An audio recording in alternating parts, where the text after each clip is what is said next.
101, 1,000,000-year ring. Hey! Rei shouted as he summoned out his 900,000-year heavenly demon spirit ring. The deep crimson ring glowed with menace as Rei activated the heavenly demon avatar.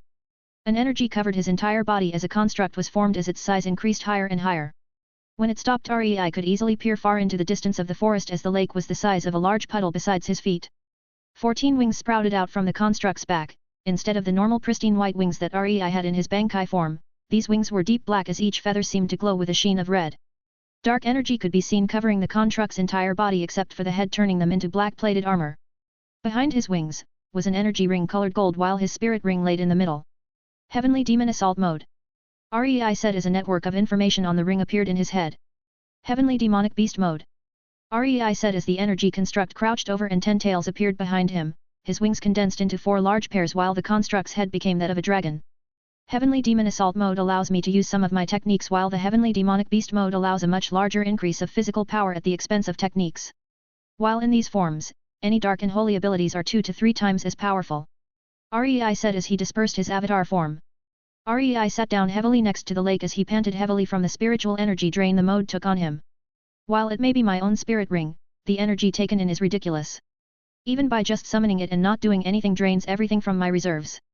Rei though as he saw the rabbit snuggle next to him.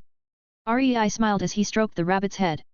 Usagi-chan, shall we explore around Stardew Forest a little after I recovered? Rei asked with a smile. The rabbit nodded as it waited for Rei to recover. It was only after a full day did Rei finally recover. Come on Usagi-chan. Rei said as he held his hand out. The rabbit hopped onto his hand as Rei stroked it gently as he walked through the forest. Rei took the rabbit sightseeing as they discovered many beautiful zones. From reverse waterfalls, floating islands to a sanctuary of blue river grass. Huo, this is quite the surprise. Rei said as he saw the sanctuary of blue river grass. All of these are spirit beasts. Rei muttered as he crouched near a blue river grass and gently touched the grass. Rei suddenly felt a burst of spiritual energy aimed towards him as if to warn him not to harm the grass. After spending time with the rabbit, Rei had understood somewhat of how spirit beasts communicate. Sending out a gentle wisp of spirit energy, Rei sent his goal, which was to just explore the places around here. It didn't take long for the spiritual energy to fade but was still on guard as Rei explored the location. Rei left not long after as he looked at the rabbit. Usagi-chan, that was quite surprising, wasn't it? Even a spirit like the blue spirit grass which seemed harmless can be dangerous in certain situations. Rei said, to which the rabbit nodded while it closed its eyes. Lazy rabbit. Rei chuckled as he poked its back, causing it to hit Rei with its ear. Rei only shrugged as he returned to the lake with the rabbit. It shouldn't be long until Usagi-chan reaches 100,000 years, I wonder what it'll do then. Rei thought, looking at the rabbit in his arms before shaking his head. What it wants to do, it up it. If it wants to stay, then it shall stay. Rei thought while he sat down by the lake once more. Rei calmed himself as he entered deep concentration. Time, acceleration, deceleration, aging, continuation. As Rei dived deeper into the understanding of time, different concepts to do with time appeared within his mind. Due to the fact that Rei already had an understanding of time, comprehending the concept and law came easily for Rei. Years passed as Rei finally understood the law of time. While this law is good for aging my rings, I still need to be careful of when I use it. I should make sure that the foundations for each grade is stabilized before I increase the age, or it could become problematic. Rei thought as he stood up from his cultivation. Looking at the rabbit, Rei could see that the body was glowing with a faint hint of pink. Using his samsara eyes, Rei was able to see the spirit ring of the rabbit slowly turn red. So you're wanting to become a human, Usagi-chan? Rei said as he understood what was happening. Rei only smiled faintly as he brought out his 910,000-year spirit ring. Using spiritual energy, Rei started to age the ring as it approached the 1,000,000-year mark. 920,000. 930,000. 960,000. 990,000. Rei frowned when he felt the energy to increase his own ring to 1 million increase. I should have enough chi to push it to the 1 million mark. Rei though. Normally, the energy required to upgrade a ring to the 1 million-year mark would be astronomical. However, due to the fact that the ring was Rei's own spirit ring, the energy needed was decreased by several folds. Rei steeled himself and started increased the age to 1 million years. A red, black, and gold beam of energy shot towards the sky as most of the beasts in Stardew Forest could see it. A million-year ring. They all thought as each of them bowed with respect one after another. As the light died down, Rei could see his heavenly demon spirit ring transform into a brand new ring. The new form had 3 colors, the main color was gold as the patterns were intertwined with a mix of red and black. Rei fainted from spiritual chi exhaustion as he finished forming his 1 million-year ring.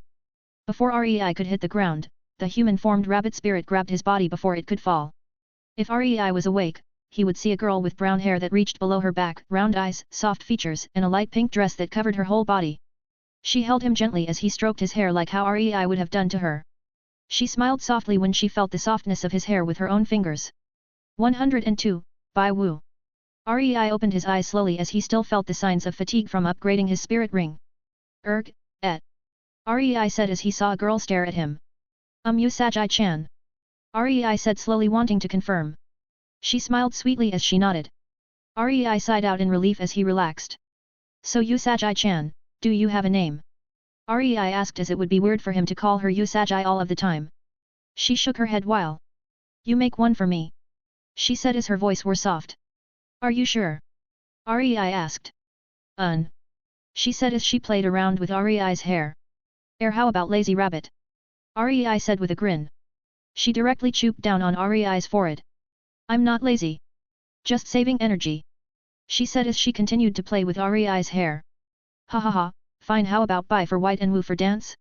Since your fur was white and when you hopped around you looked like you were dancing. Rei suggested as he used the language used on the Doluo continent. Bai Wu, I like it.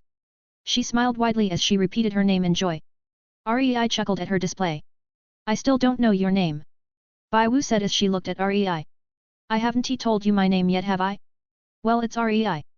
Rei said as he looked up to Bai Wu. Lightning? Lei, which is lightning in Chinese, weird name. Bai Wu said. No, not Lei, Rei. Rei said slowly. Tired? Why are you called tired? She asked as Rei felt a twitch surface on his mouth. Screw it, go with lightning. Rei said, giving up. Lei. So why do you have red, black, and gold ring? Bai Wu only has red. She asked as she was curious. So you know how Bai Wu is 100,000-year spirit beast. Well, once you pass 1 million year your ring becomes gold and with colors to do with your attribute. Rei explained. So Lei is spirit beast who lived 1 million years. She said looking Rei. Well, I suppose that it mostly correct. Rei said as he tried to get up. Bai Wu held his head down stopping him from getting up. Rest more, your energy low from upgrading ring to 1 million year. Bai Wu said as her tone didn't allow him to say no. Hi's fine. Rei sighed as he and Bai Wu enjoyed the lake scenery. After a few hours, Rei opened his eyes as he felt refreshed. Looking up, Rei saw Bai Wu drooling on his hair. Rei's eyes twitched as he carefully got up making sure to not wake her. Walking off to the side, Rei took off his jacket and shirt as he washed his hair from Bai Wu's drool. Rei suddenly heard a scream as he quickly ran back to see a startled Bai Wu. What was that scream? Rei asked as he looked around and saw no one. Bai Wu thought Lei disappeared. She said as she tried to hide her face as she had a heavy blush from seeing Rei's bare upper body. Oh, that's good then, at least there were no danger. Rei said as he sighed and went to retrieve his clothes. Say Bai Wu, we might want to go to a city again since it has been a few thousand years. Rei said as he got dressed again. Bai Wu nodded as she stood up. Since her body wasn't as strong as Rei's, Rei took her into his arms as he leaped from tree to tree making their way out from the forest. Wee ha ha ha ha. Bai Wu cried out from the thrill as she laughed happily from Rei holding her like a princess. So she likes the thrill just like Eve. Rei though out of nowhere causing him to frown as he stopped suddenly feeling a throbbing pain in his head. Rei kneeled as Bai Wu crouched near him in worry seeing Rei clutch his head. Lei, are you okay? Lei? She asked in worry. Yeah, it's fine, it's gone now. Rei forced a smile as he stood back up. It's been a million years since I had last had a resurface of Eve's thoughts, is it because of Bai Wu? When can I go find you? Rei thought as he shook his head and carried Bai Wu once more. Let me down, Lei is tired. We'll walk. Bai Wu said as she tried to struggle out of his carry. Fine fine. Rei smiled seeing Bai Wu be considerate as he set her down and they walked instead. Rei only smiled as he saw how Bai Wu was curious about everything since she is in human form. Chuckling slightly, Rei helped her gather things of interest for Bai Wu. From fruits to flowers, Rei and Bai Wu spent their time slowly as they walked out of the forest. You think they still remember me from last time? Rei asked Bai Wu. She shook her head. It's been a few thousand years since it happened. I doubt they would remember such a thing. She said to which Rei only nodded. Entering the village once more, Rei and Bai Wu can see that it was much more developed than the last time they had visited the town. Asking around, they looked for a carriage to Suota City. Excuse me, are we able to tag along to Suota City? I can help protect the carriage. Rei called out to a merchant. Are you even strong enough to protect my carriage? The merchant said with a questioning look. If it helps, you can just tell me how to get to Suota City instead. Rei said as he doesn't want to deal with humans too much as they will easily betray as long as a more powerful being wills it. The route is confusing for first-timers. All you need to do is prove to me you can protect the carriage and I'll take you there for free. How's that? The merchant asked as he wanted a free bodyguard using this excuse of he has another meat shield if anything goes wrong. Rei frowned inwardly as he could see the evil thoughts radiate from the merchant thanks to the additional benefits that his samsara eyes gave him. Sure, with just my physical strength I should be able to defeat a spirit elder, rank 3140, easily. Rei said. Is that so, then you'll guard the carriage. Is this young lady guarding with you? The merchant asked. No, if it is okay, can she rest in the carriage? You don't need to pay me at all as long as she can rest. Rei suggested. I suppose it's fine if she just sits with the cargo. And maybe halfway there we can. The merchant thought his evil thoughts. Sure, we're leaving in a few minutes. The merchant said as he turned away. Lei, that guy seems to be pretty nice. Bai Wu said as she looked at Rei. Rei only shook his head. Bai Wu, humans are fickle people. They can change their mind with a snap of a finger. I would suggest that you always be careful when dealing with people. Rei said as Bai Wu only nodded while she sat on the carriage and watched Rei walk with the carriage. There had been several beasts that approached the carriage on the journey but the other bodyguards dealt with them before Rei could be bothered to move. He, seems like he was all talk. If he could really beat a spirit elder he would have killed the beats to show off. The merchant thought while he made a small sign to the other bodyguards. This sign didn't leave Rei's sight as he only sighed in disappointment for human nature. They won't change no matter the world. While there may be exceptions, how could be easy to truly meet a nice person? Rei thought as he shook his head. Walking closer to Bai Wu, Rei kept an eye out for the other guards. Soon, night fell as they stopped and made a campfire. Young lad. Why don't you and that lass join us for food? A smiling guard said as he waved to Rei and Bai Wu. Lei, they said we can join for food. Bai Wu said looking at Rei. Let's take a look then. Rei said as he held out his hand for Bai Wu to help herself down from the carriage. Bai Wu was about to hold it when she used it as a launch pad and made a 10-point landing instead. Rei only chuckled as he followed her. Here, try this out. A guard said handing her some meat. Thank you. Bai Wu said politely as she was about to eat. Rei stopped her before she could. Bai Wu, don't trust everything blindly. Especially food from strangers. Rei said as his face was cold. You can stop acting now. Don't think I don't know about what you did to the food. Rei said throwing the food back confusing Bai Wu. Kikik, if you know already then why did you follow? You're truly strong or too idiotic to think you can take us all on. The head guard said with a grin as he drew his weapon spirit with the other guards. Hey, Bai Wu, this is what I mean by you should be careful of humans.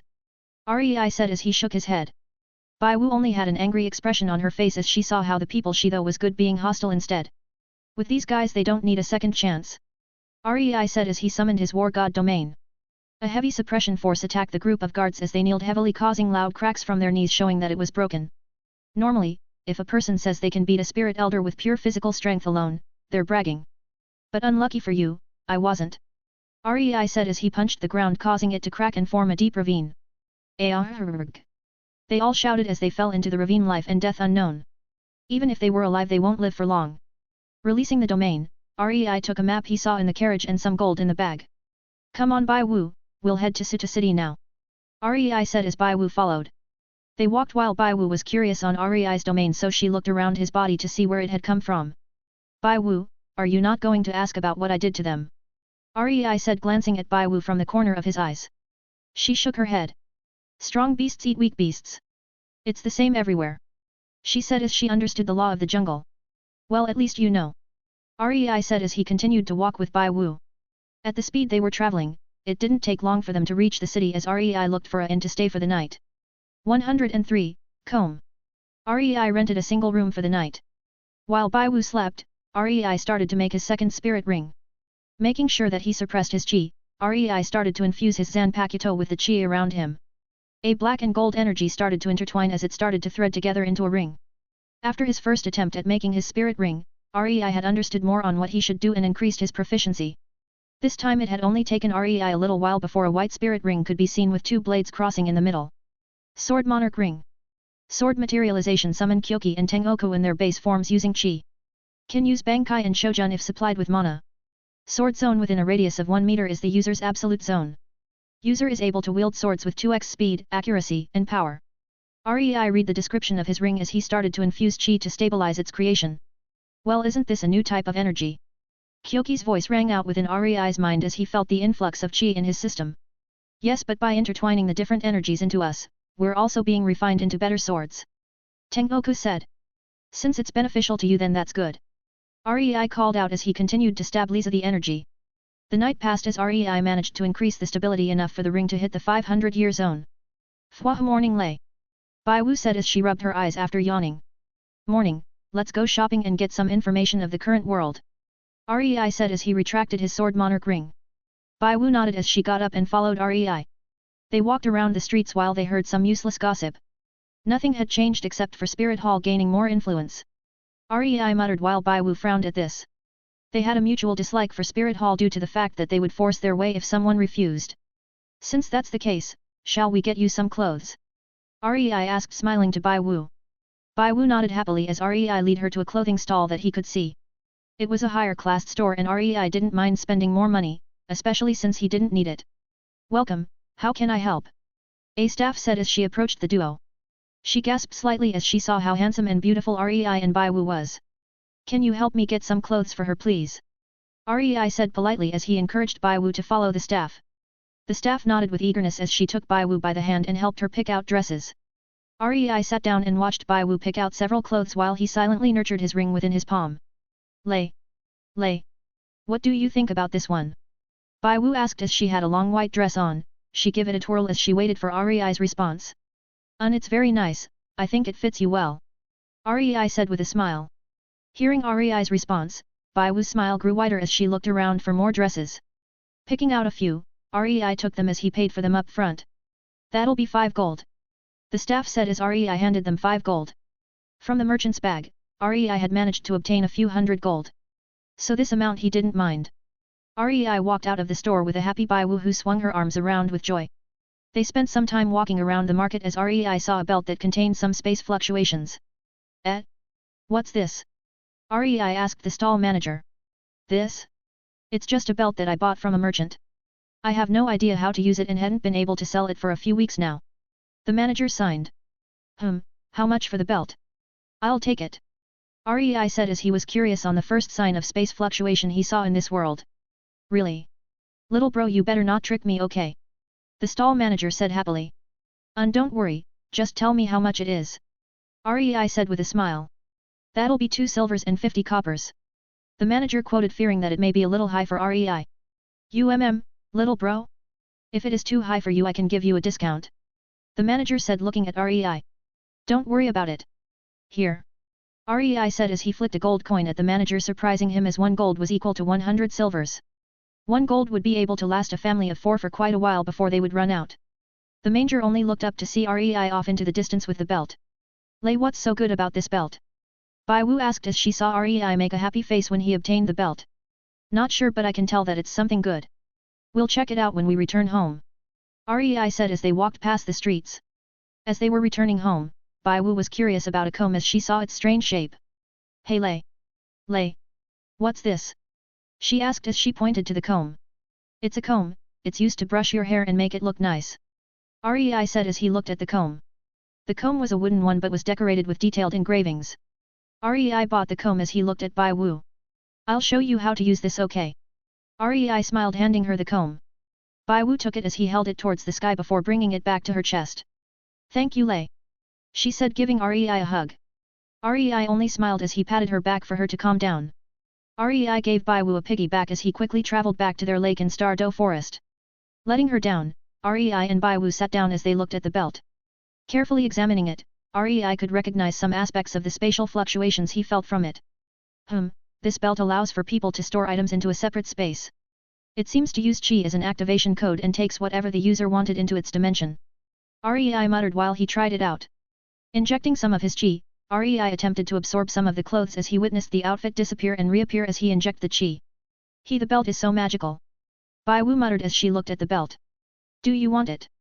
Rei asked, gesturing her to take the belt. Bai Wu hesitated before nodding. Belt is so special, she said. Rei smiled as he patted her head and handed her the belt. I'll show you how to comb your hair, come. Rei said as he led her by the hand and sat next to the lake.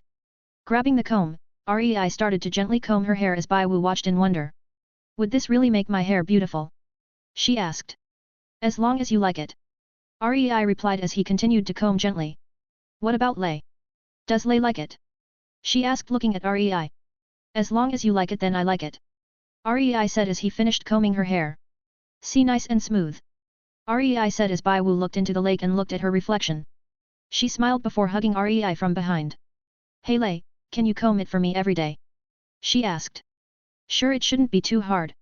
Rei replied with a small smile as he helped Bai Wu store all of her clothes into the belt. But Bai Wu, I might have to call you lazy rabbit again if you need me to do everything for you. Rei smiled as he looked at Bai Wu hugging him from behind. Che, like I said. I am not lazy, just saving energy. Since Lei can help me, I should let you do it. She grinned cheekily as Rei chuckled slightly. Sure, just saving energy. Rei said as he sat down with Bai Wu. Laying on the grass with Bai Wu, they gazed at the sky filled with stars as another day had passed quickly for them. 104. Snow. Bai Wu was sitting by a rock as he was swinging her legs back and forth in the lake. Rei was beside her as he was making a seal using qi. What are you making, Lei? She asked, seeing his detailed seal. Oh, this? It's a secret. Rei smiled as he continued making the seal. So it's a secret. Bai Wu said as she laid her head against Rei's lap. Rei only smiled faintly as Bai Wu rested her head. Hey Lei. Bai Wu looking at Rei above her. What is it? Rei replied as he looked down. Do you have any family? Like a father, mother, or maybe even a wife and kids? She asked while Rei only smiled in nostalgia. Yeah, I do, they're far away. My father was called Meliodas, he was always easygoing. Rei started to talk about the 7 sins while Bai Wu listened carefully. What about a wife, does Lei have a wife? She asked, wanting to know. Rei shook his head, causing Bai Wu's face to light up with hope. But I feel like it's not far off being a wife. She is called Eve. I don't remember much about her, but I know that she is very important. Rei said as he stroked Bai Wu's hair. Bai Wu felt sad when she heard that Rei had someone similar to a wife. So important that you like her even after millions of years?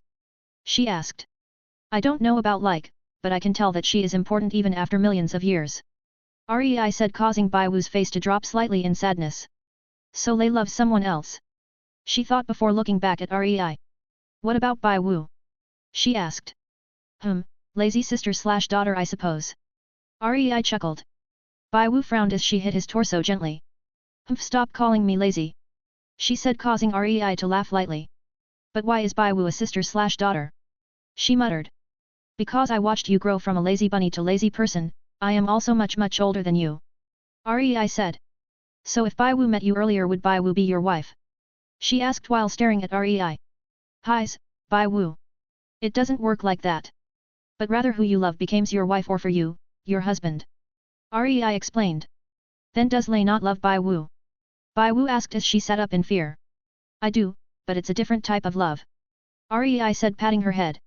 Then how can Bai Wu make that love into make Bai Wu wife love? She asked, leaning closer. Silly rabbit, it comes naturally. You can't predict when it will happen. Rei sighed. Go on Bai Wu, it's getting pretty late. You should go and rest. Rei said as Bai Wu nodded sadly and curled up next to Rei. But Bai Wu already love you, why won't you love Bai Wu? Bai Wu thought as she fell asleep with tears in her eyes. Bai Wu. Rei muttered, seeing the tears. Wiping them off, Rei only sighed before going back to make the seal. System, why is it that there are people much younger but higher ranked in power? Rei asked while making the seal. That is because host's power is on a much higher scale than inhabitants of this world. As a spirit grandmaster, rank 2130, host can fight on par with low spirit saints, rank 7180. That is with just chi and power without taking into account for reserves. I see. Rei thought as it made sense for him, all of his rings do far is based off of attributes be gained when he was using mana. System, show my current stats. Name, Rei. Age, Immortal. Rank, 23, Spirit Grandmaster. Spirit, Azura War God / Samsara Eyes. Rings. Heavenly Demon, 1 million. Sword Monarch, 2500. REI continued to make the seal as he dismissed the status board. This seal was harder for REI as he wasn't as proficient in using Qi as he was using Mana. While he could easily wave his hand and make the seal with Mana, REI took this chance to increase his control with Qi. After a few hours, Bai Wu woke up with a slight yawn. Morning Bai Wu. REI said as he looked at her. Bai Wu responded, but it was devoid of the energy that used to be there. Was it because of yesterday? REI thought. Highs. REI sighed as he stood up. Lei. Bai Wu asked, seeing REI stand up. Close your eyes. I got a surprise. REI said as he walked over to the lake. Bai Wu nodded as she closed her eyes. Clasping his hands together, REI gathered some mana to decrease the temperature. Touching the lake, REI froze it over as he swept his hands and made the area snow. Due to the sunrise, the snow looked like diamonds floating in the air. It didn't take long for the surrounding area to be covered with snow. You can open your eyes now, Bai Wu. REI said as he stood looking at her with a smile. Bai Wu opened her eyes as she was surprised at the scene. She looked around in wonder as her previous energy returned to her. What's this? Bai Wu said as she crouched down and picked up some snow. The snow instantly melted as Bai Wu held it in her palms. Her eyes sparkled as she played around with the snow. Bai Wu. REI called out to her as he presented his hand. Bai Wu grabbed it with a wide smile as REI took her to the lake. Stepping onto the frozen lake, REI took her skating as she smiled happily. Ha ha ha ha. She laughed cheerfully as she skated. REI smiled seeing Bai Wu regained her former energy. Lei. Look. Bai Wu called for REI as she skated around the lake at high speeds. Careful. REI called out. She was about to fall. Flashing over to her, REI carried her in his arms, stopping her from falling. Bai Wu looked up at REI with a smile as he was hugging her. Lei. She said, causing REI to look down. Yes. REI asked as he slowly skated around with Bai Wu in his arms. I'm not giving up, I'll make you love Bai Wu like a wife. She said, determined. Highs. REI sighed seeing her determined look. I won't stop you, but you'll have to try really hard. REI said truthfully as he poked her nose. Bai Wu frowned as she rubbed her nose. Heh, just you wait. She muttered as she skated away from REI. Was it really fine for me to say that? REI thought before shaking his head. Highs, let time decide what will happen. REI muttered. 105, game. Phew, REI breathed out as he raised his sword monarch ring to the 700,000 year threshold. With the addition of his law of time, REI was able to mature his rings much faster, saving him a lot of time. Lei. Seeing that REI finished cultivating, Bai Wu launched herself onto REI's back. How many years is the ring? She asked, curious as she knew REI was able to age his rings much faster. 700,000 years now. REI said, patting Bai Wu's head. To upgrade his ring, REI and Bai Wu had spent 7,000 years by the lake. Can you teach Bai Wu how to age her rings faster? She asked with her chin on REI's shoulders. I can, but you need to understand the concept of time and then the law of time. REI said as he confused Bai Wu. So confusing. Bai Wu lamented as she didn't understand what REI was talking about when he talked about concept and law. REI chuckled as poked her nose. MNN. Stop poking my nose, Lei. Bai Wu complained as swatted REI's hand away. REI chuckled as stood up. Come on Bai Wu, let's go to the human cities again. It has been 7,000 years, we should see if anything has happened. REI said as Bai Wu nodded. Bai Wu had always enjoyed their day outs to the human towns. Oh, can we spend more time there? We can see so much more fun stuff. Bai Wu smiled as she moved around happily. Sure, we have got time. REI smiled as he walked with Bai Wu out of the forest. Bai Wu walked with a slight skip in her steps while REI only smiled as he followed her. Paying for a carriage, REI and Bai Wu decided to take their time heading to the city. So why you two going to the city? The driver asked, curious. Just sightseeing, I suppose. REI said, looking out of the carriage window. Ho, going on a date with a beautiful young lass in the city, good on you, young man, ha ha ha ha. The driver laughed. Date? Bai Wu asked, curious on what the driver meant by date. Sheltered one, hui? Well, a date is when two lovers have a day out together and have fun. The driver said, glancing backwards. Bai Wu blushed hearing the truth. Date with Lei. She muttered continuously as she became more and more red. Hey driver sir? What do people do on dates? Bai Wu said, leaning closer to hear every detail. Well, just call me Old Chen, and as for what people do on dates. Old Chen started to tell Bai Wu about dates while Rei only watched in humor at how Bai Wu nodded in seriousness. So what happens most times is the couple will kiss in their free time to display love. Old Chen said as Bai Wu tilted her head in confusion. Kiss? What's that? She asked. Young miss, don't tell me you're this sheltered. Old Chen said as he only looked in shock. Bai Wu didn't learn about these things. She said shaking her head. Old Chen, watch the road. Rei said snapping Old Chen out of it. Well young lady, I think it's your lover's job to teach you about it. Old Chen said as he got Rei's hint. But Lei said I have to try hard myself so I can't ask him. Bai Wu whispered while she glanced at Rei. Then young miss it's like this. Old Chen was about to say when Rei spoke up. I can still hear you. Rei said causing Bai Wu sit up straight. Bai Wu wasn't asking about kissing. Bai Wu said causing Old Chen to mentally slap himself in the forehead. Rei raised an eyebrow as he looked at her. Since when did I say anything about kissing? Rei asked. Bai Wu paused as her eyes wandered around. Yeah Old Chen, what were you saying about couples looking at nice places again? Bai Wu quickly asked as Rei chuckled before looking away. It didn't take them long to reach the city. Well, this is your stop young miss and I hope you have good luck in your attempts on your partner. Old Chen said giving Bai Wu a smile. Bye. Bai Wu said as she waved him goodbye. HNHNHNN Bai Wu was humming happily as she managed to get more information about dates and what lovers do together. Hey Lei, can we go visit the flower plaza? Old Chen said it was very beautiful. Bai Wu suggested. Yeah, beautiful and fit for couples. Rei said looking at her. Bai Wu paused her step as Rei easily caught her out. You know, you shouldn't make it so obvious. Especially since I heard you and Old Chen talk about it on the carriage. Rei remarked as he walked forward leaving a dumbfounded Bai Wu. Come on, didn't you want to go to the flower plaza? Rei asked turning around. Bai Wu smiled widely as she jogged over and grabbed Rei's arm. Lei treats Bai Wu so well. She said as they walked to the plaza. Since Bai Wu wanted to show what she learned with Old Chen. I'll let you take me where you want to go. Try to impress me. Rei said as Bai Wu took it as a challenge. You see this flower, when two people who love each other see it, it's supposed to increase their love for each other. Bai Wu said pointing at a flower. Bai Wu, that's a normal rose. The flower you're on about it over there. Rei said pointing towards the center of the plaza. Bai Wu who was about to touch the rose paused as she looked over to where Rei was pointing. Ahaha, they look similar so Bai Wu got it wrong. Bai Wu laughed nervously. One's pale pink and one's deep red. Not to mention, they're different shapes. Sure they look totally similar. Rei said looking between the two flowers. Never mind that, let's go somewhere else. Bai Wu said as she dragged Rei along.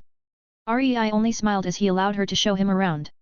Bai Wu took Rei to the lake, the restaurants, the chapel, and finally they reached the lover's balcony which Old Chen had told Bai Wu was one of the best couples location. From here they could see over 80% of the city. Old Chen said lovers kiss here but Bai Wu doesn't know what's a kiss. Bai Wu muttered quietly. Bai Wu. Rei said catching her attention. Yet. She said looking back at Rei. Let's play a game. You teleport around the city to find out from different people what kissing means and I have to find you. When I grab your shoulder, it means you lose and you're not allowed to ask around for hints on kissing, okay? To make this easier, I'll only use physical power. Rei said. This should help her learn sense danger when people are approaching. Rei thought. Really? So Lei is allowing Bai Wu to ask about kissing? She asked, eyes glowing in anticipation. Yes. The game starts in 3 seconds and ends when the sun sets. Rei said as he held up 3 fingers. 3, 2, 1 Rei counted down as the moment he said 1, Bai Wu teleport away. She doesn't realize that she leaves spatial signs when she teleports. Rei muttered as he leaped from building to building at blistering speeds. Rei didn't take long to see Bai Wu being cautious around a building corner looking out for Rei. Landing quietly behind her, Rei stood there with a smile. Bai Wu couldn't see Rei as she sighed out in relief before turning around. Kai. She shouted out in shock, teleporting to the roof on instinct. Ha ha ha, Bai Wu. You should use other senses and not just your eyes. Use your chi to prod your surroundings and act like a radar. Rei said as he jumped towards Bai Wu who teleported away.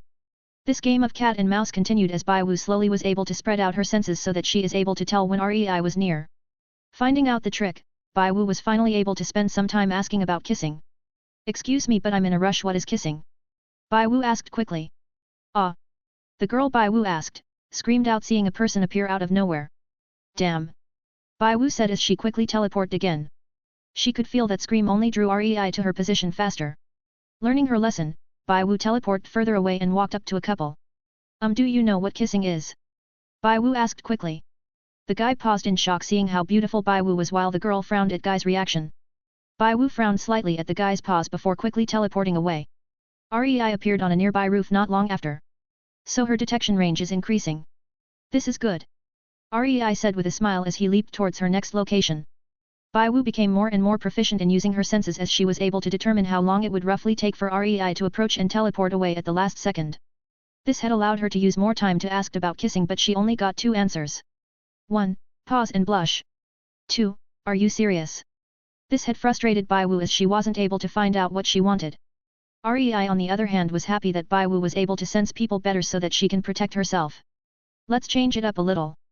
Rei muttered as he fluctuated his speed when he would dash towards Bai Wu. He would go slow to give her a false sense before accelerating quickly making her flustered. Erg! Bai Wu shouted in frustration as she still didn't know what kissing was. Why won't anyone tell Bai Wu what's kissing? She said with a deep sigh. Hey, I'll show you what's kissing. A good-looking person said walking up to Bai Wu. Really? Bai Wu said looking at him. Yes, here it's simple. He said approaching Bai Wu.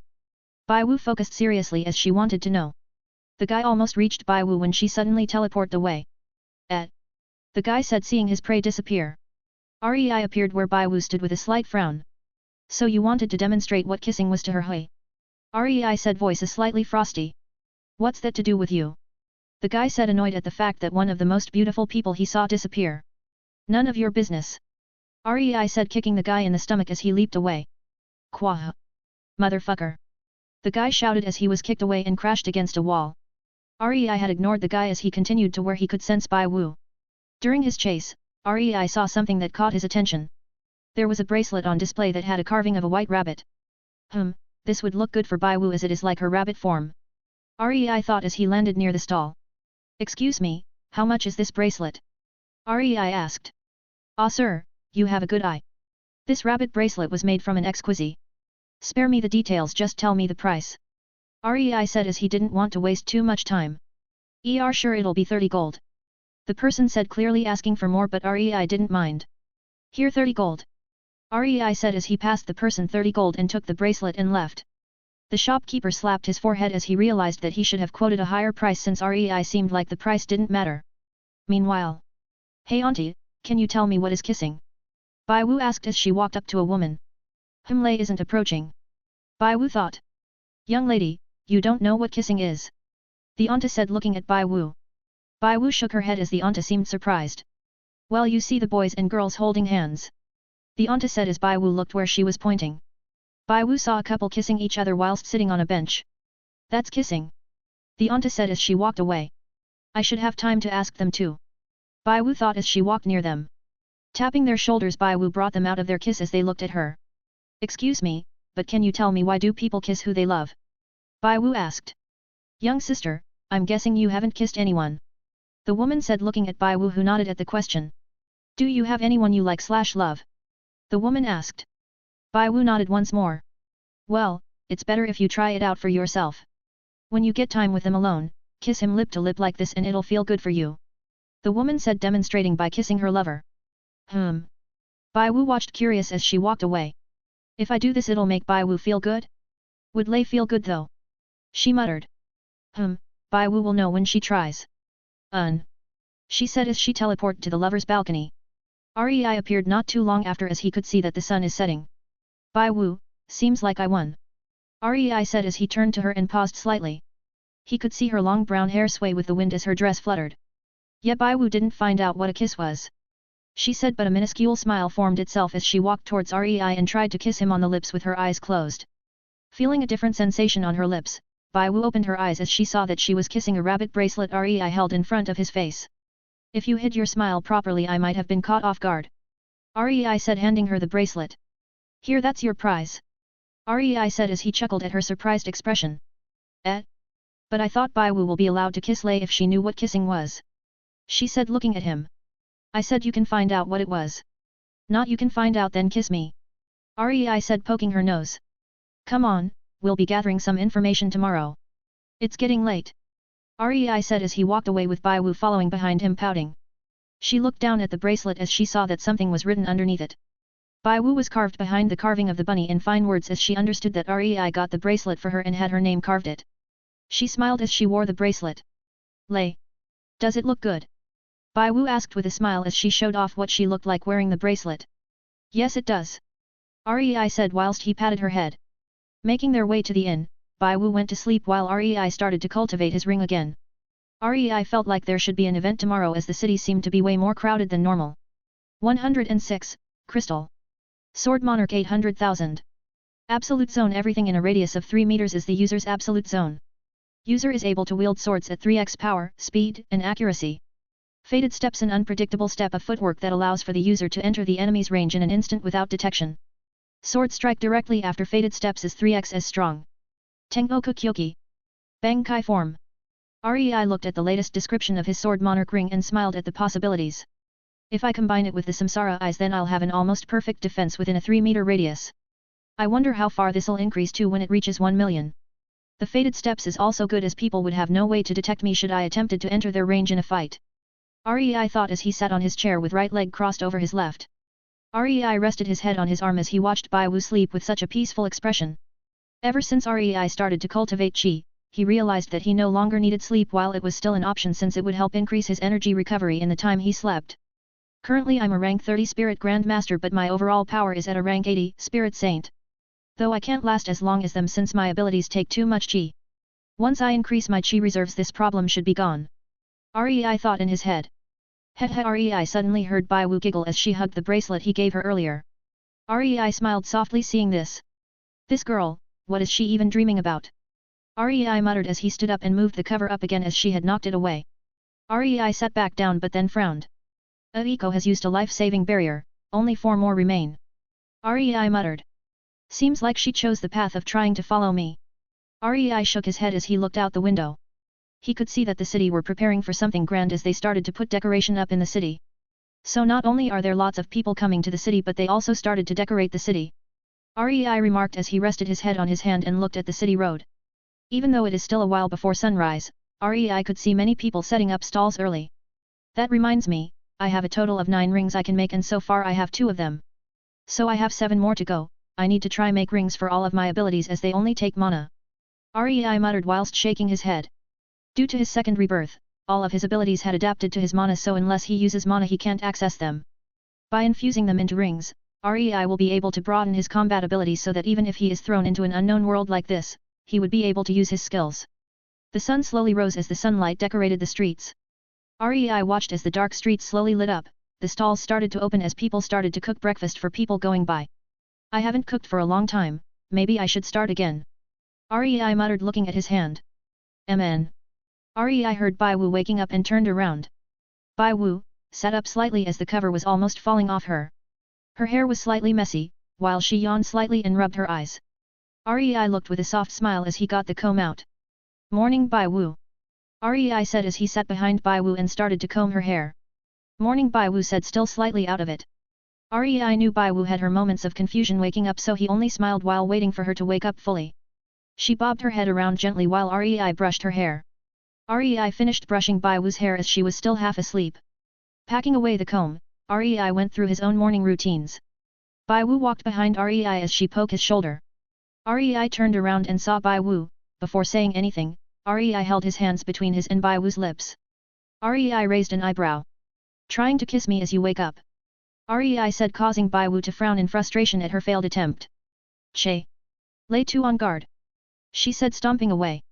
Rei only chuckled as he followed behind her. Bai Wu, there seems to be a festival going on today, want to go have a look? Rei asked. Festival? Food. Bai Wu said with her eyes lit up.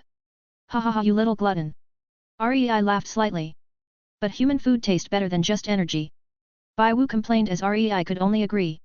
While he could survive on just energy, it tasted quite bland if one was to be honest. Then I'll show you what a real cook can do. Rei said as he walked to the staff of the inn. Excuse me but can I borrow your kitchen? Of course I'll pay for me borrowing it. Rei said as the staff went to ask. She returned not too long after and gave an okay sign. Bai Wu, wait a little okay? I'll make you some food. Rei smiled as he walked into the kitchen leaving a smiling Bai Wu. He lays food in the morning, lays food in the morning, she hummed with a blissful smile while watching Rei preparing to cook.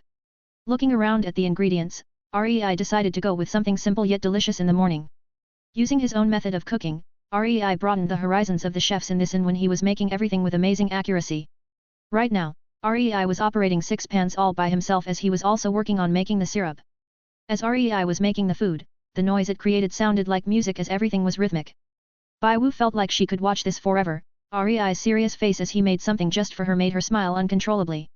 It didn't take long for Rei to finish the breakfast as he presented the 6-layered pancake breakfast for Bai Wu. On top of the pancakes were his freshly made syrup using concept of time to speed things up. The syrup wasn't too sticky or too sweet.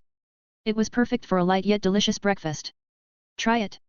Rei said with a smile as he put away his apron. Bai Wu smelled the aroma and got her fork.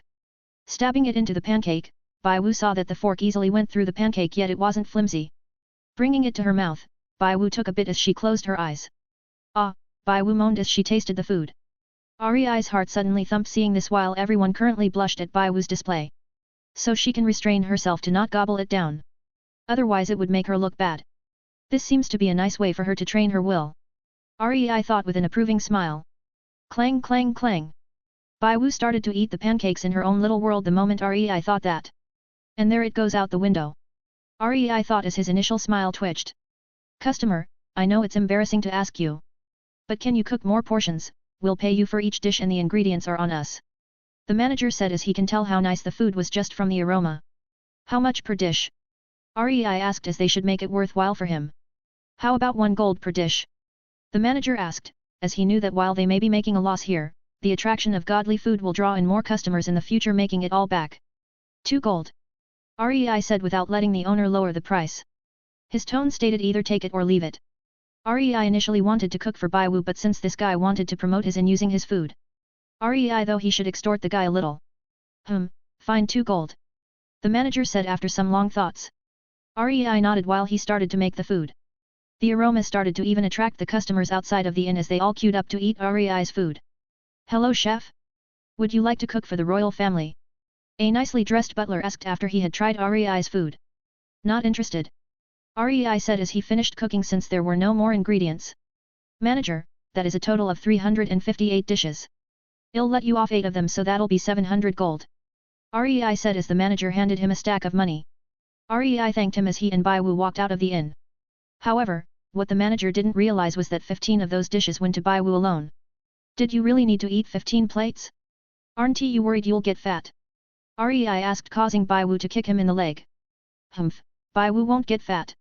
The food Bai Wu eats becomes qi. Bai Wu pouted quietly so that only Rei could hear. Is that so? Rei muttered. Young chef. Wait up. The butler shouted as he finally got out from the crowd of people. Are you sure you don't want to cook for the royal family? Think about the benefits you can get. The butler tried to persuade Rei as he talked about the benefits he would get. Titles, roles, money. Each time Rei rejected but the butler didn't give up. He didn't want to let such a talented chef go. For the last time no. I'm not interested in cooking for the royal family. Rei said clearly displeased. The butler only lamented as finally got the cue that Rei won't ever say yes. The butler sighed as he walked away. He finally left. Bai Wu said in relief as she had wanted to kick the butler away if Rei didn't tell her to hold back. Yeah, now let's go see what this whole festival is about. Rei said as they wandered the city streets. Rei could see that everyone were either selling food or carving sculptures out of crystals. Rei grabbed a pamphlet that someone was handing out. Crystal Sculpting Event.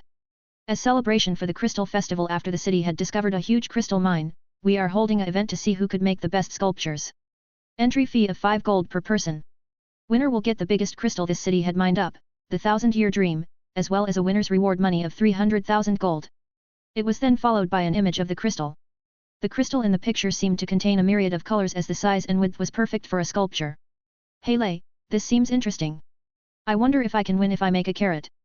Bai Wu asked causing Rei to laugh. It'll have to be a really good carrot for it to win. Rei said patting Bai Wu's hair. Come on, we have some time to register. Since this is only a festival and nothing major, we should enjoy it while we can. Rei said as Bai Wu nodded with excitement. Crystal carrot. Crystal carrot. She called out excitedly. Rei only smiled as he led her to the large venue the map pointed them to. Hello, can I register too for the crystal sculpting event?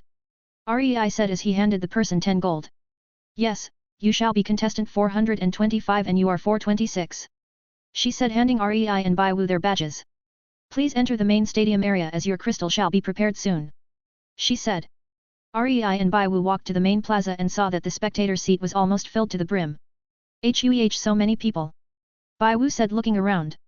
Of course, since this is such a large festival, people are bound to be interested. Rei said as he led Baiwu to an empty spot. Soon staff showed up as they handed Rei and Baiwu a medium-sized crystal. Rei looked up as he can see a big screen as it would go around the contestants and look at their crystals. Everyone had the same type of crystal to make things fair.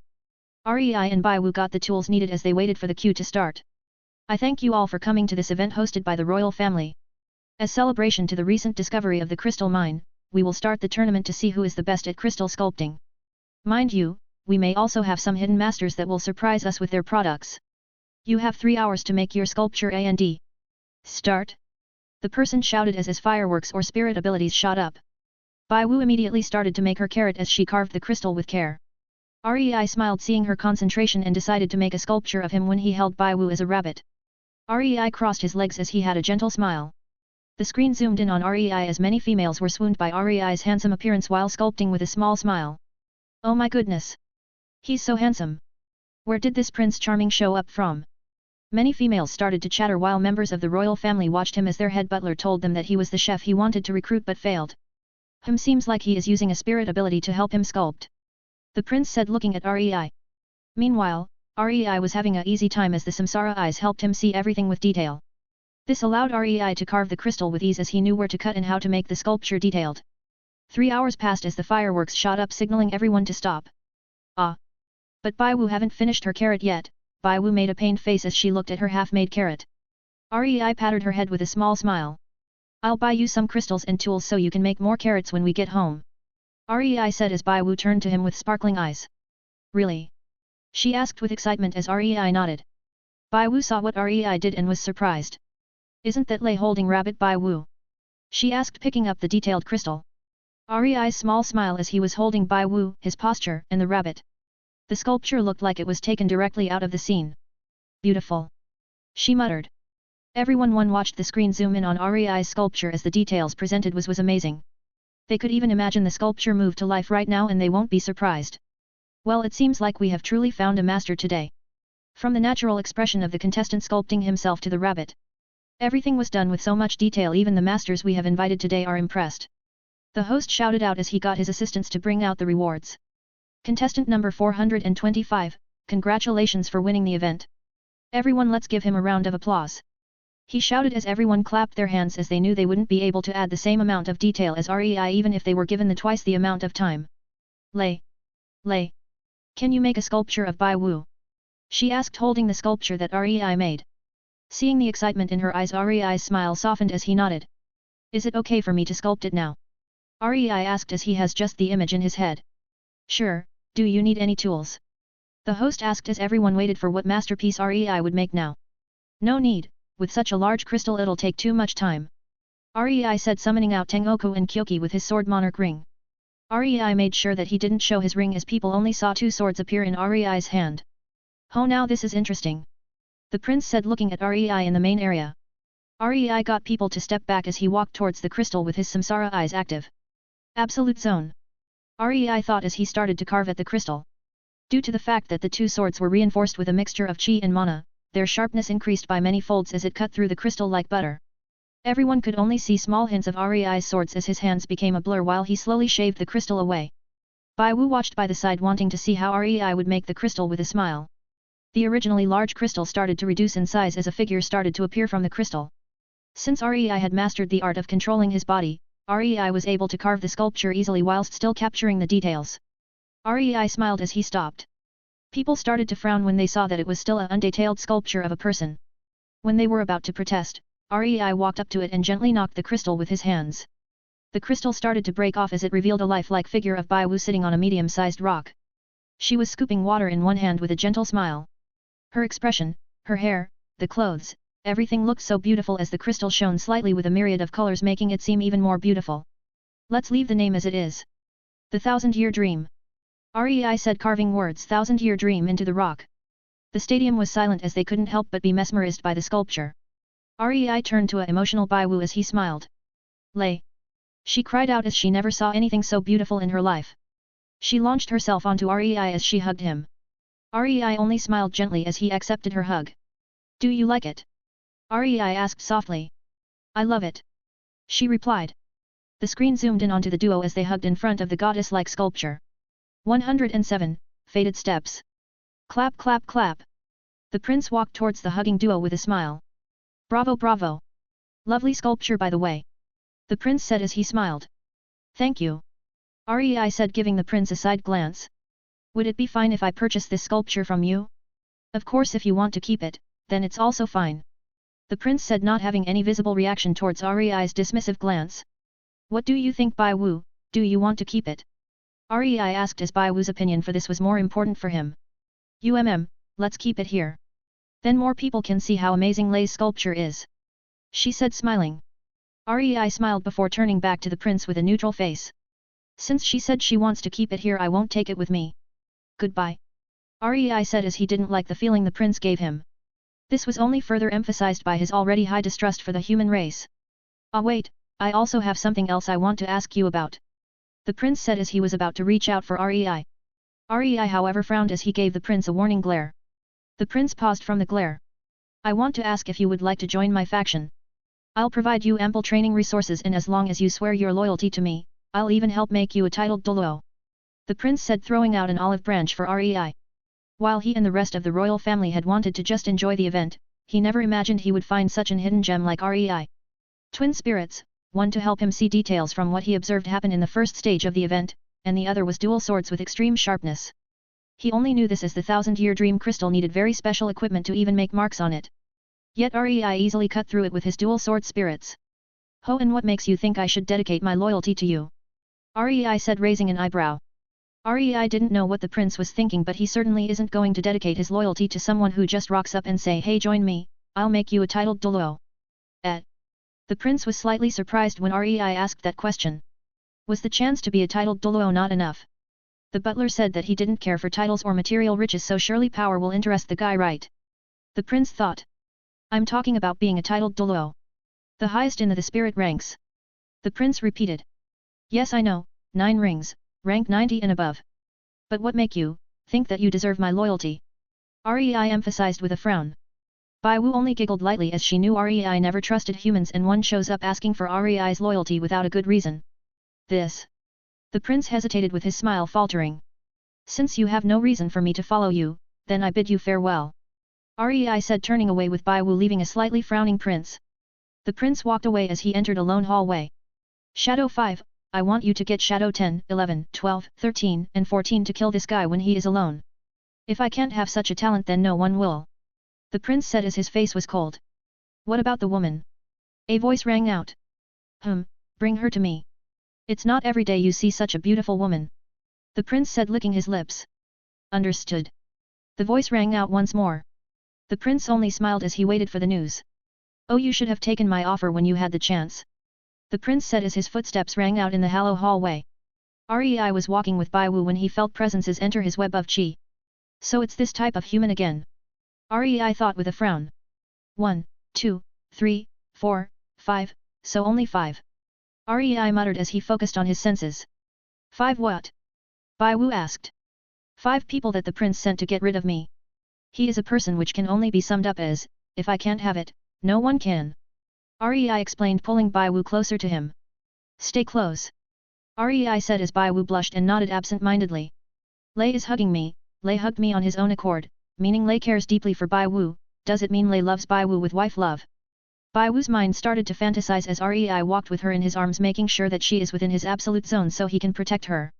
Walking over to the West Plaza, REI made sure he went to a place with less people so that they won't get caught in the crossfire.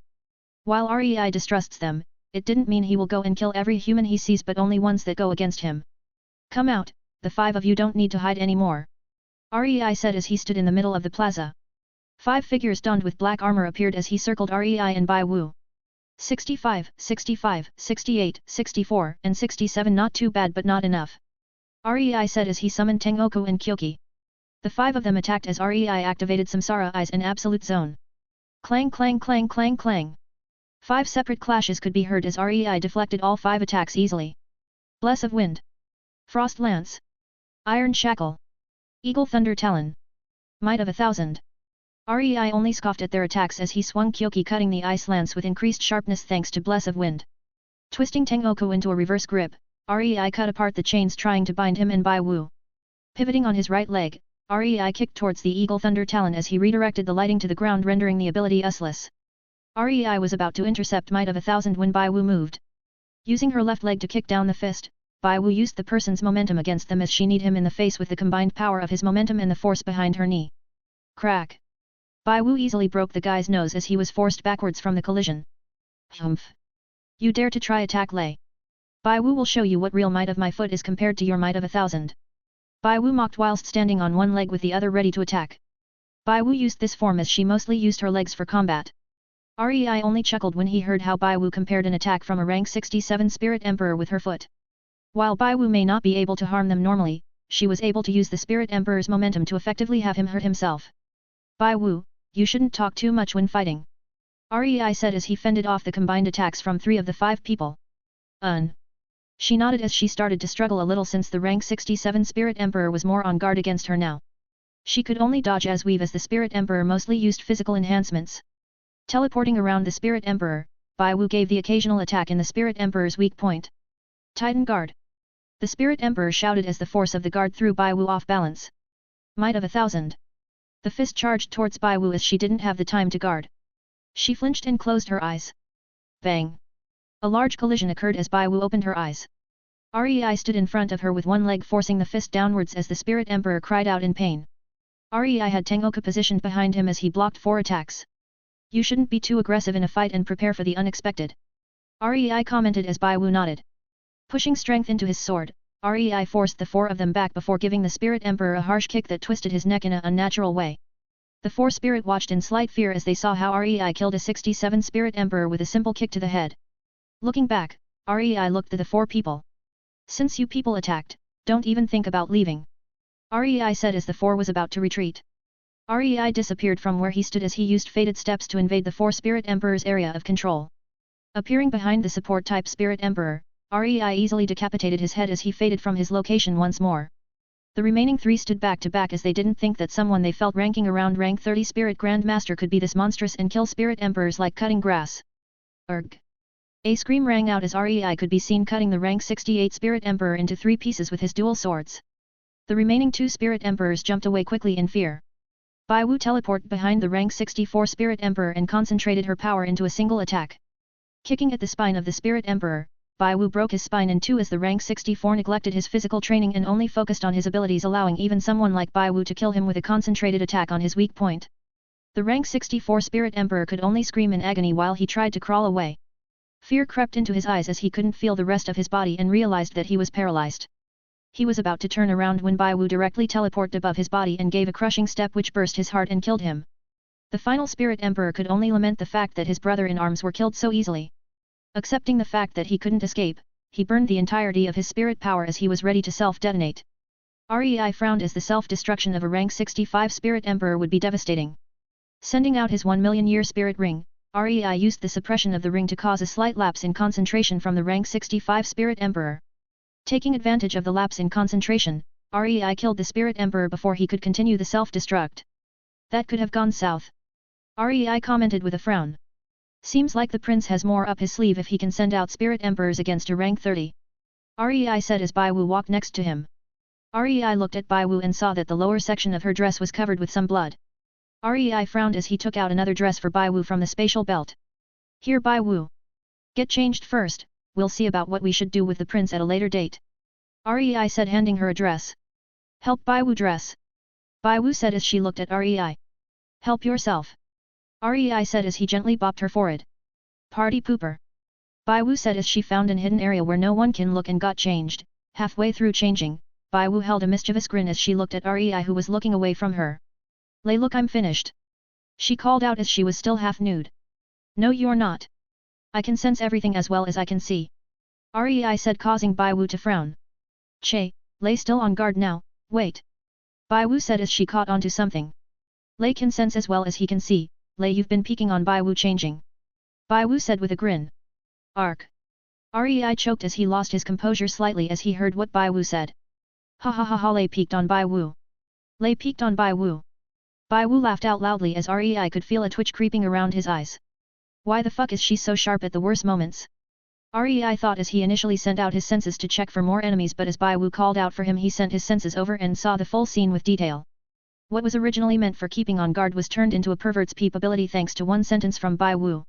He did Lei enjoy what he saw. Bai Wu grinned as she had finished changing for real. Where did you even learn about these? Rei said with a sigh. Bai Wu learned from an old uncle when we were in the stadium. He was muttering something like, oh, it's a man's dream to see some many ladies concentrating. They don't even know I'm peeking on their bodies. He had a grin like this one. Bai Wu said, imitating a lecherous grin. Rei frowned as his face became slightly cold. Who the fuck corrupted Bai Wu with this grin? I'll kill him. Rei thought with murderous intent as he vowed to kill whoever caused Bai Wu to learn about this.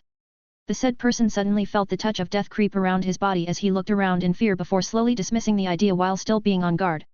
Never mind that, the prince seems like an obstacle we need to take care of. Rei said while shaking his head. The fact that they seemed to be looking for a chance to take Bai Wu away during the fight had angered Rei to the point that he will actively seek out the mastermind and kill him. How about Bai Wu teleport you next to him? Bai Wu suggested. No, there could be the possibility that he has a spirit Doluo, rank 8190, or even a titled Doluo, rank 90, under his faction and they would be able to sense the energy fluctuations when you teleport. The battle could break out suddenly and right now fighting a titled Doluo isn't something I would like to do if I can help it. The best way would be for me to sneak in there beneath their detection. Fated Steps is a set of footwork rather than a heavy energy-based skill, so I should be able to suppress the small fluctuations so that even titled Doluos can't detect me. Rei said as he thought about the plan. Wait, does that mean Lei will go alone? Bai Wu said in worry. Yes, but don't worry, I can fight off titled Doluos if it comes to it. Rei said with a gentle smile as he heard Bai Wu's concern for him. But... Bai Wu was about to continue when Rei patted her head. It's fine, I'd rather be hurt myself than to see someone I care about get hurt. Rei said while Bai Wu blushed. She held the part where Rei had patted. I'd rather be hurt myself than to see someone I care about get hurt.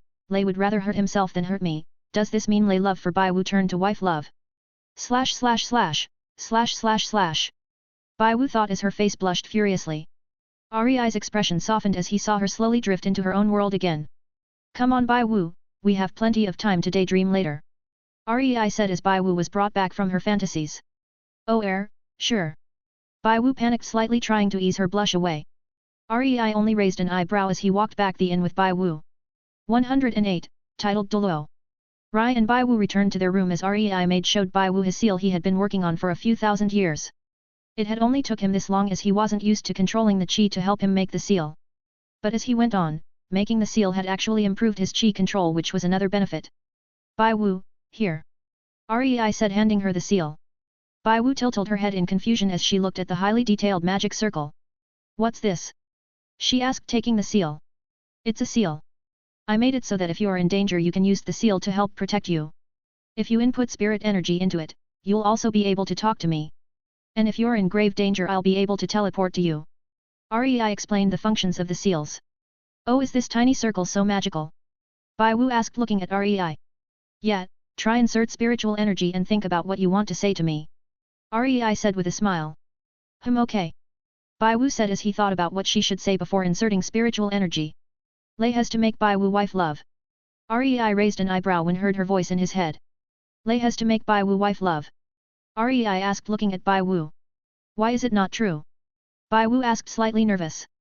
Rei thought about what he felt for Bai Wu so far. While it could still be technically be called sisterly love, it is slowly going beyond that area. Maybe. Rei said with a soft smile, giving Bai Wu a vague answer. Bai Wu's eyes lit up in hope as Rei didn't reject her, meaning she was making progress. Anyways, Bai Wu, go rest. I'll be back before you know it. Rei said, patting her head before walking out of the room. As Rei left the room, Bai Wu flopped herself onto the bed and started to roll around in happiness. Lei didn't reject Bai Wu. She muttered while she laid on her stomach and swung her legs and looked at the little seal.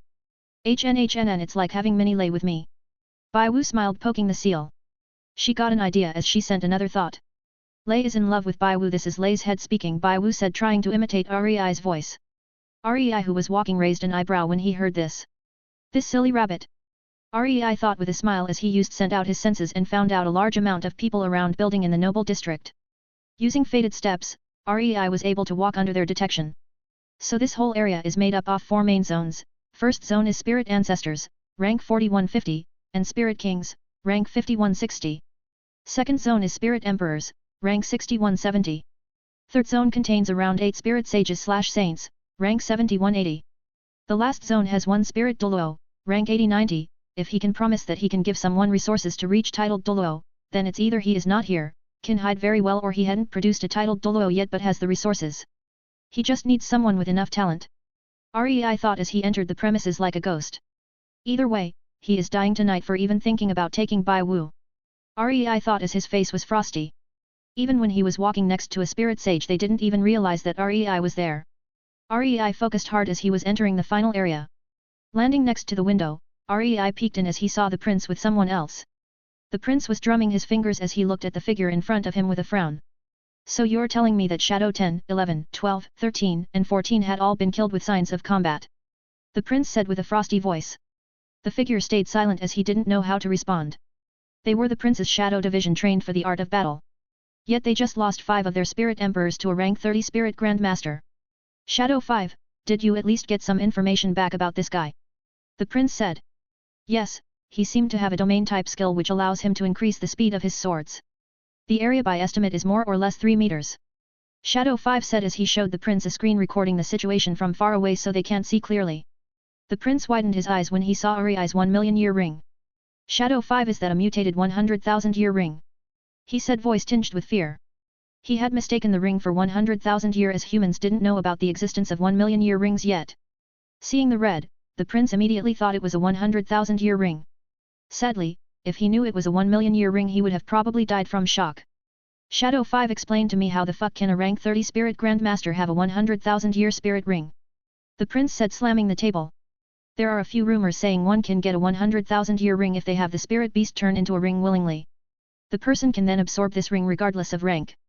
The other would be the fact that he is a spirit beast turned into human. Shadow 5 said, bowing, as even he didn't know the real reason as to why it happened. The prince sat down heavily as he seemed to age by 10 years from the stress. I fucked up, I might have invited a calamity to my royal family. The prince said in tired. That you have.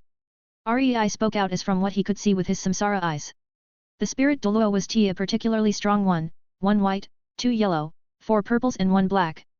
This spirit Doluo would be among the lowest tier of spirit Doluos. The prince and Shadow 5 jumped in shock as they saw Rei appear in the room. Rei had summoned out his 1,000,000-year ring as he sent the suppression out in full force. The level of suppression started to climb as the prince and Shadow 5 tried to resist. Shadow 5 sent out his rings trying to contend with the pressure enough so that he can move. Humph, how long can you last for? Rei said as he wanted to install deep fear into the prince before he died. Rank 60, 70, 80, 85, 89, 90. Rei's spirit ring suppression reached the realm of titled Doluos as Shadow 5 collapsed onto his knees heavily. The prince and the spirit Doluo laid on the floor, slowly being crushed by the spirit suppression. Esteemed Doluo, please let this foolish one off. A voice rang out as Rei looked out of the window. An old man could be seen floating as Rei could feel his power. Rank 92 titled Doluo. 1 white, 1 yellow, 3 purples 4 blacks. This titled Doluo would be classed among the low to mid-tier titled Doluos. The elder had called Rei a Doluo as he felt it would be impossible for anyone to get a red spirit ring otherwise, and seeing that the force had reached into the realm of Doluos, the young man couldn't be underestimated. Esteemed Doluo, can you let my foolish grandson off? I'm sure he had already learned his lesson. The elder cupped his hands as the life of the royal heir was in Rei's hands. Ho, once bitten twice shy, I had enough dealings with your type of humans. You'll always find a way to get revenge once you are confident in killing me. So why would I let him off? Rei said as he increased the suppression even more. Stop! The elder cried out as he activated his essence spirit manifestation. His energy erupted outwards as a titan gorilla could be seen. Before the elder could even do anything, the prince and Shadow 5 were crushed into meat patties as Rei jumped out of the room and onto the roof. Looking in front of him, Rei could see the titanic gorilla with its glowing red eyes staring at Rei with hatred. You dare kill the royal heir, die! It shouted out while Rei used his fated steps to evade and jump onto the gorilla's shoulder. I was worried that there would have been a skilled Doluo, but it seems like I was overestimating you guys. Rei said as he was able to see the weakness of the giant gorilla with his samsara eyes. Little shit! The titled Doluo shouted out as hit towards Rei who only escaped from his location causing the Doluo to hit himself. Rei only smirked in disdain. While he may not be able to fight a skilled titled Doluo, a hysterical and low-tier titled Doluo would be no problem. This titled Doluo didn't even know how to use his other skills and only the brute force of his titan gorilla. It's either he is too mad to even fight properly, or human martial arts aren't too developed. Rei thought as the fight went on, the titled Doluo was like a literal gorilla rather than a human using the spirit. The fight had caused a mass amount of destruction as people could be seen trying to run away. Weak point. Rei thought as flashed towards the head of the gorilla. Punching out with all of his strength, Rei punched the temple as the gorilla cried out in pain and the essence spirit manifestation faltered. Bai Wu. Rei said as he saw that Bai Wu was nearby. The fight had slowly progressed from the noble district to the inn where Rei and Bai Wu was staying. Lei. I'll teleport you out of there. Bai Wu sent out her thoughts as she was about to jump towards him. Stop. I got this. Rei shouted as a misfired attack from the titled Doluo would cause a great amount of damage to Bai Wu and he didn't want that. I'll end the fight fast. Rei thought as he brought out his 1 million year ring. Heavenly Demonic Beast Mode. Rei said as he activated his ring, he chose Beast Mode as right now he didn't have the reserves to use any techniques in Assault Mode so it would just be a waste. A gigantic dragon with 4 wings and 10 tails appeared as Rei launched himself towards the giant gorilla. Rei caught the titled Doluo off guard with the sudden appearance of the heavenly demonic beast and pierced the arms of the gorilla so that it couldn't defend itself. Before the gorilla could even roar, Rei sent his remaining 8 tails and shredded up the essence spirit manifestation of the titled Doluo as he also dispersed his beast mode. Rei landed next to the titled Doluo as he summoned out Kyoki and killed him while he was at his weakest after his manifestation was destroyed. Bai Wu teleported next to Rei as she held him up. She knew Rei was weakened right now, especially after using his heavenly demonic beast mode with his current reserves. Thanks, Bai Wu. Rei said as he panted. Bai Wu will get us out of here. She said teleporting them continuously back to the Star Do Forest. She didn't want to stay for too long since she wasn't confident that she could fight off everyone while protecting Rei. Rei looked at the worried face of Bai Wu who was teleporting them continuously back to safety as his smile slowly became a loving one. Rei closed his eyes as he entrusted his safety to Bai Wu. Landing back by the lake in Star Duo Forest, Bai Wu set Rei down gently as she also panted from heavy energy exhaustion. Bai Wu sat down next to Rei as she saw that Rei was sleeping for the first time since she met him. Fighting off the exhaustion, Bai Wu leaned closer for a better look. Bai Wu smiled faintly as she saw Rei's peaceful face during sleep. Lei never slept before, but he looks so handsome when he sleeps. Bai Wu thought leaning closer. She blushed when she had a thought appear in her mind. Lei's guard is down. Bai Wu blushed even more as she saw his lips unguarded. Looking around to make sure no one was around, Bai Wu looked back at Rei and kissed him on the lips. Bai Wu held the kiss for a few seconds before separating. She touched her own lips with her finger. Soft. She muttered as she was considering on a second kiss. Bai Wu might wake up Lei, next time then. She thought as she laid beside Rei and rested her head on Rei's chest. Making sure that she is asleep, Rei opened his eyes slowly. He looked down as he saw Bai Wu's happy face as she slept. Why did I allow her to kiss me? Rei thought as he felt like something sprout in his heart seeing the loving face of Bai Wu. Maybe I do love her. He thought as he closed his eyes and went to sleep. 109, no need, no want, no worry. Rei woke up as he felt the lack of weight on his chest. Sitting up, Rei yawned slightly as it was the first time he slept in a million years. Rei got up as he went to look for Bai Wu. It didn't take long for Rei to find her as she returned from the forest carrying some fruits. Ah! Lei, you're awake. Bai Wu waved as she jogged over. As she go close to Rei, she blushed remembering what she did and paused. MN. Rei was confused as to why she suddenly paused in her steps. Bai Wu. Rei asked as he walked closer to her wanting to see what's wrong. Nothing. Nothing is wrong, just thinking. She said averting eye contact. She cupped her cheeks as she felt them burn up. Stop blushing cheeks. Bai Wu will get found out. She shouted mentally. Rei only raised an eyebrow as he looked at Bai Wu cupping her cheeks. Rei only chuckled as he walked behind her. Leaning forward, Rei smiled. Bai Wu. He said close to her. Bai Wu jumped in shock hearing Rei's voice so close to her ear. But as she jumped, her head collided with Rei's head causing her to fall forward. Why is Lei's head so hard? Bai Wu said as she clutched her head with her hands. because I train my body up. We should work on your combat techniques. It'll help you out in the long run. Rei said with a smile, seeing Bai Wu's expressions. So Lei is teach Bai Wu how to fight? She asked, standing up, still rubbing her head.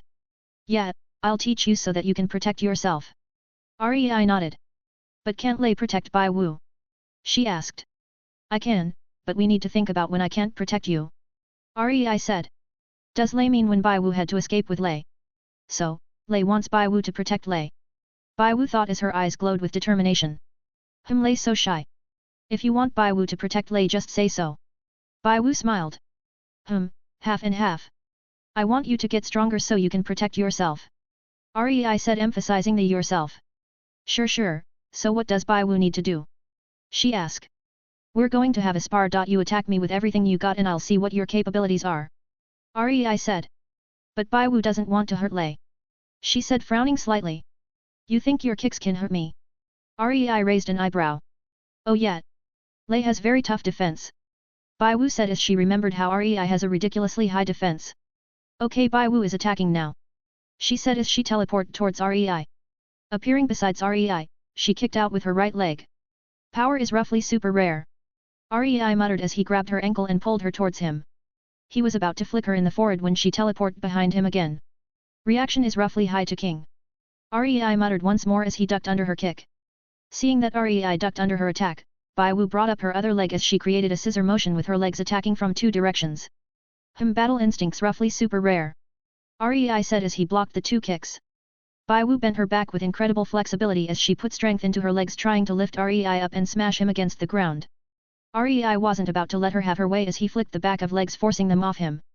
Using the momentum of being thrown off, Bai Wu teleported behind Rei as she tried to kick him behind his head. Rei swung his legs upwards as he countered. Battle instincts are around high to King instead. Rei muttered as he made a mental note. Let's test defensive measures. Rei said as he put force into his legs, pushing her back. Rei dashed forward as he flicked her forehead, causing her to stumble. Definitely needs work. Rei said as he flicked her forehead a few more times as Bai Wu tried to teleport away but was hit each time. Lei, stop it. Don't flick Bai Wu's head. She said, holding her slightly red forehead with tears in her eyes. Fine, I'll punch instead. Rei said with a smile, holding up his fist. Bai Wu replied with a dumb look on her face. Rei was about to move when he scared Bai Wu out of her trance. Wait. Ha, Bai Wu was kidding, air flicking the forehead is okay, no problem at all. Bai Wu nodded her head quickly. Rei raised an eyebrow in humor. Really? I was sure I heard you say something about don't flick your head anymore. Nope, Bai Wu didn't say that. Lei must have misheard, ha. Bai Wu laughed nervously. Rei chuckled seeing her act like this. Fine, I'll just use spirit energy to repel you then. Rei said, causing Bai Wu's eyes to light up. Thank you. Bai Wu said gratefully. Alright, that's enough. Come on, we have a spar to finish. Rei said as he resumed the spar. He and Bai Wu sparred for a few hours as Rei got a general view on Bai Wu's powers. Bai Wu, we'll need to work on your power, defense and reactions the most. However, we can also focus more on speed than defense so that you can evade attackers easily. Rei said as he watched Bai Wu laid on the floor panting and drenched in sweat. I'll test your willpower later, but first get some rest and wash up to relax. Rei said as he sat down on a rock. Okay. Bai Wu said as she pulled her tired body away. Do you want to join? Bai Wu asked with a grin. Seems like you have enough energy to spar some more. Rei smiled as he turned around. Rei raised an eyebrow as he saw Bai Wu already halfway through running away to the lake. Rei chuckled as he started making a mental status board for Bai Wu. Name, Bai Wu. Age, 107,000. Combat rank, mid-high. Spirit rank power, 40-50. Power, 4.5/10. Speed, 6/10. Reaction, 4.5/10. Defense, 2/10. Instincts, 5/10. Abilities. First ring teleport. Other abilities unknown. System, save this status board if you can. Rei thought. Status board 4, Bai Wu, saved. Rei was cut off when he heard Bai Wu scream and ran over to where she was. Having learned his lesson from last time, Rei didn't cover her area with his senses. However, he regretted it the moment he ran towards her area. Bai Wu stood nude as she slowly tried to dip her foot into the lake. Rei slapped his hands over his eyes as it made a loud sound from the force and speed. Bai Wu, why did you scream? Rei asked, turning around away from her. However, the image of Bai Wu in full nude trying to dip her foot into the lake had firmly imprinted itself into his mind. Lake was too cold. Bai Wu said as she turned around to see Rei covering his eyes and facing the other way. Lei saw. Bai Wu asked with a blush. Rei nodded slowly. Bai Wu blushed as she slowly sat down into the water, hoping it would cool off her blush and hide her body. Don't scream out randomly. Rei said as he sat down. He decided to stay just in case something did happen and wasn't just another one of Bai Wu's pranks. Bai Wu nodded slowly as she submerged her body till her nose was just above the surface. Her entire body felt hot as the cold water didn't help cool her down at all. How much did Lei see?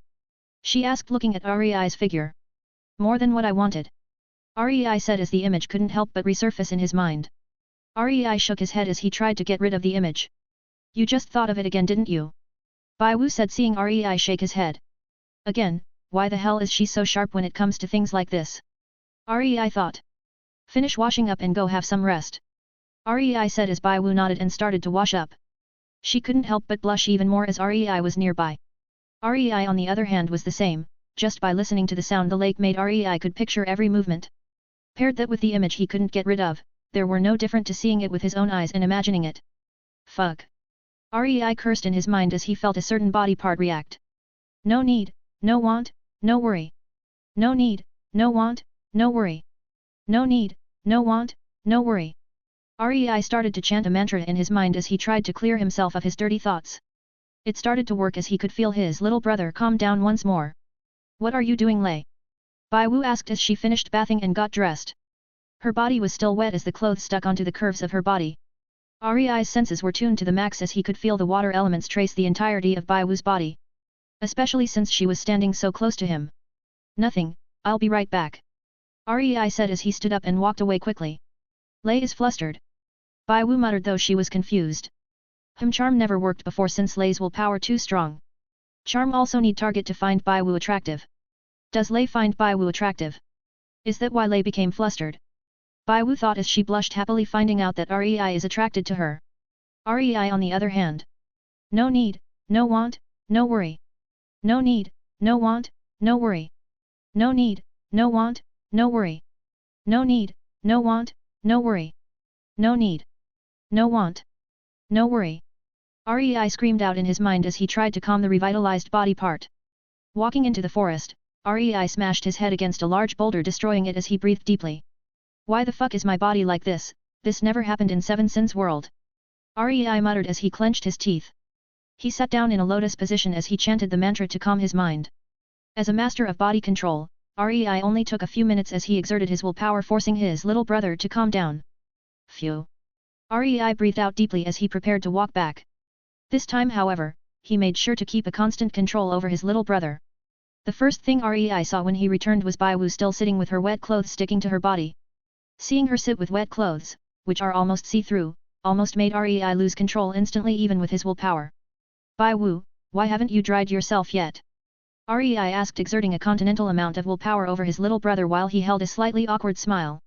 MN? Oh yeah, can Lei help Bai Wu? She asked, seeing Rei's awkward smile. I'll help with the hair, but you can dry your body. Rei said, throwing a towel to Bai Wu and walked away. Seems like Lei has his guard up again. Oh well, at least Bai Wu made Lei react. Bai Wu thought with a smile as she dried herself up. 110, Third Ring. Sounds of fighting could be heard within the forest. Some shock waves would appear every so often in the air as a hazy figure would fade in and out around a person. That person was Rei and he was currently sparring with Bai Wu. Don't make everything so predictable. Rei called out as he blocked another kick from Bai Wu. Bai Wu teleported once more as she appeared behind him. Rei brought back his elbow to attack her. During the time that they were training, Bai Wu had become much better at redirecting the opponent's momentum that Rei could confidently attack her without worry that she'll get hurt. Of course, Rei still held back his power a little so that it doesn't go too far above Bai Wu's limits. Remember, watch their body and try pick out weak points.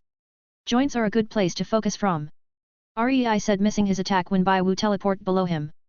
She gave a mischievous grind as she kicked upwards. Rei blocked with his hand as he looked at her with an eyebrow raised. Nice attack. The crotch area is a man's main weakness as it paralyzes them for a few seconds when hit with enough power. Rei said while Bai Wu only smiled as that wasn't her goal. Clamping down on Rei's hands with her legs, Bai Wu lifted her till she was face to face with Rei. Charm Baiwu thought as she used her ability. She leaned forward for a kiss when Rei bent back so far, his head was almost touching the ground. Rei flung Baiwu away, while she teleported to avoid that and was about to land a kick on Rei. Rei blocked that kick with his hands as he looked at her. Don't use charm too often, as if it fails, they can retaliate, causing you heavy damage from the backlash. Make sure the target has his guard down when you do it. Rei said while Baiwu grinned once more. Rei had a bad feeling rise up as every time Baiwu grinned it would be a prank towards him. Like this. Baiwu said, lifting her skirt and flashed her underwear. Rei paused slightly seeing this. Charm. She crouched down about to kiss Rei when he flicked her in the forehead with spirit power at the last second, sending her back slightly. Rei stood up, calming himself as he looked at Baiwu holding her forehead. Are you going to show your underwear to everyone you see? Rei said as he had a small frown. He felt a slightly sour feeling rise up in him when he thinks about how Baiwu would potentially do that in a fight to use her charm ability. Just imagining people seeing her that way made him annoyed. Nope. Only Lei gets to see, no one else. She said with a tiny blush while patting away the dust. Anyways, Baiwu, you should start to make your third ring now. Just relying on teleport and charm limits your fighting potential. Rei said as he mentally updated her status. Baiwu. Age, 110,000. Combat rank, Low King. Spirit rank, rank 30 Spirit Grand Master. Spirit rank power, 50-60. Power, 4.55.5/10. Speed, 66.5/10. Reaction, 4.55.5/10. Defense, 2/4. Instincts, 5/6. Abilities. Ring 1 Teleport. Ring 2 Charm. Baiwu nodded as she sat down and started to materialize her third ring. Rei watched her as he eventually also sat down. He just needed that extra push to increase his ring to the 1 million year mark. Once he upgrades his spirit rank, his reserves should increase, allowing him to save more time when upgrading his next ring to 1 million. Rei closed his eyes as red energy started to thread around him. His 980,000 year sword monarch ring appeared as it started to gain hints of gold. With a push of energy, golden light shot up into the air once more as this phenomenon appeared for the second time in Stardew Forest. Deep into the center of the forest, a python with the horns of an ox opened his eyes as he looked towards the sky. The second million-year ring has been born. Its aged voice rang out as it prepared to investigate which spirit beast had cultivated to have a 1 million-year ring. Back at the lake, Rei opened his eyes as he looked at the gold and red ring. The gold layer had hints of blue threaded into it as the two swords crossed in the middle of the ring. Sword Monarch 1 million. Absolute Zone. Everything in the radius of 5 meters is the user's absolute zone. User is able to wield his sword at 5x power, speed, and accuracy. Fated Steps. An unpredictable step of footwork that allows for the user to enter the enemy's range in an instant without detection. Sword Strike directly after Fated Steps is 5x as strong. Sword Heart. User is the sword is the user. What user wants to cut will be cut. All attacks with swords are 5x as strong. Kyoki Tengoku. Bankai. Shojun, Ascend. Phew. Rei breathed out as he finished upgrading his ring. The next ring should be Haki abilities. Rei muttered as he stood up. He looked over to Baiwu and saw that she was still materializing her ring. Seeing her serious face, Rei smiled as while he checked his own stats. Name, Rei. Age, Immortal. Rank, 30 Spirit Grandmaster. Power, 90 Titled Doluo. Spirit, Azura War God, Samsara Eyes. Rings. Heavenly Demon, 1 million. Sword Monarch, 1 million. Right, so for the Haki, I want to incorporate all three elements of Haki. Armament, Observation, and Conqueror.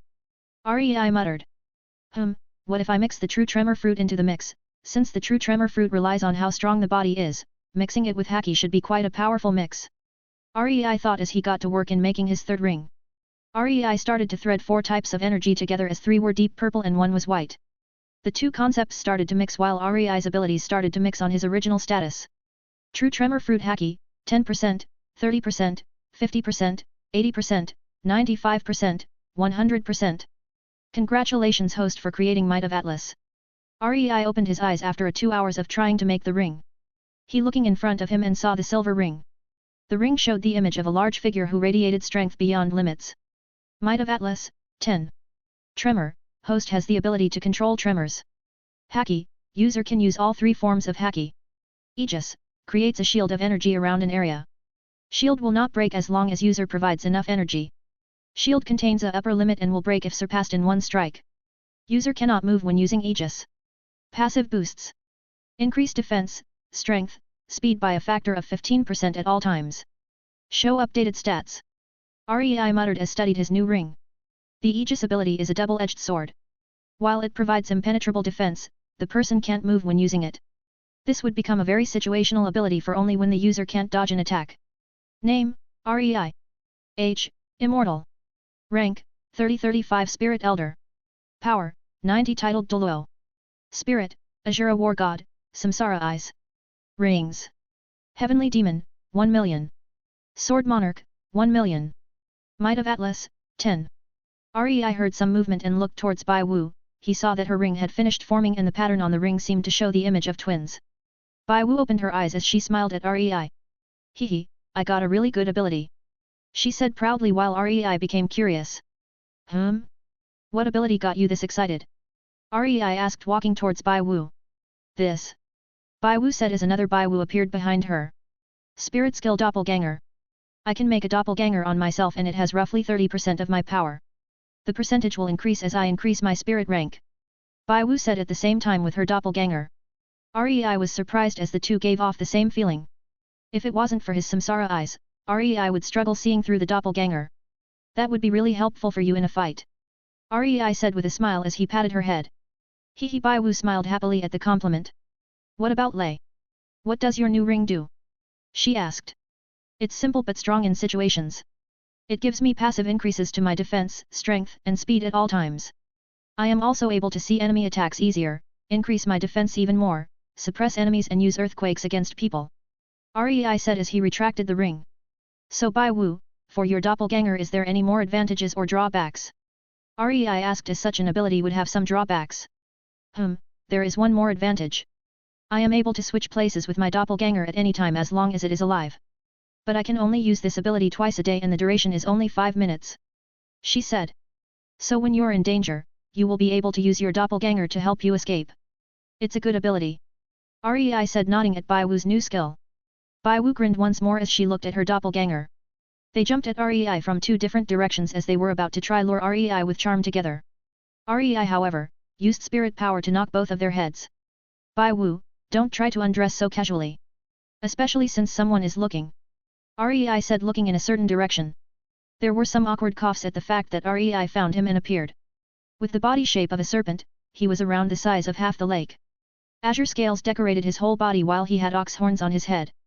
Speak, who are you and how dare you try to spy on us? REI said as he frowned at the beast. Esteemed senior, this little one did not intend to spy on you. This little one merely wanted to see the senior who had cultivated to have 1 million year rings. The serpent said as he bowed his head. I asked you who you are first. REI said. This little one is known as the Beast Monarch or Green Ox Python of the Heavens. The Beast Monarch replied as he didn't dare to be rude in front of the senior beast that was able to become a 1 million year spirit beast. So you're the Beast Monarch. Well, since you have seen what you wanted, you can go back to your nest. This lake is my territory. REI said summoning out his 1 million year heavenly demon ring. The Beast Monarch was shaking as it was the first time seeing a 1 million year ring and innate suppression he felt shocked him. I wanted to ask Senior if Senior is able to take the title of Beast Monarch. This little one feels like time is about to run out, so I can only ask Senior to take the title and help stand against humans. The Beast Monarch said his main goal. As the protector of the forest, he wanted to keep all of the beasts safe. Having a 1 million year beast protecting the forest would be the best case scenario. I don't care about your title. If any human dares to trample in my territory disturbing me and Bai Wu, I'll kill them myself. REI said as he gave the beast a chilling glare. The Beast Monarch shivered from the glare as he left with a sigh. So Lei doesn't want people to disturb us. Bai Wu chipped in as she watched the Beast Monarch leave. Yet, if humans come here they'll no doubt destroy this landscape. REI said, not commenting on what he said about disturbing him and Bai Wu. He lays so shy. Bai Wu grinned, making REI have a slight twitch at the corner of his mouth.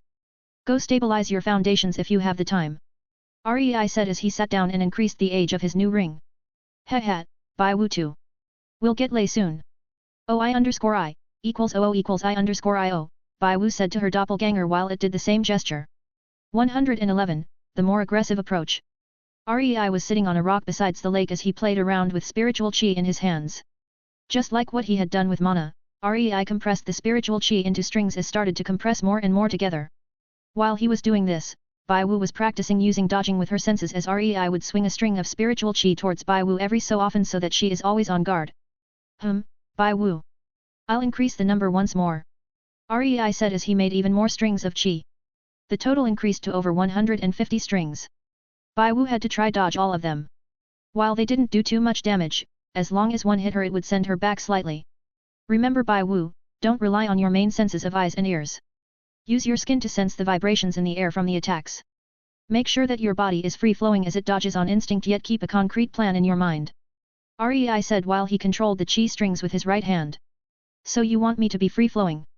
Bai Wu asked. Yes, when you are on the defensive. Follow the flow as you dodge their attacks. Each attack will have a hint, intent, and motion. Use this to predict where the attack will come from and instinctively use your body to dodge. Rei said as he multitasked with training Bai Wu using his right hand and raising the spirit ring age with his left. In the 3,000 years of training Bai Wu, Rei had increased his spirit ring age to 850,000 years. Might of Atlas, 850,000. Tremor, host has the ability to control tremors. Haki, user can use all three forms of Haki. Aegis, creates a shield of energy around an area. Shield will not break as long as user provides enough energy. Shield contains a upper limit and will break if surpassed in one strike. User cannot move when using Aegis. Passive boosts. Increase defense, strength, speed by a factor of 39% at all times. Does Lei mean like this? Going with the flow? Bai Wu joked as she made a wave motion with her arms. Rei sent a string of qi to her head as he knocked her back a little. Lei, it's too hard, I don't get what you mean by going with the flow. Bai Wu said truthfully as she stopped joking around for a rare moment of seriousness. Fine, I suppose you need a demonstration. Rei said as he stood up and walked toward Bai Wu who was sitting down. Bai Wu, you see this leaf? Rei asked picking up a stray leaf. Bai Wu nodded as she wondered why Rei would get a leaf. Dropping the leaf from above, Rei waved his hand towards the leaf as it bent with the wind and dodged out of the way. See this, the leaf follows the wind as it dodges out of the way. Granted that if one is fast enough, they can catch it before it can even react. Rei said as his hands blurred and caught the leaf. Now I want you to take inspiration from the leaf when it is following the wind. Your body is the leaf as the enemy attack is the hand trying to grab you. Push your instincts outwards as your body reacts instinctively to dodge the attack. With the 3,000 years of training we did for your body, you should be able to have a pretty high limit before people can catch up to you when you master this technique. Rei said as he sat back down. Bai Wu, the best way would be for you to be blindfolded and ears plugged. This way your other senses are being pushed to the limit. Rei said as he threw her a blindfold and a pair of ear plugs. These were items he had left over in his separate space that he decided to use right now. Bai Wu nodded as she grabbed the blindfold. She was about to put it on when he paused and gave it a sniff. Smells like Lei but, younger? Slightly different but still Lei? And salty too. She said. Yeah, I had used that blindfold when I was training to spread out my senses. As for the salt, I was out at sea when that had happened. Rei said as he smiled nostalgically at the memory of partying with Shanks. But I will get distracted. Bai Wu muttered. Why? Rei asked, not understanding how the blindfold would distract her. Because it smells like Lei is on my face. Bai Wu said blushing and looked down at the floor avoiding Rei's stare. Underscore. It was a pure intent, okay? I just wanted you to use it to train, okay? Why would you say it's like I'm on your face? Rei thought with a face palm. Highs, come on, we'll buy you a new blindfold. We'll also take this chance for you to fight other people as well. At least then you'll have some experience in fighting someone other than myself. Rei said standing up. Lei? Can I keep this?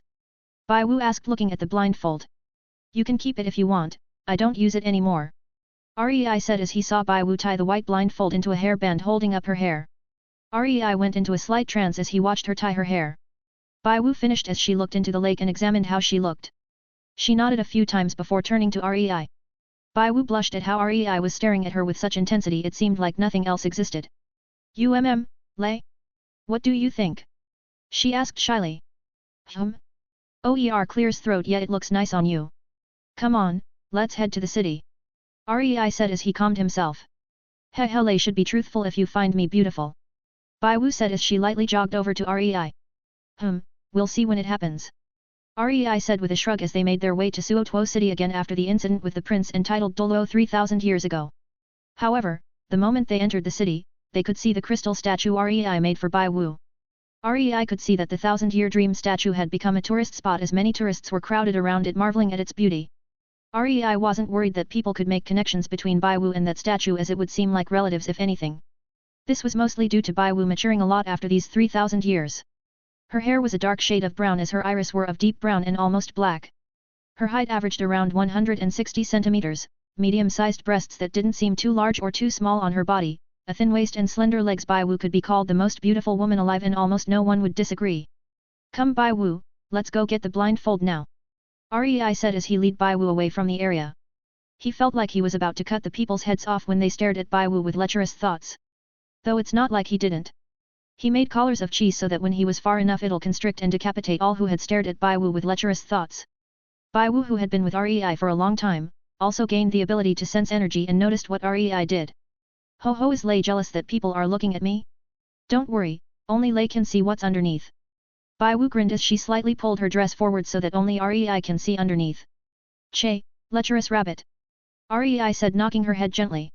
While his actions may seem gentle, his mind was raging as he controlled himself to not get turned on by Bai Wu's pranks. Hee, I'll only be a lecherous rabbit to Lei. Bai Wu said, not backing down. Lei said that in battle one must try to take the initiative when they can. So I'll do just that.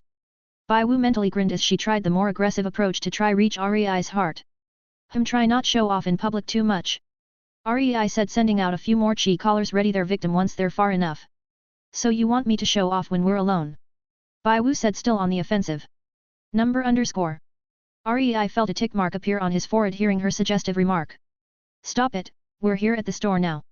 Rei said as he showed her the store that sold fabrics. Fine, I'll stop, for now.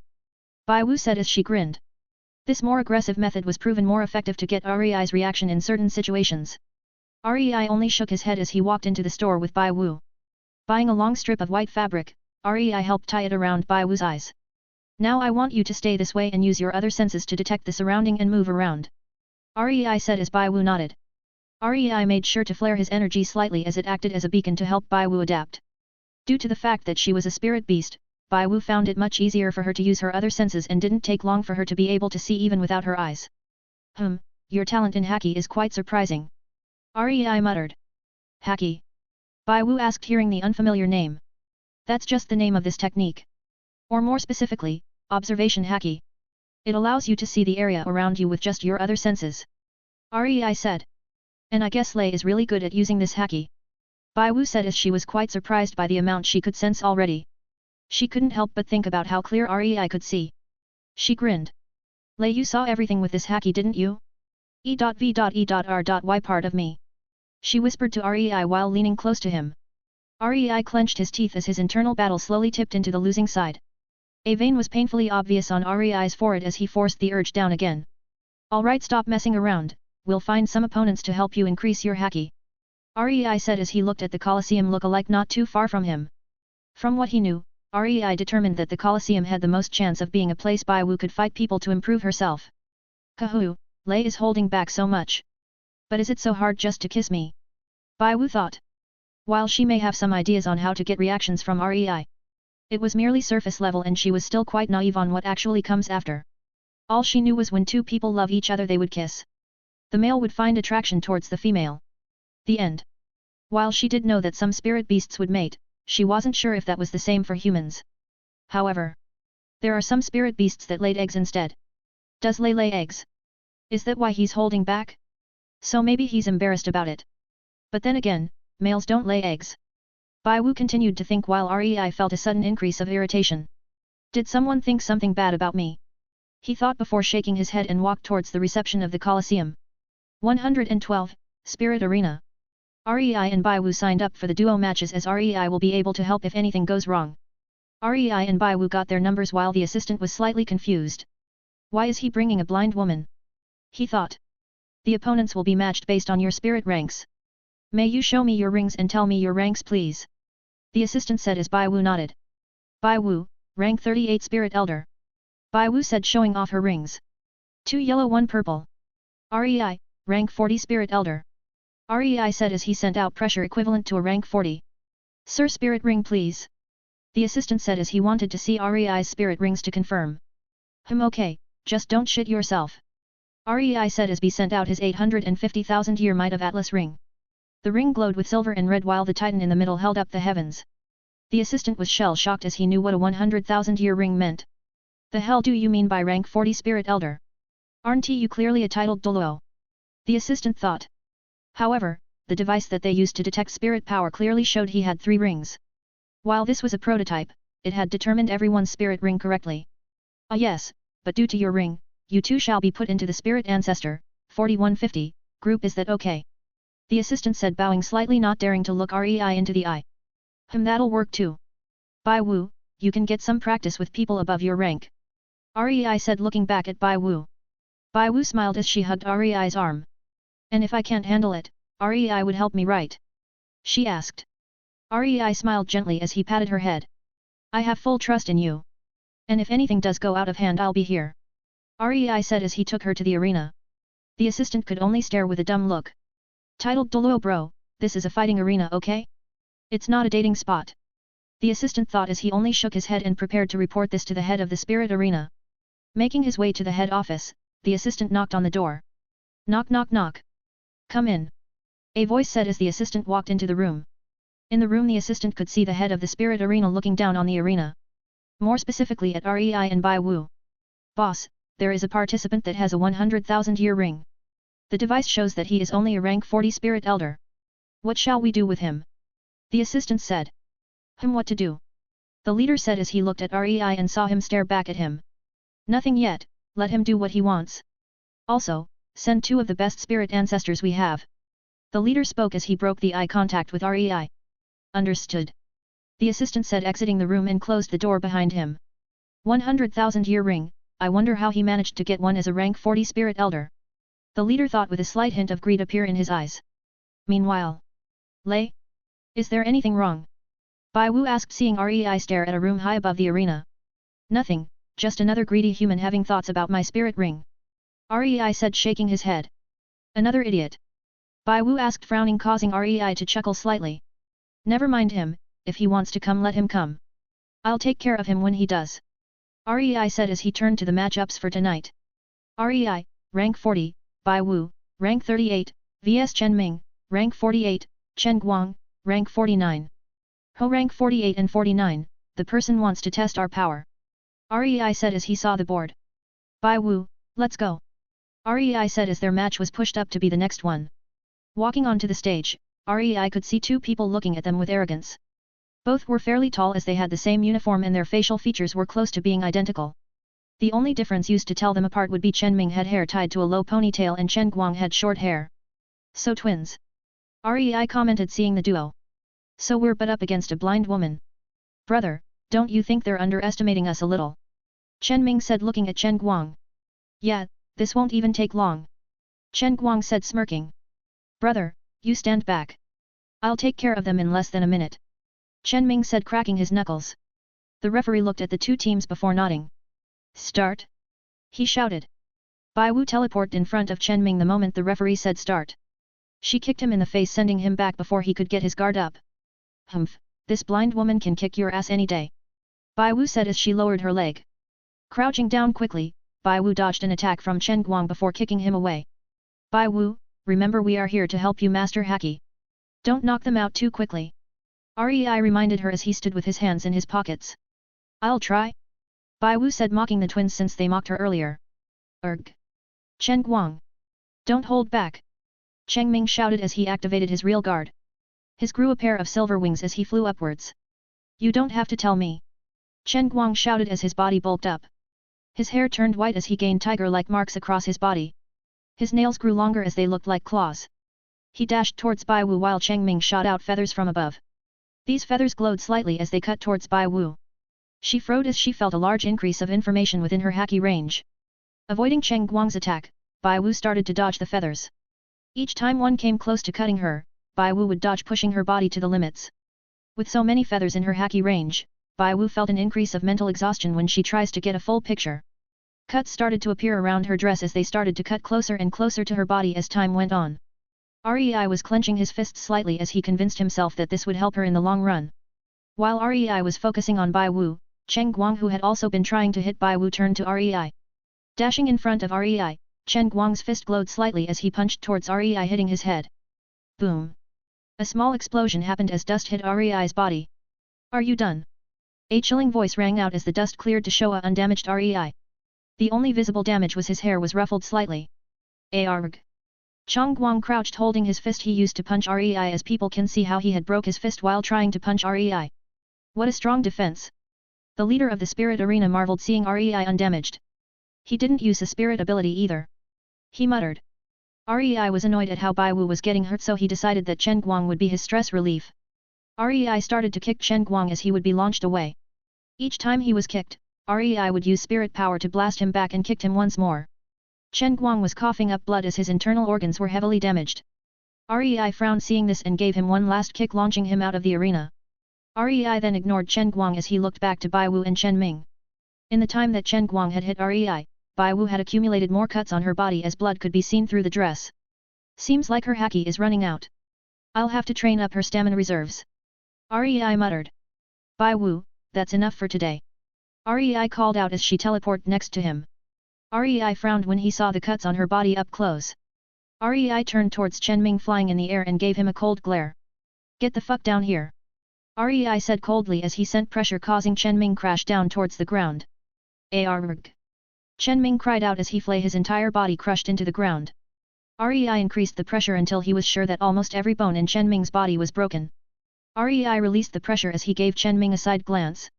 I'm letting you off easy. Rei muttered before turning to Bai Wu. You did good for using haki to this extent. Rei said as he princess carried her in his arms. You could say I love you instead but this'll do for now.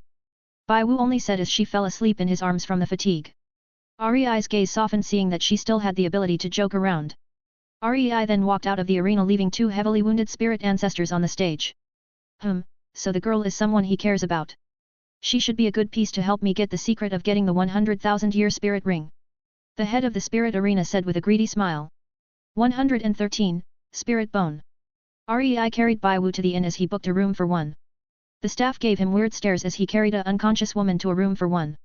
Rei ignored them as his main focus was Bai Wu. Laying her onto the bed, Rei looked at her body covered in cuts. Waving his hand, Rei gathered spiritual chi into his palm. Tracing the wounds on Bai Wu's body, Rei healed them one by one. He didn't heal them all together since he wanted to do a thorough job making sure they didn't leave any scars. Rei frowned when he saw that the blood had dried on her body.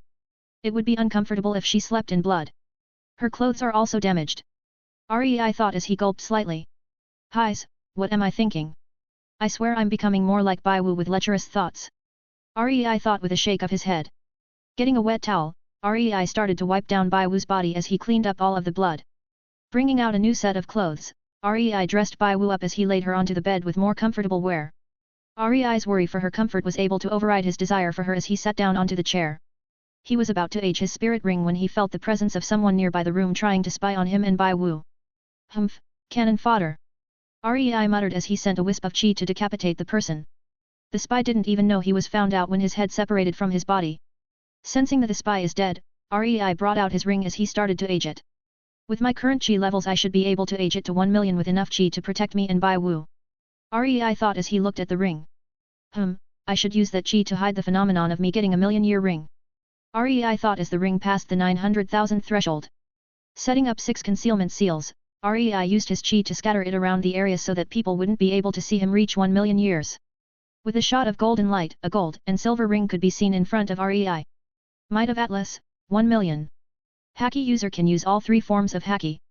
Tremor user can control vibrations to create earthquakes and tremors. Aegis creates a shield of energy around the user. The shield won't go down as long as user provides energy. Shield has a upper limit and will break if an attack surpasses the limit in one strike. User cannot move when using Aegis. Avatar of Atlas 1 if the strongest known avatars for its almost impregnable defense. Passive. Blessing of Atlas strength, speed, defense, and stamina increase 50% at all times. Rei inspected his new 1 million-year ring and gave off a slight smile. The avatar seems pretty good. With my current defense, the avatar will no doubt be unbreakable by anyone in this world from what I can tell. Rei muttered as he prepared his next ring.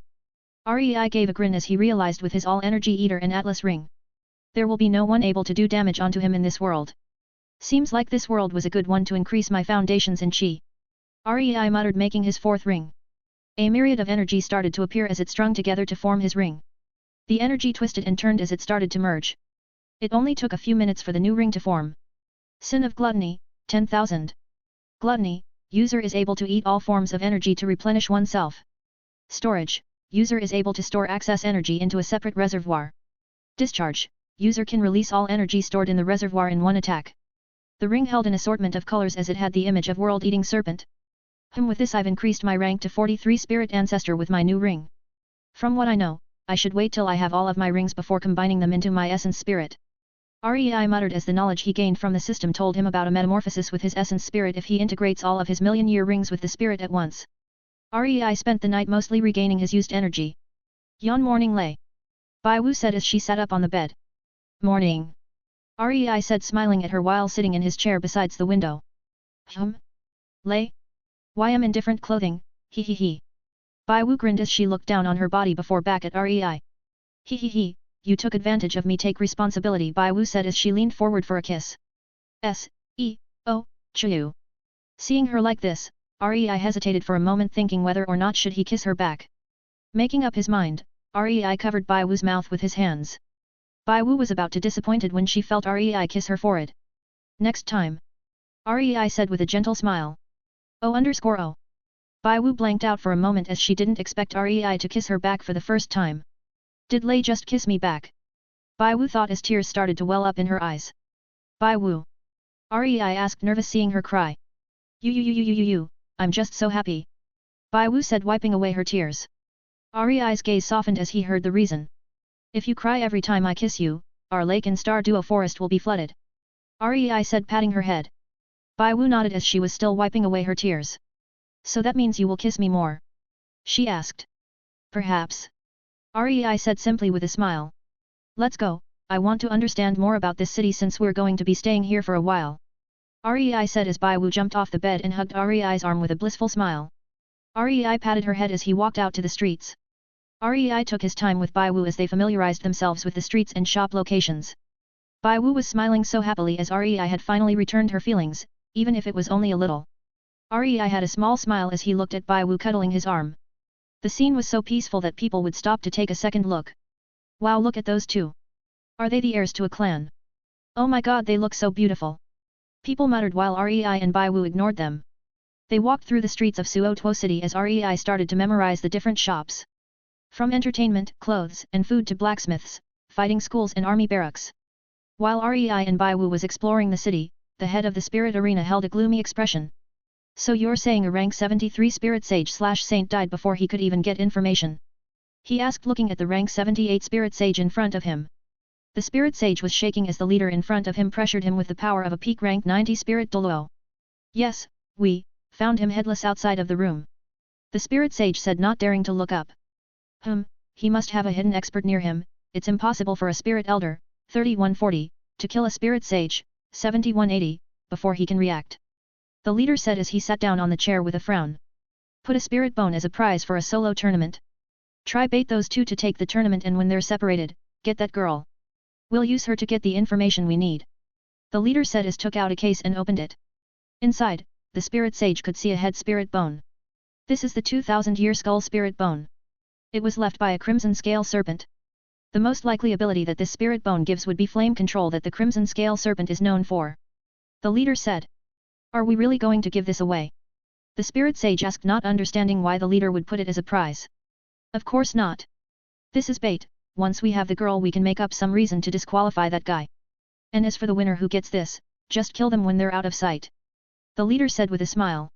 And don't fuck this one up too. He continued as he dismissed the spirit sage. Now Rei, give me that chance to take your secret. The leader said looking out of the window. Rei and Bai Wu on the other hand was about to enter the spirit arena when they saw a poster. Solo match tournament. Free entry, winner gets the 2000-year skull spirit bone dropped by a crimson scale serpent. The hell is a spirit bone? Rei said reading the poster. Lei, the spirit bone is a bone that a spirit beat leaves behind when they have an intense surge of regret before they die, dies willingly or grateful for their death. But most of the time humans would take the child of the spirit beast and kill it in front of their eyes before killing them. It's a cruel way since it increases the chances of getting the bone. I saw this happen a few times when I was still a rabbit. Bai Wu whispered to Rei as she felt anger and sadness for the existence of spirit bones. Seems like the spirit bone is highly sought after if they go as far as to kill the child before the parent just for a higher chance to get the bone.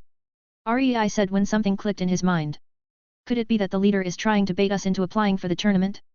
He knows the spirit bone is highly sought after by spirit masters, so he wants to try bait us. Because it seems like it was just set up since so many people are surprised by it. Rei said, looking around.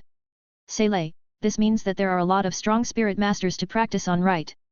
Bai Wu said as she understood that this was a great opportunity for her. Yeah, this is a good opportunity for you. But, it is also dangerous. So don't take the blindfold and make sure to be careful at all times. I'll be there to help you at all times. Rei said, giving her a smile. Bai Wu grinned as she hopped up and gave Rei a kiss on the cheeks. She quickly jogged away to sign up, giggling while she did. Rei chuckled seeing her jog away after kissing him on the cheeks. System, since I'm cultivating a mix of spirit beast and human. Am I able to create a spirit bone myself? Rei asked mentally. Yes, a spirit bone is essentially a body part which the beast decides to integrate a part of his/her ability for easier use. For example, a scorpion might have a spirit bone on its tail and stinger. The system would suggest host to cultivate a external tail spirit bone from the heavenly demon.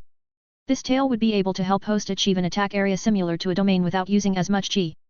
Rei read the system message as his interest was piqued. So I can cultivate the 10 tails into a external tail spirit bone. Interesting. Rei thought as he suddenly realized something. Is the bone going to be 1,000,000-year-old bone since the ring it's based on is 1,000,000 years old? Rei thought. Host is correct, once host completely forms the spirit bone, the bone itself will be 1,000,000 years in age. However, as host makes the bone, it would take time to fully construct a full 10-tailed heavenly demon external spirit bone. Thus when host first makes the bone, host will only have access to one tail. One tail is more than enough for now. I can probably also use these tails to help me control more chi. Rei thought as he watched Bai Wu sign up. It didn't take long as she jogged back to Rei quickly. She was about to hug Rei when he flicked her on the forehead. You think I would forget about the kiss on the cheek? Rei said with a smile. I thought you forgot. Bai Wu said, giving a nervous laugh. If I forgot that easily I might as well jump off a cliff. Come on, the tournament should be starting soon. From what I overheard, the first round might be a battle royal. Rei said as he gestured Bai Wu to lead the way. Sure, if I win then you better reward me, okay? Bai Wu said as she stood up walking towards the arena. Sure, don't forget to use haki with your fighting. It can save you from a lot of situations. Rei smiled as he followed her. The leader who was watching them as he frowned. Only one took the bait, send more of our people to distract him while we take the girl. The leader said as the figure behind him nodded and walked out of the room.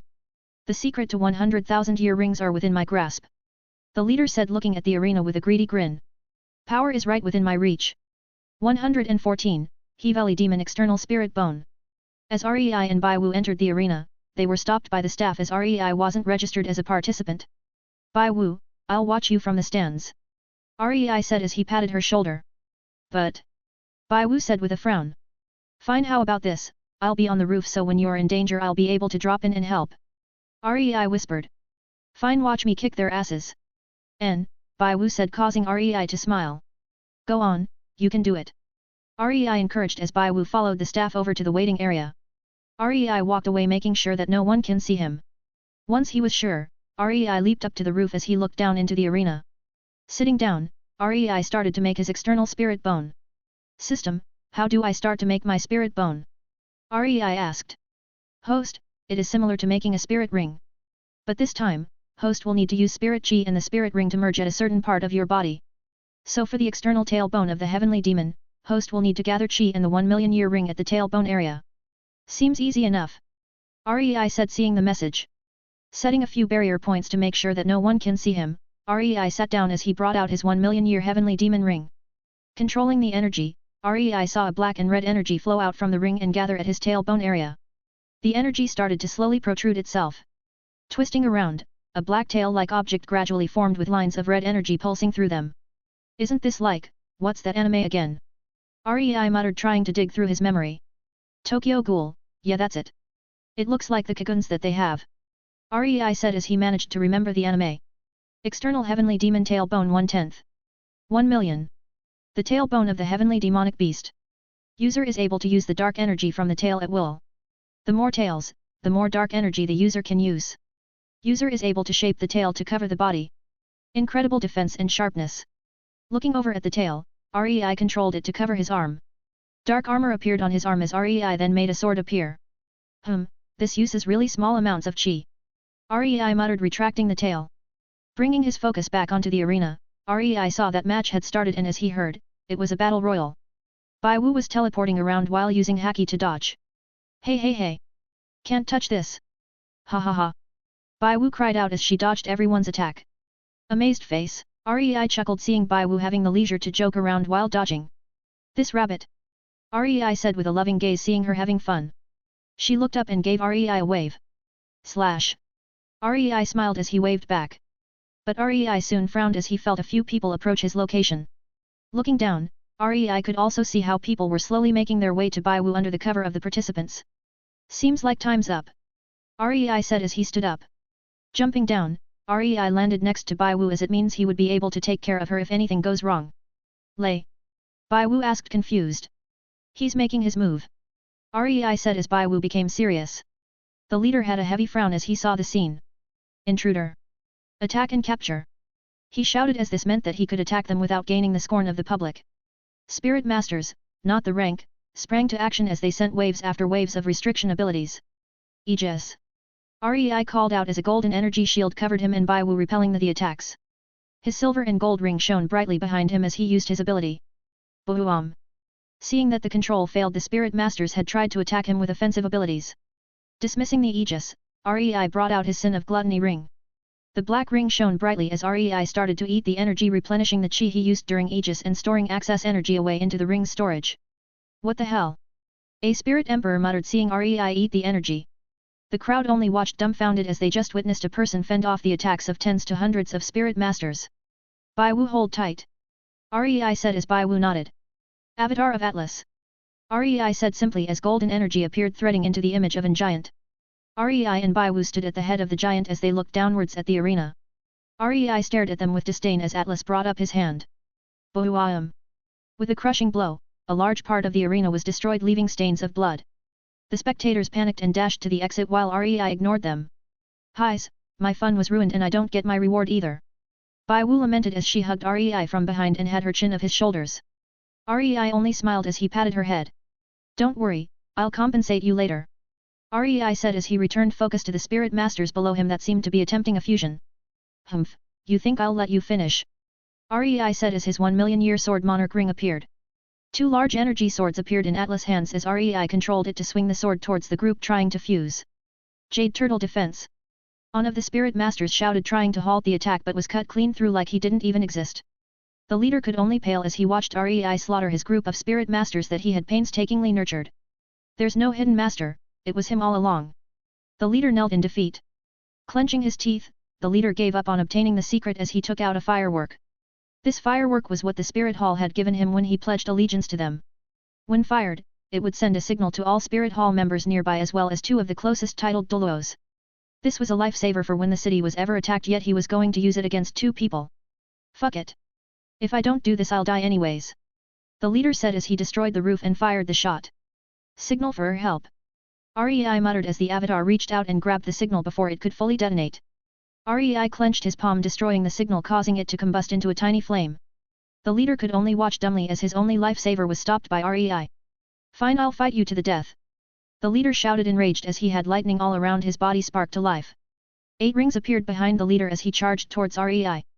Punching out, a large swarm of lightning shot out towards Rei. Blocking it with his sword, Rei frowned at the energy drain. So the leader is a top-tier spirit Doluo at rank 90. Rei muttered. Bai Wu, use this seal. It'll help increase your overall status for a short time without drawback. When I'm fighting this spirit Doluo you should be able to protect yourself with this seal. Rei said, making a seal. Okay, be careful, okay? Don't forget about my compensation either, okay? Bai Wu said as she took the seal. Her hair turned a neon version of azure as energy flowed through her body. Teleporting out of the avatar, Bai Wu started her own kind of slaughter as she left a trail of azure lights.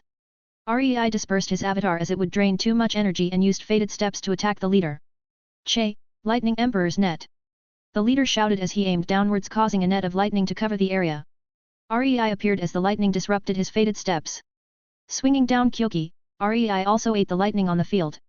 The leader turned into lightning as he rematerialized behind Rei. I am the nemesis of all elements and physical fighters. Lightning doesn't escape that fact. Rei said as he ate the lightning, stopping the leader's transformation. Materializing his external spirit bone, REI attacked the leader with his tail as the leader could only try to guard. While it minimizing the damage done to him, it rendered one of his arms useless. Arg! The leader cried out in pain as the tail had completely ripped off his left arm. Arg! Thunder God decent! The leader shouted out as a huge spear of lightning darkened the sky. Ho, you call this puny lightning a god's attack? If that's the case, then I can say I've killed a few of these gods then.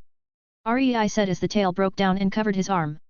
Creating a sword, REI cut upwards as it split the lightning in half, missing him completely. Impossible, my 8th spirit ring ability. The leader muttered as he forgot the pain. Only fear remained. If this is everything you got, then you've truly disappointed me. As someone who even thought you had a chance to take my rings, your ability is truly limited. REI said. Even though this spirit Doluo is stronger than the title Doluo he met a few thousand years ago, it was still a disappointment. You dare look down on me? The leader shook with anger. Self-made spirit ability. Berserk discharge. The leader shouted as he burned his entire spiritual reserves. Even his rings were sacrificed as he wanted to take REI down with him. The leader's body was burnt to ash as a lightning humanoid appeared in its place. I don't believe you can eat this much lightning. He shouted as the lightning gathered in the air. There were even enough lightning to cover a country. Since you like lightning so much, then you can have this. REI said as black lightning gathered in his palms. The original form of gluttony was Slayer magic. And with REI having the heavenly tribulation lightning combined with Devil/God Slayer lightning. The strongest element in his arsenal was no doubt lightning. Yet the leader had actually wanted to compete with REI in the area of this element. This isn't mentioning the fact that REI is using all of his energy in the separate storage from the Sin of Gluttony ring. Die with a flash of thunder. The leader shouted. The lightning gathered at his command as it descended with the power to rival a rank 95 titled Doluo in one strike. Devil's Tribulation Railgun. REI said as the black lightning shot upwards, devouring everything it came into contact with. Curse you! The leader shouted as the remainder of his existence were devoured by REI's lightning. Humph, puny grudge! REI said as he gathered the resentment that the leader left behind, which tried to curse him. Opening his mouth, REI ate the resentment energy as it replenished him. If the leader knew that even in death he couldn't harm REI, then he would die again from the anger. Since you two watched for so long, you can try fight me as well. REI said as two figures appeared at his prompt. Well, let's just say you got my interest. Dismissing an attack at the level of rank 95 is truly a feat most can't do. The first person said as he looked at REI with a smile. Rank 95 and rank 94 hui. REI said, examining the duo with his samsara eyes. Oh? You can tell. The second person said, seeing that REI saw through their ranks. REI only shrugged as he smiled. Though I have to ask, how did you know something was wrong? REI asked as he was sure he destroyed the signal for help. When a signal for help is stopped halfway after launch, most would check it out. The rank 95 titled Doluo said as he shrugged. So you want to fight or leave? REI asked. While he doesn't mind fighting, Bai Wu could potentially get caught up. During his fight with the leader, REI had to remotely activate a life-saving barrier for her as the lightning almost struck her. Let's have a friendly spar. The rank 94 said as he activated his real guard. 115, clans. Clear Sky Hammer. The rank 94 shouted as a huge hammer appeared into his hands. 7 kill sword. The rank 95 shouted as the sword appeared in his hands. So a hammer and sword, hey. REI said as he summoned his dual blades. The million-year ring shone behind him as the two Doluos frowned. Why are you not using your essence spirit? The Clear Sky Doluo asked, seeing the ring. REI only shrugged with a smile. Don't need to. REI said as he used fated steps to disappear from his location. Not good. The sword Doluo said as he stabbed his sword down. Blades erupted in all directions as it missed him and the Clear Sky Doluo. The sword Doluo looked around but frowned when he didn't see anyone appear. Because I'm already in your range. REI said as the sword Doluo looked down with widened eyes. REI was about to strike him when he saw a hammer approach him. Kicking off the hammer, REI landed gently. Thanks. The sword Doluo said as he had a small frown. You two should be more serious, otherwise I'll kill you without even 30% of my abilities. REI said with a neutral face. The two Doluos looked at each other as they nodded. 7 kill sword, first kill. The sword Doluo shouted as rows of sword keys shot towards REI from all directions. Clear Sky Suppression.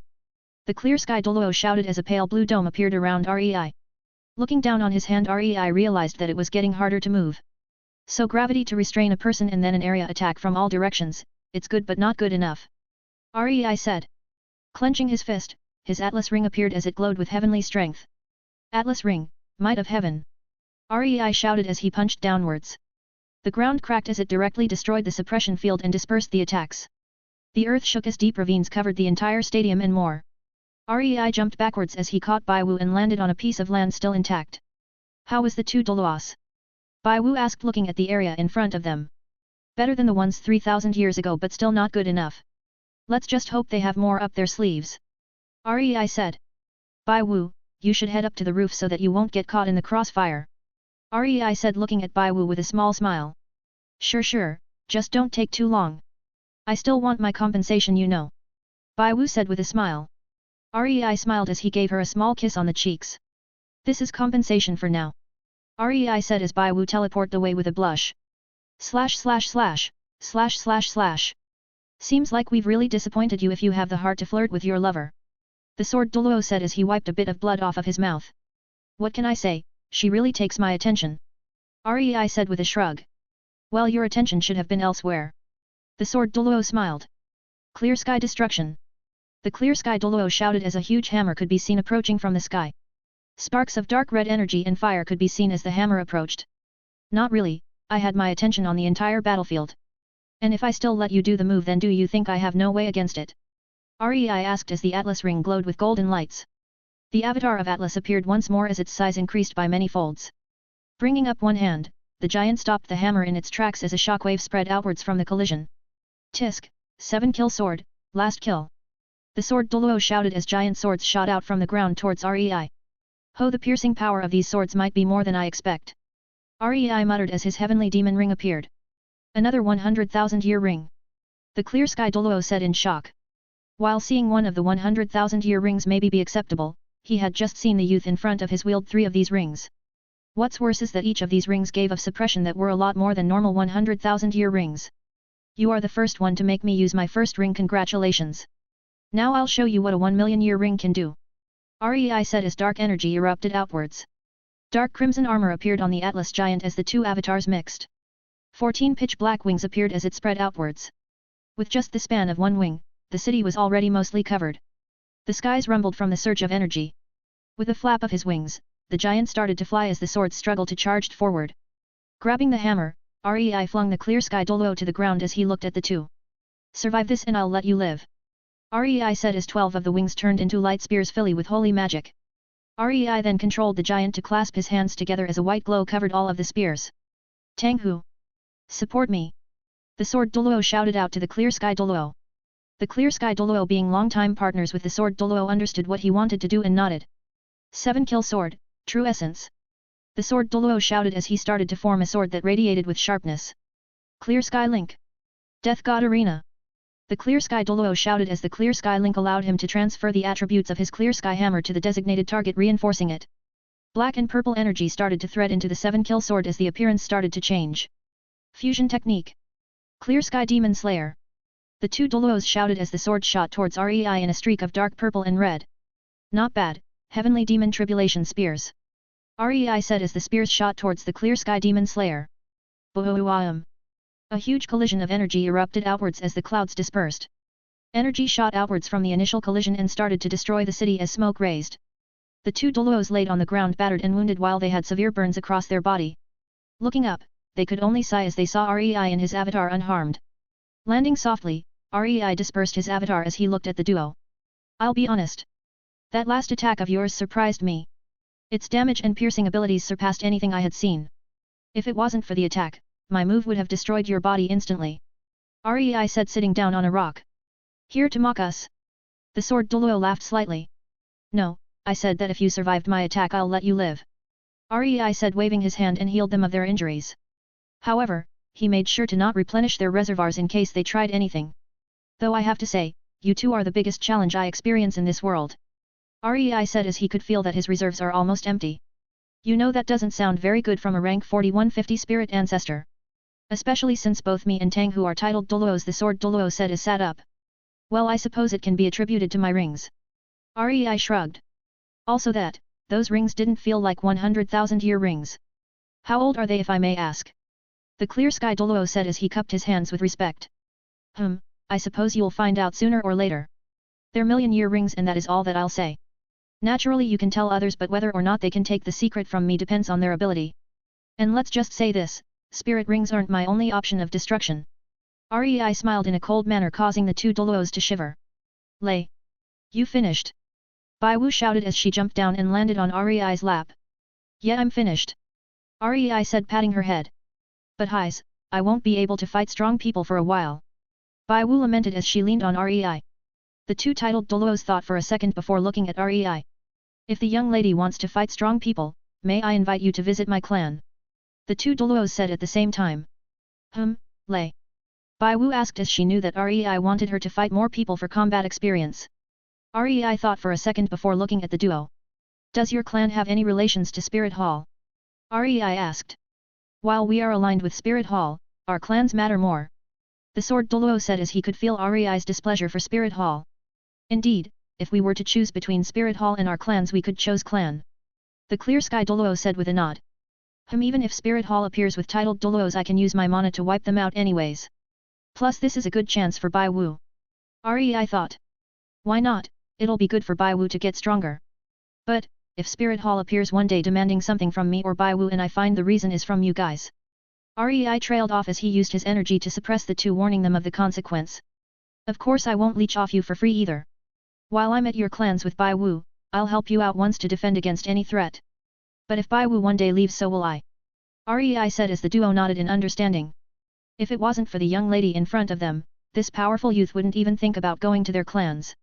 Having him provide protection once is like a life-saving talisman, and for the safety of their clans they wouldn't mind. After all, they both seen the deed of the Spirit Hall and they have been wary of the Spirit Hall wanting to take their clans.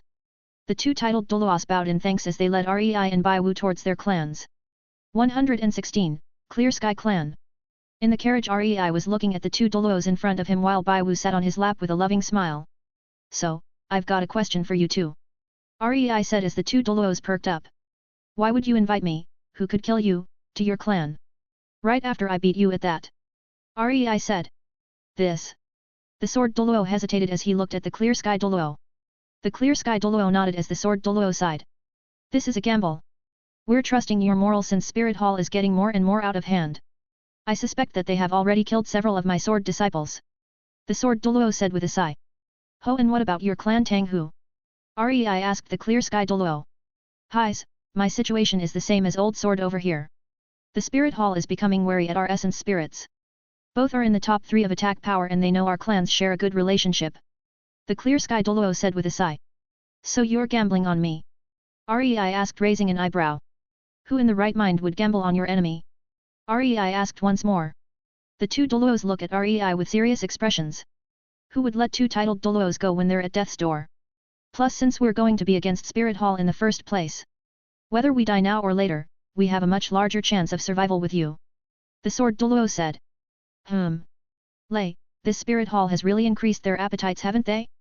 3,000 years ago when we saw them they held power, yet now they still want more. Bai Wu said with a huff. Rei chuckled as he patted her head. That's just human nature. Greed. Rei said while the Clear Sky Doluo couldn't help but nod his head.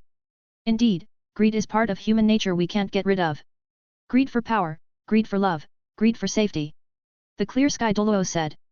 The Sword Doluo however frowned slightly when he heard Bai Wu. Wait, 3,000 years ago when we saw them. The Sword Doluo said as the Clear Sky Doluo also looked over when he heard the quote. While Rei had an indifferent face, Bai Wu was another matter. Degree. Her face froze up as she wanted to slap herself for accidentally spilling their secret. Wait, that's not right, while I have heard of beast turning human at 100,000 years. They have to reach God or they have the same lifespans of humans. You wouldn't have been here 3,000 years ago or you would be dead. The Sword Doluo said with a shake of his head. Ah, true, sorry young lady. Old Sword must have shocked you with that, didn't he? The Clear Sky apologized. Ah, yeah, that really shocked me when he said that. Bai Wu trailed off nervously. System, the Sword Doluo makes a good point. While I may be immortal, Bai Wu isn't, so why is she having a much longer lifespan? Rei asked, shocked from the realization. It is because of how host merged two types of energies into your rings. This energy in turn is highly nourishing to beasts that are compatible to the energy, but poisonous to some. Bai Wu absorbed the energy which in turn had allowed her to continuously nourish her body. Her foundations have also been upgraded with this energy. The system displayed. So mana merged with chi is good for some yet poisonous to others. Rei though looking at Bai Wu realizing how lucky he was to be able to stay with her for this long. Is there a way for me to take her with me? Rei asked. Yes, but host isn't authorized to know just yet. Rei only sighed before looking back at Bai Wu. What's up? Underscore? Bai Wu asked looking at Rei. Nothing, just happy that you're with me. Rei said with a small smile. Hee, if you're that happy you should compensate me. Bai Wu said smile. When we're alone. Rei said as he kissed her forehead. It was only now that Bai Wu realized that the two Doluos were still here. She blushed heavily as she hid her face in Rei's chest. Rei only chuckled. It didn't take long for the carriage to arrive at the Clear Sky clan. Bai Wu looked around in curiosity as the clan looked better than the city. There were buildings laid out in a grandiose manner, disciples training and sparring. Welcome Patriarch! The disciples shouted as they saw Clear Sky Doluo. So you're the Patriarch. No wonder you can make such a huge gamble. Rei said as he looked out of the window in a lazy manner. It was too loud for his liking, after spending time at the lake with Bai Wu. Rei had started to enjoy the peace and quiet he had with Bai Wu. Walking into the main hall, Rei and Bai Wu could see several people looking at him and Bai Wu with curiosity. Patriarch, who are these two? A elder asked. These two are important guests. The young lady will be sparring with our disciples every so often and the young man will be here to supervise. The Clear Sky Doluo said with respect. In the time that they are here, the young man will help us face off against a single major threat, so treat him with respect. The Clear Sky Doluo said, causing many elders to examine Rei and saw that he was on a rank 4150 spirit ancestor. How can a mere spirit ancestor help out with a major threat? Aren't you clearly overestimating him here? An elder said displeased. All I see are two shitty brats that are overestimating themselves. Another elder chipped in. Bai Wu was about to lash out in anger when Rei held her shoulder. Rei dismissed the elder's glares as he sat on the patriarch's chair using faded steps and looked at the elders with disdain and sat in a lazy manner. The elders frowned when they saw him disappear, but the frown became anger as they saw Rei sit in the patriarch's throne. Clear Sky Doluo, seems like I'll have to educate your elders a little. Rei said while the Clear Sky Doluo frowned but turned a blind eye. As much as the Clear Sky Doluo disliked it, the elders did go out of line even when he told them to give Rei some respect. He also needed Rei's help when Spirit Hall came. If it was only him and a few spirit sages, they can't contend with Spirit Hall no matter what they would try. Preposterous. How can this little shit educate us? Ignorant brat. How can a weak shit like you teach us spirit sages? Elders shouted in anger. Not only did Rei belittle them when he was only a spirit ancestor, he even sat on the patriarch's throne. Some elders dashed to attack when Rei tapped the chair with his finger. Boom. A sudden burst of pressure engulfed the elders as they were forced to stop. How can this little shit educate us, hey? Rei said. Tap boom. Ignorant brat, hey. Tap boom. How can a weak shit like me teach you spirit sages, hey? Tap boom. Each time Rei tapped on the chair the pressure would increase. With each tap the elders became more and more pale. 90. 93. 95. 97. The pressure stopped at 97 as any more the elders would die even if Rei controlled the pressure to not kill them. Since I'm using your disciples to help train Bai Wu, it would be bad for me to kill all of you. So I'll let you off. Come on Bai Wu, let's go look at the disciples. Rei said as Bai Wu nodded. Leaving the room, the pressure disappeared completely as some elders collapsed heavily on the floor. Highs, I'll tell you now, he was able to defeat me and Sword Doluo without sustaining damage. He is our ticket to survive the Spirit Hall should they attack. The Clear Sky Doluo said, shaking his head before walking out. The elders could only pant in slight amounts of fear. He was able to defeat me and Sword Doluo without sustaining damage. The Clear Sky Doluo's last words rang out in their mind as they laid there without moving. 117, Spar. Rei and Bai Wu walked out of the room as they looked for the arena where people would spar. Looking around, they could see that a majority of the disciples were heading towards an arena which had a tall stone pillar engraved with names.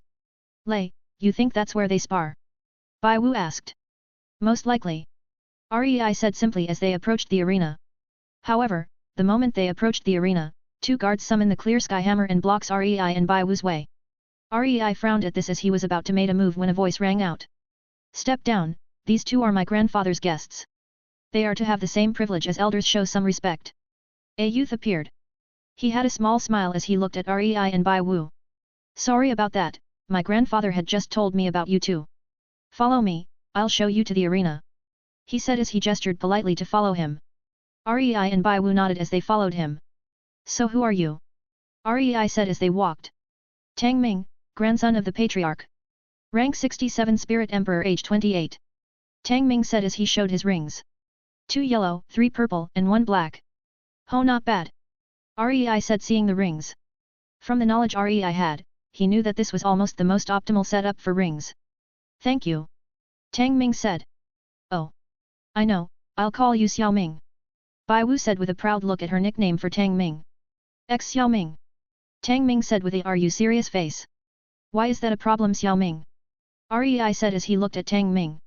Bai Wu gave you a nickname, feel proud of it. Is what Rei's look said to Tang Ming. Ha ha ha, of course I have no problem about it. Tang Ming stuttered. Big bro. I'm a rank 67 Spirit Emperor and the grandson of the Clear Sky Doluo. Your little lover here gave me a nickname of Xiao Ming ah? If I didn't have a problem I might as well smash my head against a wall. Tang Ming thought as he could only keep his grievances in his heart. The youth in front of him could fight two titled Doluos at 94 and 95 while he was a spirit ancestor, 4150. If he pissed him off he wouldn't even die with a intact body. Since you have no problem I'll also call you Xiao Ming. Rei said with a sarcastic smirk. Tang Ming almost tripped over.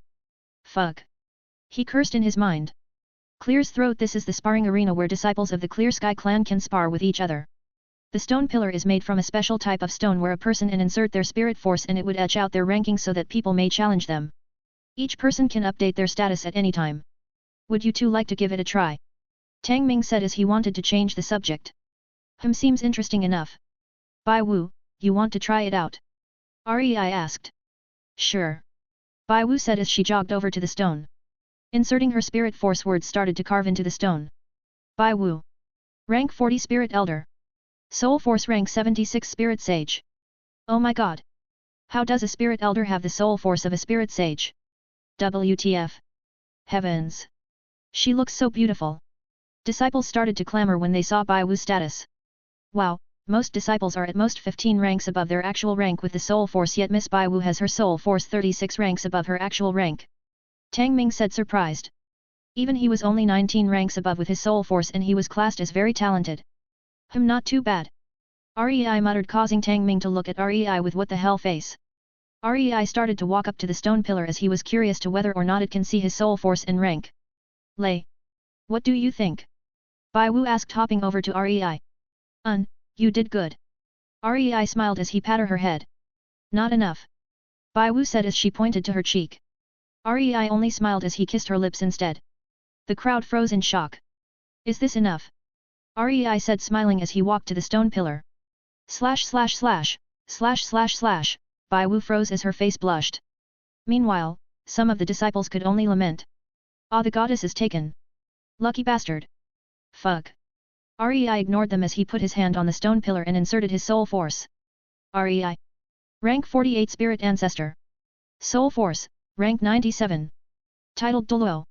Rei's name was etched at the very top of the stone pillar with a yellow glow around the words. While the disciples have just gotten over the fact that Rei and Bai Wu were a couple, they saw his status as well. SS Soul F Force of AA97 titled Doluo. How is that possible? Is the stone broken? The disciples clamored in fear, seeing the soul force of a rank 97 titled Doluo. So it can only detect what I want it to show. Since most people don't have good control over their soul, the stats are mostly accurate. Rei thought. Bai Wu, go challenge a few of the disciples at your level and see how it goes. Rei said as he turned to a still blushing Bai Wu. Ah? Oh sure, let me see. Bai Wu said as she looked onto the stone pillar for people her level. I challenge Tang Guang. Bai Wu said as she found a rank 40 Spirit Elder just like her. A muscular man walked out from the crowd as he heard that he was being challenged.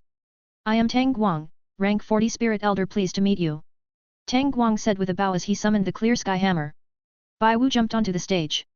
Bai Wu, rank 40 Spirit Elder, pleased to meet you. She said as she summoned her essence spirit.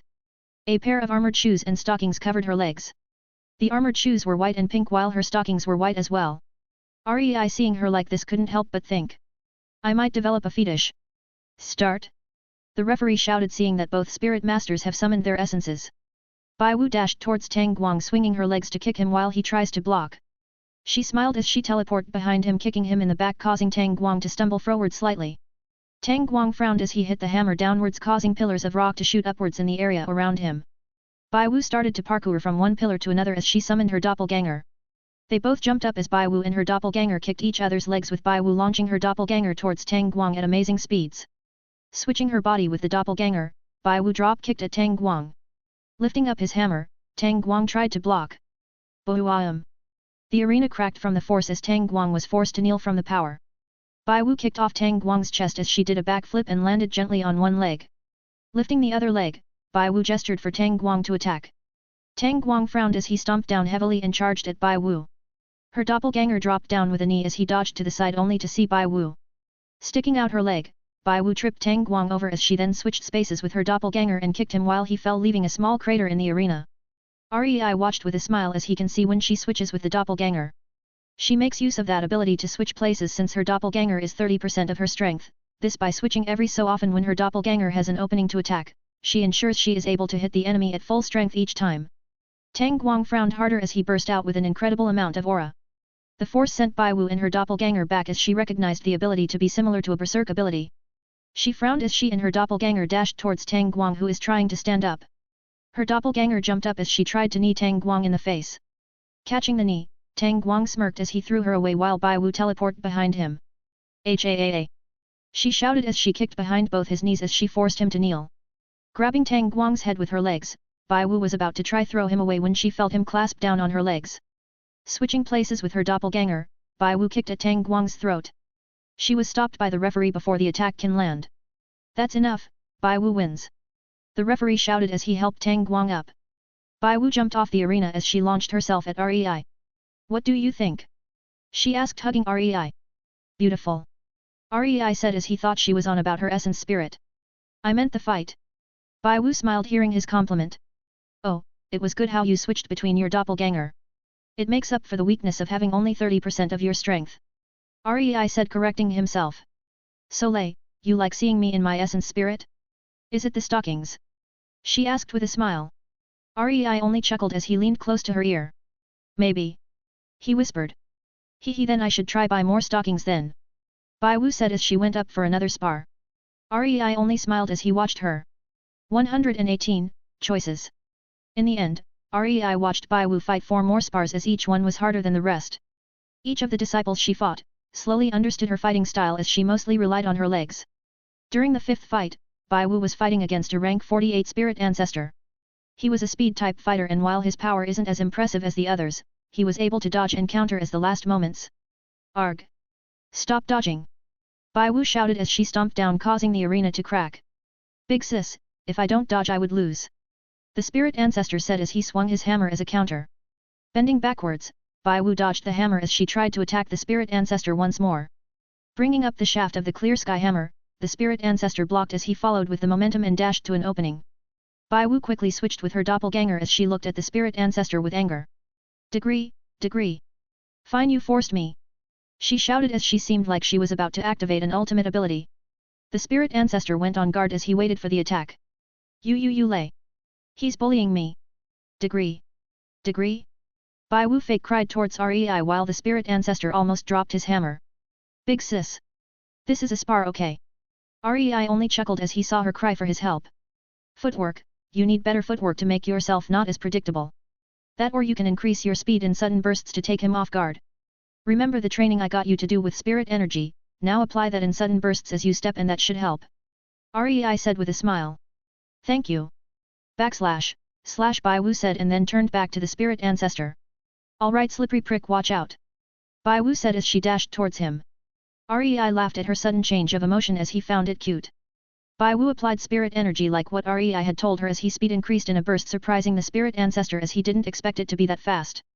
Bringing up his hammer, he blocked as he saw Bai Wu flash away from her location and appear behind him. He quickly rolled forward as he dodged her kick.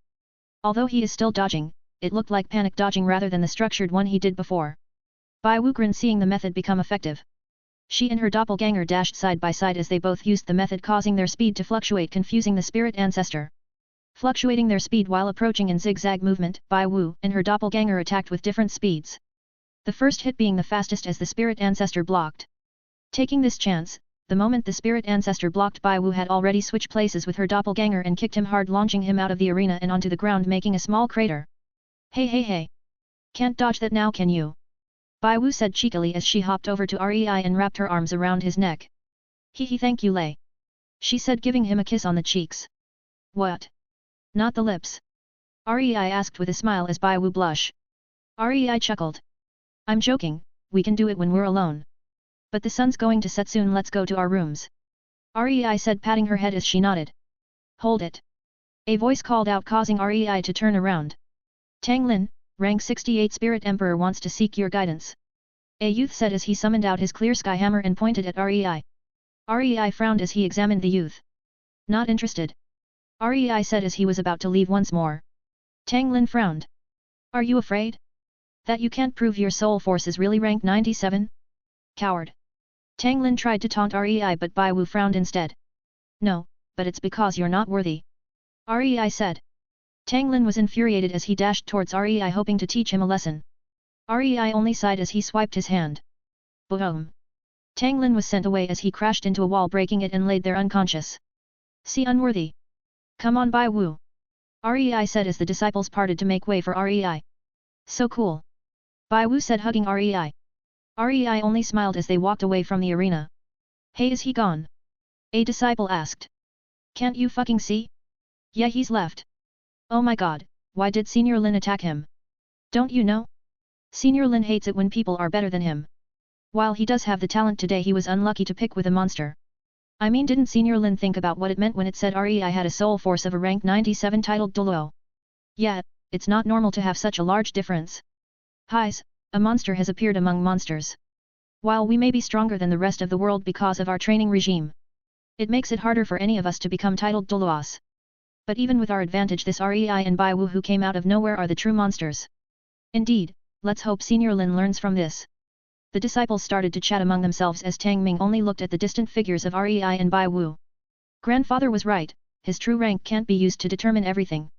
If anything, it's the reverse, his spirit rank is only an addition while his main power comes from soul energy, otherwise why else would he have the rank of a titled Doluo in soul yet only spirit ancestor in true rank? Tang Ming thought as he shook his head and left the arena.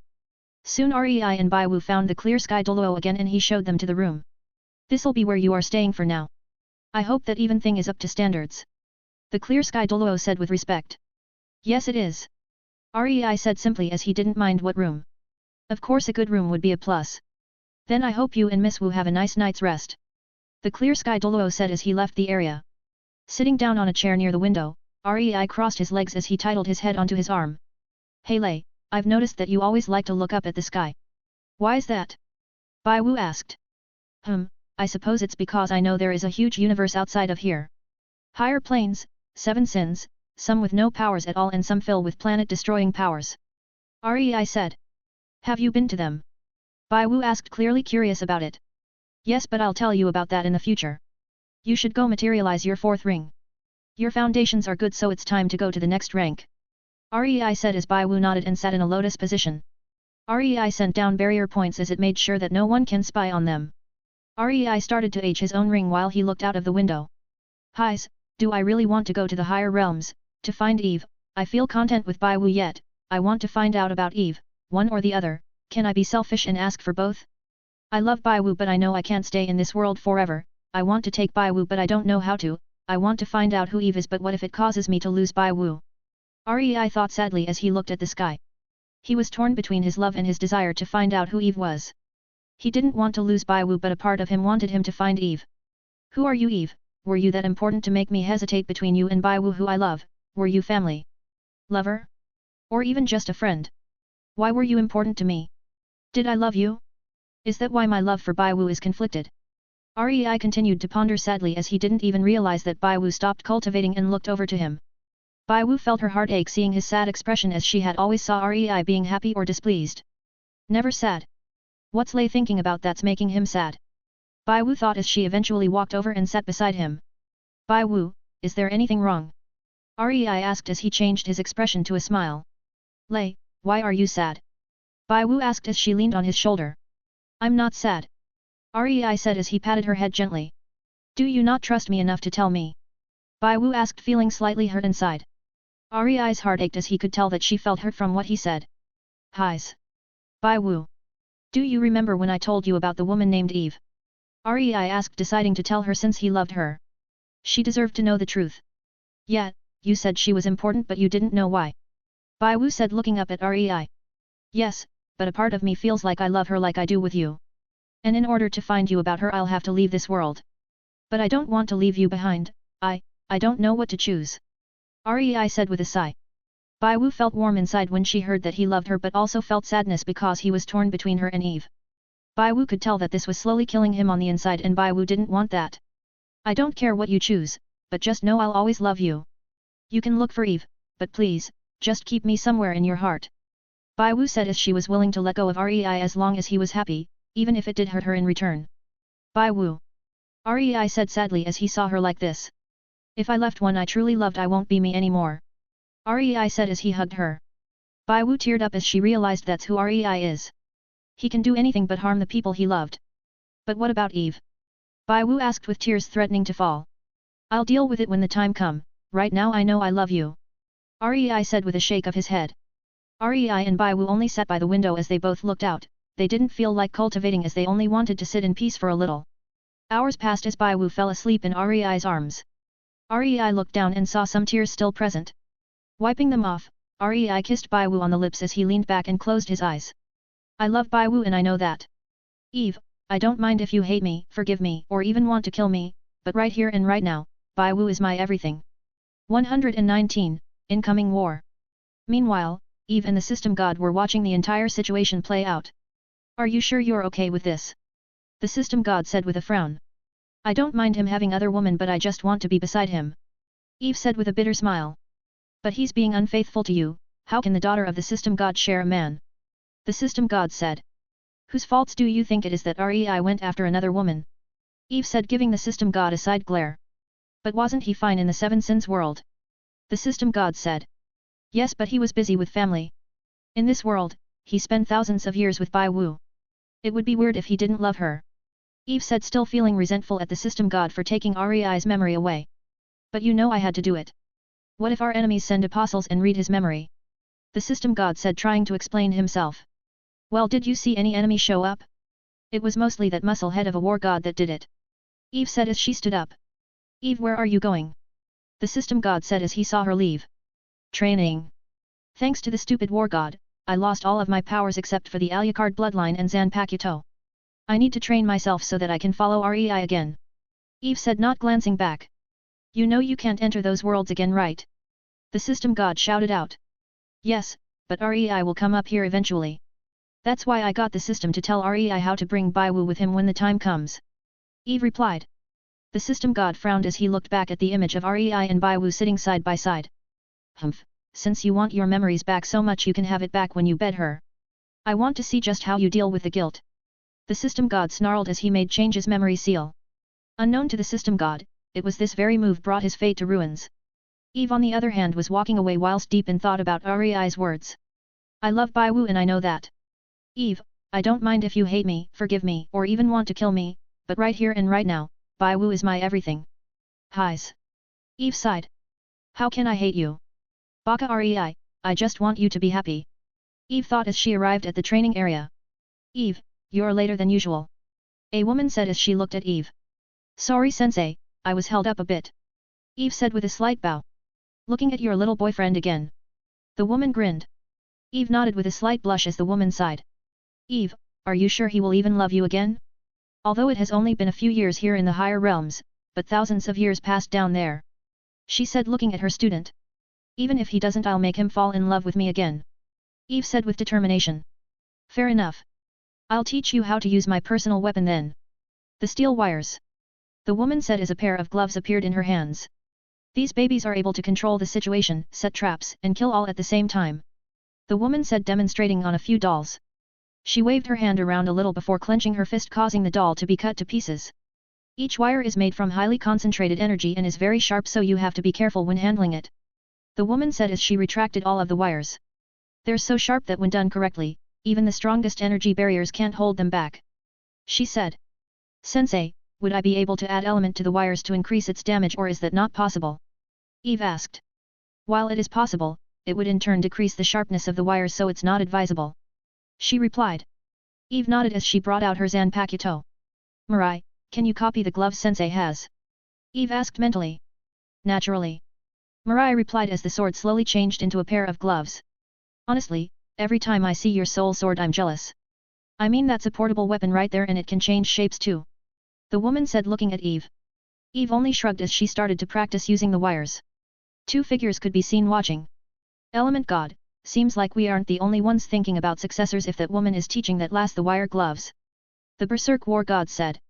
Indeed, for the War Saint Ophelia to teach about her personal weapon, then the lass is truly blessed. The Element God nodded. Well, let's just hope Rei lad gets all 10 rings quickly so that he can head to other worlds. War is coming in the higher realms and it's waiting for no one. I would like to have my successor ready before war breaks out. The War God said. Also, what have you done with that World War God? It's not like you to send Rei to a weak world with no enemies to improve himself. The Element God asked. Nothing, this is nothing more than to help Rei adapt to Qi. The War God said as he left the area. The Element God only shrugged as he couldn't help but think about the war. Highs, too many gods will die in this war. The Element God sighed as he too left the area. In the deep void away from the higher realms there was a kingdom floating in the darkness. Behind the huge kingdom were more floating islands, each filled with structures. Grotesque monsters could be seen wandering around, each looking worse than the other. Within the largest castle a council of monsters could be seen gathering with frowns on their face. How is the search for His Highness? A tall figure said. It would have been faster if those assholes didn't erase everything to do with His Highness's aura. Another figure spoke up as he slammed the table. Enough. It was us who failed His Highness back in the old war. What we should be doing now is trying our hardest to find His Highness once more so that we can help him recover his peak power. Another figure spoke up, causing the figure who slammed down on the table to stop and sit down again. So far we got nothing from our spies, but our greatest guess is that they're keeping His Highness near them in the higher realms. No fucking shit. Where else would they keep him? But they haven't held His Highness in a prison, so where is he? It doesn't matter for now. After our last defeat, we learned and overcome. In this war, we shall take revenge for His Highness as we look for his whereabouts. If anything, we could try capture a god and get the information from them. Indeed, let's hope we can find His Highness soon. Dismissed. The council started to leave as only 2 figures could be seen still sitting. Tell me honestly about what you have gathered. The first figure spoke as he looked at the person besides him. His Highness has gone through a total of 11 reincarnations now, and each one he has had his memories either sealed or wiped. At this point no one even knows who he is. We only know of his reincarnations because of the Soul Stone recording the rebirth count of His Highness. Highs, let's just hope His Highness doesn't meet them again. They were the reason His Highness lost the first war to begin with. The first figure sighed as he too left the area. I suspect he has already met them. The last figure thought. 120, 7 Kill Sword Clan. It has been a few months since Rei and Bai Wu first stayed at the Clear Sky Clan. The biggest change would be Rei getting his 4th ring to the million-year mark. Bai Wu had also gotten her 4th ring as she continued to spar with the Clear Sky disciples each day. While Bai Wu was sparring with the disciples, Rei could be seen sitting lazily on a chair as he watched. Stats Rei thought. Name, Rei. Age, Immortal. Rank, 50 Spirit Ancestor. Power, 98 Titled Doluo. Spirit, Azura War God, Samsara Eyes. Rings. Heavenly Demon, 1 million. Sword Monarch, 1 million. Ring of Atlas, 1 million. Sin of Gluttony, 1 million. Rei smiled as he looked at his stats. I should make my next ring from Unlimited Blade Works. Rei thought as he saw Bai Wu about to finish her spar. Bai Wu could be seen running together with her doppelganger as she made short teleports to confuse the enemy. Faint green energy surrounded her legs as Bai Wu grinned. Accelerating in speed, Bai Wu became a blur as she rushed towards her opponent. Stomping down hard, Bai Wu summoned more streaks of green energy as it started to restrain her opponent so that he can't escape. Bai Wu then twisted her body as she gave her opponent a roundhouse kick, launching him out of the arena. Damn! What's that now? 400 win streak. What was that green energy? It wasn't there before. Could it be Bai Wu Ji's, Big Sis Bai Wu, new ring ability? Most likely. Disciples discussed between themselves while Bai Wu leaped towards Rei. Lei. What do you think of the new ability? It's wind element control. Bai Wu said as she sat down on Rei's lap. Rei smiled as he patted her head. It's very helpful. Wind can be used in many different ways, from increasing your speed to the sharpness of your attacks. Rei said as he mentally changed her stats. Bai Wu. Age, 110,000. Combat rank, Peak King. Spirit rank, rank 46 Spirit Ancestor. Spirit rank power, rank 80 Spirit Sage. Power, 5.57.3/10. Speed, 6.58 tenths. Reaction, 5.56.8/10. Defense, 4.5/10. Instincts, 6.7.4/10. Abilities. Ring 1 Teleport. Ring 2 Charm. Ring 3 Doppelganger. Ring 4 Wind Element Control. Is that all? Bai Wu pouted seeing that Rei only mentioned about combat effectiveness. Rei smiled as he knew what Bai Wu wanted him to say. I don't need to say you're beautiful because everything you do is beautiful to me. Rei said, causing Bai Wu to smile in satisfactory. Hee hee. Bai Wu said as she jumped back to spar some more. As Rei watched Bai Wu spar, the clear sky Doluo approached without anyone knowing and stood next to Rei. Tang Hu. Rei greeted. Rei.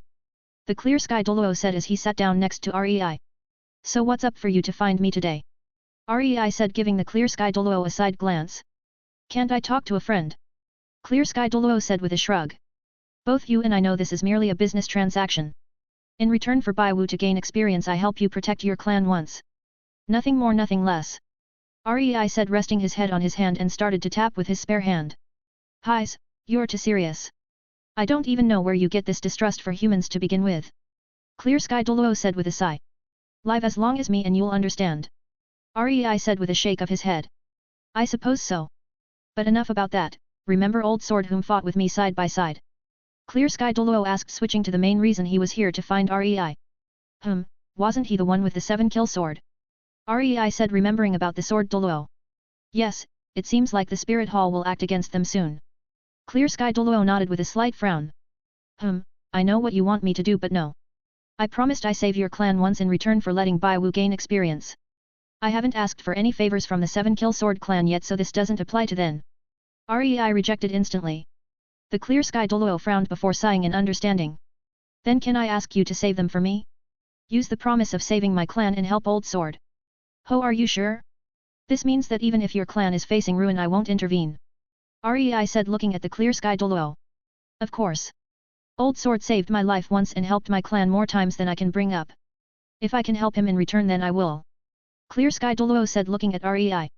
In that case, then why don't you go yourself? Rei said, wondering why the clear sky Doluo doesn't help his friend out himself. You may not know this, but many clans are staring down at the clear sky clan, and in this delicate time I can't leave my clan without a titled Doluo to protect it. The clear sky Doluo replied, slumping down into his chair. I should be able to give Bai Wu a protective barrier while I go to the 7-kill sword clan. Rei thought. Seeing that Bai Wu finished another spar, Rei called out to her. What's up, Lei? Bai Wu asked as she walked over. The 7-kill sword clan might be in danger, so they're using my favor of saving them to instead assist the 7-kill sword clan. Rei said as Bai Wu understood. Are you heading over now? She asked. Yes, I want you to stay here to get more combat experience. Remember, if anything goes wrong you can contact me and I'll come over straight away. Rei said as Bai Wu nodded. Be careful, okay? Bai Wu said, giving Rei a kiss on the lips. Who do you think I am? Rei asked with a smile. Bai Wu smiled in response as Rei turned to the clear sky Doluo. Remember, if the 7-kill sword clan is in danger, I'll save them in return of using the favor I granted you. Rei said. I understand. The clear sky Doluo said, nodding. Rei turned as he gave Bai Wu one more kiss before leaving. In the time that Rei spent in the clear sky clan, Rei had also spent time to gain knowledge of the current world and its geography, so he knew where he needed to go to find the 7-kill sword clan. Applying chi to his legs, Rei dashed into the air as his control and chi allowed for him to make footholds and run across the air. During his journey to the 7-kill sword clan, many types of aerial spirit beasts tried to attack him but were scared off by the pressure he let off. Soon Rei saw a mountain bearing similarities with a sword. Understanding that the mountain is the 7-kill sword clan's resistance, Rei started to climb higher as he landed in the main plaza where he could see many disciples on guard. Speak. Who goes there? A disciple shouted out as he summoned a sword. Rei ignored them as he didn't want to bother with them. Sending out his suppression force, Rei caused them all to kneel as he walked to the main hall. The sword Doluo and several elders could be seen walking out when they felt Rei's suppression force. Sword Doluo, clear sky Doluo gave up his favor so that I may assist you when you're in danger. Rei said simply as he looked at the sword Doluo. The sword Doluo widened his eyes as he knew what this meant. His old friend decided to give him the life-saving talisman during his troubled times. Many thanks. Please, join us for a cup of tea. We may talk more about it there. The sword Doluo said as he cupped his hands. Rei only nodded as he dispersed the suppression force and followed the sword Doluo. The elders said nothing as the sword Doluo had already warned them about the youth in front of them, and just feeling the suppression force, they felt like the youth had a sleeping dragon ready to be unleashed which could kill them at any moment. Lei. Rei paused slightly as he heard Bai Wu's voice in his mind. What is it? Is something wrong? Rei asked. Nothing, just missing you. She replied. Rei could almost imagine Bai Wu sitting there with a smile/grin while communicating with him. Miss you too, let's just hope the spirit hall or whatever attacks quickly so that I can get this over with. Rei replied as he felt quite bored without Bai Wu to accompany him. Indeed, so I've been meaning to ask, but what comes after kissing? Is it like beasts where they would mate or something else? Bai Wu asked, causing Rei to almost laugh out. To Rei, Bai Wu was a weird mixture of lecherous, alluring, innocent and naive. She would have her moments with each one, as right now she was having an innocent moment of not knowing about sex. I'll tell you about it when I get back, okay? Rei said. Fine, just come back soon. Bai Wu replied as she planned to ask some disciples about the subject. I can already tell you are going to ask someone about it. Just make sure you talk with a female disciple and not a male. Female disciples can tell you more about it. Rei said. I wasn't going to ask, bye, come back soon. Bai Wu said, quickly cutting off the mental link. Rei laughed hearing her panic. Is there anything wrong? The sword Doluo asked as he saw Rei laugh out. Nothing, let's go. Rei said, instantly reverting back to a neutral face. Weird. The sword Doluo said as he entered the main hall. 121, Draconian Gram. Rei sat down on a chair in the main hall as he gestured for the sword Doluo to explain the current situation. I've gotten word from our spies that the spirit hall is having suspicious movements. Mainly deploying their top spirit masters to the nearby bases close to the 7-Kill Mountain. They seem to have roped in other clans as well. The most dangerous is the Blue Lightning Tyrant Dragon clan. Several of their elders and disciples have been seen to be with the spirit hall. The sword Doluo said with a heavy expression. We've never went against the spirit hall. Why are they against us? An elder shouted as he slammed his hands on the chair. Do you know when they will attack? Rei asked, cutting straight to the main task at hand. Earliest will be tonight. The sword Doluo said. How many titled Doluos do you think they have? Rei asked. From what we have estimated, I'd say Spirit Hall controls more than 20 titled Doluos, and that is a mere estimate from what we have seen. Who knows if they have more? The sword Doluo sighed. 20 titled Doluos, I should make my 5th ring quickly so that it can deal with cannon fodder. Then we'll be able to focus on the titled Doluos, Rei thought. How many Doluos are you able to hold back? Rei asked the sword Doluo. With the help of the elders we should be able to hold back around 3 for a short time. The sword Doluo replied with a heavy sigh. With their entire force, they could only hold back 3 titled Doluos, and that's not to say about the other titled Doluos that could join in. Forget about the Doluos, I can handle them. Just focus on the cannon fodder. Rei said as he stood up. Arrogant. A elder could help but shout. In this difficult time, the youth still dared to say he can handle 20 titled Doluos. Am I really? Rei said as he unleashed the aura of a rank 98 titled Doluo, causing the elder to sit down heavily. Each upgrade in rank for the titled Doluos is a huge gap in power. Currently I can kill a rank 98 titled Doluo. Do you think a few rank 90-95 average Doluos can defeat me? Rei said as he walked out of the hall. Jumping up to the roof of the highest tower, Rei made sure that no one can see him cultivate as he laid down barriers. Opening up his palm, Rei gathered energy as golden red streaks of light twirled slowly into the shape of a ring in Rei's palms. Red light filled the area but no one noticed. Looking at the ring, Rei was able to see the forms of different weapons and armors to an anvil and hammer in the center of the ring. Divine Forge, 100,000. Unlimited Blade Works user is able to craft and summon true noble phantasms. Reality Marble user is able to summon a reality marble of any kind as long as the user has the vision and energy required to make the reality marble. Forge user is able to craft weapon and armors with attributes of noble phantasms. Rei smiled as he looked at one of his first abilities he had ever gotten. Using Qi, Rei started to trace out several noble phantasms to test their drain on spirit energy. Inkiju, Kalidbolg, Excalibur, Phoebus Catastrophe, and Gibalg. Rei retracted the noble phantasms as he checked his status after creating the ring. Name, Rei. Age, Immortal. Rank, 54 Spirit King. Power, 98 titled Doluo. Spirit, Azura War God, Samsara Eyes. Rings. Heavenly Demon, 1 million. Sword Monarch, 1 million. Ring of Atlas, 1 million. Sin of Gluttony, 1 million. Divine Forge, 100,000. The rate of aging my rings are going faster now. I should be able to. Aiko has used her second life-saving barrier. Rei thought as he frowned, feeling his seal he made for Aiko lose another life-saving barrier. She only has 3 life-saving barriers left. Rei frowned before shaking his head. Let's just hope that these 3 are enough for her. Rei sighed as he stood up. He could feel the approach of a large number of people within his spread-out senses, and the highest chance would be that they're the spirit hall. Jumping off the roof, Rei landed as he saw that the sword Doluo walked out with a frown. So you felt it as well? Rei said, to which the sword Doluo nodded. 7 kill sword disciples gather. The sword Doluo shouted as alarms rang out, with disciples running out one after another and gathered at the main area. Spirit Hall seems to want our death, but who are we? We are the 7 kill sword clan. We are feared among the continent for our spirits. Even if we lose, we shall take the Spirit Hall down with us. The sword Doluo shouted out. 7 kill sword clan. 7 kill sword clan. 7 kill sword clan. The disciples started to shout out as each of them summoned their essence spirits and pointed them into the air. You know that high morale can only do so much in the face of a power like the Spirit Hall, right? Rei asked, giving the sword Doluo a side glance. I know. I've already sent a few of our members away to the 7 treasured Glaze Tower clan. Hopefully my clan can survive this even if it is away from here. The sword Doluo said with a resigned expression. So you have that little amount of trust in me? Rei said as he looked towards where the enemy would arrive. It's not that, but rather it's better to have a fail-safe. The sword Doluo said as he too summoned his 7-kill sword.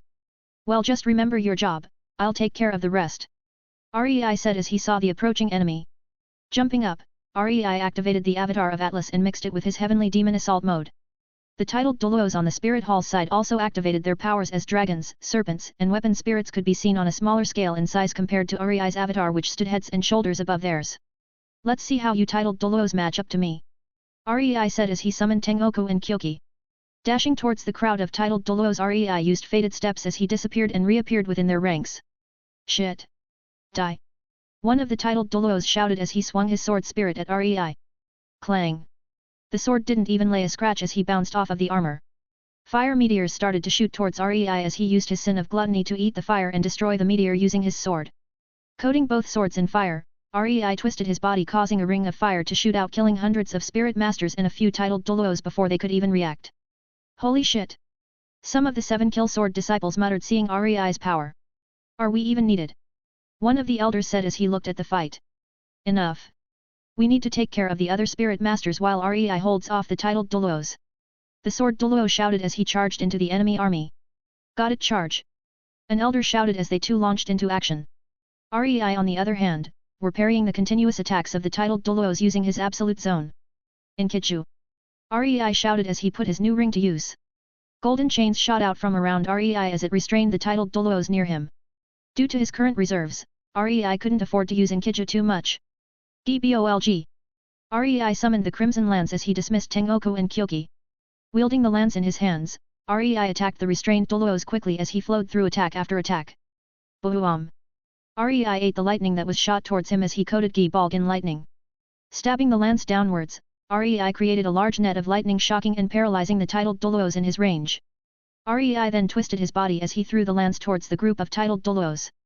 Black and crimson energy flared from the lance as it shot towards the titled Doluos. Several Doluos were pierced as their essence spirits broke and faded, leaving their corpses to fall to the ground. The lance flew upwards as it twirled and flew back into Rei's hand. Spinning the lance in his hands, Rei positioned the lance in an attacking position as he stared down at the remaining Doluos. The leader of this attack had an ugly expression on his face as he saw Rei kill several titled Doluos easily. Looking at the figure in front of him, taller than a mountain, clad in black and red armor, its glowing eyes and deep red lance. It was the exact image of a war god if one were to ask what it looked like. What's worse, the leader could clearly tell that Rei was only a spirit king, 50-60, yet his power surpassed an average Doluos at 90-95 in rank. We can't let him live. He is already a threat to titled Doluos at spirit king level, we can't let him get stronger. The leader said as he got a soldier to send the message out for more reinforcements. Yu Tianguan. CO operate with our spirit hall. We can't allow this anomaly to live. The leader shouted towards the titled Doluo from the Blue Lightning Tyrant Dragon clan. Yu Tianguan nodded with a frown as he too knew what an existence like Rei meant if he were to leave and get stronger. 4 titled Doluos moved besides Yu Tianguan as they prepared to do a spirit fusion technique. Rei grinned as he saw how 5 Doluos wanted to fuse. It has been too long since I fought an army and strong opponents, I might have become soft. Rei said as everyone could hear him. Entertain me. Rei shouted as energy flared around him. Unknown to Rei, his Azura war god spirit started to appear as it mixed with his current avatar. The avatar grew more lifelike as suppression power could be felt radiate from the giant. Rei's domain spread out as the enemies felt their powers weaken. Domain type. Yu Tianguan said as he frowned heavily. It was rare to gain a domain skill in the Doluo continent, yet Rei was able to get his hands on such a strong domain. However, if Yu Tianguan knew that Rei had more domains in store, he would probably give up fighting. This is because each domain would stack with each other, including the debuffs, which could result in him being entirely powerless. Spirit Fusion. Ancient Elemental Tyrant Dragon. Yu Tianguan shouted as golden light descended down from the skies, illuminating the area as a five-headed dragon with golden scales appeared. Each head is a different color mixed with gold to signify its elemental nature. Ha ha ha ha ha ha. Rei laughed out in mockery. Of all the things they chose, they went for the element route. You just doomed yourself. But since you want to be a dragon, I'll entertain you. Rei said as he dismissed Gi Balg. Come. Dawn of Ruin, Gram. Rei shouted as he summoned the sword Gram. But he wasn't done as red energy gathered at its other hand. Thou dragon with sin, Ascalon. Rei shouted once more as the dragon-slaying sword appeared in his hand. Yu Tianguan frowned as he felt his spirit tremble from the fear it felt towards the sword Rei just summoned. Rei brought the two swords together as he grinned. The two swords melted into liquid as it started to merge. Yu Tianguan wanted to intervene but couldn't, as they needed to synchronize the fusion, otherwise it would break apart. Dragon-slaying demon sword. Draconian Gram. Rei said as a new sword appeared in his hands. It had a pitch-black blade with veins of azure and red run down its length. On its hilt had the carvings of dragons, and it was decorated with a deep scarlet jewel. Rei's avatar heaved the sword onto its shoulder as it held the shape and weight of a great sword. Ancient Elemental Tyrant Dragon, meet Draconian Gram. Draconian Gram, meet your next victim. Rei said with a battle-ready grin. 122, Teardrop Photon Ray. Rei stood facing the ancient dragon with a battle-ready grin as he positioned his sword on his shoulder. You done with the fusion yet? Because it would be boring to fight a handicapped enemy. Rei taunted as he grinned. Yu Tianguan frowned as the ancient dragon let out a earth-shattering roar and charged at Rei. That's more like it. Rei shouted back as he swung his sword to intercept the dragon. Twisting its body, the dragon sent its claws at Rei as it collided with the sword, forcing Rei to take half a step back. Ho, strength-wise it's pretty good. Rei said as he flicked the great sword so that the dragon's claws bounced upwards. Following the momentum, Rei slashed the great sword without delay as the dragon quickly opened its mouth to breath out fire, slowing down the blade. Useless. Rei shouted as he ate the fire and the sword continued its path. The dragon roared as a repulsion force sprang out from its body as it redirected the sword. Rei grinned as he used the sword as a pivot to swing his entire body and gave the dragon a kick to the torso. Boom! Shockwaves exploded out as the dragon dug its claws to the ground, ripping up earth as it tried to slow down its flight. Have your fire back! Rei shouted as he slammed his hand to the ground, causing a giant wave to fire to shoot up and towards the dragon. A few unlucky spirit masters that were in the vicinity were burnt alive into ashes as they couldn't even resist against the attack. The dragon spread out its wings as it tried to control the fire. While the dragon couldn't completely control the fire, it wasn't a problem for it to divert its path a little, so it missed its body. While the dragon was controlling the fire, Rei wasn't idle. Jumping up, Rei stared down at the dragon as he sent his sword for a overhead swing. The dragon expanded its wings as it used the repulsion ability to make the sword divert from its path. Swinging his leg towards the dragon for a downwards axe kick, Rei felt the repulsion barrier still being held up. So you learned, but it's not enough. Rei said as he landed and swung upwards with the great sword. The swing had enough force to sever a mountain like paper as it cut through the repulsion barrier. The dragon frowned as he felt the barrier break. Quickly retreating backwards, it tried to dodge, but one of its heads still got cut in half. He don't think that you can run that easily. Rei said darkly with a grin as he made another Draconian Gram in his other hand. His avatar wielded the two dragon-slaying swords with ease as it charged towards the ancient elemental dragon. Other titled Doluos tried to interfere, seeing that the dragon was having trouble. Fuck off! Rei shouted as he twisted his body and used Absolute Zone to kill off two serpents that tried to bite him. Jumping up, Rei crossed both of his swords as he coated the two with lightning and fire. Slamming down the sword, Rei caused an explosion of lightning and fire in an area around him. Boom! A huge cloud of smoke covered the area as Rei's attack had scorched the entire area. Dum dum dum dum! Heavy footsteps could be heard as Rei's avatar slowly walked out of the smoke with a bloodthirsty grin, ready for battle. Come on, show me more! Rei said as he dashed towards the dragon once more. Throwing one of his swords towards the dragon, Rei crouched into a low dash as the dragon blocked the first sword, causing it to spin upwards. Rei's grin grew wider as he swung the sword in his hands in a diagonal manner, cutting the dragon. Grabbing the airborne sword, Rei spun his body as he cut the dragon again in one swift motion. Support! Yu Tianguan shouted out from his dragon body as he couldn't believe that Rei was so quick in his avatar. Spots of light shot towards the dragon as its wounds started to heal. Ha ha ha ha ha, so you want to keep on going. Fine by me. Rei shouted as his giant shouted its battle cry. A deep crimson aura burst out of the avatar as its suppression force grew heavier. Azura War God's aura, all stats increase by 2x, the longer the user fights the more it increases. Unknown to Rei, his fight allowed him to create a skill which makes him stronger the longer he fights. Shit, his aura just increased. Yu Tianguan thought in slight panic. Titan Armor Doluo. Fucking help me.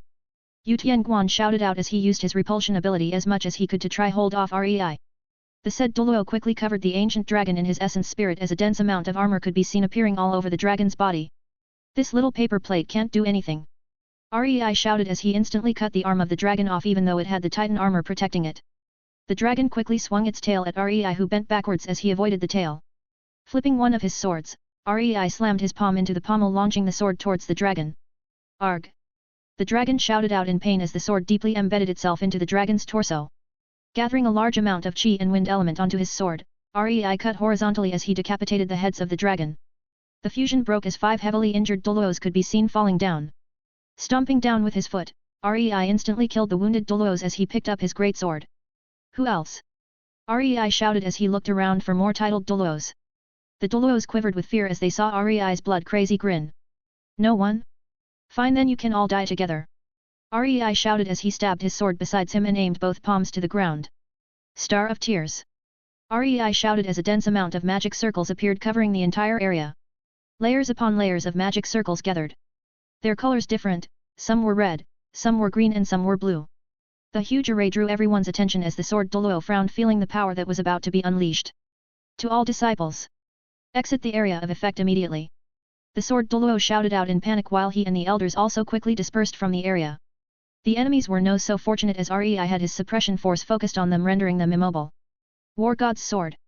Rei continued as clouds gathered above his location. Lightning could be seen flashing off the magic circles while the sword Doluo grew even more fearful from the energy gathered.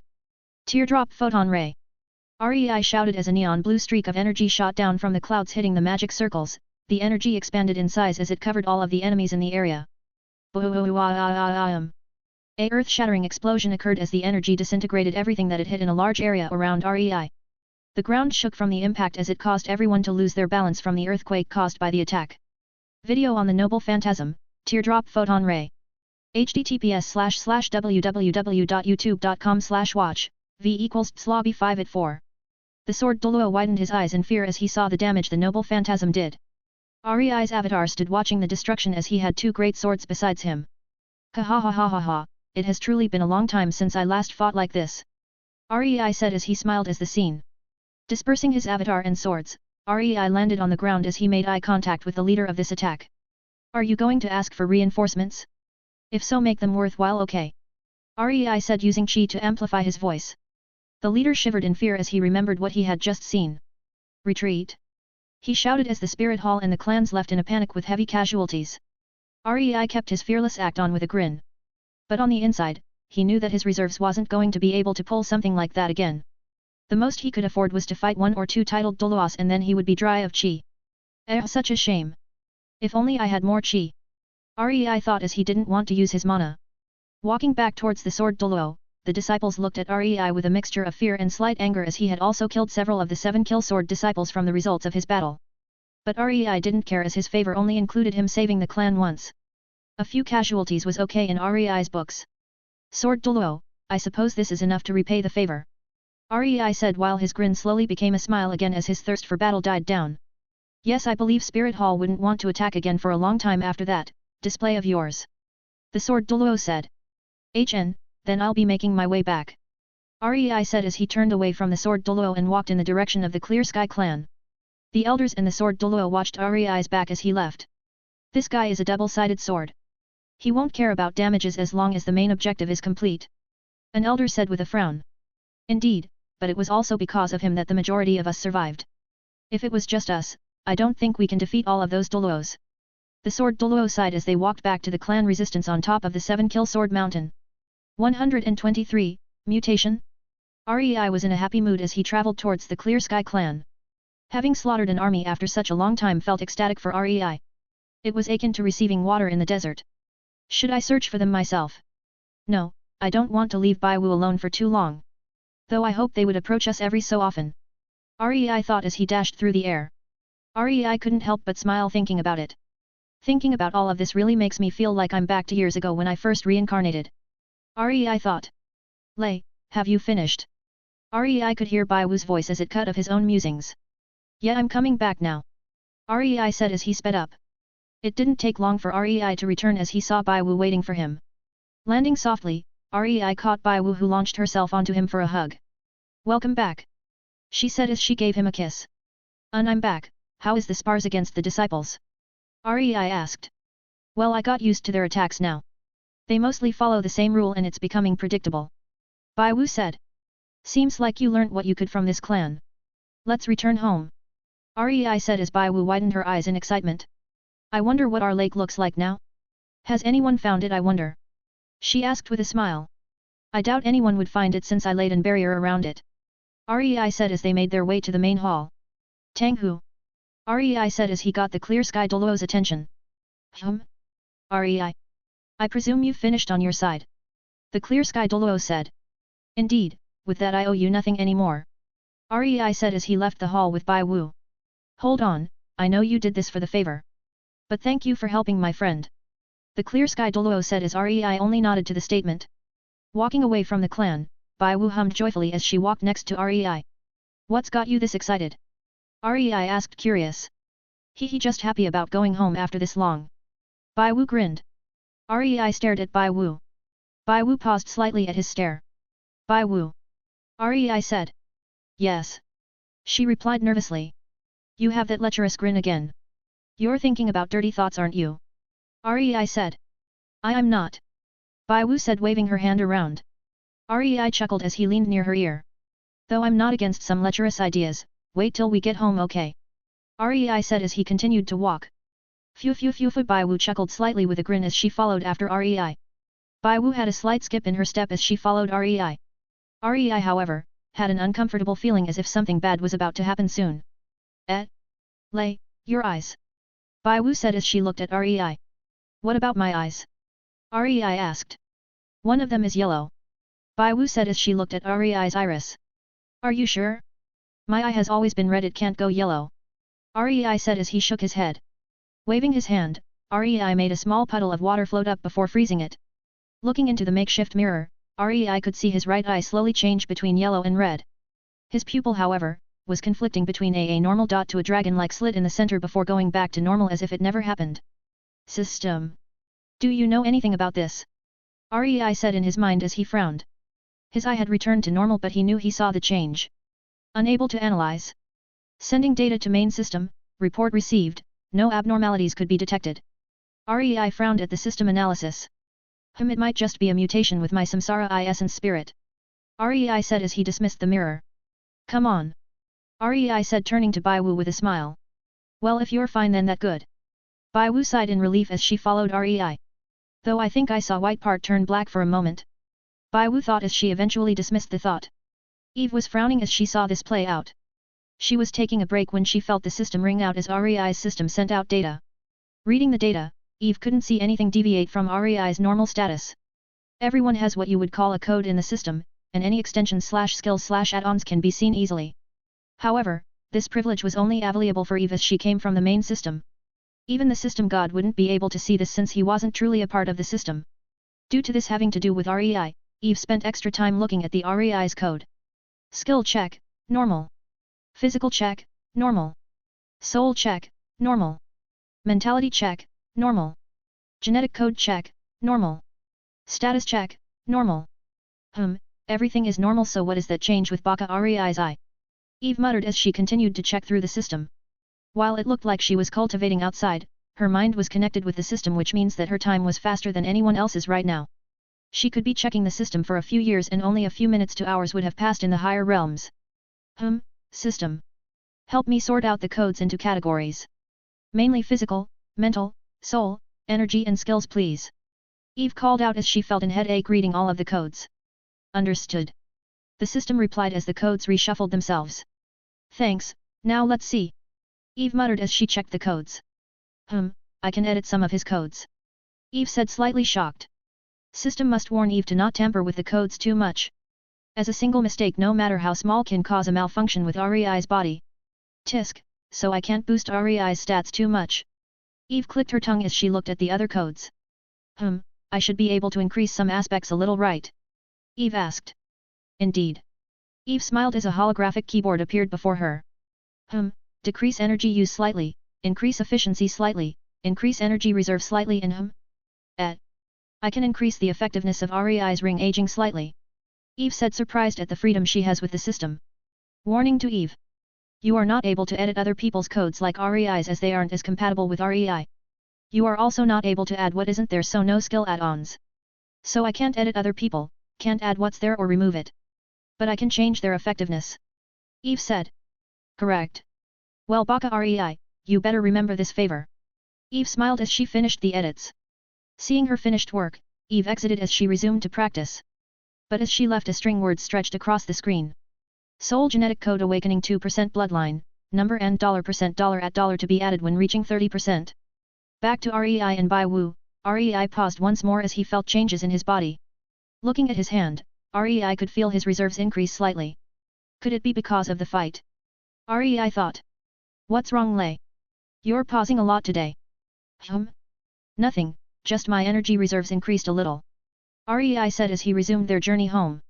124. Equipment. It didn't take long for REI and Bai Wu to return to the Stardow Forest as REI sat down by the lake once more. Laying onto his back, REI rested his head on his hands. As I thought, it feels much better here. REI said, closing his eyes. Bai Wu sat near him as she would occasionally give him a glance before blushing and looked away. REI could see what Bai Wu was doing and only chuckled mentally as he waited for her to make a move. While he laid in silence, REI started to check what had changed. I can output more power and use less energy in the process. REI thought. Seems like aging my ring also takes less time now. I think this also accounts for my spirit bone. REI thought as he experimented. It didn't take long for REI to feel changes to his spirit bone. Heavenly Demonic Beast External Tailbone, 1,000,004. It directly increased from 1 tail to 4. REI thought, surprised at his newfound efficiency. REI decided to stop as he could see Bai Wu still struggling. Bai Wu, didn't you want to do something lewd? REI asked as he opened one eye and looked at her. Well, this. Bai Wu stuttered as she felt embarrassed about it. While she was looking forward to it, she was also slightly worried and embarrassed from what the female disciples said. How she had to and finally. Just thinking about it made Bai Wu blush even more. //_//. REI chuckled seeing her dilemma. How can you be both lecherous and shy? Take your time, I'm going to cultivate my ring for a bit. REI said as he sat up. His Divine Forge ring appeared in his hands as he started to age it. Seeing that REI was cultivating, Bai Wu stood up as she walked to the bush near the lake. Bringing out some equipment, Bai Wu looked at it as she remembered the conversation she had with the female disciple. Bai Wu ji, you don't know what's after kissing. The female disciple exclaimed in shock. Shhh. Don't shout, Lei told me to not ask male disciples. Bai Wu said, hushing her. Well, of course, but Bai Wu ji. How do you not know what comes after kissing? Has REI not made a move on you yet? She said as she looked at Bai Wu. No, he hasn't done anything else other than kiss me. Bai Wu said as she shook her head. Bai Wu ji, that's impossible. How was he able to retrain himself from making a move? I mean, look at you, that face, the hair, the skin, the figure, them legs, he. The female disciple said as she walked around Bai Wu before crouching down and felt up her legs. Hey! What are you doing? No touching. Only Lei can.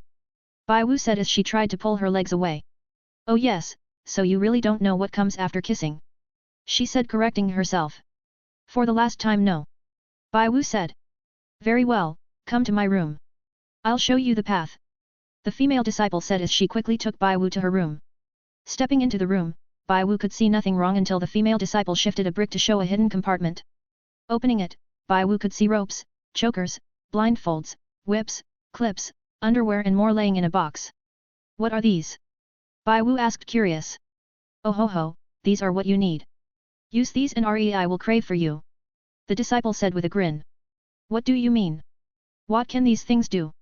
Bai Wu asked as she poked at the ropes and whips. These cause slight amounts of pain to you, but they also give you ecstasy.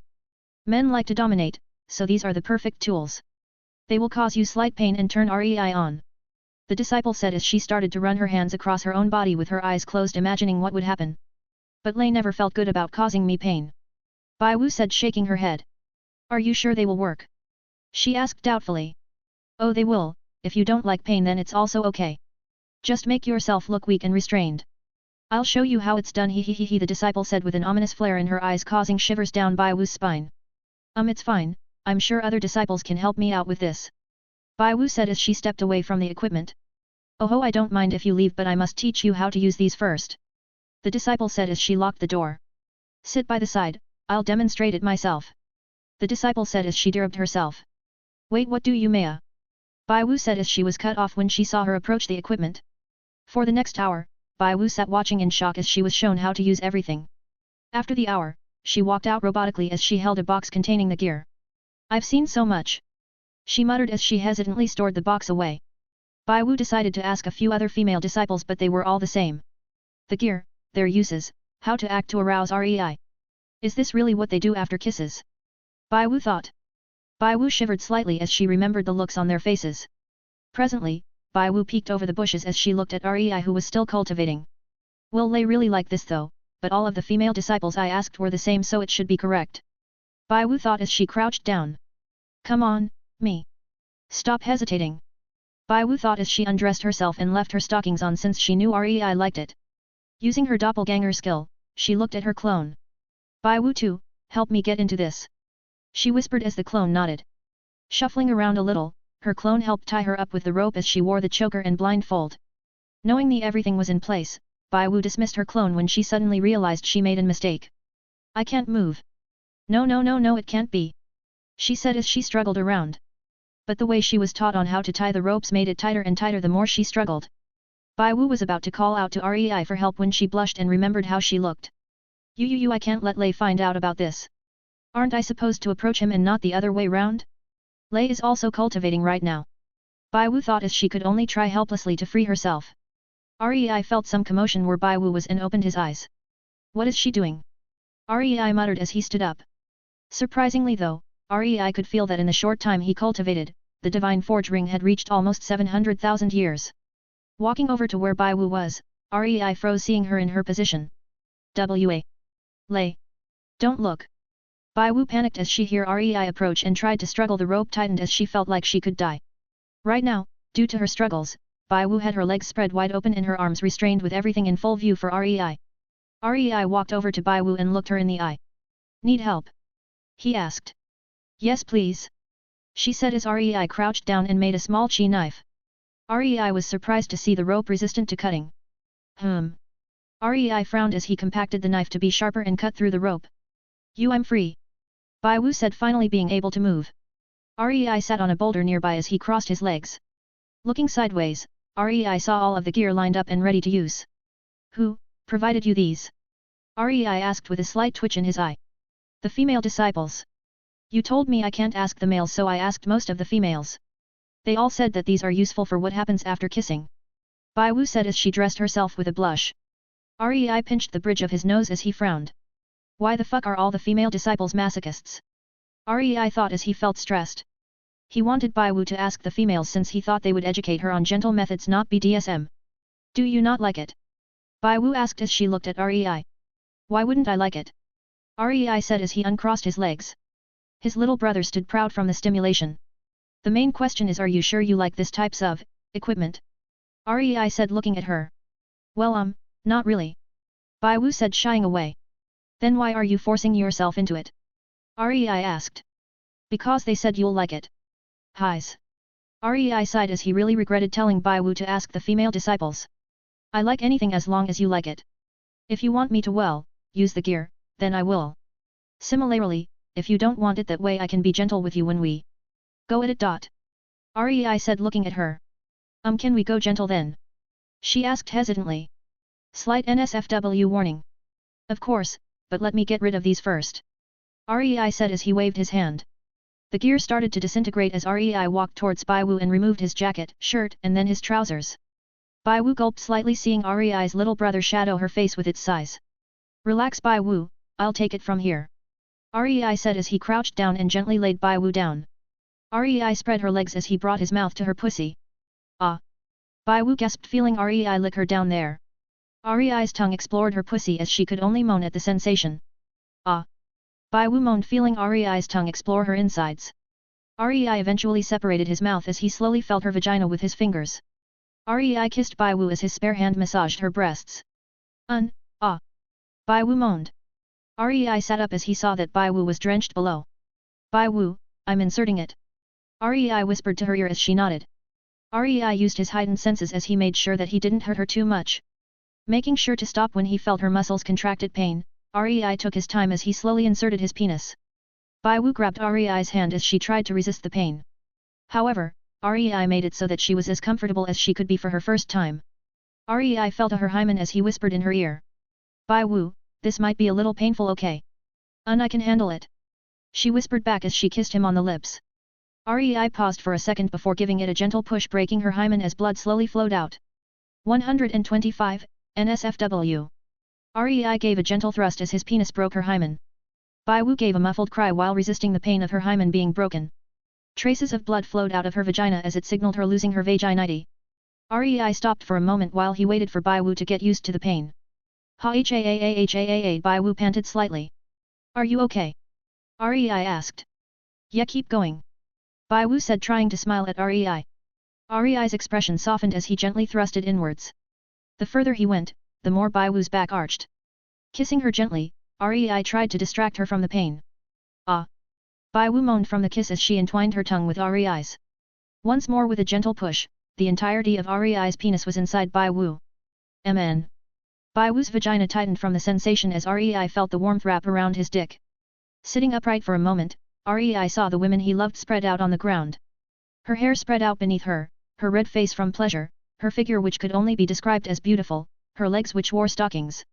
Everything he saw only made him more turned on. Feeling that her vagina had relaxed, Rei leaned towards her ear. I'm going to move now, okay? Tell me if it hurts too much. Rei said as Bai Wu nodded. Grabbing her legs, Rei held them open as he started to move his hips. Ah! Mn? Ah! Bai Wu moaned from the sensation. Rei kept it slow for now so that she could get used to the motion. More. Bai Wu said softly as most of the pain had subsided. If you wish. Rei said as he leaned forward, causing Bai Wu's legs to go closer to her torso. But due to her actively using her legs to fight, her flexibility was incredible. Rei sped up his thrusts as Bai Wu's breasts moved to speed of the thrusts. Ah! Bai Wu moaned as she kissed Rei and wrapped her arms and legs around Rei. Locking her legs around Rei's hips. Bai Wu slowly forced Rei to go deeper. Tears started to form around the rim of her eyes as Rei paused, stopping her from pushing his cock in further.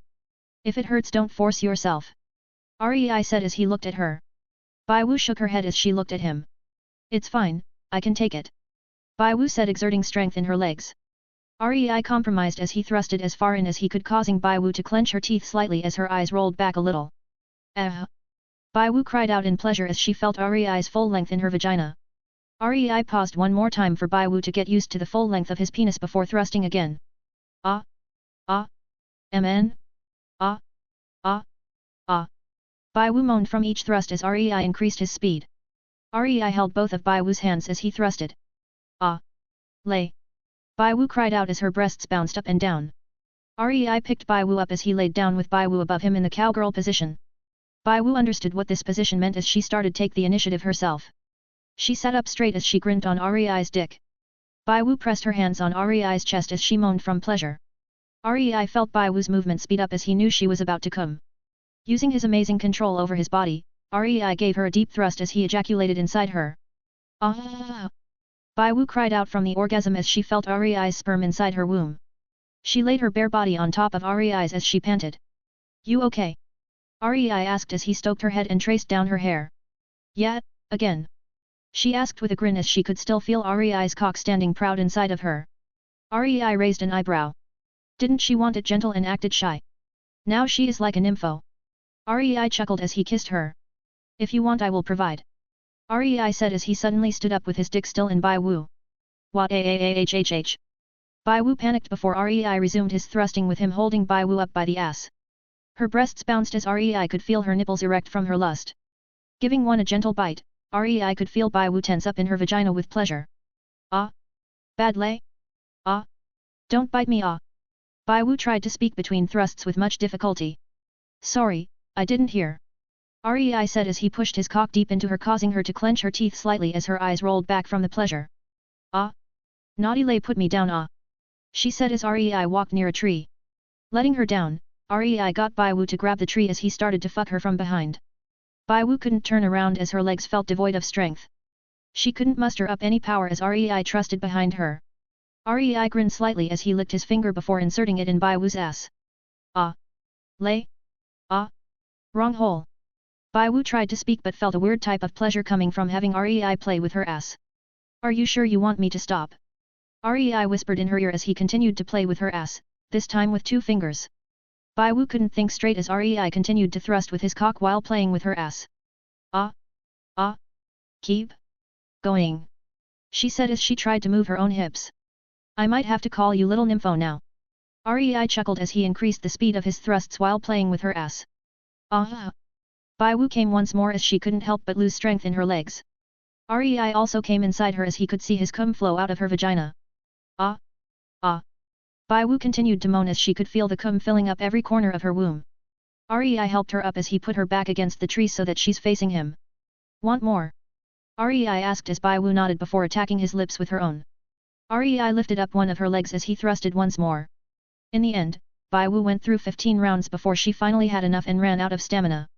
Cum wouldn't stop flowing out of her as Rei covered her with her clothes as he got rid of the scattered cum which dipped from Bai Wu's pussy.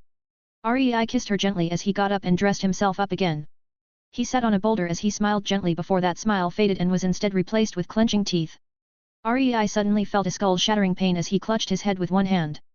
At number at dollar and number percent dollar at percent number dollar percent. A familiar voice could be heard as Rei could hear the panic and frustration coming from the voice. Focusing hard, Rei finally heard it clearly. What have you done? It was his own voice. 126, Collision of the Soul. What have you done? His own voice filled with regret and pain flooded his mind as Rei clutched his head. How could you? Get out of my body! The voice continued to shout as Rei felt like his mind was going to break in half. Rei clenched his teeth as his spare hand clutched at the boulder he was sitting on, he broke it to pieces easily as his body fell to the ground. Rei opened his eyes in pain as he felt like a struggle was happening in his soul. Who the fuck are you? Rei shouted back in his mind as he tried to resist the pain to no avail. That's my line. The voice shouted back as Rei felt like he was losing control of his body before wrestling it back. Rei gave off a muffled cry of pain as he didn't want to disturb Bai Wu. Rei stumbled onto his feet as he tried to walk only to trip and fall. Kuah! Rei suddenly threw up a mouthful of blood as he continued to struggle. This is my body. Who are you? Rei shouted as he struggled with the pain. Rei Todoroki. Now get the fuck out of my body. I have to find Eve. His voice shouted back, exerting more force to take control. Who is Eve? Arg. Rei cried in pain as blood started to flow out of his eyes and nose. Trash. His own voice rang out as Rei felt his mana stir. Fuck. Rei cursed as he wanted to get as far as he could. Lei. Bai Wu suddenly asked as she was awoken by the noise. Looking at Rei, Bai Wu was shocked as she saw how Rei had blood flow out of his face and clutched his head in pain. Bai Wu was about to go help Rei when he turned around. Fuck off, slut! His voice shouted out as Rei clutched his head. Don't call her that, you bastard! Rei cried out as he stumbled around. Lei? What's wrong? Bai Wu panicked seeing Rei like this. Bai Wu, sorry, I'll be back soon, okay? Wait for me. Rei said, trying to smile but failed as his smile soon was replaced by frown as he resisted the pain. Turning around, Rei had his external tailbone turn into 4 wings as he took off as fast as he could to the inner area. Lei. Tell me what's wrong. Lei. Bai Wu's panicked voice rang out in Rei's mind as he could only ignore it as he continued to fly. But he couldn't fly straight for long as he twisted and turned abnormally in the air. Argg. Rei screamed out as he fell out of the sky. Boom! A crater was formed from the impact as his external tailbone thrashed around, signaling his mental struggles. Do you know what this means? His voice rang out in rage. I don't know and I don't care. Rei retaliated as he rolled on the ground in pain. As Rei was having his mental struggles, Eve had gotten an emergency notification from the system about Rei's soul and body slowly destroy itself. Wait, what? How did this happen? Eve shouted out in panic halfway through training as her teacher watched her in worry at her sudden outburst. Eve, what happened? Ophelia asked Eve as she retrieved her wire gloves. REI got his memory back, but it's destroying him on the inside. How could he memory return this suddenly? Wasn't it supposed to be when he enters the higher realms?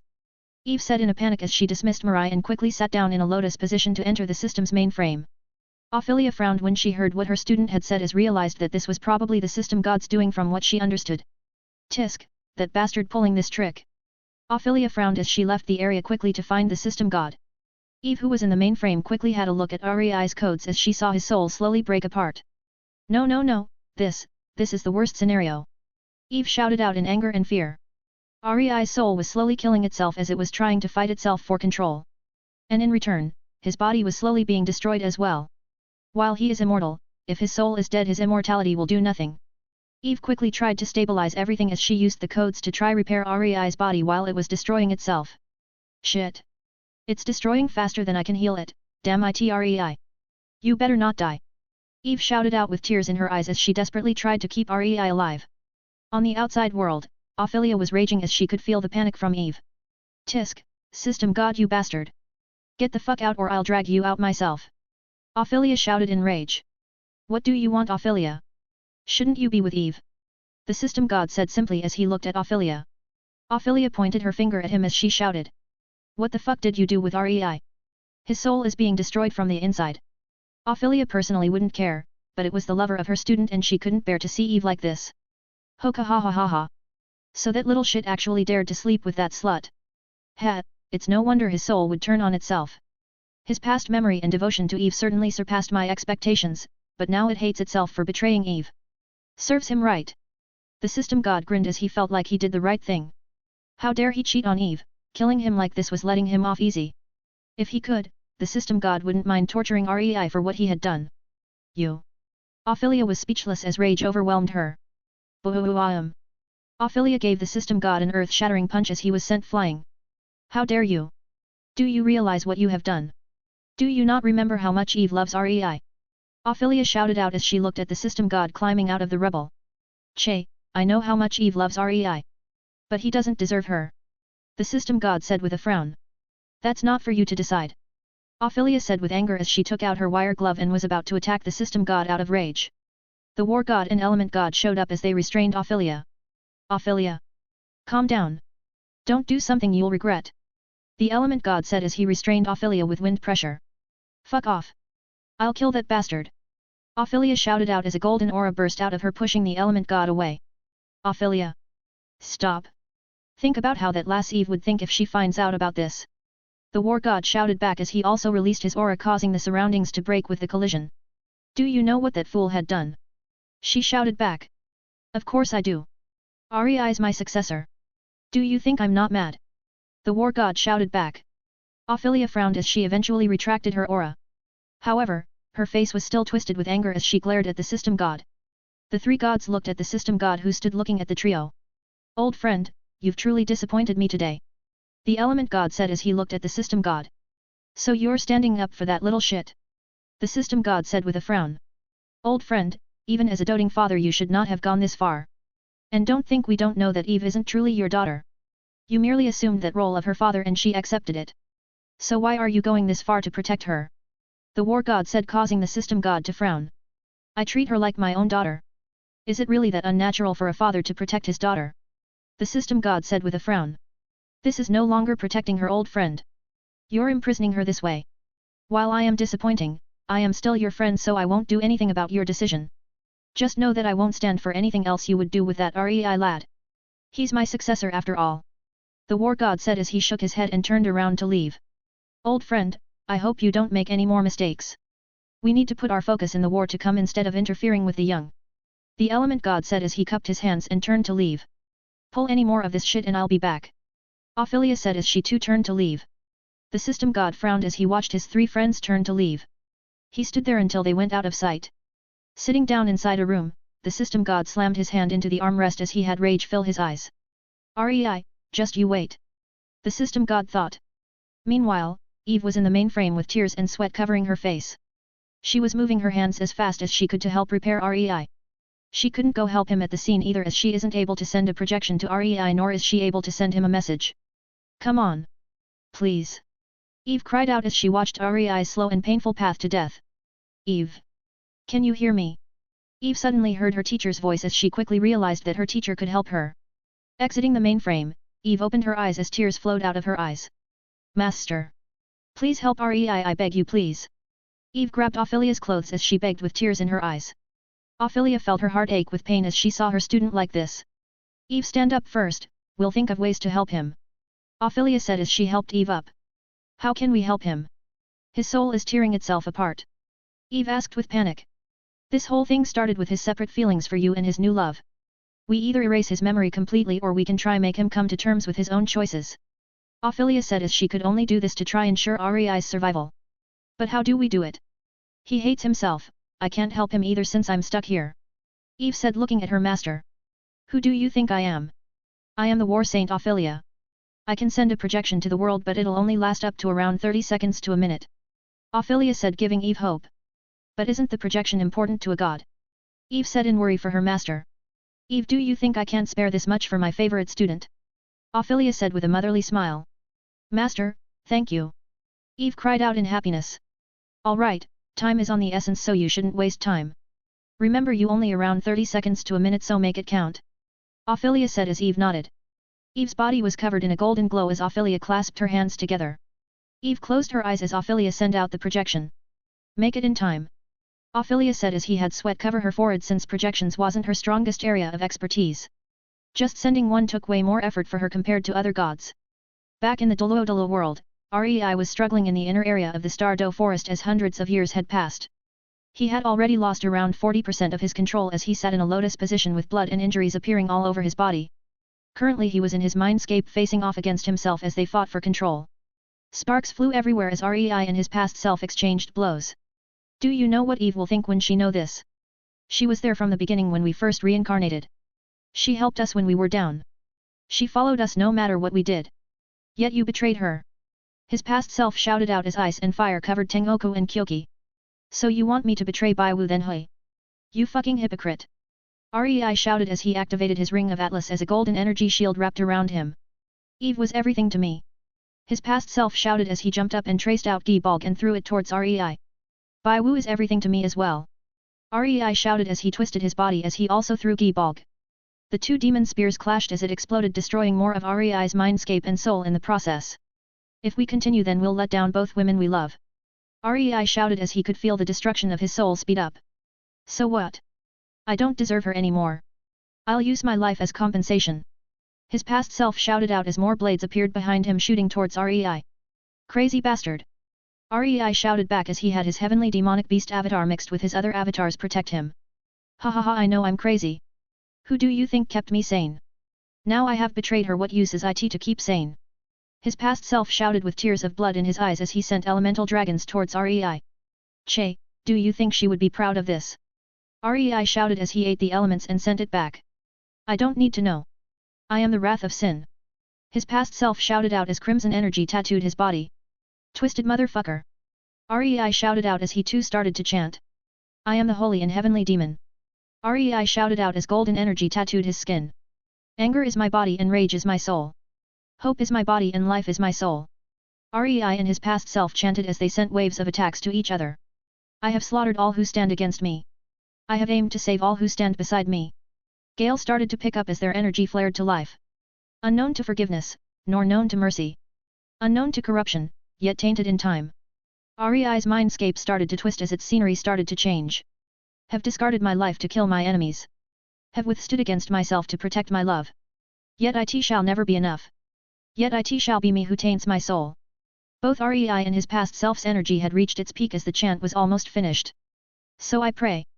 Corruption of wrath. So I pray. Heavenly demon realm. With one more pulse of energy, both reality marbles appeared and clashed with each other. Rei's reality marble consisted of two sides of heaven and hell with it working in balance and heavenly demons attacking his past self's reality marble. His past self's reality marble consisted of monsters made from hate and regret as each one had red eyes flared with wrath as it too attacked Rei's reality marble. Ha ha ha ha. Fight. Fight. The more we fight the faster we die. Ha ha ha ha. His past self laughed in craziness as he watched his mindscape break apart. To think it's me to destroys myself, I'm sorry Baiwu, seems like I can't keep my promise. Rei thought as he saw that his past self wasn't going to stop. Stop. Eve's projection shouted as she saw what was happening. Eve. His past self saw Eve and looked away in shock and shame. Rei saw Eve as only smiled sadly. So you're Eve? Rei said as he had already resigned himself to death since he couldn't stop himself from destroying his soul. Eve, why are you here? I don't deserve to see you. Rei's past self said as tears of blood flowed from his eyes. Rei, look at me. Eve said as she walked to Rei's past self. Look at me, Rei. Eve shouted as she grabbed Rei's past self so that they were face to face. Do I look happy to you? Do you think I'll be happy if you killed yourself? Eve shouted with tears in her eyes. Rei's past self looked in silence as he saw Eve's fear at what he was going to do. But... Shut up. Eve cut him off. Are you really going to leave me behind? I waited for you in the higher realms, I trained so that I can follow you, yet you're here trying to kill yourself. Was I that unimportant that you can just go kill yourself without worry? Eve cried out as she looked at Rei's past self. His expression faltered as he saw how Eve felt about all of this. But I betrayed you, how can I forgive myself for this? He said as he looked away from Eve. I know, it hurts when I see you with other women, but it hurts even more when I see you try to kill yourself. I fine if you take Bai Wu, or anyone else, just don't leave me behind please. Eve cried as Rei's past self felt guilt like never before. Oi me! Did you get that? He said as he gave Rei a glance. Yeah, I did. Rei said as he nodded his head. Well, I'll give you a second chance. Don't you dare let either of them down by taking another woman. If you do, I'll be back even if I have to kill God. His past self said as he patted Eve's back. I don't plan to. In our life, the only woman we love are Bai Wu and Eve. No one else can be like them. Rei said as he shook his head. I'll take no. I'll take my word for it then. His past self smiled as he faded along with his reality marble. Rei also retracted his as all of his memory flooded his mind. How he met Eve, the time they spent, their fights side by side and how the system god erased his memory. So that's the whole story, hey? Rei said as he clutched his head from the influx of memories. Highs, I'm sorry Eve. Rei said as he gave Eve an apologetic smile. Just make sure you get to the higher realm soon, okay? I'm waiting. Eve said as she wiped away her tears and smiled back. Rei went forward as he felt an urge well up inside him. Since this was inside his mindscape, Eve's projection had a physical body he could touch, so Rei kissed Eve on the lips, shocking her. This time I'll defiantly keep my promise. He said as she started to fade away. Eve nodded as Rei saw her disappear. Looking around, Rei could see his soul heal itself as he wasn't trying to kill himself anymore. It has been a few years outside, I wonder if Bai Wu is okay. Rei muttered as he returned his conscious to his real body. Opening his eyes, Rei saw his body covered with blood as a result of his soul fighting itself. Rei shook his head as he waved his hand and cleaned himself up with some water. Wait, did I just use mana? Rei muttered. Passive skill. Harmony. Host's soul is in harmony with itself. Host is able to use both types of energy within host's body as they have fused. Increase in mental resistance, soul strength, mental strength, comprehension, and access to divine energy. Divine energy, a multifunctional energy that is both produced inside the body and converted from the surrounding energy. So I can use this both mana and chi now. Rei said, looking up as he started to frown. People have broken my barrier, shit Bai Wu. Rei widened his eyes as wings appeared on his back. Rei took off as he created a shockwave below him. 127, Xiao Wu. Mama. Mama. A young girl called out to a woman as she ran towards her. Xiao Wu, don't run too much. You might hurt yourself. Bai Wu replied as she gently stroked Xiao Wu's hair. After Rei had left clutching his head from his internal turmoil, Bai Wu soon realized that she was pregnant with their child and decided to wait for Rei to return. She didn't want to leave just yet as leaving could in turn bring danger to her child. So she decided to wait for Rei's return. So Bai Wu sat by the lake as she waited, from days, weeks to months. Eventually came the time when Xiao Wu was born and Bai Wu realized that she looked almost exactly like a child version of her and decided to call her Xiao Wu. Lei, can you feel my happiness? This is our child, I called her Xiao Wu since she's like a tiny me. Bai Wu said as he held baby Xiao Wu in her arms. Xiao Wu was born looking like a human but cultivated rings like a spirit beast. She was also immortal, but Bai Wu thought that she just had a longer lifespan. Mama, where's Papa? Xiao Wu asked one day as she looked at Bai Wu. Bai Wu felt sadness wash over her. He's away right now. He can't come because he has something important to deal with. Bai Wu said as she looked at Xiao Wu's innocent eyes. When will Papa return? Xiao Wu wants to see Papa. She pouted as she rolled around on Bai Wu's lap. Shall I tell you stories about your papa then? Bai Wu said as Xiao Wu nodded her head in excitement. Let me tell you about the time when your papa took me to a human city. That time mama was still young, your papa bought me a comb and lots of pretty clothes as he had always looked after mama. He said that the comb makes your hair look pretty so he bought me one. Bai Wu said as she took out a comb from her storage belt. Can I have it? Xiao Wu asked with sparkling eyes. Of course, let mama show you how to use it. Bai Wu said as she sat Xiao Wu down in front of her and started to comb her hair. So back then, mama loved papa but mama had to try very hard to get your papa's attention. But mama knew that your papa cared for me. Bai Wu continued as she combed Xiao Wu's hair. Because when mama felt sad, your papa waved his hand and changed the world. He made the lake freeze and made it snow. The white snow covered everywhere as it was one of the most beautiful things mama had ever seen. Bai Wu said with a fond and nostalgic smile. It was also there that mama promised to make your papa fall in love with me. Bai Wu laughed slightly. He papa could change the weather. Papa must be very powerful. Xiao Wu smiled widely as she bobbed her head around. Bai Wu chuckled as Xiao Wu's comment. Your papa was the strongest in the world.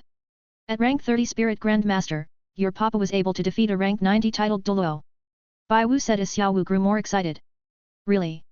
Didn't mama say titled Doluos are equal to 100,000 year spirit beasts? Xiao Wu said looking at Bai Wu. Indeed, your papa could defeat titled Doluos at rank 30. No one else can do it. Bai Wu said as she gently turned Xiao Wu's head forward again. And then? And then? Xiao Wu asked as she wanted to hear more. So before your papa defeated the titled Doluo, he had actually took mama to a festival. It was a crystal festival where we had to make the best sculpture using crystals. In that event mama tried to win by making a carrot. Bai Wu laughed a little as she remembered what she did. Is it because mama is a rabbit? So mama made a carrot? Xiao Wu asked. Your papa however made a sculpture of himself holding mama when she was just a tiny spirit beast. It was the second best sculpture that mama had ever seen. Bai Wu said as she retrieved the sculpture. Since the event, they had kept the sculpture in the belt and she decided to take it out today to show her daughter what REI had created. Wow, so pretty. Hey mama, what's the most beautiful sculpture that you saw? Xiao Wu asked as he examined the little sculpture and saw what REI looked like. Mama, papa is so handsome. Xiao Wu said as she looked at REI's face. Your papa was the most handsome man in mama's eyes. And the most beautiful sculpture mama had saw was also made by papa. It was called the 1000-Year Dream. Your papa had carved the crystal to look like mama when I participated in the festival. In the end, mama and papa decided to leave it in the city so that everyone could see what your papa had made. Bai Wu smiled as she remembered the sculpture REI had made in Suo Tuo City. Mama, can we go have a look at it? Xiao Wu asked as her interest was piqued. Bai Wu thought about it. Pretty please? Xiao Wu asked with puppy eyes. Bai Wu smiled as she relented to her daughter. Okay, let mama finish combing your hair and then I'll take you to the city, okay? Bai Wu smiled as she combed Bai Wu's hair. Mama, can Ming and Ming come? Xiao Wu asked. She had met the two as they apparently said they were looking for her papa after they had left the inner area. I'm afraid those two can't come. Humans would harm them if they saw them. Bai Wu shook her head as the two spirit beasts didn't recultivate into humans. Ming was a green ox python of the heavens like the beast monarch that REI had met before. Ming on the other hand was a titan giant ape. Ming. Ming. We can't take you, sorry. Xiao Wu shouted out as Ming sat up in the forest while Ming appeared in the sky. It's fine Xiao Wu, just stay safe out there. Ming said as he smiled at her. Ming, Ming. Watch the lake for me while I'm gone, okay? Bai Wu said as she looked at the two. As you wish, queen. Ming said as he bowed his head. Highs, I told you many times not to call me queen. Bai Wu said as she sighed. After my father had passed away, his last words were to pass the title to your husband, which makes you the queen. Ming said. Fine whatever. Bai Wu said as she waved her hand lazily. There Xiao Wu, what do you think? Bai Wu said as she finished combing Xiao Wu's hair and tied it into a braid. Xiao Wu likes it. Come on mama, let's go. Xiao Wu said as she bounced around. Ha ha ha, you're just like mama when I was younger. Every time your papa took me to the city I would be so excited like you. Bai Wu said while she held Xiao Wu's hand and stood up. Ming, Ming, bye bye. Xiao Wu waved her hand as Ming waved back. As they approached the barrier, Bai Wu held onto Xiao Wu as she started to teleport them to the city. They reached the city as Xiao Wu looked around at all of the people with curiosity. Wow mama, there are so many people. Xiao Wu said as people also looked in awe as they saw Bai Wu. It's a city after all. Come, Mama will show you the statue. Bai Wu said as she led Xiao Wu by the hand. It didn't take long for them to approach the plaza where the city had placed the statue. Xiao Wu widened her eyes as she could see the similarities between Bai Wu and the statue. Xiao Wu ran up to the statue in eagerness as Bai Wu followed with a smile behind her. Hey Mama! You're right. It looks just like you when Mama was younger. Xiao Wu said with excitement in her voice. Come on Xiao Wu. We don't want to damage it. Bai Wu said as Xiao Wu jogged back to her. However, what Bai Wu didn't know was that the future Supreme Pontiff Bibi Dong was visiting the city today, which means that there were a lot of hidden guards. One of them heard the conversation between Bai Wu and Xiao Wu. He frowned as he placed a tracking ability on them as he rushed to Bibi Dong. He could feel the aura of a spirit beast coming from them. Even though it's faint, he had to report back. Bai Wu frowned slightly when she felt an aura suddenly flare with spirit energy before leaving the area with speed around Spirit King levels, 5160. This is suspicious. Bai Wu thought as she sent out her senses. This isn't normal. There are too many high-level spirit masters. She thought. Xiao Wu, Mama just remembered that we forgot something back home. Let's go back, shall we? We can come back later. Bai Wu smiled towards Xiao Wu as she didn't want to worry her. Fine, but we have to come back, okay? Promise Xiao Wu. Xiao Wu said as she looked at Bai Wu. Mama promises. Bai Wu said as she held Xiao Wu's hand before quickly walking away from the city. Once she was out, she teleported away with Xiao Wu in her arms as quick as possible. Back in the Suo Tuo city, Bibi Dong sat with a frown hearing the report of the guard. So you're telling me that there is a chance of 2 100,000-year changed spirit beasts? Bibi Dong said as the guard nodded. Interesting, I'm just in need of my 9th ring. Come. Call everyone, we're going to the Star Luo forest to hunt some beasts. Bibi Dong smirked as she stood up. The guard nodded as he went to inform everyone else. Bai Wu and Xiao Wu had just returned to the Star Duo forest when Bai Wu saw a tracking mark and realized that they were found out. Shit. This is bad if they find Xiao Wu. Bai Wu thought in worry. Deming. Ming. Bai Wu shouted out as the duo appeared. Take Xiao Wu and quickly get out of here. Strong humans are coming, I'll go buy some time. Bai Wu said as she knew by the time she found out, they would have already pinned down their location. While she, Deming and Ming can protect themselves. She didn't want to take chance with Xiao Wu being here. Get as far as you can. The further the better. Bai Wu said as Deming realized what had happened. No, we cannot leave you behind. If you see me as the queen, then I command you. Bai Wu said serious as Deming relented and nodded towards Ming, who took Xiao Wu. Mama, what's happening? Why is everyone frowning? Xiao Wu asked. Xiao Wu, you need to get away quick. Bad people are coming. Remember to listen to Deming and Ming. Mama will go find you once she takes care of the bad guys. Bai Wu said as she gave Xiao Wu a kiss on the forehead as she sent them away. Wait. Mama. No, Ming let me down. We can't leave Mama. Xiao Wu shouted as Bai Wu could only smile sadly. She could feel a few titled doluos with the entire party as they approached at a fast pace towards her location. Lei, watch me. I'm not the weak person I was before. Bai Wu muttered as she exploded with the aura of a rank 93 titled doluo. Ping. A shattering sound could be heard as the barrier REI set thousands of years ago broke from the attacks. Bai Wu looked behind her as she saw Bibi Dong and several titled appear looking at her not long after the barrier broke. Each looked at her with hostility as they released their rings ready for combat. Ho, to think a beast like you became a doluo. Bibi Dong said as she felt Bai Wu's aura. Humph. Bai Wu scoffed and said nothing as she materialized her rings. 8 black and 1 red ring could be seen as it glowed menacingly behind her. Leave my home, human. Bai Wu said as she looked at the people in front of her with a serious expression. Ha ha ha, just you alone? What a joke. Go. Remember, don't kill her. I need her ring.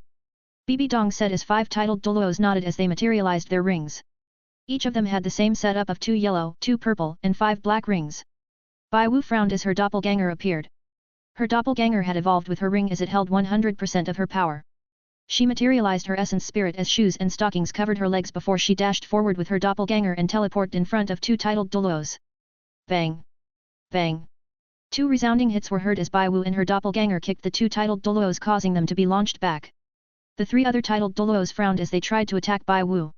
One had a spear, one had a whip, and the last one was like an eagle. Bai Wu only frowned slightly as she kicked the ground, causing a tornado to appear around her, forcing 2 of the doluos back while the eagle doluo charged into the tornado with ease. Tisk. Bai Wu clicked her tongue as stomped down once more, causing the gravity to increase as the eagle doluo fell downwards. Switching places with her doppelganger, Bai Wu stamped on the eagle Doluo's spine as she increased the speed of which he fell. Boom! A crater was formed as Bai Wu broke the eagle Doluo's spine, killing him. Anyone else? Bai Wu said as some of the guards subconsciously took a step back in fear. The whip Doluo suddenly sent his whip forward as it tied Bai Wu up and sent her into the air. Pierce! The spear Doluo shouted as his spear shot towards Bai Wu. She frowned as she switched places with her doppelganger once more. She compressed wind element on her legs as she kicked horizontally, causing a sharp blade of wind to speed towards the Doluos. Reinforce! One of the earlier Doluos Bai Wu kicked away shouted as a shield protected her targets. Bai Wu frowned as she knew fighting against this many Doluos might be a stretch, but she had two as Xiao Wu hadn't gone far enough yet. Demoness Avatar! Bai Wu said as dark armor covered her body with gaps at the shoulder and stomach to allow her to still be flexible. She still wore her stockings and shoes, but they held the color scheme of black instead. This was one of her new spirit rings that he had materialized as it increased every stat, especially her attack and defense. Bai Wu crouched down as she dashed towards the Doluo who protected the other two. Acceleration! Bai Wu thought as her speed increased even more. Suddenly appearing in front of a titled Doluo, Bai Wu was about to attack him when she had to quickly turn around and roundhouse kick the spear that tried to stab her. Jumping away, Bai Wu looked at the Doluos gathering together with a frown. Each of them no longer let their guard down as they had their real guards activated. Che, this'll be a lot harder now. Bai Wu thought as her doppelganger had already been killed and couldn't be used again for a while. Little beast, you've truly made this harder than it should be. Bibi Dong said as she looked at Bai Wu. Bai Wu only smirked mockingly as she had pink mist spread out from her palms. Illusion Realm! Bai Wu muttered as the pink mist spread across the entire area. Charm! Bai Wu combines the two abilities as Illusion Realm to make them see what they desire and Charm to take advantage of that moment. Seeing that it had worked, Bai Wu dashed towards one of the Doluos and tried to kill him. Bohuam! She was suddenly hit in the side as she didn't realize that someone acted as if they were affected to trick her. Bai Wu looked up and saw that it was Bibi Dong. Bibi Dong waved her hand as she dismissed the pink mist, causing the four Doluos to snap out of it. The Doluo with the whip restrained Bai Wu once more as she saw Bibi Dong walking towards her with a neutral face as she was about to kill her for her ring. At least Xiao Wu escaped. Bai Wu thought as she closed her eyes since she couldn't escape from the bindings. The whip constantly drained spirit energy from her, causing her to not be able to summon up her strength. A terrifying pressure suddenly hit the area as it forced everyone to kneel heavily on the ground. Gentle footsteps could be heard as a figure landed nearby. What do you think you're doing with my wife? A familiar voice could be heard as Bai Wu suddenly felt emotional as tears welled up in her eyes. Lei! She said as she looked at the familiar figure. Sorry I took so long, Bai Wu. Rei said as she smiled gently at her. He looked back at the people kneeling before frowning as he suddenly traced out Gi Balg and pointed his finger at the Doluo with the whip. Before anyone even realized, the Doluo's body was pierced as he was killed before they even realized it. Rei glared at them for a moment as he sent out 4 1,000,000-year rings as the pressure started to increase. Some of the weaker spirit masters died instantly as they couldn't stand against the pressure. Rei bent over as he picked up Bai Wu into a princess carry. 4 wings appeared on his back as he flew off with Bai Wu. Tisk, I'm still injured and I can't exert myself too much. Rei thought as his top priority was to get Bai Wu out of there. Lei, what took you so long? Bai Wu said as she looked at him. Sorry, I just had to sort out my memories. I remember everything now. Rei replied as sweat could be seen forming on his head. So that means you remember Eve? Bai Wu said as she smiled, feeling both happy and nervous. Happy because Rei was able to remember Eve, and nervous since she wasn't sure if Rei was going to leave her behind. Yes, I do. But Bai Wu, are you willing to follow me? Rei asked as he looked at her. After all, you're my wife and I love you. Rei said with a smile. Bai Wu smiled as she hugged Rei. Yes, but after you left I was pregnant with our daughter. I called her Xiao Wu and I don't want to leave her behind. Bai Wu said as Rei felt a new type of joy surface. I'm a father. Rei asked as Bai Wu nodded. Rei smiled gently. We'll see what she chooses in a few years' time. If she wants to follow us she may. But if she doesn't then I'll support her with everything I have. I want her to have the freedom of choosing what she wants. Rei said as Bai Wu nodded. After Xiao Wu made her choice I'll follow you. Bai Wu muttered as she rested her head on his chest. Rei hesitated for a moment before asking Bai Wu. Shall we let her experience the world first? I know I wasn't there for her, but we can use this to help motivate her. So that in the future we can rest easy knowing Xiao Wu is strong and safe. Rei said as Bai Wu thought about it. But she only saw a sculpture of you. Are you really going to let her wait before she sees you? Bai Wu asked. Yes, but not for long. I want to support her from the shadows while she gains experience. When the time is right, we'll meet her together. Rei said. I don't like it, But you're right. This is good for her to gain experience. But if she is in danger, I'll save her no matter what. Bai Wu said. Of course, since I'm going to protect my daughter from the shadows. Rei smiled back as they landed near a cave. Rei sat down heavily as he started to heal his injuries. Wait, Lei, are you still injured? Bai Wu said, shocked. Well, let's just say the moment I finished the struggle I felt the barrier break, so I didn't have time to heal myself. Rei said with a weak smile while healing himself. Highs, reckless idiot. Bai Wu said as she sat next to him. Rei made a small mirror as he set it to reflect what was happening around Xiao Wu. This should let us watch over what Xiao Wu does for now while I heal. Rei said as he closed his eyes to focus more. Bai Wu nodded as she looked at the mirror. Xiao Wu was crying into Ming's arms as she felt heartbroken about her mum. Seeing this, Bai Wu almost immediately wanted to rush out to find her again as she struggled before sighing and continued to watch. After a few months, Xiao Wu decided to leave for the outside world so that she can gain strength to protect herself under the suggestions of Deming and Ming. So she's going out now. Rei said as he stood up. I'm still worried about her though. Bai Wu said, watching Xiao Wu's nervous face as she wandered out of the forest under Ming's help. Me too, which is why we'll stay near her. Rei said as he walked out of the cave with Bai Wu before he teleported him and Bai Wu using his own space laws. 128. Observation. After Rei and Bai Wu had teleported, Rei set down a seal on both their bodies so that people, not even titled Dolos, can see or sense them. Xiao Wu's going to Niuting Academy. I suppose this is okay for a start. Rei said as he walked around looking at the place. Darling, we don't want Xiao Wu to draw too much attention just yet, do we? Bai Wu said as she looked at Rei. Rei smiled as he hugged her. Sure, let's just hope no scumbag approaches her. Rei said as Bai Wu chuckled at Rei. Xiao Wu soon entered the Spirit Awakening Hall as the Spirit Master sent his energy to awaken her spirit. Bibohuam. A sudden burst of aura shocked both Bai Wu and Rei as they looked at Xiao Wu. She had 2 pairs of wings sprout out from her back, 2 black and 2 white, while she had stockings and shoes materialize much like Bai Wu's essence spirit. In addition, she had a small rabbit tail and ears appear on her body. Heavenly soft bone demon rabbit. The Spirit Master said as he saw how Xiao Wu had innate full spirit power. Both Rei and Bai Wu couldn't contain their smiles as they saw how Xiao Wu had a combination of both their spirits. But her wings mainly came from Rei's bloodline turned essence spirit. Darling, did you see that?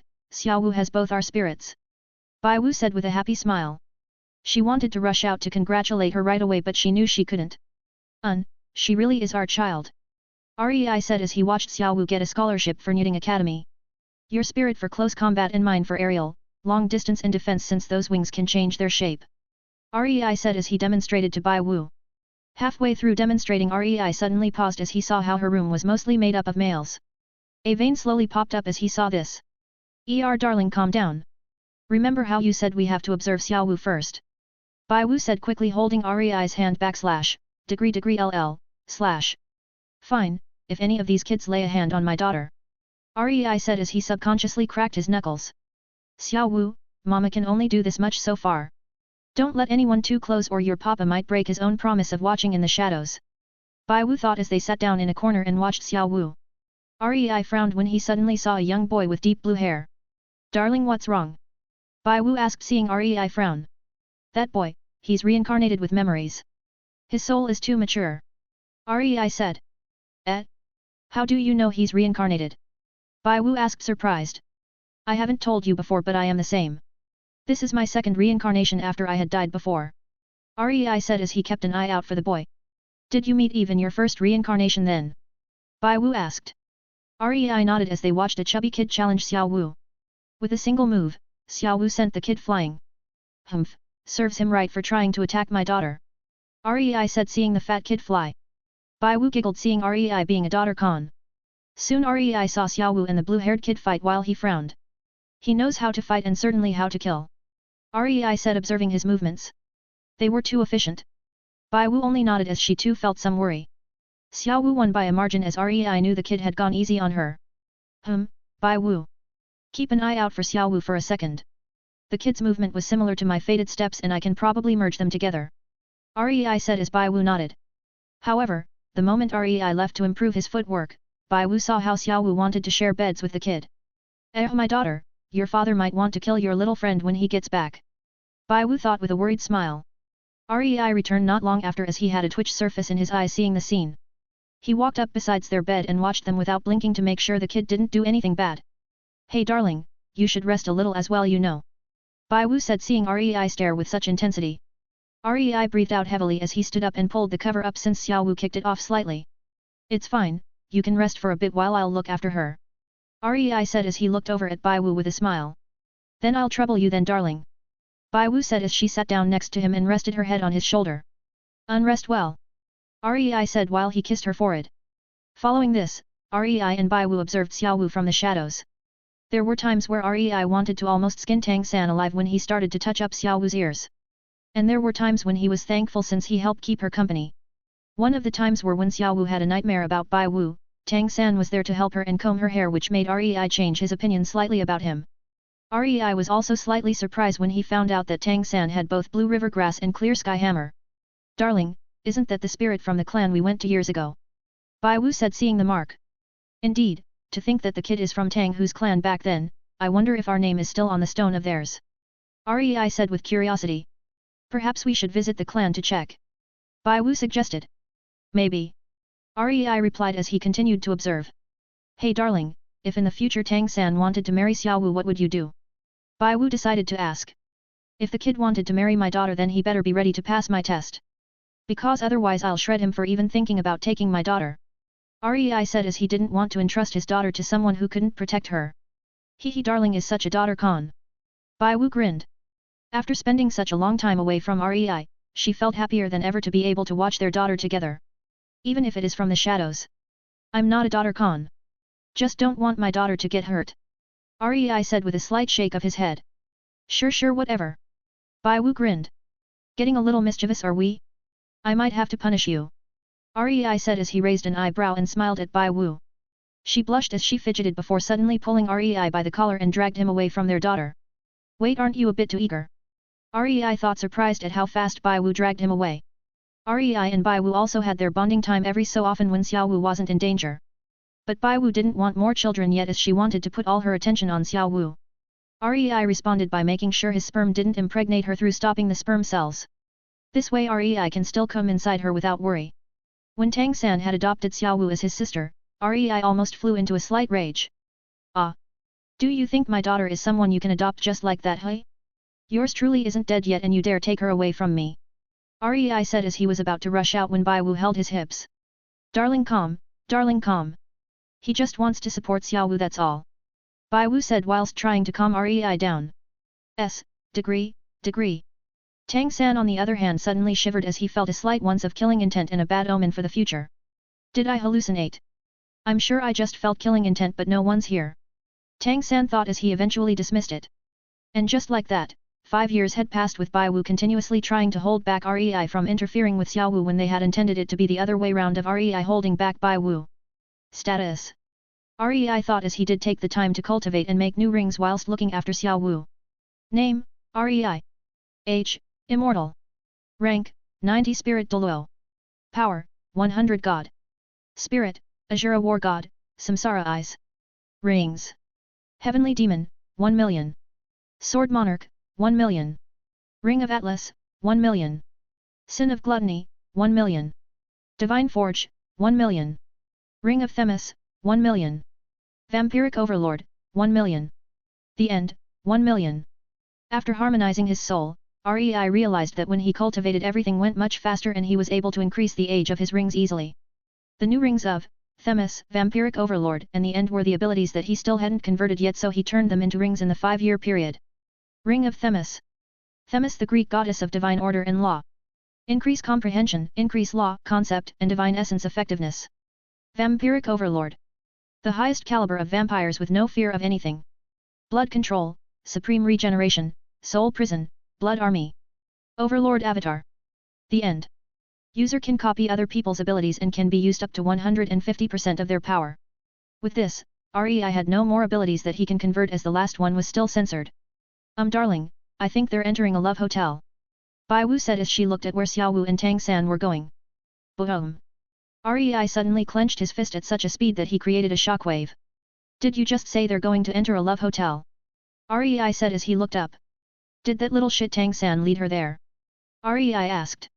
Xiao Wu was the one who brought Tang San to the hotel. Bai Wu said with a slight awkward smile. Degree? Degree LL. Wait, Xiao Wu did. Rei said as he looked back and forth. This, I'm heading in. They're technically 12, and I don't care if Xiao Wu took the initiative, it's too soon. Rei said as Bai Wu nodded in agreement. They made their way to the hotel as they saw Tang San having a fight with another youth. I take my eyes off for 1 second and trouble has arrived. I think Tang San is a bad influence. Rei said as Bai Wu gave him a pinch to the hip, causing him to flinch slightly before turning around. Back then didn't you also bring trouble everywhere you went? Bai Wu said as Rei couldn't refute that. Humph, who cares if you're strongest in the world? Bai Wu thought with humor, seeing Rei relent to her. Let me do this then. Rei said as he made a strand of energy which would disrupt the target's energy flow for a while as well as mess up their body control. Rei waited for the fight to finish before sending out the strand of energy to the youth who was Dai Mu Bai. The moment Mu Bai exited the hotel, the energy activated as he instantly tripped over. Mu Bai was surprised as when he tried to move his hand his leg moved instead. Bai Wu laughed slightly seeing what Rei had done to Mu Bai. Darling, what did you do exactly? She asked, seeing Mu Bai struggle to even stand up. I made it so that his control over his body will be messed up for a few months. Rei said as he turned around. Maybe it's a bit over the top. Bai Wu said looking at the struggling youth. Who told him to fight for Xiao Wu's room? Rei said. But I thought you didn't want her to share rooms with Tang San. Bai Wu said as Rei froze. Fuck. I should have helped him instead. Rei said, giving himself a face palm. Ha ha ha ha, come on darling. I know you don't mind Tang San that much since he had taken care of Xiao Wu for us. On the other hand, I'm more interested in borrowing someone else's room for us. Bai Wu whispered in Rei's ear. Lecherous rabbit. Rei said as he pinched her nose before carrying her in a princess carry and borrowed someone else's room. And whose fault is it that I'm a lecherous rabbit? Bai Wu grinned as she wrapped her legs around Rei. I guess I'll have to take responsibility then. Rei said as they had some alone time over the night. 129, Bullying. Rei and Bai Wu stepped out of the hotel next morning as they followed Xiao Wu to the school she wants to go to with Tang San. When Rei arrived, he raised an eyebrow at the name. Shrek. What the fuck? Rei said, seeing the name. Darling, what's wrong with the name? Bai Wu asked, curious about Rei's reaction. Underscore? Well, I remember the name Shrek from my old life. He was a green ogre who lived in a swamp and had layers like an onion apparently. Rei said as he remembered his old life. Why would it be here then? Bai Wu asked, surprised at something which was in Rei's past life in this world. No idea. Rei shrugged as they walked to the testing area where Xiao Wu and Tang San showed their rings off. Rei saw Mu Bai from yesterday, but seems like he figured out how to move his body but not his energy yet. While he can summon the rings, he can't use them. This kid has some talent if he has already figured out how to walk normally. Rei said as he walked past everyone without them knowing. Oh my god! Oh! Bai Wu suddenly shouted as she smelled an awful stench. It was worse as her sense of smell were quite good. Rei frowned as he too smelled it.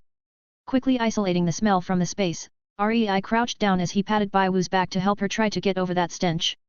What the hell? How can something be that smelly? Bai Wu cried out in injustice as she was taken off guard by the smell. It is rather disturbing that the smell was so strong. Rei said as he looked at the source of all this. It was smelly tofu. I'm going to go with the manga version since I like it more than the sausages. Since my daughter is coming here, I can't have her smell this shit. Rei said as he made a seal. Pushing the seal out to tofus, Rei erased their stench. As Rei did that, a guy with a thick beard frowned slightly as he realized the tofus didn't smell anymore. Oh my word, the gods love me. My tofu doesn't smell anymore. Cute fragrant tender tofu. He chanted as he made more tofus and realized that they still smelled quite badly. He kneeled in defeat. Wait, seems like it's his spirit abilities the problem. Rei thought as he made another seal. The seal entered the man's body once more as Rei could finally sigh in relief. Now my daughter can be spared of this. Rei said as he helped Bai Wu up just in time to see Xiao Wu walk over. Rei paused for a moment as he felt a titled Doluo nearby. Bai Wu, do you feel that? Rei muttered as she nodded in seriousness. I'll go see if they're a threat. Keep an eye out on Xiao Wu for me. Rei said as Bai Wu kissed his cheeks before he leaped away. Making a few short leaps, Rei saw that it was a hooded figure observing the entire situation and frowned. His aura, there's something familiar about it. Rei muttered as he landed beside him. Rei grabbed out his hand as he dragged the hooded figure into the separate dimension. Who are you? I could feel you in Knitting Academy and now you're here in Shrek Academy. Rei said as he looked at the figure. The figure frowned as he brought out his essence spirit since he could tell Rei was more powerful than he was even at rank 90. Ho Clear Sky Hammer, are you related to that blue-haired kid? Rei said seeing the spirit. What's that to do with you? He spoke in wariness as he was prepared to attack Rei to protect his son. What's that to do with me? That lad adopted my daughter as his sister, how can it not have anything to do with me? Rei said irritated as the figure paused for a second before roaring out in laughter. Wah ha ha ha ha. So you're that girl's father? I'm Tang San's father, Tan Hao. Tang Hao said as he removed his hood. Yeah, seems like your daughter is pretty fond of my son. Tang Hao laughed as Rei had a tick on his head. Say, what do you think about marriage between the two? They seem to like each other. Tang Hao joked with a smile. He wanted to make Rei lower his guard slightly so that if anything did go wrong he would be able to take the initiative. You looking for a fight? How can I give my daughter away to someone who can't even protect her? Rei said. Are you saying my son is someone who can't protect her? Tang Hao frowned as he readied his hammer. Prove me wrong then. Rei said as he clashed auras with Tang Hao. Tang Hao materialized his rings as Rei finally knew what the familiar feeling was. Oi, that red ring. It was from the Blue Silver Empress, wasn't it? Rei said, causing Tang Hao to widen his eyes. Rei remembered that years ago when Bai Wu was still a rabbit, he took her around the forest and wandered into the blue silver grass area where she had resided. You knew Yin. Is that her name? Seems like immolation. Rei said as Tang Hao felt sad on the inside, being reminded of his failure once more. Yes, I failed to protect her when my son was born. Tang Hao confessed. Che, I hope your son doesn't turn out like you. Rei said as he would turn the world asunder if Xiao Wu ever immolated because of Tang San's weakness. I hope he doesn't as well. Tang Hao said, agreeing with what Rei said because he felt pathetic for not saving Yin. Rei frowned as he saw Tang Hao like this. I know that Yin isn't completely dead. You're resurrecting her somewhere, aren't you? Rei said as Tang Hao looked at him with shock. Rei knew that Yin wasn't completely dead as he could still sense life in her soul connecting to somewhere. If she has a chance to be alive, why the fuck are you sat here depressed? Rei said as Tang Hao snapped out of his depression. If they do get together, I wouldn't want my in-laws to be sat depressed worrying about failures when there is a way through it. Rei said as he turned around since he now knew Tang Hao wasn't a threat. Rei forced Tang Hao out of the space as he returned to Bai Wu. So who was it? She asked. Tang Hao, Tang San's father. Rei said simply. So it was Tang San's father. Bai Wu said in understanding as they were doing the same with looking out for their child in the dark. Anyways, what happened so far? Rei asked. Not much, the man selling tofu was 14 years old, some girls appeared as they passed the initial test, Xiao Wu and the rest of them are facing against a rank 76, Spirit Saint. They just have to make sure they survive till the time runs out. Bai Wu said as Rei watched in interest. Well, if they're going to be Xiao Wu's teammates then let's see their combat standards. Rei said as they observed the fight. First day, power. A pink-haired girl with a glass tower called out as Xiao Wu gained an increase of 30% attack power. That girl was Ning Rongrong. Xiao Wu spread out her wings as he flew up with two of them turning to spears. Go! She called out as they shot towards the rank 76, Spirit Saint Zhao Wuji. Zhao Wuji grinned as he was about to counter the spears when Blue River Grass grabbed onto them, shocking him slightly. Tang San controlled the spears whilst keeping their momentum, forcing Zhao Wuji to tilt his body to dodge. Xiao Wu took this time to fly towards Zhao Wuji and kicked him in the chin, causing him to throw his head back. Tang San controlled the spears perfectly so that when Zhao Wuji wasn't looking, the spears pierced towards his weak spot. Feudal. Zhao Wuji shouted as his rings formed a protective cover around him, bouncing the spears away, which returned to Xiao Wu as they morphed back to wings. Darling, they've improved a lot, haven't they? Bai Wu asked, feeling proud of Xiao Wu. Yes, but against a Spirit Saint it still falls short. Rei said, but couldn't hide the smile that crept onto his face. Phew was so shy. Bai Wu giggled as they returned focus to the match. A black blur could be seen dashing around whilst attacking Zhao Wuji. She was Zhu Zhuqing and she is a light attack type with her attacks appearing in large quantities but lacked force. Ha! Zhao Wuji shouted as his aura forced her back. Zhu Zhuqing held her ears in pain whilst retreating. Xiao Wu took the chance to appear behind him as her four wings turned to tail-like objects, restraining him whilst she tried to lift him up by kicking him upwards. You don't have enough power. Zhao Wuji grinned as Tang San appeared before him. Controller of the crane and dragon. Tang San used a technique as it forced Zhao Wuji's center of gravity to shift, allowing Xiao Wu to lift him up. She twisted her body as her tail-like objects smashed Zhao Wuji into the ground. Bohuam! A crater could be seen as Zhao Wuji climbed out, barely harmed. Zhao Wuji's aura roared out as his real guard started to materialize. The four new students looked at each other before nodding. Xiao Wu grabbed onto the blue sliver grass as she also used her wings to fly backwards so that there is more momentum. Zhu Zhuqing grabbed onto Xiao Wu as Ning Rongrong gave them boosts to their stats. They both dashed forwards with Zhu Zhuqing attacking first, followed by Xiao Wu who morphed her wings into a single drill-like shape for increased attack. Boom! A giant shockwave exploded out as both Xiao Wu and Zhu Zhuqing got sent backwards. Rei frowned as he knew it was over. These kids really surprise me, to be able to work this well together. Rei said as Bai Wu nodded. Rei widened his eyes as he saw Xiao Wu use a lure. Xiao Wu suddenly coughed up blood from the backlash as Rei clenched his fist and drove it into Zhao Wuji's chest before anyone noticed. Arrgh! Zhao Wuji shouted out as his body was sent smashing through the entire academy, leaving a giant path of destruction. Boom! Crash! Bang! Rei waved his hand as he sent energy through Xiao Wu's body, quickly healing her up before returning to the separate space. Phew! Rei breathed deeply. Bai Wu took the cue to quickly cover her ears. I'll fucking kill that little shit Zhao Wuji! Rei shouted out. On the outside, Tang Hao widened his eyes from the destruction caused. And they called me crazy. His daughter got hurt lightly and he reshaped the map with a punch. Oh. Tang San was shocked from the sudden appearance of Rei as he barely caught his blur before Rei disappeared again. The principal who sat in his room suddenly stood up from the shock. That aura surpasses most titled Doloas. The principal said as he had a frown on his face. Darling, why did you do that? That was Xiao Wu's test. Bai Wu said as Rei was about to explain himself when he stopped hearing what she followed up with. If you're going to attack him, at least make sure that Xiao Wu passes the test first. Or better, do it far away so that his screams can't disturb Xiao Wu.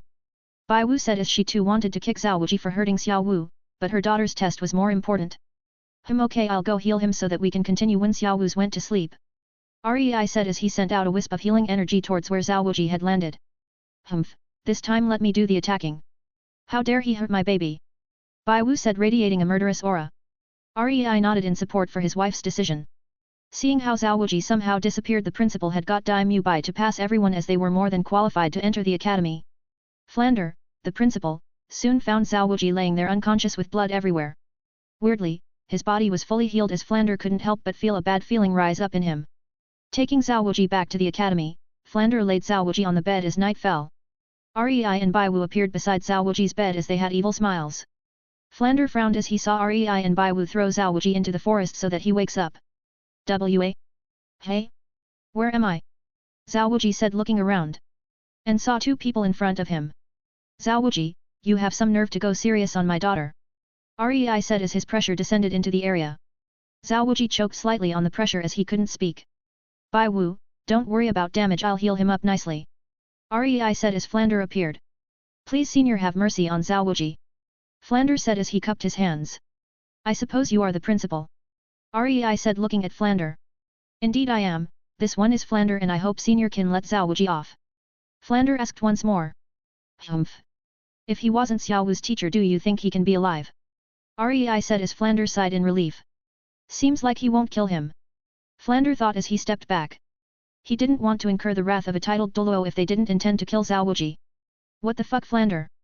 Zhao Wuji cried out in his mind while Bai Wu walked towards him. Her 9 spirit rings materialized as her essence spirit appeared. Summoning her doppelganger, Bai Wu started to kick Zhao Wuji back and forth while Rei kept healing him. Boom! Boom! Boom! Boom! Sounds of Zhao Wuji being kicked rang out loudly as Bai Wu continued without mercy. Tang Hao, since you're here you might as well come out. Rei said as Flander shook at the name. Ha, who knew you were more protective of your daughter than I was with my son? Tang Hao laughed out slightly. Fuck off, if you want to go wait till my wife is satisfied with this punching bag first. Rei said. I don't think I can have a go then. Tang Hao thought as he watched Bai Wu kick at Zhao Wuji. 130, Preparations to meet Xiao Wu. Bai Wu had a happy expression on her face as she finally vented all of her anger. It had only taken 6 hours of continued kicking for her to do so. Zhao Wuji laid on the floor without injury as he stared at Bai Wu with absolute terror. While his body was fine, his mind was not. The continuous kicks that Bai Wu did embedded a deep trauma for both her and Xiao Wu within his mind. Phew, right then darling. Xiao Wu might be waking up soon, so we should go. Bai Wu said, showing a happy expression. Rei smiled gently as he nodded. Devil. Zhao Wuji muttered, thinking his torture is over. Zhao Wuji, you fucking idiot. Flanders thought as he face-palmed. Ho, seems like it wasn't enough. Bai Wu slowly turned, making Zhao Wuji instantly regret his decision to mutter out what he had thought.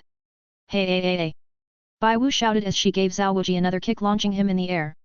As a precaution, Rei sent over a wisp of healing energy while Bai Wu stood next to him. Senior, may I be rude to ask if Mu Bai's condition was also caused by Senior? Flanders asked, ignoring Zhao Wuji. Ho, why do you think so? Rei asked. Mu Bai came back with his condition right after having a spar with Tang San at a hotel. Seeing Senior's control over spirit energy, I presumed that Senior was the one who did it since Tang San was with your daughter at the time. Flanders said, cupping his hands. Well, you're not wrong about that. I was the one who did it. Rei said. Darling, I think he wants you to fix up that Mu Bai kid. Bai Wu giggled. Is that so? Rei said, raising an eyebrow. Flanders nodded as Rei waved his hand, sending out a wisp of energy. This should fix him. Since he's going to be Xiao Wu's teammate, he shouldn't be handicapped. Rei said as Flanders bowed in thanks. Flanders, I'll be troubling you to teach my daughter. But remember, I'll always be nearby. Rei said, entering the separate space with Bai Wu. Well, same over here, Flanders. Take care of my son Tang San. Tang Hao said, seeing Zhao Wuji already on the verge of crumbling away, and decided to spare him some mercy. Of course, clear sky Doluo. Flanders said whilst Tang Hao left the area. Seeing that both parties left, Flanders quickly jogged over to where Zhao Wuji had landed. Flanders. What kind of a friend are you? I was beaten to death while you watched. Zhao Wuji shouted out. Beaten to death? I don't see a wound, can you see a wound? How are you beaten to death if there is no wound? Flanders said. You.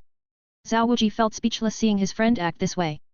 Well, it was your fault that you went serious on those kids. Who knew that 2 of them were time bombs? Flanders said as Zhao Wuji couldn't help but nod in agreement. Come on, they should be waking up soon. Flanders said, giving his friend a hand. After entering the separate space, Rei and Bai Wu made their way to find Xiao Wu. Darling, you know that there was a spy nearby, right? Bai Wu said. Yes, but from what I learned back in the Clear Sky clan, they're the spies of the 7 Treasure Glazed Tower clan. With our appearance they should get the clue that Xiao Wu is off limits. Same with Tang San if Tang Hao didn't make a move. Rei explained as Bai Wu understood. Hehe, darling just wants people to know Xiao Wu has such a strong father. Bai Wu said with a smile while she pulled Xiao Wu's cover up. Xiao Wu and Bai Wu share many similarities, one is kicking the cover away in their sleep. Maybe, maybe not. Rei said, not agreeing or disagreeing.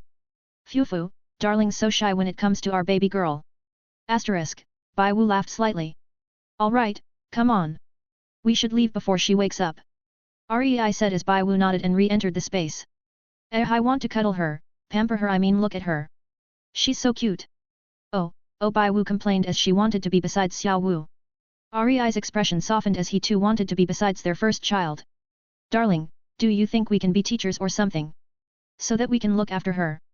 Bai Wu asked. Maybe, we'll see how it goes first. Rei said, not denying the possibility. Soon Xiao Wu woke up as she went to look for Tang San straight away. Not too long after, the duo came across a short fat teen grabbing onto a woman, pestering her. Such a cute little snack, want to be my girlfriend? He asked when he saw Xiao Wu. Pucci. Rei had a vein bulge when he heard the fatty ask out his daughter and even dared to call her a little snack. Darling, wait a while. It seems like Tang San is going to make a move for Xiao Wu. Bai Wu said as Rei watched with a heavy expression. Tang San and the fat teen who was Ma Hongjun fought. Ma Hongjun demonstrated his phoenix flame as Rei scoffed in disdain. Such a weak flame and he dares to act cocky, ah? I'll fucking show him what real flames are. Rei ranted as he watched. Bai Wu chuckled at Rei hearing his remarks because she knows that it's all true. The fight was soon stopped by Mu Bai as they went to find the principal for classes. Hey brother, was there always a path of carnage here? Xiao Wu asked, seeing the destruction caused by Rei's punch. No, it happened yesterday during our test. Someone punched Teacher Zhao when you got hurt by the backlash. Tang San said. Humph. The person who did this is such a brute. What if we didn't pass because of them? Humph. This mess is so ugly, I'll beat up whoever caused this. Xiao Wu said, with each one causing more damage to Rei. No, I can't let her study with this here. Rei panicked slightly, making an excuse as he clasped his hands together. Strings of energy appeared in the world as it started to fix up the damage caused by his punch. Flanders watched with a humorous smile as he knew who was behind all of this. Darling, if you didn't want Xiao Wu to be unhappy because of this, just say so. If you're so shy now, how will you be when we meet our baby girl face to face? Bai Wu asked while Rei was fixing everything. What do you mean? I'm just making sure the facilities aren't damaged for Xiao Wu. Rei said, finishing the repairs. Xiao Wu watched in curiosity as she saw the area repaired the moment she spoke about it. Hey brother, do you think I have a hidden ability? Otherwise why else would the damage be fixed after I called it ugly? Xiao Wu said, causing Bai Wu to laugh. Xiao Wu, your father is your hidden ability. Bai Wu thought with a giggle. The rest of the day mainly consisted of watching Tang San and Xiao Wu train in their spare time. Wait, they're going to Suotuo City? Bai Wu said, shocked when she heard. Darling, this could be bad. There could be spirit hall elders there, and not to mention the 1,000-year dream you made. Xiao Wu looks a lot like the statue, it could be worrying. Bai Wu said as Rei nodded in understanding. Bai Wu, you look after Xiao Wu. I'll head to the city first to check if anything is off. Rei said as Bai Wu nodded. Teleporting to the city, Rei saw how busy it was. Much busier than years ago. Spreading out his senses, Rei made sure that no one higher than Spirit Saint was in the city. Rei stopped as he saw the 1,000-year dream he made years ago. His gaze softened, remembering about his times with Bai Wu. Flashback no jutsu. Lei. Can you make a sculpture of Bai Wu? Bai Wu asked, holding the sculpture that Rei made. End of flashback no jutsu. Darling. Bai Wu asked as she tapped his shoulder. Oh, they're here already. Rei said, seeing the students. Yeah, what were you thinking about? Bai Wu asked. Just how time flies. It felt like only yesterday when you were asking for that statue. Rei said as Bai Wu smiled in nostalgia. Yep, maybe you should make a family statue for when we see our baby girl face to face. Bai Wu suggested as she hugged Rei. That's a fantastic idea. Rei replied while they watched the students' reaction to the statue. Xiao Wu, doesn't this statue look a lot like you? Tang San said, looking at the 1,000-year dream. Yeah, you're right. Xiao Wu, is it your relative or something? Mu Bai asked. I don't know. I only know I have a mother, father, 2 brothers, and that's it. Xiao Wu said nervously. Bai Wu, did I give you triplets? When did she have 2 brothers? Rei asked in confusion. Darling, do I look like I can give birth to 3 of them? Bai Wu said with a twitch in her eye. Giving birth to Xiao Wu was hard as it is, and she didn't want to imagine what 3 of them would feel like. And it was 2 spirit beasts above 100,000 years that she took as brothers. After the beast monarch died, he forced his title onto you, and these 2 were protecting me since I'm their apparent queen. Bai Wu said as Rei nodded. That beast monarch forcing his title onto me. What else did he say? Rei asked. Well, except for the fact that he shouted out to the world, the true beast monarch is a 1,000,000-year heavenly demon. Bai Wu said, causing Rei to frown. Scheming little shit. Rei muttered as this would deter humans from attacking too much due to the whole 1,000,000-year title. Rei eventually shrugged as he didn't care, to be honest. Alright, we are going to the spirit arena for you guys to get some combat experience. Flanders said as he led the student to the arena, thriving with activity. Rei and Bai Wu watched as Xiao Wu signed up to the 2v2 matches with Tang San. Here you go, the 3-5 combo team is registered. San is 3 in Chinese and Wu is 5 in Chinese, but Xiao Wu's Wu is dance. The receptionist said, causing Xiao Wu to frown. Wu is in dance, not 5. Carve it again. Xiao Wu said as she held out the badge.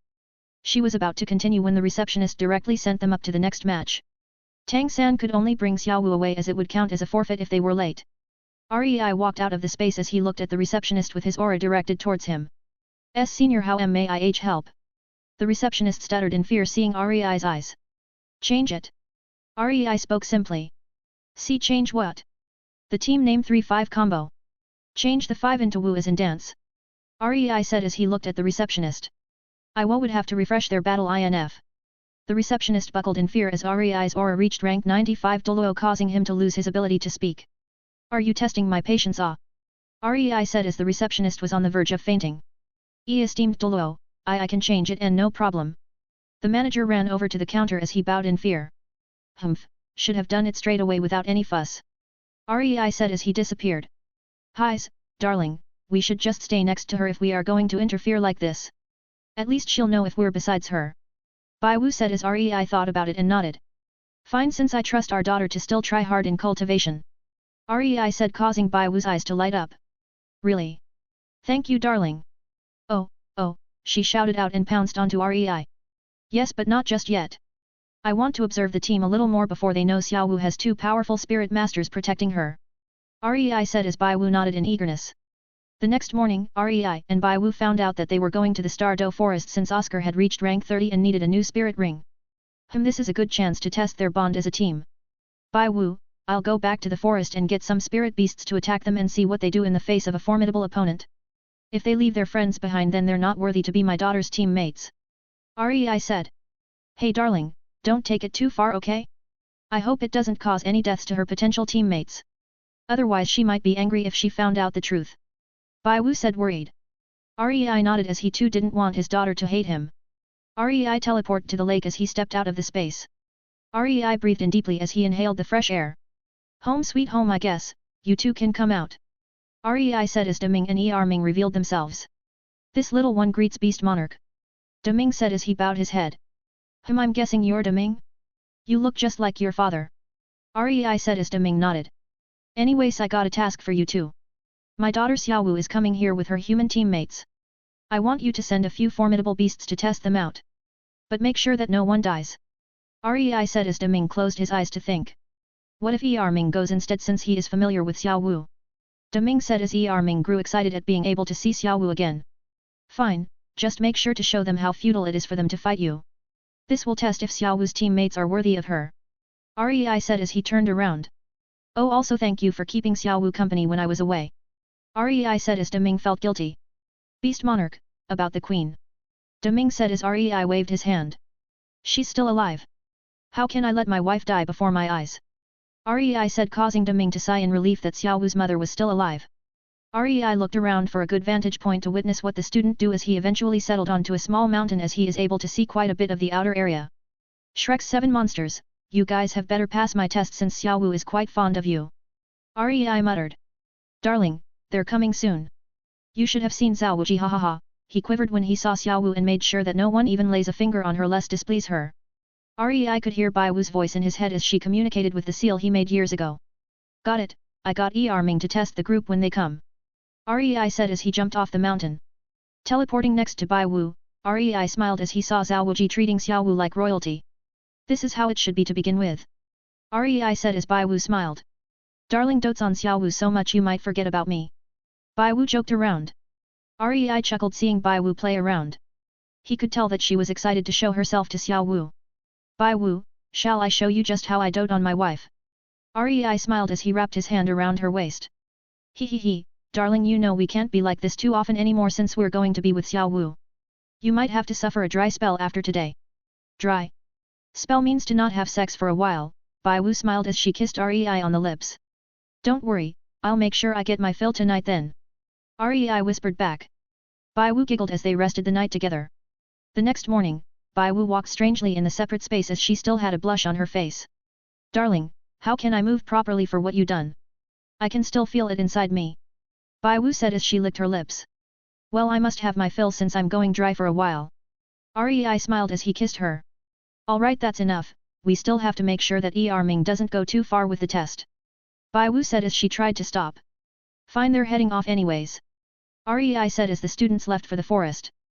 Do you think I should wear anything else? A better dress? Bai Wu spoke excitedly as Rei listened.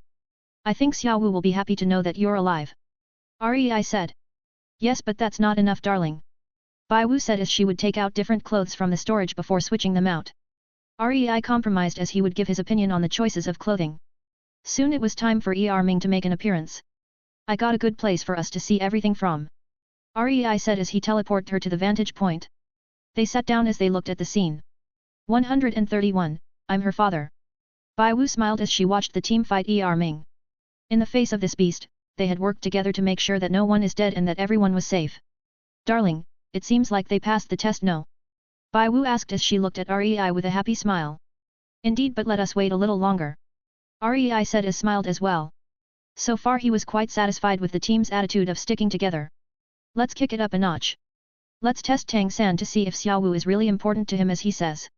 Rei said as he remembered how Tang San promised about people having to step over his dead body to get Xiaowu. Ming, take Xiaowu away from the group and return to the lake. Rei said as he controlled the energy so that only Ming can hear it. Darling, seems like you are satisfied with Tang San if you are going to test him like this. Bai Wu said, hearing what Rei wants to do. Rei didn't comment as he only watched the situation. Rei watched as Tang San had truly threw himself in the path of Ming so that Xiaowu was safe. Darling, I think that's enough. Tang San is willing to kill himself so that Xiaowu can live longer. I think this explains it all. Bai Wu said, feeling moved about Tang San's actions for their daughter. Rei smiled in satisfaction. Yes, but he's still go a long way before I can fully entrust Xiao Wu to him. Rei said as he and Bai Wu jumped down. Ming had gotten hold of Xiao Wu and escaped. Rei and Bai Wu landed near the group as he observed what Tang San will do. Xiao Wu! Tang San shouted out with tears in his eyes. Oscar Tofu! He shouted, hoping to try regain some strength. Shit, this is bad. Zhao Wuji said, slamming his hand against the tree.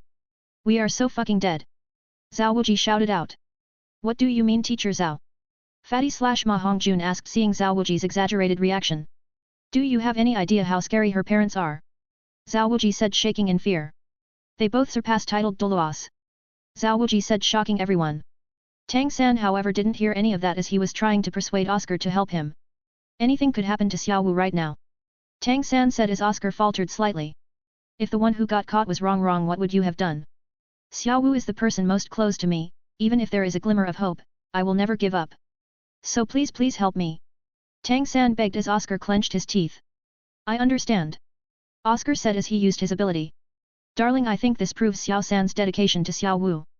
Bai Wu said as Rei closed his eyes and nodded. Let's go find our daughter now. Rei said as he teleported him and Bai Wu out of there. Appearing by the lake once more, Rei and Bai Wu saw how Xiao Wu was talking to Ming. Ming, you scared the hell out of me. They must be worried I need to head back. Xiao Wu said as Ming grabbed her arm and shook his head. What's wrong, Ming? What? You want me to wait? Wait for who? Xiao Wu asked, reading Ming's expressions. He means to wait for me. Rei called out as he wanted to let Bai Wu stay for a second to surprise Xiao Wu.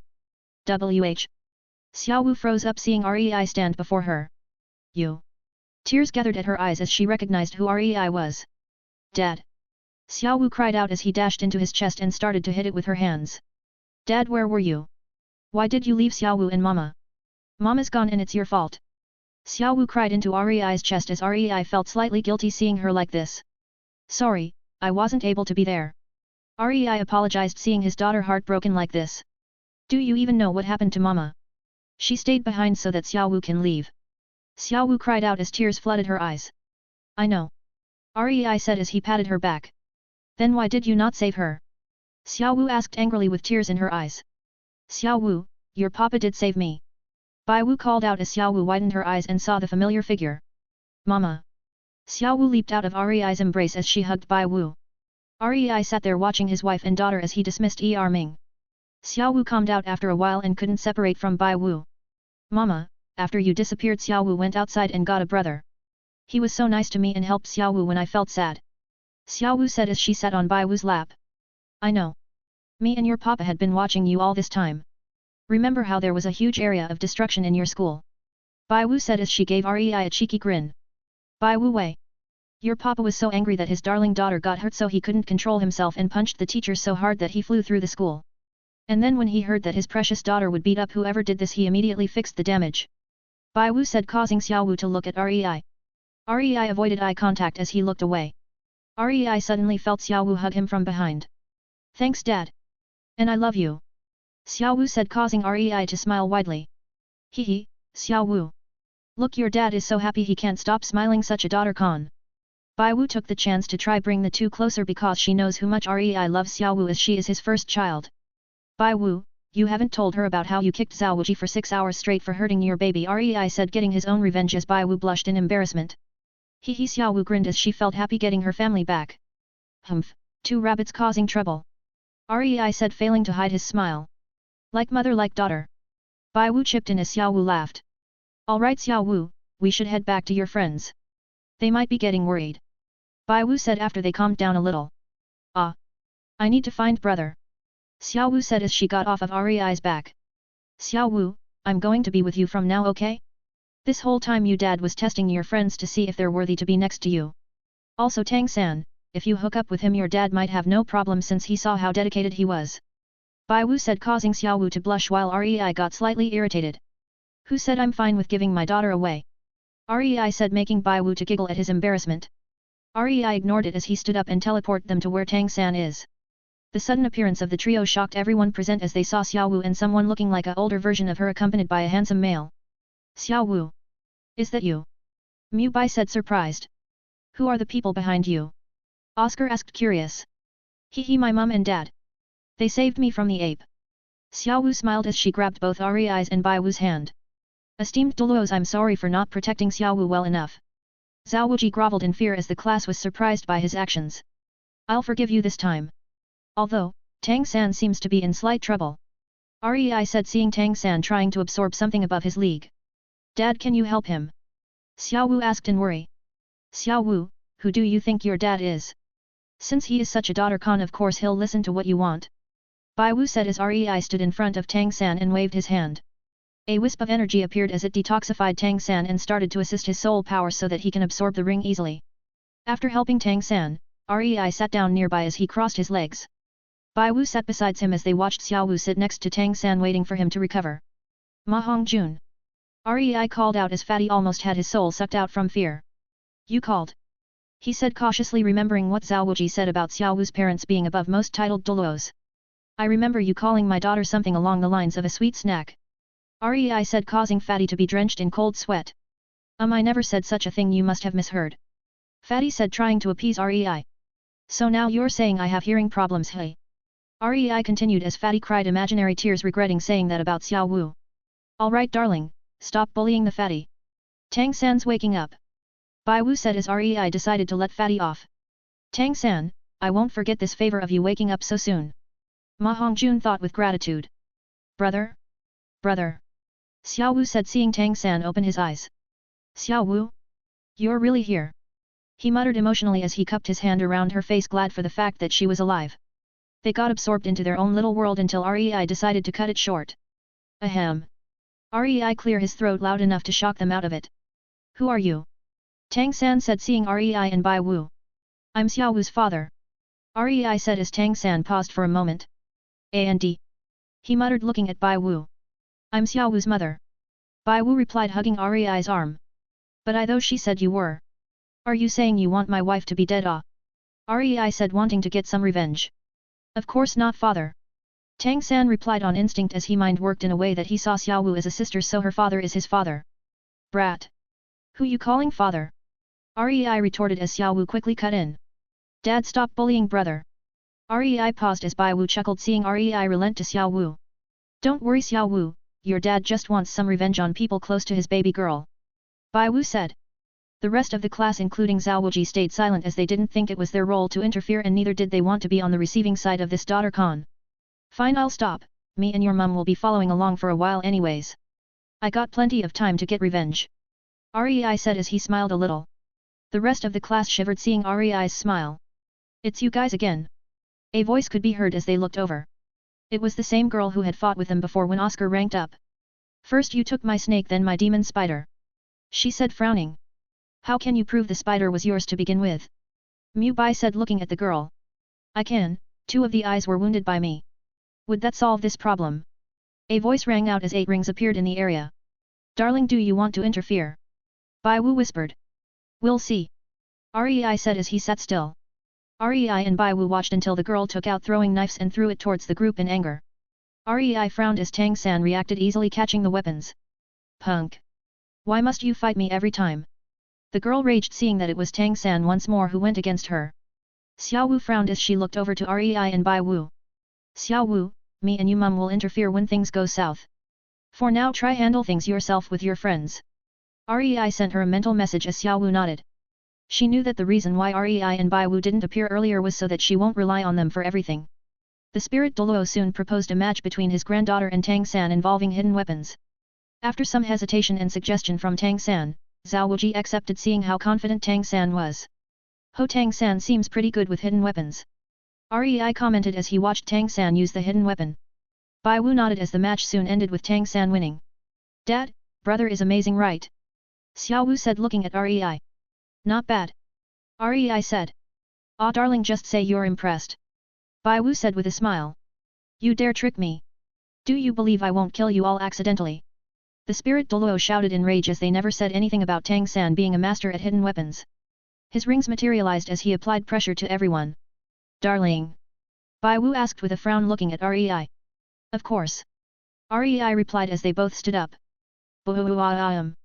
A shockwave exploded outwards as Rei released his aura and Bai Wu released her spirit rings. You said something about kill them accidentally.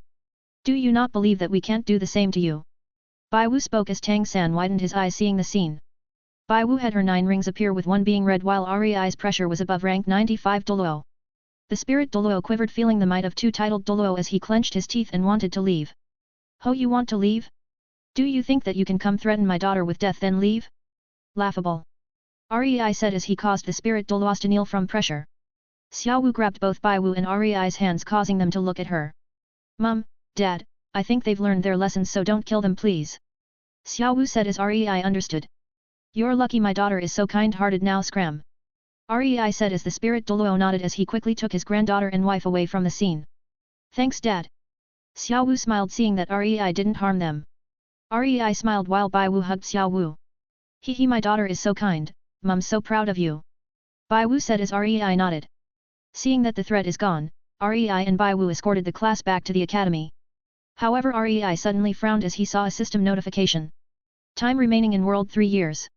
Message from sender who forced host into this world. Time is short, make the most of it. You have the foundation so I'll leave you 3 more years in this world before you go to the next one. Rei sighed as he leaned near Bai Wu's ear. Bai Wu, I have 3 years left in this world before I'm forced out of this world. Rei whispered as he knew he wasn't strong enough yet to stop this. Only 3 years. Oh. Bai Wu whispered back worriedly. Let's make the most out of these last 3 years. Rei replied as Bai Wu looked over to Xiao Wu who was talking to Tang San happily. I just wished we could have stayed for longer. Bai Wu said sadly. Don't worry, if Xiao Wu wants to stay in this world we can return once I become strong enough. Rei said as Bai Wu nodded. Let's hope it doesn't take too long. Bai Wu said not wanting to be separated from her daughter. However, she also wants to be with her beloved as she knows that he would be traveling alone from what he told her. She didn't want him to travel a long journey alone so she decided to follow him keeping him company. 132, Myriad War God. It didn't take long for the group to return to the academy. Bai Wu, I'm going to talk to Tang San for a bit. Rei said as Bai Wu nodded. Darling, I'll be sleeping with Xiao Wu tonight since it's been so long. Bai Wu said giving Rei a kiss on the cheeks. Rei smiled as he turned to Tang San. Walking up to Tang San, Rei tapped onto his shoulder. Tang San, come with me. We need to talk. Rei stated simply as Tang San nodded. Xiao Wu turned to Bai Wu who shook her head. Don't worry darling, your dad is just having a man-to-man talk. Bai Wu smiled to Xiao Wu who nodded but still looked over at the 2 figures walking away. Rei made sure that no one can hear them before turning around. Tang San, tell me the truth. Are you a reincarnated person with past memories? Rei said as Tang San froze up. No. Tang San denied as it was his biggest secret. Don't lie, your soul is too mature for a 1-2-year-old. Your combat techniques are not something any 1-2-year-old can know. Experience can't be learned after all. Rei said as his samsara eyes are activated. Tang San didn't make eye contact as clenched his hand. Though I should say I'm a reincarnated person as well. Rei said nonchalantly causing Tang San to widen his eyes before looking at Rei. So tell me Tang San. Who are you? The real you. Rei said as Tang San eventually sighed. Tang San, outer disciple of the Tang sect. I was dubbed a young genius as I was able to learn all of the clan's techniques even though it was against the rules. Thus I paid with my life. Before I knew it I was in this world. Tang San said nervous as he knew he couldn't hide it from Rei. I see, how confident are you in reaching apex of this world? Rei continued. I can't say in terms of confidence but I can say I am determined to reach the apex with everything I got. Or else how will I protect those close to me? Tang San said as his eyes burned with fighting spirit. Everything you got hey, if you had to sacrifice your friends and loved ones to get there would you? Rei continued questioning Tang San. No. Because it would be against my goal of protecting people I care about. Tang San shook his head. Tang San, I can't stay with my daughter every step of the way so I'm entrusting her safety to you when I leave. So are you willing to be my disciple? I will teach you the means to protect but should I know you use those powers against Xiao Wu, I'll kill you myself. Rei said looking at Tang San in seriousness. Tang San greets master. Tang San kneeled as he bowed his head. If he can get more ways to protect Xiao Wu then he couldn't be happier.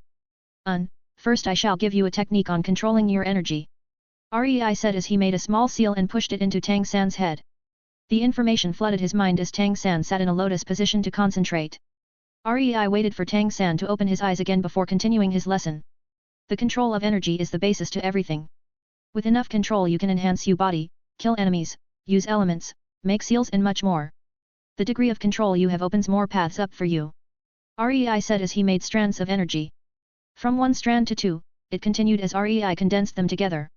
With enough control over the energy you can use these strands in more intricate ways such as seals. REI said making a seal for teleportation. Teleporting them to the roof with the seal REI made another seal for floating. By understanding energy and seals, you have an infinite amount of possibilities. As long as you understand what you want to do you can do it by making a seal. Since you are in the control system of spirit masters you can make a gravity seal to slow their movements down. REI said as Tang San was amazed. Master, if it is like this then why doesn't everyone else do it? Isn't this like free spirit abilities without getting the rings? Tang San asked as REI chuckled. This technique is from another world so people don't know how to use it. Just so you know, I don't want you to be spreading this technique to anyone you see. REI said as Tang San knows how much this knowledge can impact this world. What about Xiao Wu? Does Master not intend to teach her? Tang San asked. Tisk, who do you think I am? Like I would leave my daughter out on how to get stronger. REI scoffed as he teleported them back to the ground. Practice sensing energy for now, this seal should help you do that. REI said making a seal to help Tang San. Thank you Master. Tang San bowed with a smile. Alright, so to sleep, I'm going to check up on my wife and daughter. REI said as he left the area. I'll defiantly master this so that I can protect Xiao Wu. Tang San thought as he returned to his room. REI walked over to where Xiao Wu and Bai Wu were at and saw that they're still awake. You two should rest soon. REI said as he got their attention. Darling, it's fine, I haven't talked to our daughter for years after all. N? Bai Wu said as Xiao Wu nodded happily. Fine, but don't stay up for too long, we have plenty of time tomorrow. REI said as he walked out of the room after giving Bai Wu a kiss. Jumping up to the roof, REI sat down as he had an idea for his final ring. The final ring should enhance all of my transformations. Avatars, Divine Sage Mode, Demon Assault Mode, Bankai, Shoujun, 8 Inner Gates and others that I would get. REI muttered as he set up a barrier to stop people from seeing him materialize his ring. Energy gathered as the ring slowly formed, it looked as if an galaxy was held within the ring as it was laced with gold. REI's final ring was made to become 1 million years, instantly pushing up his level to rank 100 god since he had long surpassed this rank.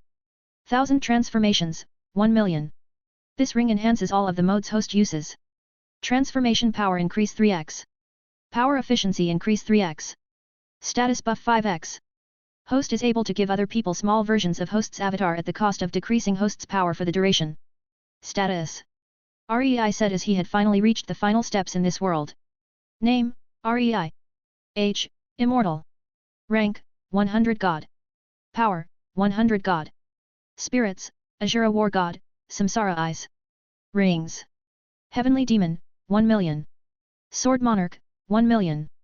Ring of Atlas, 1 million. Sin of Gluttony, 1 million. Divine Forge, 1 million. Ring of Themis, 1 million. Vampiric Overlord, 1 million. The End, 1 million. 1000 transformations, 1 million. Phew, now to combine them all to my essence spirits. REI muttered as he summoned all 9 rings in his essence spirits. His barrier fluctuated slightly from the pressure as REI started to combine the rings. H-A-A-A-A-A-A-A. His war god spirit roared out as the 9 rings broke into pieces and started to merge. A new ring started to form around the war god as REI felt his power slowly increase past the maximum. A ring colored black and gold appeared as it had 9 circles spread out on the outer rim. Each circle held a miniature version of his previous rings. His war god spirit stood in the center of the ring as he had heterochromatic eyes, with one being silver and the other red. On the back of the war god, 14 raven black wings could be seen as he held a long sword. His body was covered with black and crimson armor as REI felt his power break through a barrier. Name, REI. Age, Immortal. Rank. Power. Spirits, Myriad War God. Ring. War God of Origin.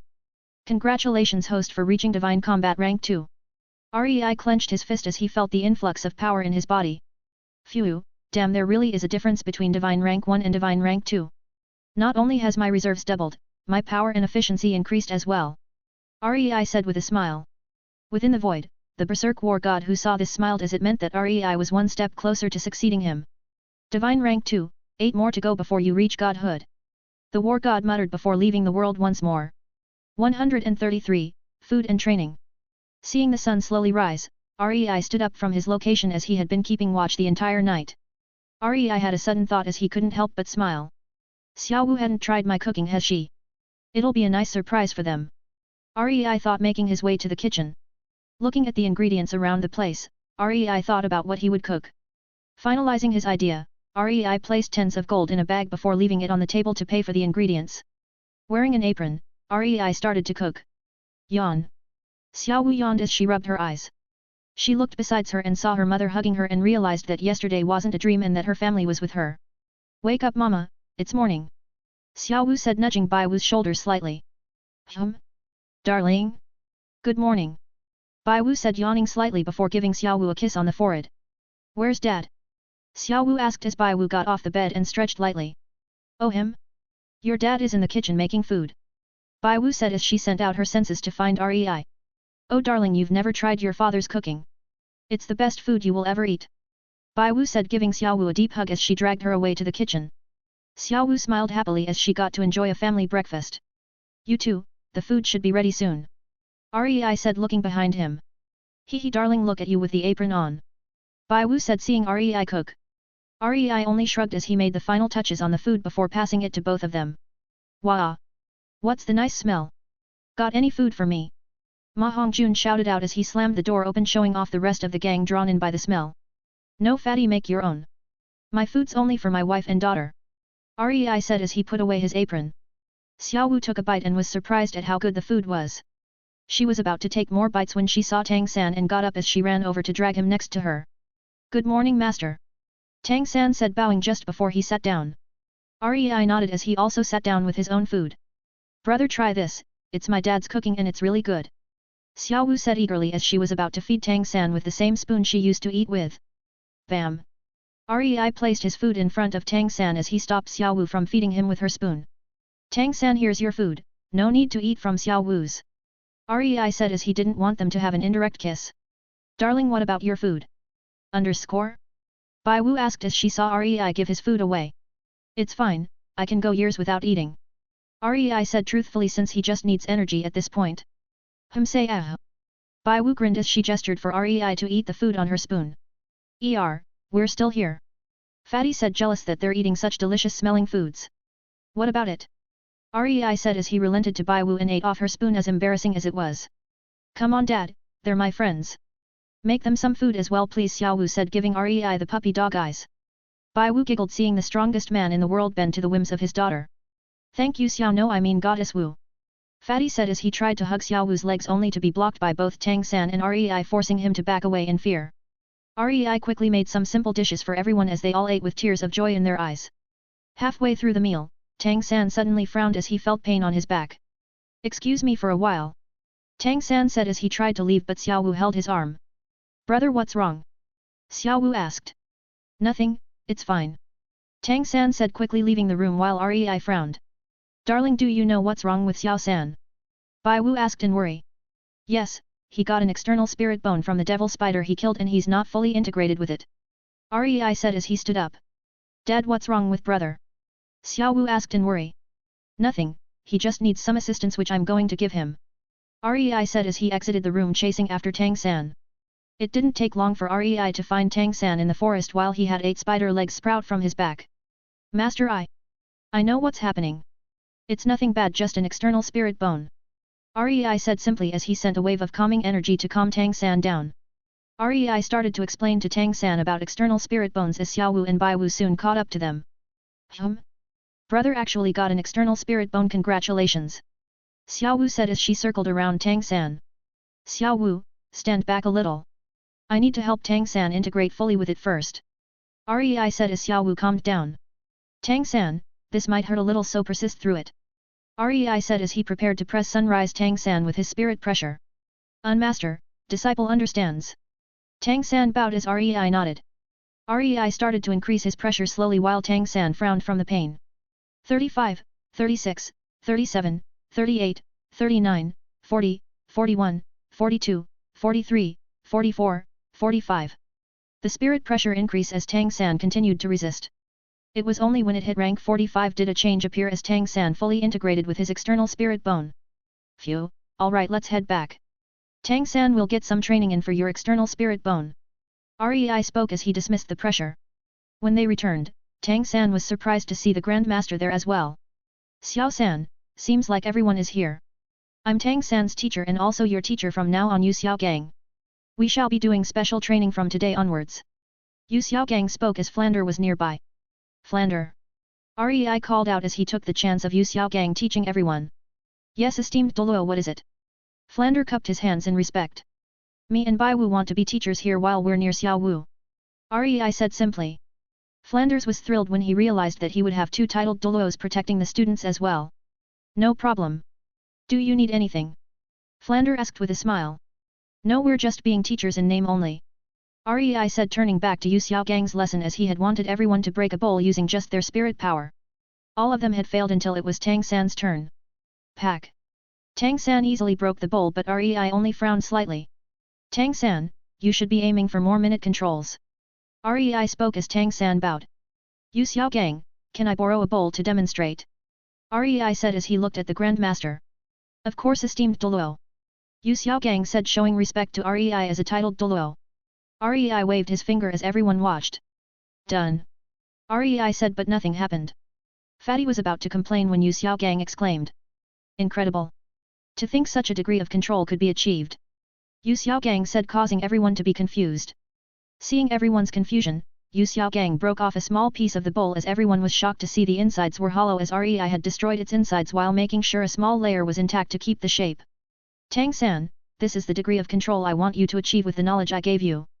Rei said. Disciple understands, thank you master for showing this disciple. Tang San said as he cupped his hands. Rei nodded simply as he sat down. Bai Wu walked over as she sat down next to him. They watched the class train as Bai Wu eventually opened her mouth. Darling, you are stressed about this 3-year limit, aren't you? Oh. She said as Rei sighed and nodded. I can see that Xiao Wu loves Tang San, just that she doesn't realize the extent of it just yet. I only have 3 years to try make Tang San strong enough to protect our daughter. Rei sighed as he felt stressed about the time limit. Xiao San is very talented from what I can see so far. I'm sure with enough resources and training you can help him, darling. Bai Wu encouraged with a smile. I hope so. Rei replied, watching their training. 134, Training Xiao Wu. Rei watched as the Grandmaster assigned different types of training to each of them. When it came to Xiao Wu, Rei stood up with Bai Wu as they walked over. Yu Xiaogang, don't worry about Xiao Wu. Me and my wife will take care of her training. Rei said as the Grandmaster nodded. Bringing Xiao Wu to the forest, Rei made a barrier to make sure that no one can see what they're about to do. Darling, what's with the barrier? Bai Wu asked, unsure. It's so that people can't see or hear what I'm about to teach you too. Rei said as he materialized his ring. I'm going to teach you on how to age your spirit rings manually. Rei said, shocking Xiao Wu. You can do that, Dad? She asked in excitement. Yes, you see my ring? This is the final product of fusing 9 1,000,000-year rings together. Rei said as the duo nodded. Bai Wu, you seem to already understand this a little, but it's not enough. The way you have aged the rings are inefficient and would take a long time. Through my experience, there is a most efficient pathway in aging the ring which compensates for a lack of the law of time.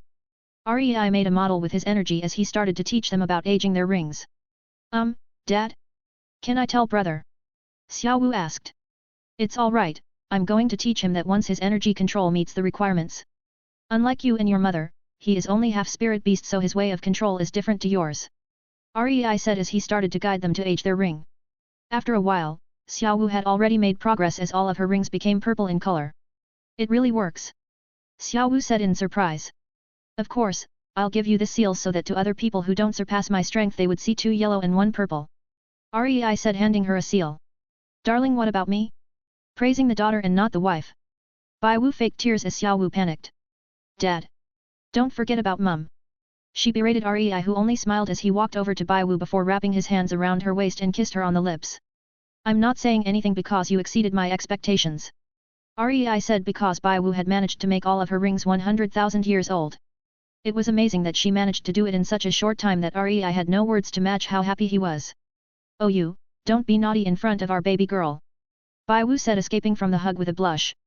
Rei shrugged slightly before passing her a seal of knowledge on the best way to age her rings to 1,000,000 years.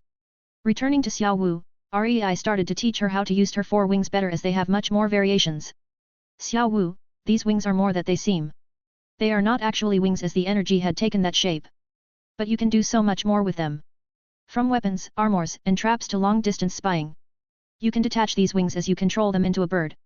Using the bird, you can let it fly away while you use it as a middle ground to spread your senses from and search the area where your bird is it. Rei said as he demonstrated with his own dark energy. For the next few days, Rei had taught Bai Wu on aging her rings and self-made abilities without the use of rings. Xiao Wu on the other hand, Rei had taught her on better ways to use the dark energy in aerial combat combined with mid-flight maneuvers. Bang bang bang bang. Sounds of fighting could be heard as Rei was having a sparring match with Xiao Wu. It was strictly flight only as she had to try hit Rei who had limited his power. Xiao Wu, don't just hit where I am currently, remember to predict where I will be and aim there. Rei spoke out nonchalantly as Xiao Wu struggled. Although Rei had said all of this, he was very proud of her as he knows that currently he had increased his power to 15 ranks above her. Anyone on the same level or close wouldn't be able to avoid Xiao Wu's pursuit. After a while Xiao Wu had landed panting heavily as she had used most of her spirit power. Okay, that's enough for now. Let's head back to the school. Rei said as he revitalized Xiao Wu. Xiao Wu sighed as she stood up while Bai Wu walked over. What's wrong, darling? Why are you sighing? Bai Wu asked in concern. It's just I feel like I'm wasting Dad's effort. I can't meet his requirements, even when he restricts his power I still can't pass the test. Xiao Wu said sadly as Bai Wu understood her reason. Oh darling, you're worrying about nothing. Your father is really happy right now, he's just trying to hide it. I'll tell you a secret, your father was so happy that yesterday he could stop talking about how his baby girl can keep up with him, raising the strength to be 15 ranks above yours. Bai Wu encouraged as Xiao Wu was surprised. You mean Dad's really proud? Xiao Wu hesitated. Yep, why else would he brag about his baby girl fighting him when he was 15 ranks higher for so long? Bai Wu smiled happily. Xiao Wu nodded as she jogged quickly to find Rei. Dad! Xiao Wu called out, causing Rei to turn around. Xiao Wu jumped into Rei's chest as she hugged him. Thank you. She said as Rei smiled while stroking her head. Come on, everyone's making the food now. Rei said as Xiao Wu nodded, jogging to the kitchen. Bai Wu walked up behind Rei as she hugged his arm. Darling, you should show that you're proud of her more often. If I wasn't here our daughter would have been sad over not reaching your expectations. Bai Wu said as Rei nodded. Thank you. Rei replied as he felt warm inside with Bai Wu supporting him. No problem, since it's also my responsibility to our daughter. Bai Wu replied, giving Rei a kiss. They made their way to the kitchen as Rei watched the group cook the meals with Bai Wu. They both had happy smiles on their faces as they watched Xiao Wu laugh happily with her friends while they made the food. Our daughters made some good friends. Bai Wu said, leaning on Rei's shoulder. Indeed. Rei replied as they saw the food finish cooking. Mum, Dad, have a taste. Xiao Wu said, handing them each a dish that she helped to make. Xiao Wu watched in both worry and anticipation as Rei and Bai Wu took a bite of the dish. How is it? She asked. It's good. Rei said with a small smile. Your dad means anything his baby girl makes is delicious. And Bai Wu corrected with a giggle. Xiao Wu's smile brightened as she jogged back to her friends. 135, Shrek's 7 Monsters. Having finished the first stage of training, Yu Xiaogang got everyone to spar to see the results. Rei, however, was happy with the improvements shown by Tang San as he was able to become much more diverse with his control and energy. While it may not be at the level Rei wanted, it was enough to condense strands to affect things physically. Using his energy control, Tang San was able to shift the trajectory of his spirit skills, which can take opponents off guard easily. Xiao Wu also showed great improvements, surprising Yu Xiaogang, even with the flying mushrooms that Oscar gave everyone, they couldn't hit her. She even put traps around the area which everyone got hit by except for Tang San. Seeing the results of the training, Rei nodded his head. Everyone except for Tang San and Xiao Wu disappoint me. Oscar. As a support, how can you go off by yourself? Ma Hongjun. Why did you leave Oscar alone? You should keep an eye out for your teammates. This calls for a punishment. Yu Xiaogang shouted as the class could only lower their heads. Master. As their classmate and friend, allow me to take the punishment with them. Tang San said as he bowed his head. Me too. I'm not letting them be punished while I relax. Xiao Wu spoke up as Rei frowned before smiling. Darling, they're really close to each other, aren't they? Bai Wu said, seeing the team care for each other. This is good for Xiao Wu's future. With friends to watch her back when she's in trouble, we can relax a bit more. Rei said as Bai Wu nodded. The punishment was for everyone to walk the devil's path. The path was a total of 400 miles, roads were broken, the geography was though, and it would take an average person 3 days to cross the path. Rei placed a seal on Xiao Wu to make sure that if she was in danger, Rei will teleport to her. Stealing their heart, Rei and Bai Wu waited at the finish line for the group. Bai Wu, I think I should go observe her just in case. Rei said as he waited. Darling, don't, this is a trial for the whole team. For them to grow they have to pass it no matter how painful it is for us. Xiao Wu can't live under our protection forever. Especially since we only have less than 3 years now. Bai Wu said, biting her lower lip while grabbing onto Rei's sleeve. Esteemed Doluo, trust in those kids. I believe they can do it. Yu Xiaogang said as he looked towards the devil's path. It's not that I don't trust them, but I'm still worried for my daughter. Rei said as he paced around slightly. For what seemed like the longest 9 hours that Rei had ever felt, he had finally saw their shadow appear. Shoulder to shoulder with smiles on their face. Rei quickly rushed over as he saw that they were going to faint. Xiao Wu. Rei called out, catching her before she fell. I'm fine, Dad, just a little tired. Xiao Wu said as she fainted. Rei was about to use his energy to help her when Yu Xiaogang called out. Hold on, esteemed Doluo. If you heal her, the medicine bath we prepared would go to waste for her. He said as Rei stopped. While his energy can help, the medicine will refine their bodies, so Rei passed Xiao Wu over to Bai Wu. Bai Wu quickly took her and the rest of the girls to the baths as Rei tooled the guys with his energy. Walking to the baths, Rei sent all of the guys into their own tub of medical bath. Taking his clothes off, Rei laid his body into a tub of hot water while he waited for them to wake up, which didn't take long. Rei, however, had decreased his presence as he watched what the guys will say about the training. Urghe? Iron ginseng, red sand leaves, jade spring petal, how much did it cost to use these in one bath? Tang San muttered as he looked at the medicines in the bath. I'm sure it wasn't the principal's doing. Medical baths, huge meals, and first-class suits. It isn't like principal to use this much money. Fatty said, eating the food. I suppose, what are they doing? Tang San asked, looking over to Mu Bai and Oscar. Hey! What the hell are you doing? Fatty shouted over as he stood up. Quite. Mu Bai whispered as he covered Fatty's mouth. Hehe, what do you think the girls are doing? Mu Bai asked with a grin as Oscar also walked over. Don't you think it's a great chance? Oscar tried to persuade Fatty. Yes, you're right. We can use this chance to take their food. Fatty said as Mu Bai knocked him on the head. What? No. We're talking about a feast for the eyes. Mu Bai said as Fatty understood. You mean peeking? Fatty asked with blood dripping out of his nose. The trio were about to go peek when they felt a chill. Crack. Crack.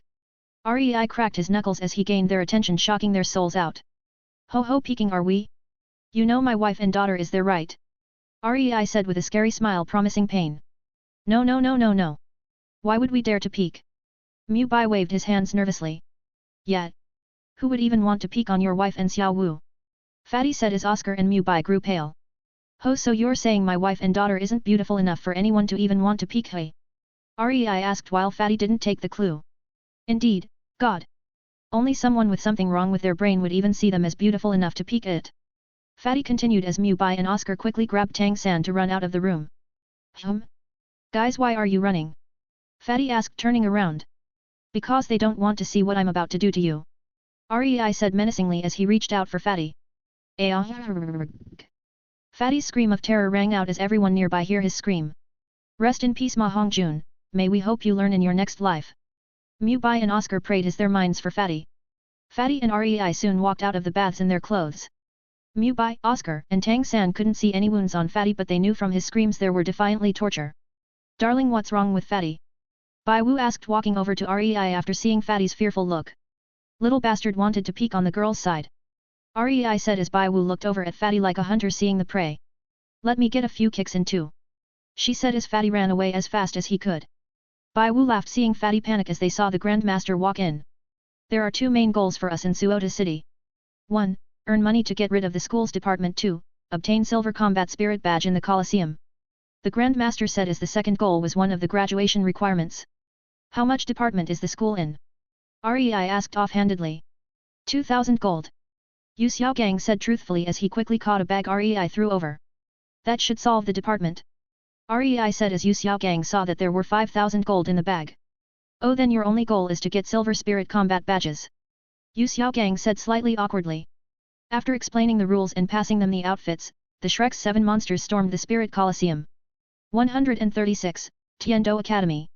A while had passed since Tang San and Xiao Wu undertook Rei's training whilst also going into the Spirit Colosseum. Their most recent fight was against the Royal Combat Team and summarized in one word would be, annihilation. With Tang San's and Xiao Wu's combination, the combat team couldn't even retaliate. Tang San made several self-created control-type skills with his use of energy whilst Xiao Wu was able to attack each of them with power and precision, not to mention that Shi Wei unrivaled in the air. The whole team had a party to celebrate their victory, with the MVPs being Tang San and Xiao Wu. REI decided to reward their hard work and prepared a feast for the whole team. Eat you while you can, it's not often I'll cook for you. REI said as he sat down on a chair having finished cooking. Halfway through the feast, the teacher of the Royal Combat Team invited the whole of Shrek to the Tiando Royal Academy. Flander and Yu Xiaogang had an argument about what they should really do while REI sat by the side letting them sort it out. Xiao Wu, this dish is really good for you. This too. This one helps you heal spirit energy. REI said, putting food onto Xiao Wu's plate. Stop, Dad. It's too much food. Why don't you give some to Mum? Xiao Wu complained. REI only gestured over to the mountain of food he had placed on Bai Wu's plate. Xiao Wu dropped her chopsticks as her pile were nothing compared to Bai Wu's. "MN?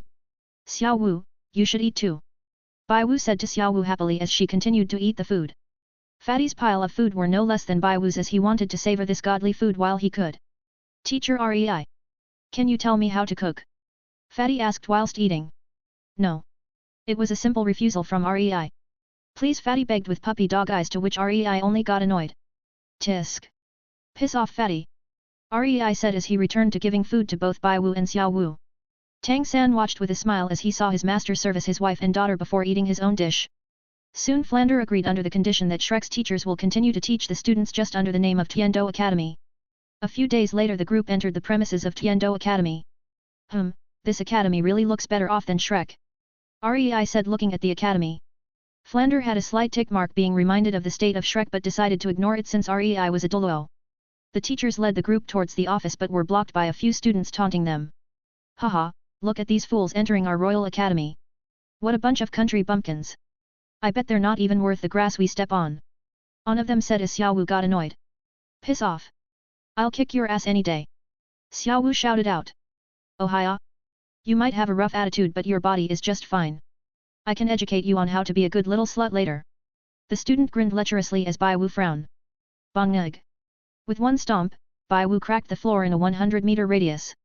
"What did you just say about my daughter?" Bai Wu spoke slowly with anger as her pressure leaked out.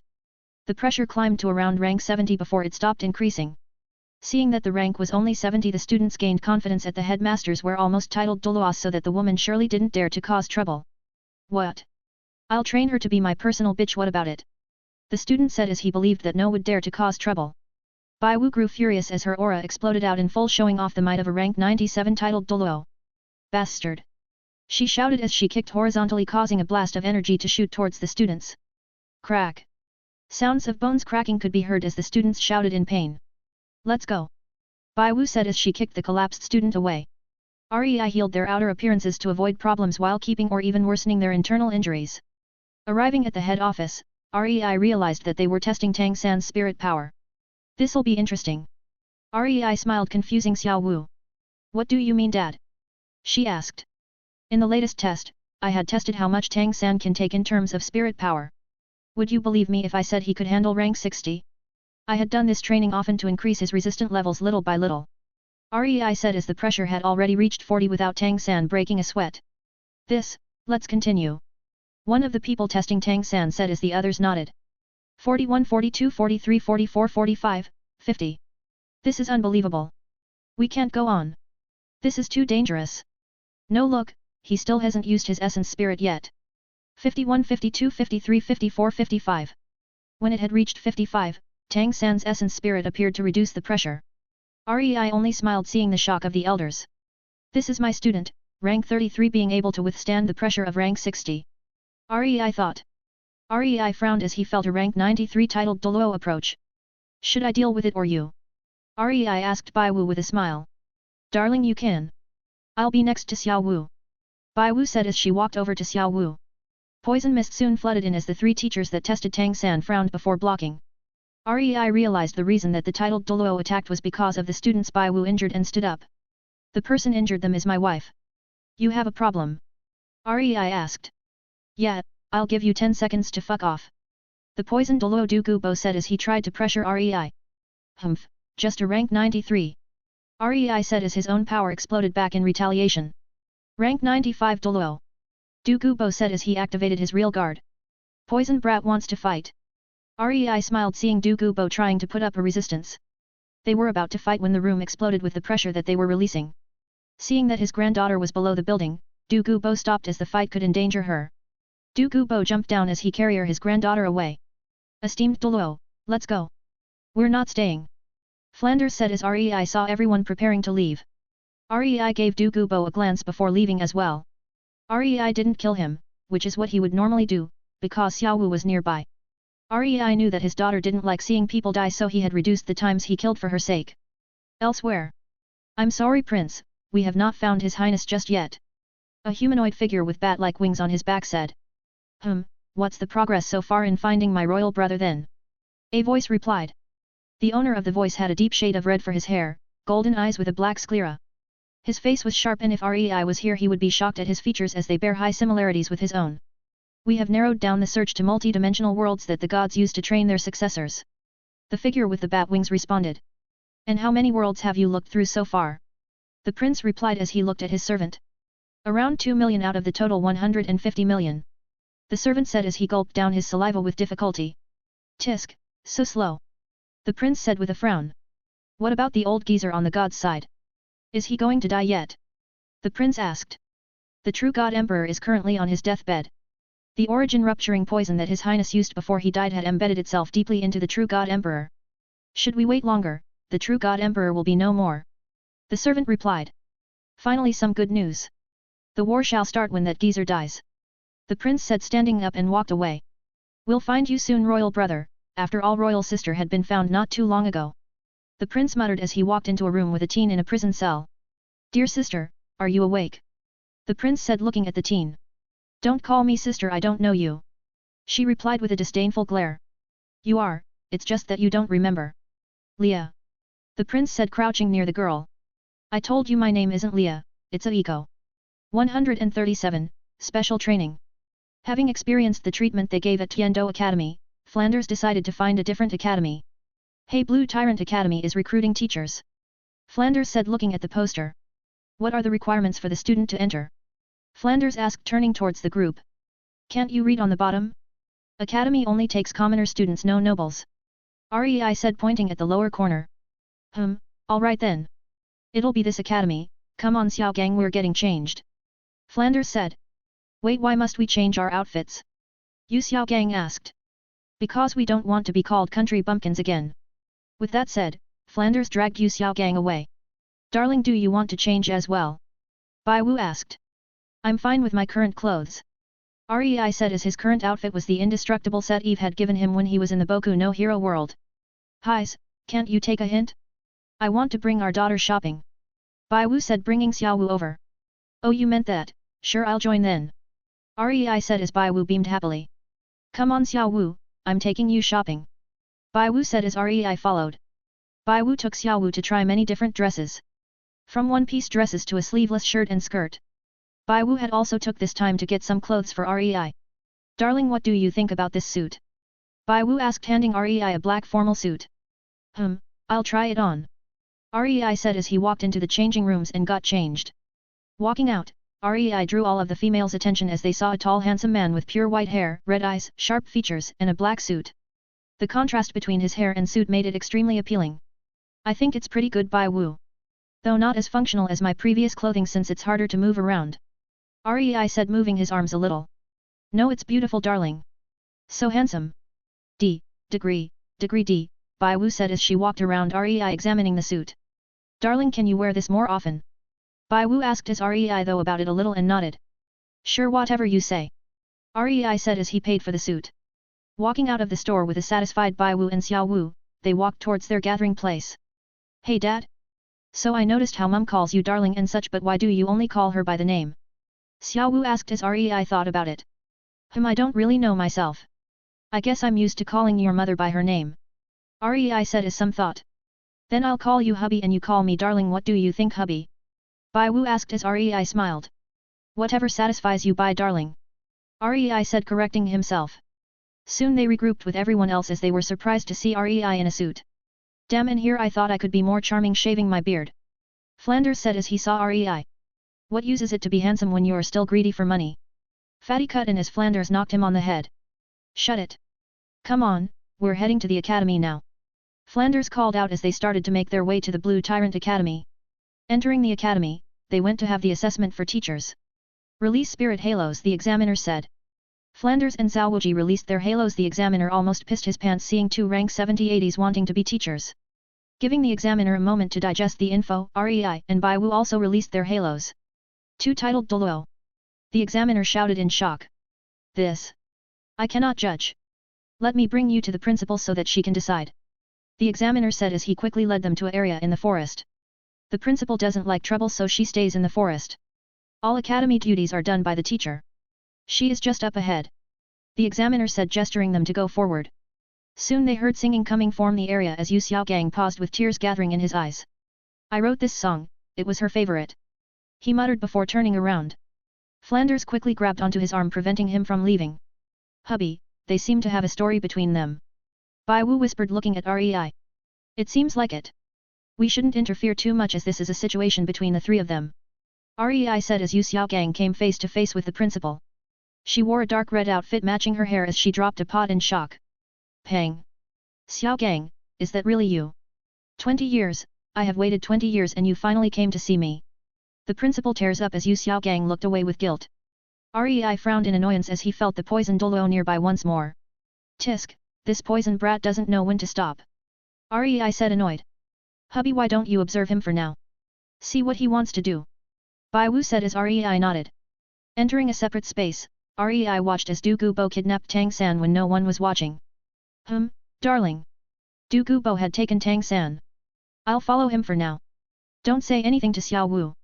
Rei thought, sending the mental message to Bai Wu. I got it, just keep Tang San safe. Xiao Wu will be sad if anything happened to him. Take care, hubby.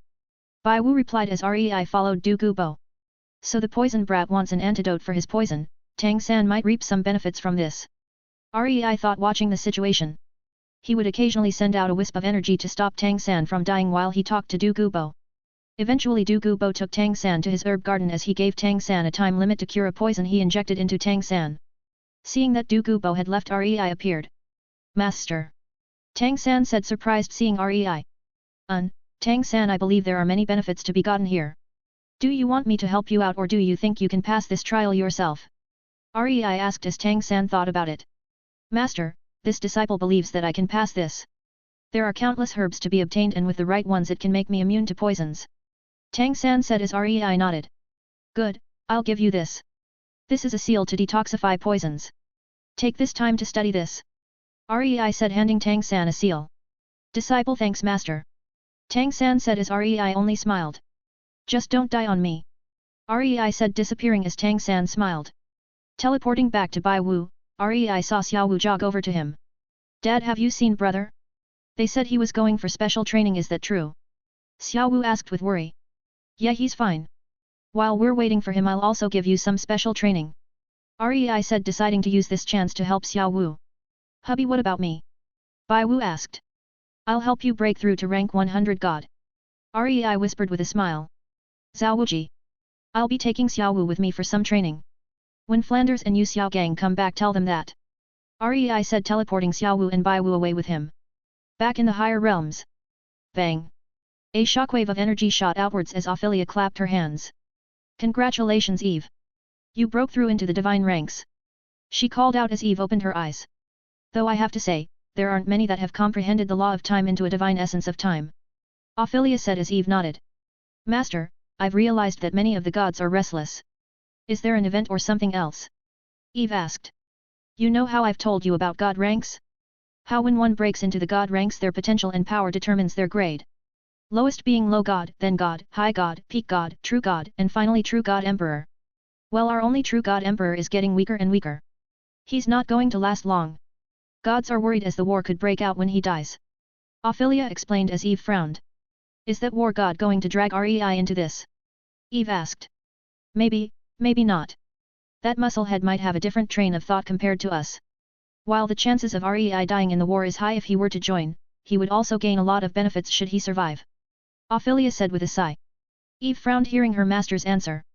What we can do right now is to increase your powers as soon as possible so that you have a higher chance to survive. Ophelia said as Eve nodded before starting to cultivate again. If you don't get stronger quicker I won't have the time to pass you my powers. 138, Comprehension. Rei started to train Xiaowu and Baiwu as he teleported them back to the lake. Rei had first set up a energy gathering barrier so that Baiwu could achieve rank 100 faster. Having done his main task, Rei could only wait for Baiwu to reach rank 100 herself. Xiaowu on the other hand needed better combat experience as well as reaction time in a fight.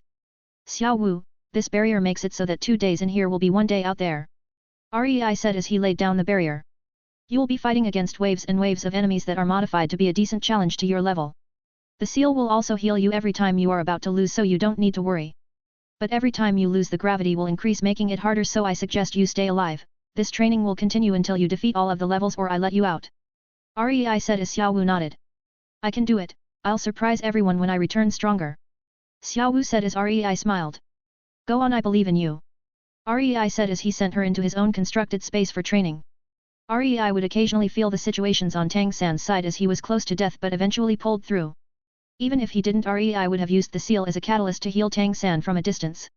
Every now and again, Baiwu would burst out with a colossal amount of energy as she cultivated towards the next rank. 97, 98, 99. However, Rei frowned when he saw that she couldn't pass through 99 no matter how she tried. Why is that? Baiwu is essentially immortal thanks to my energy merging with hers, so that means some changes are bound to happen. If I took into account of my own cultivation, I only passed through certain levels because of my law comprehensions. To reach Ascendant I had comprehended the law of space, to reach divine ranks I had comprehended the divine essence of space. Does that mean Baiwu needs to comprehend a divine essence to reach rank 100 god? Rank 100 gods in this plane aren't true divine ranks ones because they haven't comprehended a divine essence. Since Baiwu's changed due to my energy that means her internal energy structure is now foreign to this world's cultivation whilst still using their system. There are bound to be restrictions as Baiwu can fight against a rank 100 god easily before as a rank 97. Rei muttered as he looked at Baiwu cultivating. That means she would have to comprehend a law into a divine essence for her to reach rank 100 god/divine ranks. Rei concluded with a sigh. Darling. Rei called out as Baiwu opened her eyes. What is it hubby? She asked curious. I know why you can't enter rank 100 god now. Remember how I told you my way of cultivation was different from this world's? Rei said as Baiwu nodded. Well your internal energy system might have been changed by me as my energy merged with yours. The good thing is that you are now ageless like me and have a much higher power threshold. The bad thing is that it becomes a lot harder for you to increase your power. To reach my version of the rank 100 god or divine rank 1, you will need to understand a law and evolve that into a divine essence. Rei explained as Baiwu understood what Rei meant. So you mean I can never reach your level until I comprehend a divine essence? Baiwu asked. Yes. Rei replied as Baiwu stood up and sat next to Rei. Then do you have anything you can recommend for me to comprehend? She asked leaning on Rei. Darling I would suggest you try comprehend both wind and illusions. Wind so that you can increase your speed and attack whilst illusions so that you can defeat people without confronting them. If illusions fail you can use your comprehension of wind. Rei explained as Baiwu nodded. I can help you with wind since I have comprehended the law of elements. As for illusions, I can only tell you what I know about them. Rei continued as Baiwu stood up. Well let's get started shall we? Baiwu said with a smile. Rei also smiled as he used his energy to summon wind. Which one first? Wind or illusions? Rei asked. Let's do both. Baiwu said with confidence as she sat in a lotus position. Fine, I'll set a barrier so that there are winds constantly hitting you. While they're hitting you try to understand what wind is, how it works, how by compressing it you can increase your speed. In the meantime I want you to listen to my voice as I explain illusions. Rei said setting up the barrier. Illusions are fundamentally the control over how light tricks our brains. The brain is the center of control in our bodies so that if it believes there is a threat in front of the body the brain will control you to react to the threat. By controlling what the brain feels and sees, you can form illusions into their consciousness. Using different forms of energy control, you can adjust what is in the surroundings to misguide your enemy. You can make them misjudge how far an attack is, how many attack there are and what sensation their skin is feeling. If you make the brain believe that there are wounds on the arm, it would try to discard and heal the target. So with an immortal enemy that is ageless, you can make them experience their bodies being destroyed and rebuilt incapacitating them giving you the chance to attack them.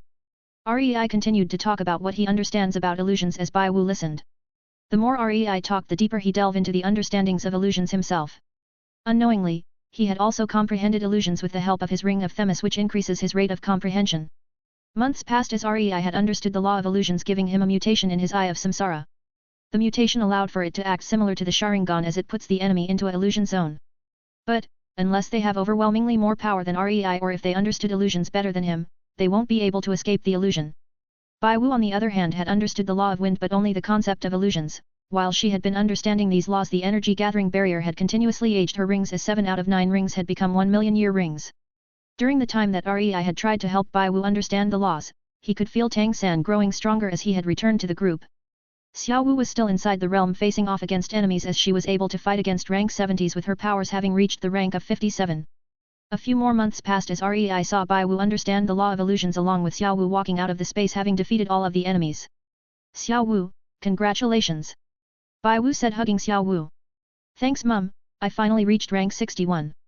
Xiao Wu replied as Rei smiled from Xiao Wu's improvements. I think it's time for us to return. It's been 9 months since we first started and Xiao Wu had gone through 18 months of training. Rei said as Xiao Wu grew excited. I can finally see brother again. She said with a smile. Rei nodded as he teleported them to where Tang San was. Hubby, if you could increase the time ratio, why don't you do it so that we can spend more time with Xiao Wu? Bai Wu asked mentally. I've tried to, it stays the same no matter the time difference. If 3 years passed in a space where it would be 6 years outside, I would still be taken as I have experienced 3 years passing. Rei explained as Bai Wu nodded in understanding. Time remaining, 8 months. 139, House Pet. Ohio? Such a large gathering of people. Rei said nonchalantly as he teleported next to Tang San. Around him, Rei could see the group of Shrek's students, Mu Bai holding an unconscious Zhu Zhuqing. Looking forward, Rei could see 3 people he had never seen before. Master. Xiao Wu. Tang San said in surprise. Tang San, what's happening here? Rei asked as he could feel something abnormal about Zhu Zhuqing. Zhu Zhuqing had been affected by their spirit abilities so that she had become blind. They want Mu Bai to give his powers away to save her.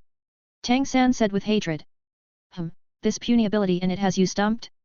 Did I not show you how to train the energy control for nothing? Rei said, examining Zhu Zhuqing's condition. Disciple doesn't dare play with her life. Tang San apologized as he wasn't positive that he would have been able to heal Zhu Zhuqing. Who are you? This is none of your business. The person who had ordered this to Zhu Zhuqing said as he looked at Rei with a frown. Rei, teacher of these kids. Rei said simply as he gathered energy into his palm. Tang San, watch carefully. Rei said as Tang San nodded. Rei's energy started to enter Zhu Zhuqing's body as it started to heal and purge the foreign energy in her body.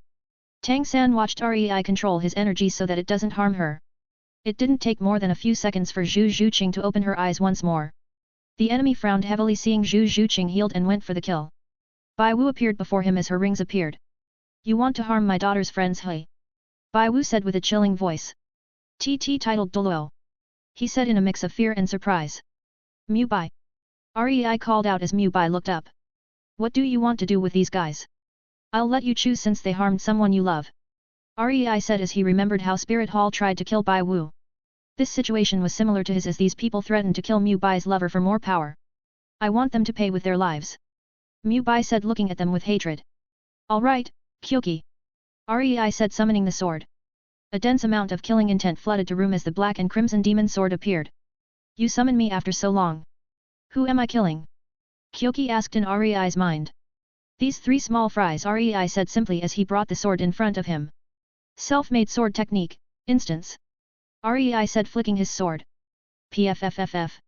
With that single flick, the enemies who plotted against Mu Bai and Zhu Zhuqing were turned to blood mist. Summon me again soon, okay? Kyoki said as Rei dismissed him. That sword technique that master used. Tang San though in his mind with fear. If he didn't feel the enemy's pressure earlier he would have been unsure if they even existed. Rei was able to kill them with a flick of his finger. So Mu Bai, why is it that there is another entity in your soul? Rei asked. It's the evil-eyed sage. Mu Bai began explaining everything he knew about the sage as Rei listened. Dad, why don't you help boss out? It'll be good for our group if he can control the sage. Xiao Wu said as Rei nodded. Rei pressed his finger on Mu Bai's forehead as he entered the soul space and saw a huge white tiger. So you're the evil-eyed sage. Rei said seeing the sage. Fuck off. The sage said simply trying to force Rei out. Rei raised an eyebrow feeling the pressure. Only this? Household cats should be well educated. Rei said crushing the sage with his pressure. Arg. The sage cried out in pain as Rei's full force attacked him. House pet, submit to Mubai since you're technically in his house. Otherwise I'll have to replace you with something else. Rei said making a seal to destroy the soul of the evil-eyed sage. The sage widened his eyes as he felt the power of Rei's seal that can erase him. Thinking about it, the evil-eyed sage decided that it's better to put up with Mubai than to die. The evil-eyed sage submits. He said bowing his head. Wrong, try again house pet. Rei said as the sage frowned. This age house pet submits. The sage squeezed through clenched teeth. Good. Rei replied leaving the space. Mubai, the house pet is tamed. Should it try to rebel just use this seal. Rei said handing Mubai a seal. Did he just call the legendary evil-eyed sage a house pet? Mubai thought. Now that's finished, why don't you guys bring us up to date on what's happening? Rei said as Tang San started to explain. So you only have a few matches before the finals. Rei said after hearing everything about the Continental Spirit Master Tournament. Yes master, I have also gained a Black Spirit Ring and advanced to rank 43. Tang San said as Rei nodded.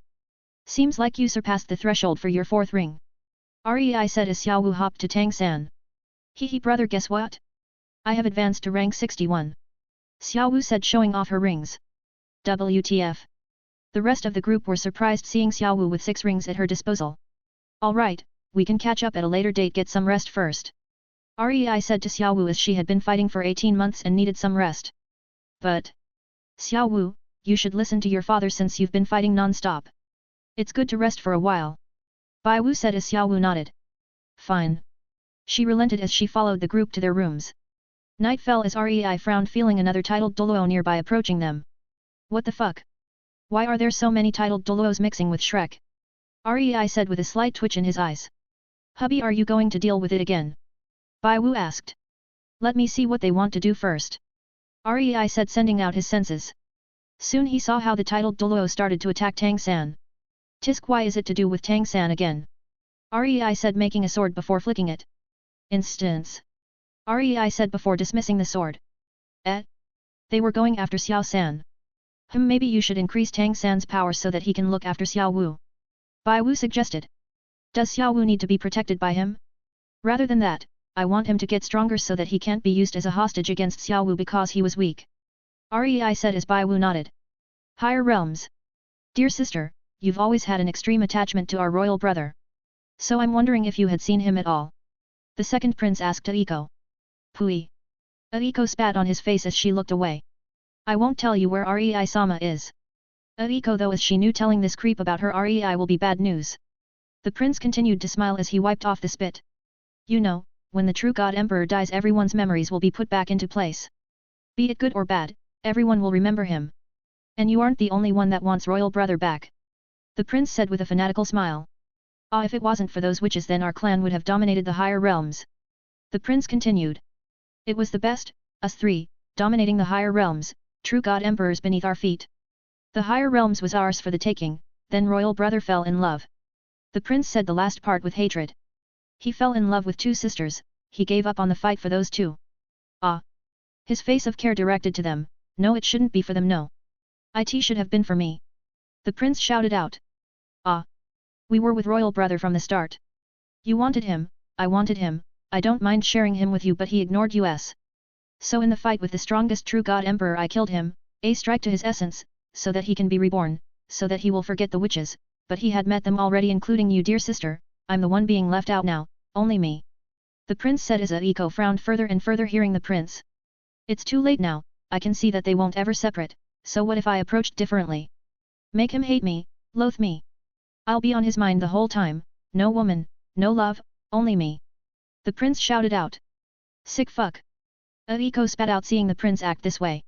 Oh dear sister you can't say anything about me didn't you want our dear brother inside you as well? So why can't I? The prince grinned. But it seems like my wish can't become true, so I'll destroy everything. My life in exchange for a permanent imprint in dear brother's mind. Ah that way I'll forever be in his mind. The prince said standing up. So dear sister, why don't you work with me? In the end you get to fuck royal brother and he'll also remember me always. The prince said, giving Aiko a side glance. Aiko stayed silent as she stared at the prince. Though it's such a shame, that I'm stuck in such a body, if I had yours, a woman's charm, maybe I could get dear brother's attention too. The prince said, sitting down on a chair. Then why don't you? Aiko asked. Because I can't. My soul is forever trapped in this body, I can't modify, change, switch or even destroy my vessel. It's father's fault I'm like this. The prince shouted out. Which is why this war shall also be one which destroys everything father had built, the higher realms. 140, Supreme Pontiff. The sun lit up the streets as the quarter-finals for the Spirit Master tournament began. Master, was it you who dealt with the titled Doluo last night? Tang San asked Rei when they were alone. Yes, it was me. You really have a talent at attracting titled Doluos to you. Rei commented, causing Tang San to look down in embarrassment. Can you teach me that move? Tang San asked as Rei considered. It's maybe impossible for you to do it, but replicating something similar with your energy control shouldn't be too hard. Rei said after a slight pause. I'll tell you more about it when we finish this round. Rei said, seeing that they were about to arrive. Thank you, master. Tang San bowed in gratitude as he knew for Rei to even consider teaching him such a move meant that Rei had put his trust in him. Rei and Bai Wu followed Flander, Yu Xiaogang and Zhao Wuji to the spectator stand while the students walked to the arena. Oh? Darling, seems like we found a old friend. Rei said with a chilling tone as he saw the Supreme Pontiff Bai Baidong walk out. Yu Xiaogang felt Rei's mood change as he followed where he was looking and saw Bai Baidong. Esteemed Doluo, why does it seem like you have a negative impression on the pontiff? Yu Xiaogang asked. Let's just say she tried to kill Bai Wu. If I didn't show up in time I would have lost my wife. Rei said. Bai Baidong felt a gaze on her and decided to look over. However, her eyes widened in slight anger and fear seeing Rei's smile as he made eye contact. Making eye contact, Rei gave her a taunting grin causing Bai Baidong to clench her fists. Why is he here? He's with that rabbit too, is he the reason why Ghost Doluo never made it back? He's next to Xiaogang too. Bai Baidong thought in her mind rapidly as she made no visible changes on her expression. The match started as it was Tang San vs a student from the other academy. Tang San continued to defend against the continuous attacks causing Rei to frown. What is Tang San even thinking about to continuously block like this? Rei muttered. Tang San didn't stay on the defensive for long as before the final strike hit him, he brought out his clear sky hammer. Tisk. He doesn't have the strength to protect himself and yet he dares to act like this. Rei clicked his tongue as he clenched his fist. Hubby, maybe it was because he found out about what the Spirit Hall did to his mother. Bai Wu said as Rei nodded. Let's hope he doesn't drag Xiao Wu into it or else I'll teach him what the consequences of showing off without power to protect himself. Rei said as he and Bai Wu walked away from the stand towards where the students are. Dad. Xiao Wu cries out in worry. What is it? Rei replied as he looked towards her. Brother is in trouble now, everyone knows that his father killed the previous pontiff. Xiao Wu said as Rei smiled. Don't worry darling, I'll help Tang San out. Rei said walking over to Tang San. Oi foolish disciple. Rei called as Tang San looked over. Master you called. Tang San replies as he cupped his hands. Follow me.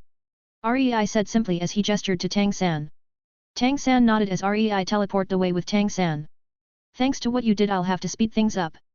Here take this seal, it should increase your energy control but you shouldn't rely on this too much. Rei said handing Tang San a seal. I want you to watch carefully, I'm going to show you how you can replicate my attack using just energy control. While it may be weaker in comparison but it is a good alternative. First, I want you to gather energy towards your fingertips so that it would combust with a wave of energy when you snap your fingers. Rei said demonstrating. See these waves and waves of energy that came off my finger when I snapped? I want you to feel their presence and use it as a guide to where you should send tiny compressed blades of energy. Rei said making sure that he kept the energy visible for now. I want you to master the basic version by sunrise. Rei said as Tang San nodded. But master, there might not be enough time. Tang San said as Rei paused slightly. Don't worry about that. I made it so that the seal gives you twice the result with half the work. But I'll have you know that you shouldn't rely on this type of seal as the consequences of overuse are more severe than you can imagine. Rei warned seriously as the consequences could result in Tang San destroying his body as it's not immortal like his. I understand master. Tang San said as he immediately started to try master instance with the short amount of time he was given. Just so you know, I won't be helping you for much longer. Strong crops can only emerge after hardships. Rei said sitting down on a chair he made with energy. Disciple understands. Tang San called out. Rei smiles as he waited for Tang San to master the weakened version of instance. A few hours passed as Rei watched the sun about to rise. Master! Tang San suddenly called out in excitement as Rei smiled. Seems like you succeeded. Rei said as he turned to a battered Tang San. Yes. Disciple didn't disappoint master. Tang San cupped his hands with a smile. Though there had been one question bugging me. Tang San said as Rei raised an eyebrow in interest. Oh? And what would that be? Rei asked. What does master think about adding elemental properties to instance? Such as poison. It's so that with a weakened version like mine, I can still cause huge harm. Tang San said as Rei thought about it. It's not a bad thought, when I made this technique it was due to sudden inspiration. Good job. Rei smiled at Tang San as he felt proud that Tang San had managed to think of this. With a technique like instance combined with a lethal poison, even if they block the majority, a small cut would be all it takes to kill them. Seems like you get to test this theory soon, people from Spirit Hall are coming and you should deal with it. I can't babysit you forever and if you're weak you could drag Xiao Wu down with you. When I was around rank 30 I could fight against some titled duelos. While I don't expect you to fight titles duelos I want you to at least deal some form of damage against a rank 80 otherwise I can't leave Xiao Wu to you with a peace of mind. Rei said as Tang San blushed at the last sentence. Disciples will prove to master that you can leave Xiao Wu to me. Tang San said with determination. A figure could be seen approaching as Rei entered a separate space watching how Tang San would deal with this rank 80 that is quickly approaching their location. 141, Instance, Heart-Piercing Poison. Rei watched with a constant smile as Tang San confronted the rank 80 enemy that had appeared. Tang San notched his river grass together with his hidden weapons as he sent out a wave of poisoned attacks. Humph! The rank 80 spirit Doluo waved his hand as he dismissed it easily. Tang San clutched his fist as he caused the weapons to combust with poison dust scattering around the spirit Doluo. Rei nodded with a smile as he could see that Tang San caused the hidden weapons to detonate by destroying them with his energy control. Rei waved his hand as he teleported the students of Shred into his separate space. He could feel the teens approaching the area fast but he wanted to see how far Tang San can go first. Why are we here? Mu Bai said in confusion. Because you're in my hubby's separate space isn't that right? Bai Wu called out as she walked over to Rei causing the student to become surprised. Dad, why are you just watching brother and not helping him? Xiao Wu frowned in worry as she saw Tang San fight the spirit Doluo. Xiao Wu, Tang San should be able to deal some damage to the spirit Doluo. I want to see how far he can go. Naturally I will help him when he reached his limit. Rei said as the Shrek group couldn't respond due to their shock of seeing Tang San standing up to the spirit Doluo. Due to the spirit Doluo's carelessness at the start, he had not been able to effectively use his spirit power allowing Tang San to have an easier time fighting against him. Using a combination of poison and energy control, Tang San was able to nimbly maneuver around the spirit Doluo while constantly harassing him with attacks. Tang San was currently frowning with sweat dripping from his forehead as he was already low on energy when he finished mastering a weak version of instance and now he had to fight the spirit Doluo. Let's finish this fast. Tang San thought as he gathered energy within each of his fingertips. Fesh fesh fesh. Hidden weapons tied to river grass flew past the spirit Doluo as it missed him. Using his energy, Tang San made the hidden weapons hover as the river grass tightened. The spirit Doluo sneered as he activated a defensive spirit ability. Tang San flicked the river grass as Everstrand Tang out with a slight echo. Ping ping ping ping ping. Countless sounds of tiny blades hitting the defensive ability rang out shocking the spirit Doluo as he could see some parts of the ability cracking. Hubby, you taught him instance. Bai Wu said as her eyes widened. She had tried to learn the ability but she wasn't able to learn it due to not being suitable. Not only did her control lack, it was also due to her control type not being compatible with instance. Seems like it's because Xiao San uses the same energy control as hubby. Bai Wu thought.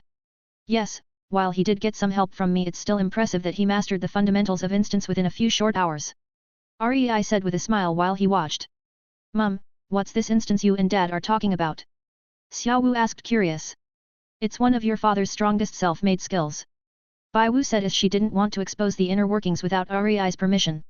The skill involves waves and waves of energy blades attacking the enemy from every direction with a single flick of a finger. With enough energy to use the skill, one can even kill a titled Doluo as a rank 40. It's because the pure energy is more effective against spirit energy ignoring elemental properties.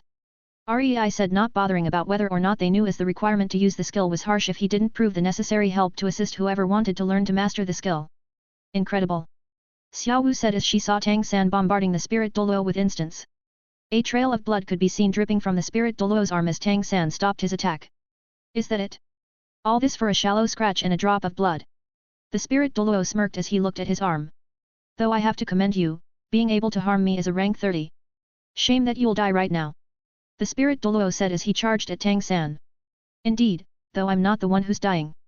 Tang San said with a smile. Instance, heart-piercing poison. He said as the spirit Doluo stopped in his tracks before clutching his heart. The spirit Doluo's skin started to turn a shade of purple as he vomited out an obscene amount of blood. After a few moments of pointless struggle, the spirit Doluo finally died with regret shown in his eyes. He did it. Tang San killed a rank 80 spirit Doluo as a rank 30. Mu Bai muttered. Rei dismissed the separate space as he saw Tang San about to fall from energy exhaustion. Xiao Wu quickly ran over hugging Tang San in her arms. Xiao Wu, everyone. What are you guys doing here? Tang San muttered weakly. We were going to help out but it seems like it's not necessary. Mu Bai said as he looked at the corpse of the spirit Doluo. But this doesn't concern you guys. Tang San said feeling moved that his friends followed this far. What do you mean dummy, aren't we the Shrek's 7 monsters? Xiao Wu said with a smile. Yeah, the initial plan was to travel with you but if that included fighting a spirit Doluo then it would have been a hell of a trip. Mu Bai said smiling. Thanks you guys. Tang San smiles grateful for such friends. Rei was looking as a certain direction this entire time and finally looked back. Hubby what's wrong? Bai Wu asked as she saw Rei stare off in a direction. Nothing, just giving some people a warning. Rei said mysteriously. In reality, he told the titled Doluos about to gather here piss off before I pull your spine out of your ass. As a warning whilst also sending out a concentrated wave of killing intent. Rei frowned deeply as he gritted his teeth. Why the sudden frustration? Bai Wu asked worriedly seeing a sudden shift in mood. Things came up, we have only 3 days left here in this world before we're dragged away. Rei said clenching his fists in frustration. He hated feeling powerless as he couldn't do anything about this. Message from Berserk War God, the one who sent host to this world. Situations changed. You have 3 days to wrap up everything before you're coming to the higher realms.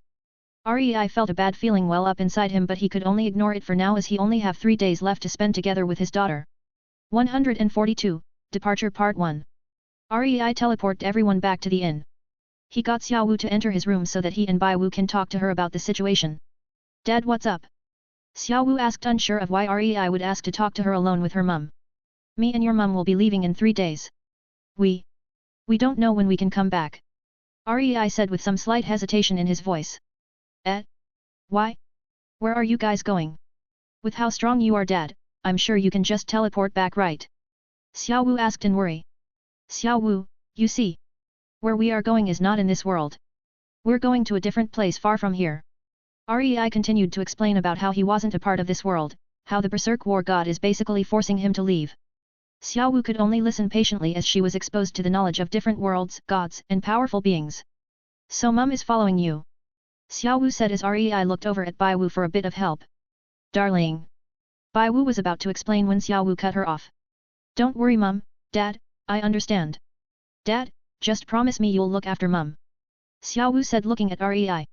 Rei smiled warmly. Of course. Rei said as Xiao Wu hugged him and Bai Wu. I'll miss you. Xiao Wu said thoughtfully as she knew that it was out of Rei's control. Me too. Rei replied as he hugged her back. Darling, you have to make sure that you stay safe okay? Don't forget to train hard so that no one can bully you. Bai Wu started to ramble on about her worries causing Xiao Wu to laugh slightly. Mum don't worry, I'm the daughter of you and Dad. Obviously I won't be weak. Xiao Wu grinned back. That's unquestionable. But you must remember to not let it get to your head and cloud your judgment. Just like how the war god can force me to leave the world in a huge place and there will always be abnormalities that can even make the strongest people fall. Rei said not forgetting to warn his daughter. He wanted her to be strong, to be independent and to be self-reliant. As much as he wanted to dote on her, protect her, pamper her. He knew he could continue forever just like now so she must be strong. Xiao Wu agreed as they talked for a while longer. Eventually she fell asleep while Rei and Bai Wu watched. We have such a good daughter. Bai Wu said as she stroked Xiao Wu's cheek with warmth in her eyes. I don't have words for how proud I am to have her as my daughter. Rei replied as he felt a burning desire to grow stronger in him so that he can return faster. Rei thought for a moment before he started to make a seal. Hubby what are you making? Bai Wu asked. This should protect Xiao Wu from life-threatening dangers as long as I have energy in me. It doesn't matter if a divine-ranked enemy wanted to attack, as long as I have energy, they would have to drain through all of it before they can even think of taking my daughter's life. Rei replied as a highly condensed seal was slowly being formed in Rei's hand. Hubby, Let me help too. Bai Wu said, wishing to offer her energy as a link as well. Rei shook his head. The drain will be too much on your body. Don't worry, I have 2 separate reserves each around the levels of divine rank too. Rei replied as Bai Wu could only nod her head sadly from her helplessness. It took the entire night for Rei to finish the seal, as he had to link it to him so that even if he is in another universe, he can still provide the energy to help her. Phew.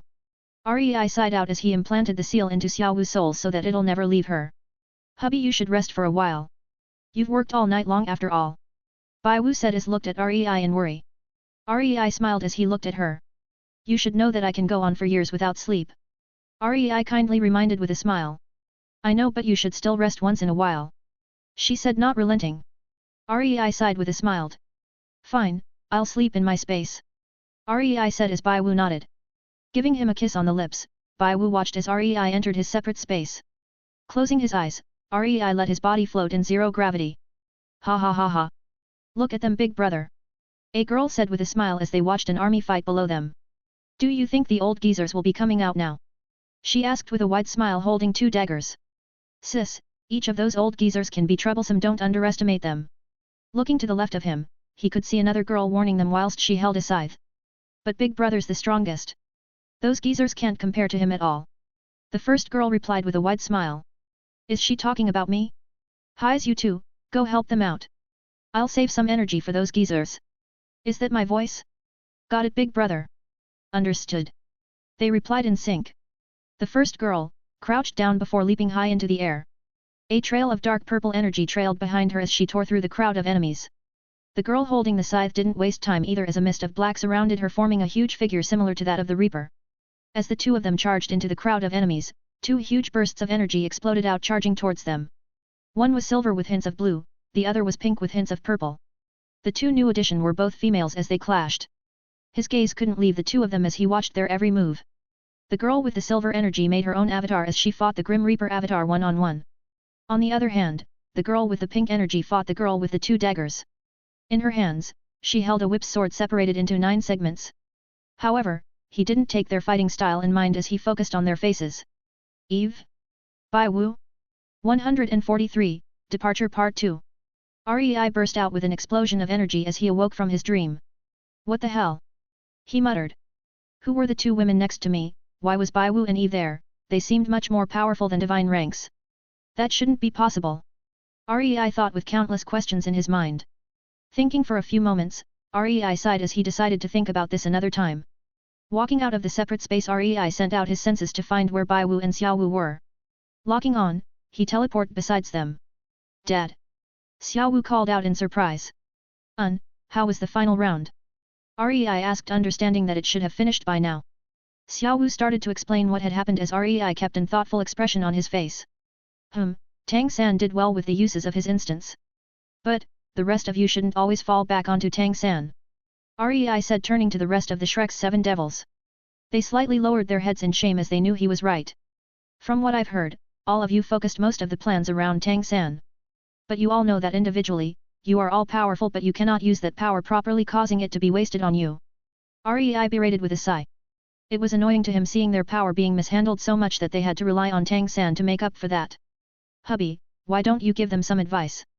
Bai Wu asked with a smile. Yeah. Dad, why don't you help them out a little? Maybe give them something to assist them too. Xiao Wu asked as she thought inside. Dad is going to leave, but he has so much useful knowledge, would be a shame if they guys didn't get some benefits from him. She snickered inwardly with a slightly greedy grin. But having lived so long, how could Rei not understand what Xiao Wu is thinking? Smiling slightly, Rei looked at Xiao Wu. Xiao Wu, how long do you think, your father, I have lived for? Rei said with a slightly raised eyebrow. Xiao Wu blushed in embarrassment at being found out and hid behind Bai Wu, which caused her to laugh a little. Darling, if you asked your father to give you a country, he would do it instantly. Bai Wu said as Rei nodded slightly to show that he indeed will. Turning his head back to the Shrek's 7 devils, he decided to address Mu Bai's problem first. Mu Bai, your problem lies in the fact that your control over your energy is not good enough. It causes you to waste a lot of energy in your attacks, which also decreases their power. This should give you training methods on how to increase your energy efficiency and power. There'll be 10 stages and each stage would give you a reward. Rei said as he made a seal. The rewards he talked about would be ways to amplify his power in stacks. The first stage would give his power an additional 2% boost, second 4%, third 10%. Each new level would give a larger increase until the 10th level, which would boost his attack power by 250%. In addition to this, REI had also made duplicates of certain noble phantasms as extra rewards from stages 7 onwards. These would help Mu Bai as he would be able to summon them at any moment. As for the stacking ability, it was what REI had always used subconsciously, as it could be described like an engine warming up before bursting with power. Fatty, you're the same as Mu Bai. Lack of energy control and efficiency. But you're also lazy and possess not enough will to get stronger. I am giving you the same thing I did with Mu Bai, but this time I'll throw in some extra. You get to be able to temporarily possess the power to create my best dishes for food, as well as me curing your phoenix spirit so that you won't be fat. But before Fatty Hong could rejoice, REI cut him off. However, if you were to slack off, not only would you become fat again, you would also increase in weight the more you slack off, and your power will be sealed slowly over time as you slack off. What? Please, I'm fine with it as it is. I don't need the help. Fatty Hong quickly begged, as he didn't want this fire lit behind him. Fatty, you should take it. Just think about it, you can always stay handsome, cook godly food and be powerful, all at the cost of working slightly harder. Mu Bai suggested as he was surprised at the rewards the tears gave him. Little did he know, that the working slightly harder would work Fatty to the bone. But once he was as powerful as he could be in this world, the curse would wear off and he wouldn't need to have this fire lit up behind him anymore. Fatty scrunched up his face as he thought long and hard. Arg. Fine. Isn't it just working a bit harder? I can do it. He said as REI sent over the seal. As for you Zhu Zhuqing, you need more power behind your attacks, speed and stamina. Oscar, Ning Rong Rong, you guys need better efficiency, better power of the support abilities and defensive maneuvers. REI called out as he made them seals one by one. Zhu Zhuqing would unlock the ability to send the impact of her attacks through the enemy's defenses, how to use energy to reinforce and how to use that to increase her speed dramatically. Footwork to reduce stamina expenditure and training techniques to gain stamina. Oscar and Ning Rong Rong would unlock ways to redirect the attacks launched at them back at the enemy, how to amplify their abilities and how to support each other without the backlash of support taboo caused by a support ability amplifying another support ability. Done. REI said as he finished giving everyone their presents. Dad, what about brother? Xiao Wu asked. Xiao Wu, I've already gave him my personal technique. REI said to remind her. But that doesn't count. She replied, causing Tang San to scratch his cheek with a finger in embarrassment. Xiao Wu. Bro, shut up. Xiao Wu said before Tang San could continue. Seeing Xiao Wu stare at him so intently, REI gave a small chuckle as he sent a seal to Tang San. I don't know how much you know about your parents, but when you see your father again, ask to see your mother and use the seal. REI said as the seal is something he created to revive a yin. Thank you, master. Tang San bowed as he knew REI won't give him something useless. As REI turned around to leave with Bai Wu, Xiao Wu grabbed out to the hem of his sleeve. Dad, can you make me something to remember you by? She asked as REI nodded and aimed his palm to the sky. With the use of his energy, REI gathered the surrounding energy into hand-sized crystal which radiated with colors. Snapping his fingers, he broke off certain parts of the crystal to form a sculpture of Xiao Wu in the middle between him and Bai Wu. Would this do? REI said as he made it so that the crystal will always form whenever Xiao Wu wanted. The original would be in her soul sea whilst the one outside would be a replica. Xiao Wu nodded as REI explained. Finally, with everything done, REI walked beside Bai Wu. A portal opened up in front of them as a figure walked out. You done? It was the Berserk War God. TCH, I am. REI replied with slight irritation as he was annoyed at how the War God was forcing him. Nodding at his response, the War God waved his hand and sent bother REI and Bai Wu into the portal before they could even complain. In the chamber of the strongest god in the higher realms, the true God Emperor slowly opened his eyes. So you've returned once more.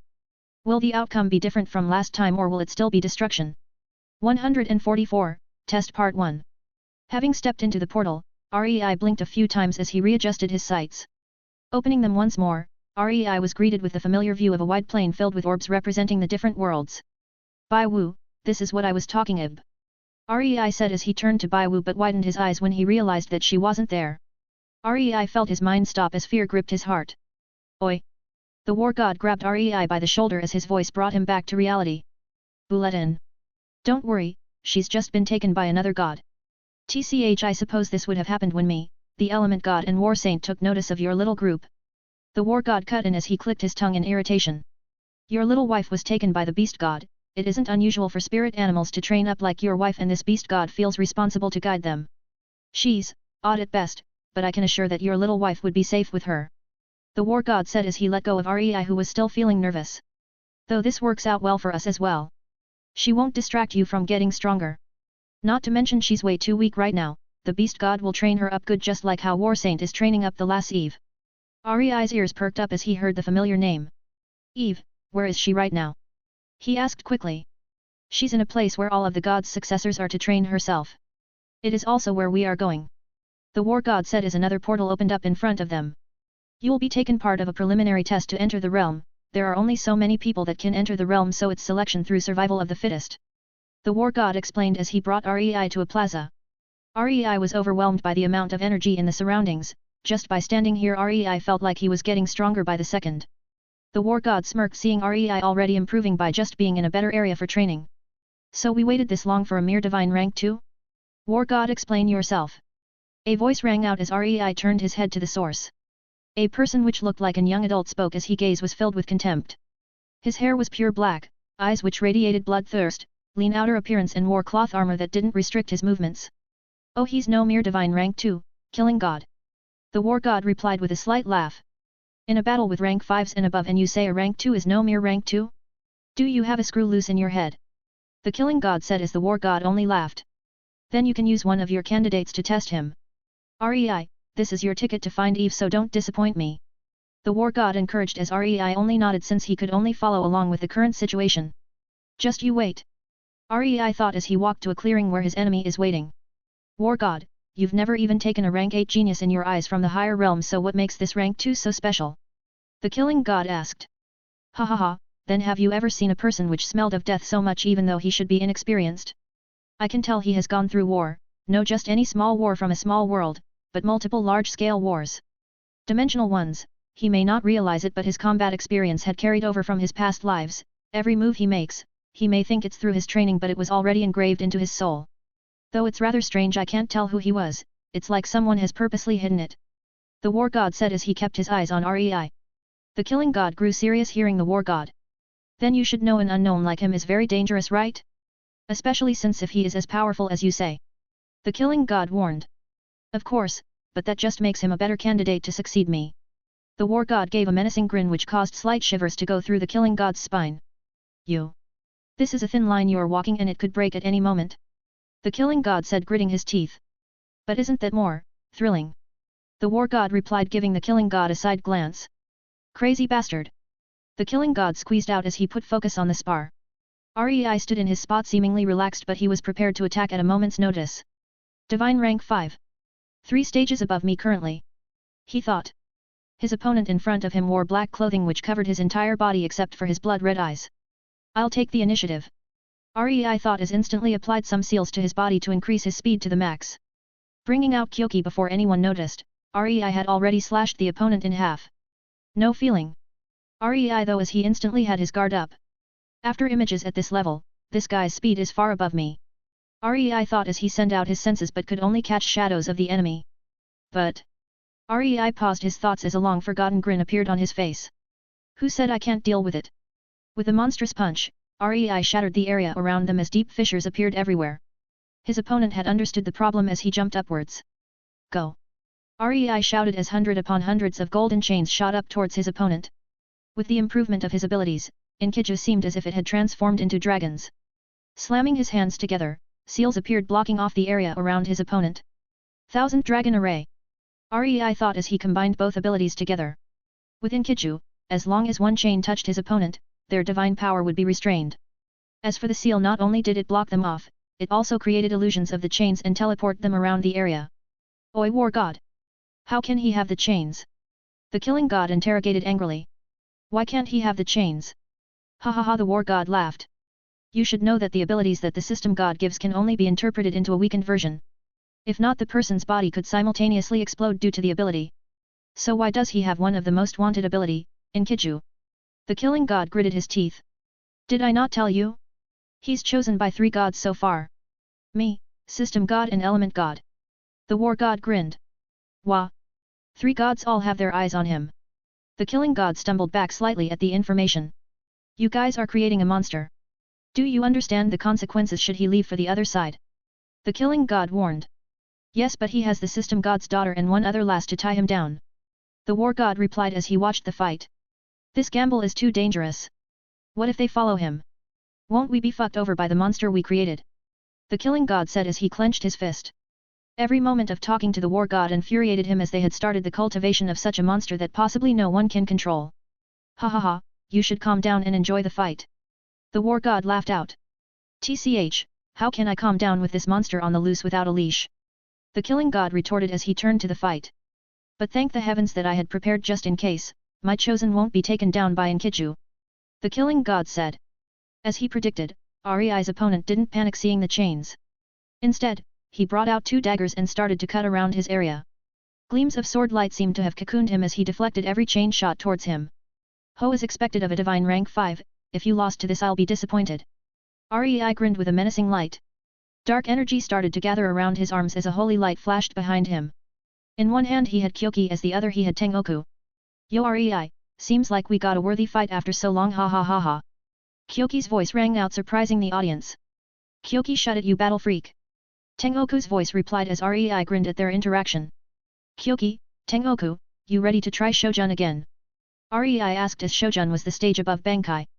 Last time he used it, his Zanpakuto hadn't gone through their evolution yet. Rei couldn't help but feel excited about how powerful the new Shojun could be. You bet. Kyoki replied as the sword glowed with an ominous red. Naturally. Tengoku also replied as her blade seemed to radiate with a holy fire. Then first off, Bankai. Rei shouted as his body was enveloped with a blinding light.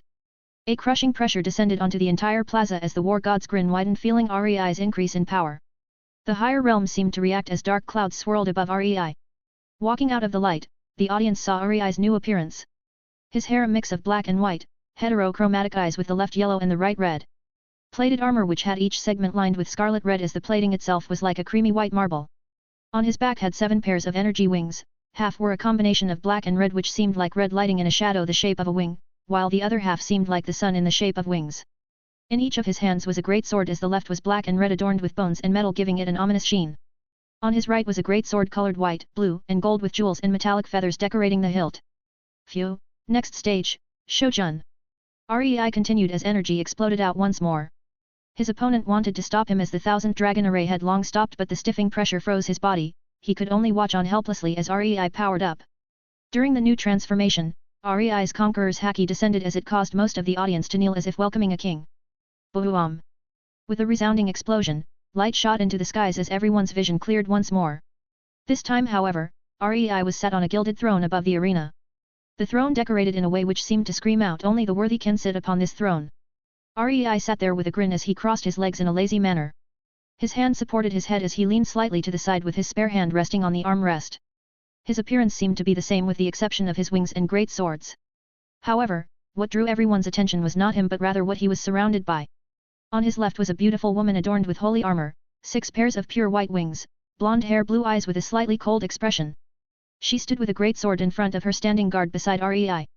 On his right, was a handsome man. He had mostly a large black robe which is tattered around the edges with black and silver chains around him. This made him seem like the Grim Reaper as a sadistic grin was plastered on his face. His void black hair and crimson eyes made him seem all the more bloodthirsty, which is complemented by the huge scythe hoisted up on his shoulder. On his back was similar to the woman on the right as he had 6 pairs of pitch black wings which radiated a slight metallic red. Behind the throne was an army, but not just any army as it was like a tsunami of holy and demon soldiers. Commanding the army were 2.5 meter tall heavy-duty soldiers which had either holy armor or demonic armor with their respective pairs of wings. Soldiers had 1 pair of black/white wings, commanders had 4 pairs and Rei's personal guards had 6 pairs.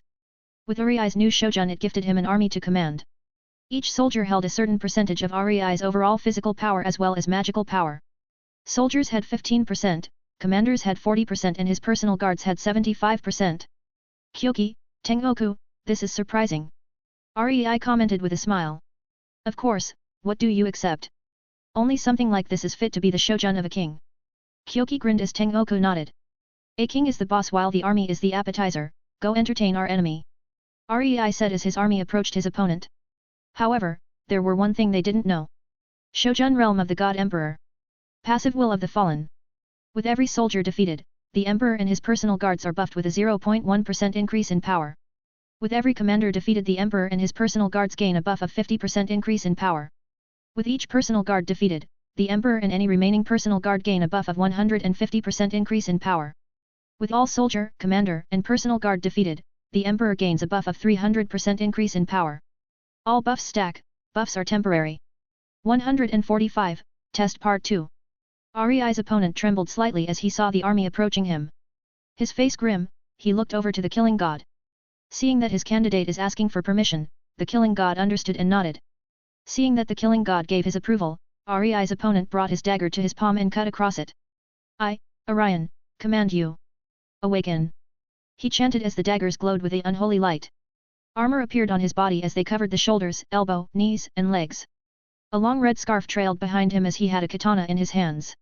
Crouching down in a sword-drawing position, Orion stared down the approaching army. Ha! With a thunderous shout, Orion drew his katana and cut down everyone in a 80-degree cone in front of his. Rei however didn't mind as he supported a carefree smile on his face. He could feel power flow into him as each of his soldiers were killed. Orion continued to slaughter through the army as he demonstrated lethal efficiency. Having killed quite a few soldiers, Orion saw the first commander he must kill. The commander swung his great sword as Orion bent backwards and dodged. Kicking upwards on the blade, Orion made the commander stumble backwards with the force. Charging towards the commander, Orion kept his body close to the ground as the commander tried to slash downwards.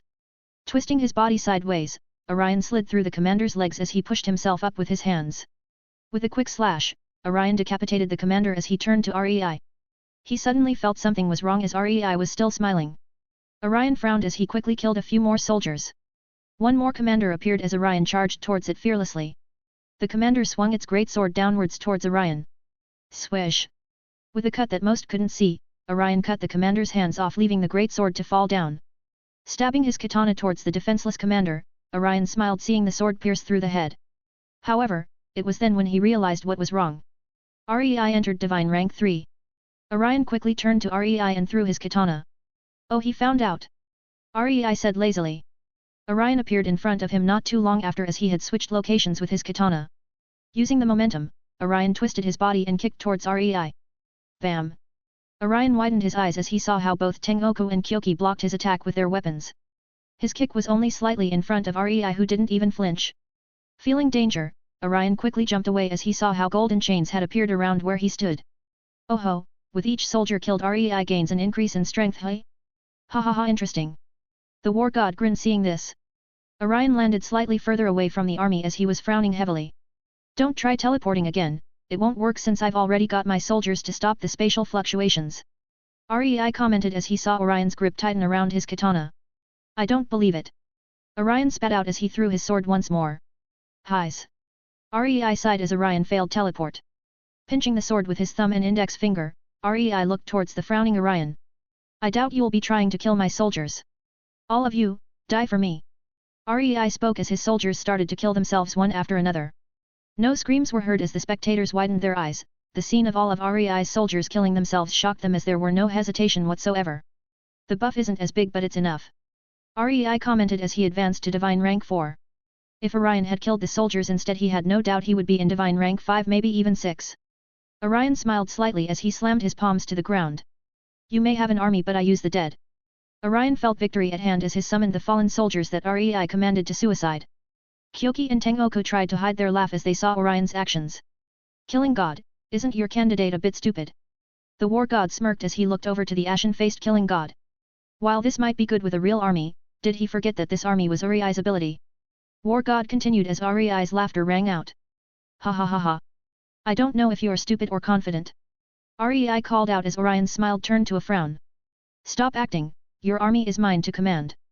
Orion said as Rei smiled even more, feeling his opponent to be pitiful right now. Go ahead then, I'm waiting. Rei smiled as Orion thought Rei was acting on fake bravery to intimidate him. Boom boom boom.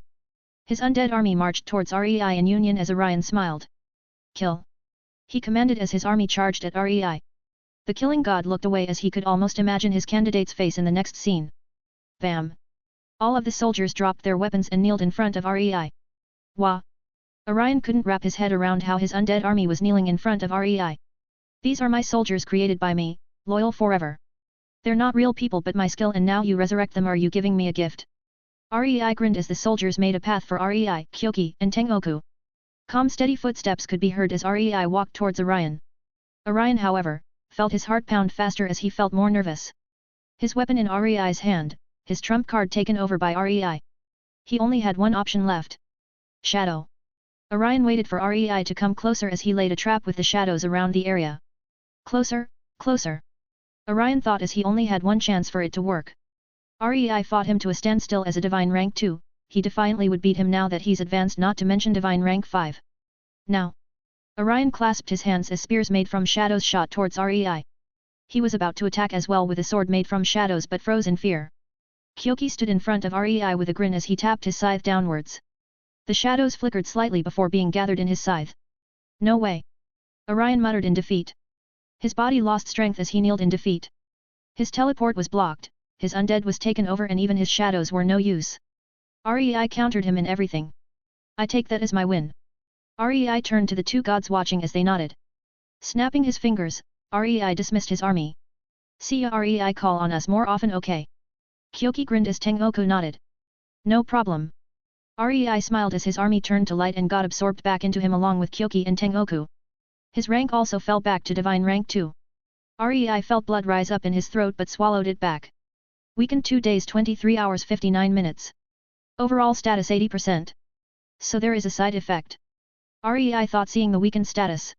Even without seeing it, Rei could feel his entire body scream out in pain, just breathing hurt a lot as Rei endured to not seem weak. Walking past Orion, Rei stabbed Orion's katana next to him as he didn't turn around. So what happens now? Rei asked the war god. We're heading to the realm, it's called the God Ascension Realm, as most only leave after entering the God Cultivation Realm. The war god explained. The trial to leave is also where you would gain your title. He continued as Rei nodded. He couldn't wait to enter the God Ascension Realm as just in the fight against Orion, Rei had managed to copy his necromancy, shadow control and location switch with his the End ability. I can probably use Shojun and necromancy to resurrect my army so it can buff me more, but it might go beyond what my body can handle. Rei thought as using the ability without thought would harm him more than benefiting him. Rei had copied a myriad of abilities with the End, some take less to use than others while some are impossible to recreate, such as Merlin's Infinity. He had so many abilities that he forgot most of what he copied. This is just like Gilgamesh's Gate of Babylon, he had so many treasures that he forgot what they did and resorted to throwing them out and hoping they did something. Rei thought as he had long lost track of the powers he copied. Everyone started to gather together as they stayed near their respective gods. The gods nodded at each other as they sent out their energy, creating a portal. This is the portal to the God Ascension Realm. Rules will be explained once you enter. As a warning, there is a high chance of death should one take the wrong steps. I know how hard it was for you to cultivate to this level, so those who don't want to tempt fate leave now. The war god called out as he waited for people to leave. He smiled when he saw that no one left. Good, I hope you exit as gods with your own titles. The war god said as people started to enter the portal. We'll be needing every god we can get for the war. He thought as he watched the gods to be enter the portal. When it was Rei's turn, he sent 3 invisible strands of energy which no one noticed, not even the other gods or Rei himself. I hope you pass all 3 trials. The System God, Element God, War Saint and the Beast God was waiting around in a hall. The Beast God stood out the most as she was a 9-tailed fox in human form. She had white hair with red around the tips. Her hair reached her hips where 9 white fox tails swished around. Scarlet eyes with slits in the middle, she had a toothy grin and a red kimono-style dress with white stockings. Is that knucklehead war god done yet? The Beast God asked. He should be soon, be patient. The Element God replied with his eyes closed. The War Saint ignored everything as she was staring at the System God with slight hostility, clearly not forgetting what he had done to Rei, which in turn affected Eve. The System God on the other hand was sitting with his legs crossed and browsing through the system interface. He was currently monitoring Rei's system. He didn't know what to think anymore. He thought he was in the right when he chose to release his memories early. After all, it was Rei himself who vowed to not love anyone but Eve. Maybe Eve's right, maybe I shouldn't have removed his memories in the first place. For the first time ever, the System God was doubting himself, his choices. I guess it would be a pity should he die early. One doesn't simply come across someone with his adaptability with the system easily. The System God thought, tapping his finger on the table in deep thought. But, why is Rei's soul fluctuating so much? Is it trying to break open something? The System God thought as he was checking through all of the anomalies that happened to Rei. But before he could, the War God had returned. Yo! The War God greeted as the rest of the gods turned to him. So how was it? The War Saint Ophelia asked. You should have seen his new ability, it allowed him to beat a divine rank 5 as a rank 2. The War God smiled as the War Saint was slightly surprised. What was the ability then? She asked. He summoned his own army and with each soldier killed he gets an increase in power. He is also able to let them kill themselves but in return the power gains is only around 50% to 75% of what could have been the total. The total that is if they were killed by someone else. The war god explained as the war saint couldn't help but widen her eyes. You forgot about the side effects of using this. The system god reminded. Yet, he lost around 4/5 THS of his overall combat potential. Not sure for how long though. The war god lost his smile as he spoke about this part. 3 days, he will be like this for 3 days. The system god said holding up 3 fingers. So you could say it's a final trump card should he be pushed into a corner. The element god said as the system god nodded. System god, aren't you giving him too much of an advantage with this? The beast god said hearing about Ari's Shojun. The system god shook his head. The system is only responsible to recording growth and distributing the base forms of the power. Like how most people can't harness the original power and have to weaken it down, Rei is responsible for the evolution of the skills. If he developed in any other way his Shojun would probably turn out differently from how it is now. It might have been a huge weapon, a domain, a person. But instead he managed to evolve it into an army that will strengthen him the moment a soldier is killed. The system god explained. The beast god stayed silent as she still felt it was too biased. So did you manage to give him the trials? The element god asked as the war god nodded. Alright, now that everyone's here, let's discuss this group of 3. The system god said as he uncrossed his legs and face serious. Like Rei, Bai Wu is also an anomaly with the unknown past life. The beast god said as she had tried to find out but failed. Same with Eve, say system god, I've always been wondering, but how did she even start as part of the system? The war saint asked. She was never part of the system. When I found her she was a soul ready to disperse. There were no body and I could only allow for her to integrate with one system or else she would never exist. The system god shook his head. Where did you find her? Shouldn't most souls go through reincarnation? The element god asked, interested as this was the first time he heard it. The system god sent out his senses to make sure no one was spying. I found her in an isolation space around the place the old war happened. The system god said as the war saint stood up. An isolation space. So someone wanted for her to never exist again. So you're saying she could have taken part in the old war eras ago? The war saint said as the system god nodded. I just became a god recently after the old war had finished. Over 90% of the gods were killed and remaining 10% died not too long after, with the exception of the god emperor. Being curious about how the old war killed off most of the gods, I explored the ruined realms of the old war and stumbled upon the isolation space by chance using the system. It took millions of years to repair her soul, and when it did she became a local administrator of the system that integrated with Rei when he died. The system god said. Then what you're saying is that Rei and Eve may very well be remnants of the old war. Maybe even Bai Wu if the person who doesn't want people to know about their past did the same to her. The war god finished off what the war saint was about to say. A few moments earlier when Rei used Bankai and Shojun. Aiko was startled when the person who looked like Rei suddenly stood up. This energy signature, no doubt it's definitely like Royal Brothers, but it's slightly off. The person frowned as closed his eyes. Of course. It must be because Big Brother's reincarnated so his energy would change ever so slightly. The person opened his eyes as he smiled, a fanatical smile appeared on his face as it became flushed. Dearest sister, oh dearest sister. Royal Brother has returned to higher realms. Once he awakens he will remember us, remember me. We will take the higher realms by storm once more. He will not remember now, but he will soon. I think it's about time we let you remember too. He smiled as he looked at Aiko. What are you thinking of doing? She asked, feeling slight fear from his smile. Nothing much, just going to give your soul a little touch here and there.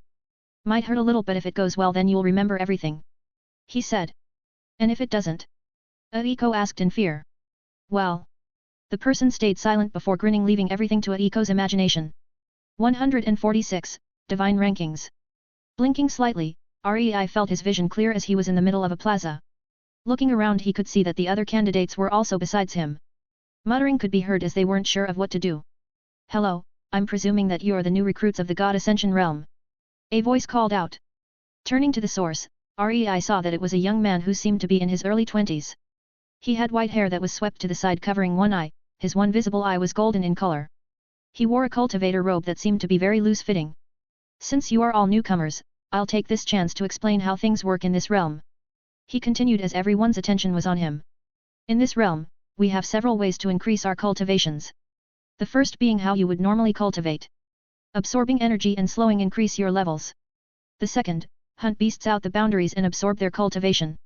But this method is dangerous, as if your body can't handle it, you'll die before you ascend.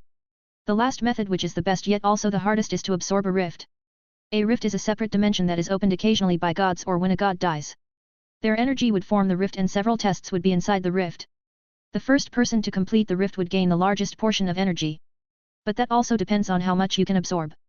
The leftovers would be available for the other people who come after the first person. He explained as everyone nodded. But here is a warning from me, don't provoke people over these energies if you can, since murder is allowed in this realm. Your best bet is to join a clan, since you'll be protected under their influence. He said as some were already wanting to ask what clans there are. I'll show you where you can join a clan later, but for now follow me. He said. How can we trust you? Who are you in the first place and why are you even helping us? A person shouted out. Good question, I am Ingris.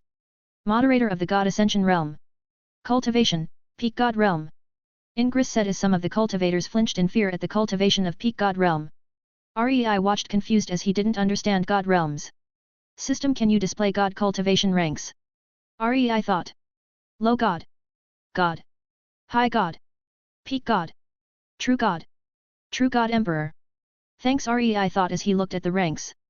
This means that Ingris is in the upper portion of the rankings. Rei thought. Following Ingris, Rei saw that they have entered a Colosseum type area. This is the arena, you are able to challenge other people to see how strong you are. You will be teleported out should you reach a certain amount of damage. Death matches are allowed should both parties agree. This is also where you would find the divine rankings. Depending on how you do in the arena and your combat potential shown, it will automatically enter you into the leaderboards. Most of the high-tier clans will look at your leaderboard ranking before deciding to accept you or not. Ingris explained as they then lead them to another building. This is the portal room. This is where you would go to enter different realms filled with dangerous beasts. Ingris said as Rei looked around. The portal room was a hub with separate sections showing the type of beasts and their cultivation. In the section there is a teleportation array which would send them to the dimension. When you enter the realm there will be an escape seal on your wrist which will allow you to leave whenever you want. But bear in mind that it takes 20 seconds to activate, so you should still be careful as 20 seconds is enough for some beasts to kill you twice over. Ingris said as some of the candidates gulped in nervousness. There are 3 more places we need to go, as for the rest you can figure that out yourselves. Well, anyway, follow me, we're heading to the Enlightenment Tower. Ingris said as he walked away once more. It didn't take long as they saw a grand tower which seemed to pierce the sky. There are 2 sections to this Enlightenment Tower, the first being closed door cultivation. You will each have a certain amount of allotted time depending on how well you do on the divine rankings. In this section cultivation speed is roughly twice as fast compared to the outside. Naturally comprehension and everything else is also twice as fast. Ingris said with a chuckle, seeing the greedy eyes of some candidates. The second section is the Trials of God. This is where you'll find the rifts that gods would have left behind. It's pretty self-explanatory as rifts will appear from time to time and you will enter the trials in the rifts. Ingris said as he led them away once more. This is the auction house. In here you will auction out anything you want which you find in different dimensions. God will also occasionally put cultivation resources in the auction house for you to bid. You'll also be able to find skill books derived from the system store which the system god moderates. Each skill will cause cultivators to riot should they appear without an owner, so I suggest you take the chance to get them if you can. Ingris explained as they walked over to the last area. And finally, this is the recruitment hub. Here you can find recruitment for clans, teams heading to realms and people hiring bodyguards. And with that I have explained everything you need to know. I wish you luck. Ingris said as his body dissembled into clouds before disappearing. So, we have a Colosseum, a portal room, a cultivation tower, an auction house and a recruitment area for the main sections of this God Ascension realm. Rei thought as his first step was to recover. The best way would be for him to go to a different realm so that he can hunt while also recovering. Separating from the group, Rei walked towards the portal room. Divine rank 5, 8, 4, 1, 3, Rei slowly looked over the different portals available as he didn't want something too weak nor too high above his level. While he is weakened, it would be gone in almost 3 days. Blood Craze Realm. Average ranking, Divine rank 4. Lowest ranking, Divine rank 1. Highest rank, Divine rank 6. The Blood Craze Realm hosts a myriad of bloodthirsty beasts that thrive using blood-based abilities. Highly recommended for cultivators that major in blood arts. Their blood essence is very beneficial in increasing cultivation. Should one refine their blood essence, the cultivator is able to increase their body grade. Warning, one should not attempt to refine blood essence 2 ranks higher than one's cultivation. Rei read the description as he was curious. This is probably one of the more beneficial realms for me. Not only can I increase my blood control, I can also increase my body grade, which is all the more important because of my Shojun. REI thought as the power ranking in the realm was just right for him. His rank was 2 and the average is 4. This should give him a decent challenge while also keeping him on edge due to his weakness right now. Walking into the portal, REI felt his vision blur before clearing up to show a crimson sky. Looking around, REI saw everything tinged in a red hue as the smell of blood was especially dense. REI smiled slightly as he felt his vampire side thrum with power. REI felt his senses increase in range as he had blood control, meaning this realm which was doused in blood was like his prime hunting ground. Perfect. REI muttered as he took his shirt off, revealing his lean yet toned body. He felt that with his blood control he should be able to use the thin layers of blood mist in the air to help him refine his body. Looking around for an inconspicuous location, REI settled for a groove under a mountain as he sat down in a lotus position. Closing his eyes, REI activated his blood control as he started to refine his body. Scarlet tattoos slowly appeared on his body as they formed tendrils sprawling across REI's body, making him look horrifying. If one looked carefully, they would see the red hue slowly being absorbed into REI's body as it created a small whirlpool with REI in the center. Skill created, Blood Refinement. Absorb blood essence to increase the grade of user's body. REI saw the notification and smiled. Using his blood control, REI started to draw out a concealment array as he hid his presence while he refined his body. Status. Name, REI. Age, N/A. Bloodlines, Heavenly Demon, Alucard. Combat Spirit, Myriad War God. Ring, War God of Origin. Comprehension. Divine Essence Space, Time, Seals, Elements. Law Darkness, Holy, Slaughter, Atoms, Sound, Shadows, Blood, Energy, Conversion, Healing. Concepts Light, Weapons. Combat Rank, Divine Rank 2, 82%. Body, Divine, Rank 1. Soul, Divine, Rank 3. Will, Divine. Skills, 1000. Passives, Perfect Energy Control, Perfect Muscle Control, Energy Efficiency, Godly Cooking, Reduced Energy Cost, 10 Divine Gates, All Weapon Mastery, Copy, Heavenly Tribulation Lightning, Danger Sense, Sexual Stamina, Third Eye, Identify Weakness, Accelerated Thought, Harmony, 526. PFFFF. When did I get so many passives? REI muttered as he wasn't prepared for the number of passives he had received. He understood the 1000 skills as the end essentially copied everything he saw. But the 526 more passives are what he didn't understand. Bloodline advantages, proficiency, synergy between skills, comprehension, experiences, exposure to higher grade energy, marks of gods, system advantages, adaption. Would you like me to continue? No thanks. REI said as he was still surprised at the number of passives. Shaking his head, REI closed his eyes as he began refining his body once more. 147, Breakthrough. Weeks passed in a blink of an eye. REI had long lost count of how long he sat refining his body. Not that he wanted to keep track, as cultivation takes time depending on how talented you are. The blood tendrils on REI's body had started to form runes as it covered his body. Each rune seemed to help absorb the blood mist in the air much faster. With the amount of blood mist that he had absorbed, REI's initial silver-white hair had tinges of red on the tips. Boom! REI's eyes snapped open as he started his breakthrough. Tribulation lightning gathered above him as he only smirked. Reaching out his hand, REI clenched his fist as his own tribulation lightning gathered. HAAA! With a thundering shout, REI shot his lightning as they collided. Boom! A shattering quake shook the blood-crazed realm. Divine Rank 3. REI muttered with a smile. Standing up, sounds of cracking can be heard as REI sat still the entire time. Status simplified. Name, REI.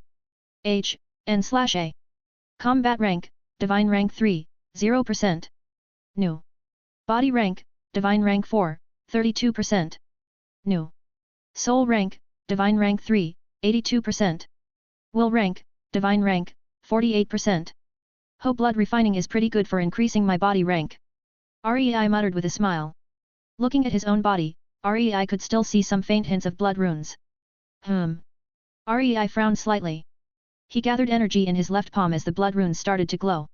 As if alive, the blood runes crawled across his body and gathered at the back of his left palm, forming a seal. The seal was blood red in color, and if one were to look carefully, they would see that it was made up of densely packed runes. Waving his hand, REI disabled the concealing array he laid out as he decided to go hunt some beasts. Sending out his senses, REI picked up on some life forces not too far from him. Rank 2, 1, 1, 3, 1, 2, REI muttered his findings. I'll work my way up. REI thought as he decided to hunt divine rank 1s to test his strength and slowly increase in level. Dashing through the trees, REI thought on how he should hunt. Weapon. Nah, I know how powerful Kyoki and Tengoku are. As for Inkichu, that Orion guy showed me how they're able to dodge as long as they're fast enough. Gi-bulb maybe. Magic?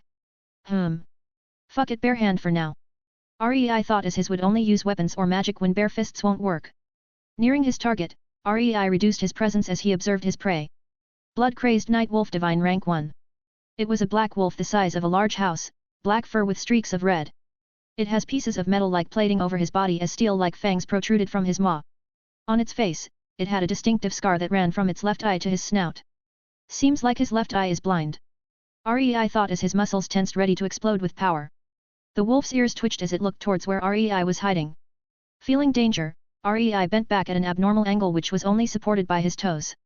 Looking at the black shadow above him, REI knew that should he be a step late, the wolf would have sunk its fangs in his upper torso. That is if it can pierce my rank 4 body.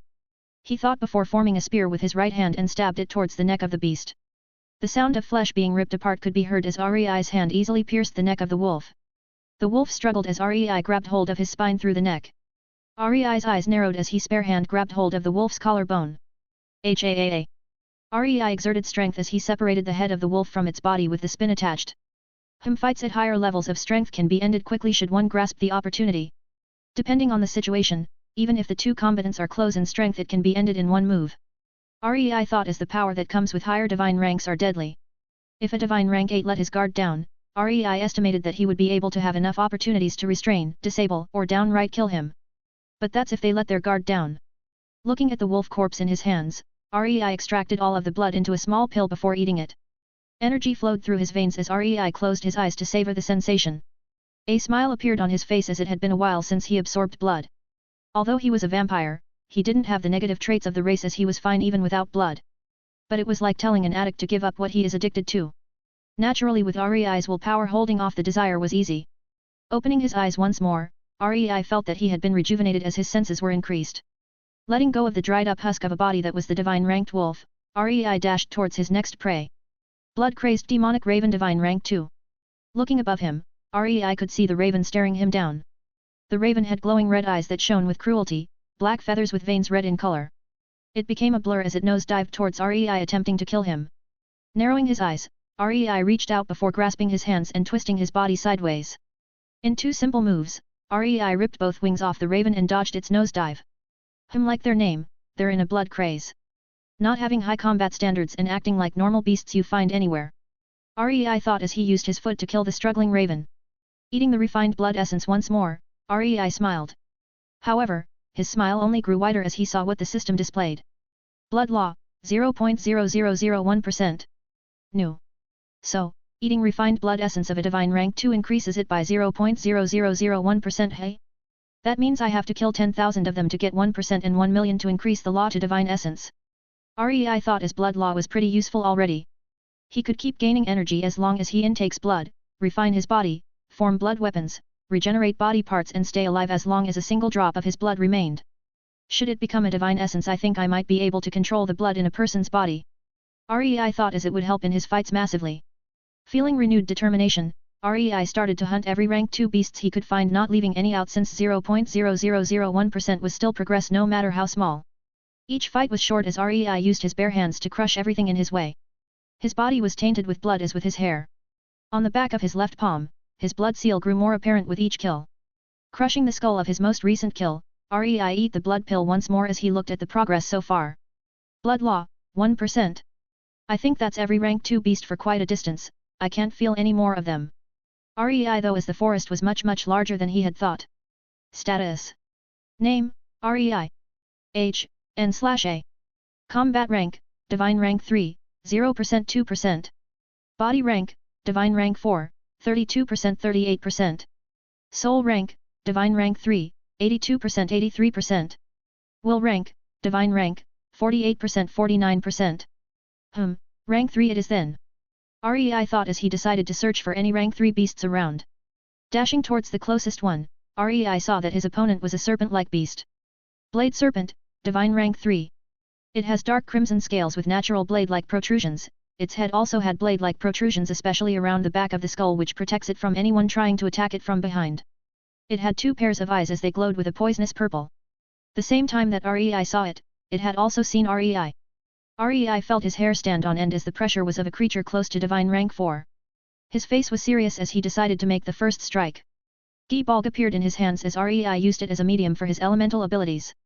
The blade of the spear lit up with a blue flame as Rei slashed towards the snake. Ping! The snake swung its tail as counter, sparks flew as the blue flame barely harmed it. TCH, hard armor and slight resistance to elements. Rei muttered. Feeling danger approach his left side, Rei quickly reached out his palm and made Roai's. Boom! His body was launched away from the impact as Rei felt his left arm slightly numb. Looking at what had hit him, Rei saw that the snake fired off one of its bladed scales only for it to regrow quickly. Rei frowned as he used his tribulation lighting together with Gi Balg.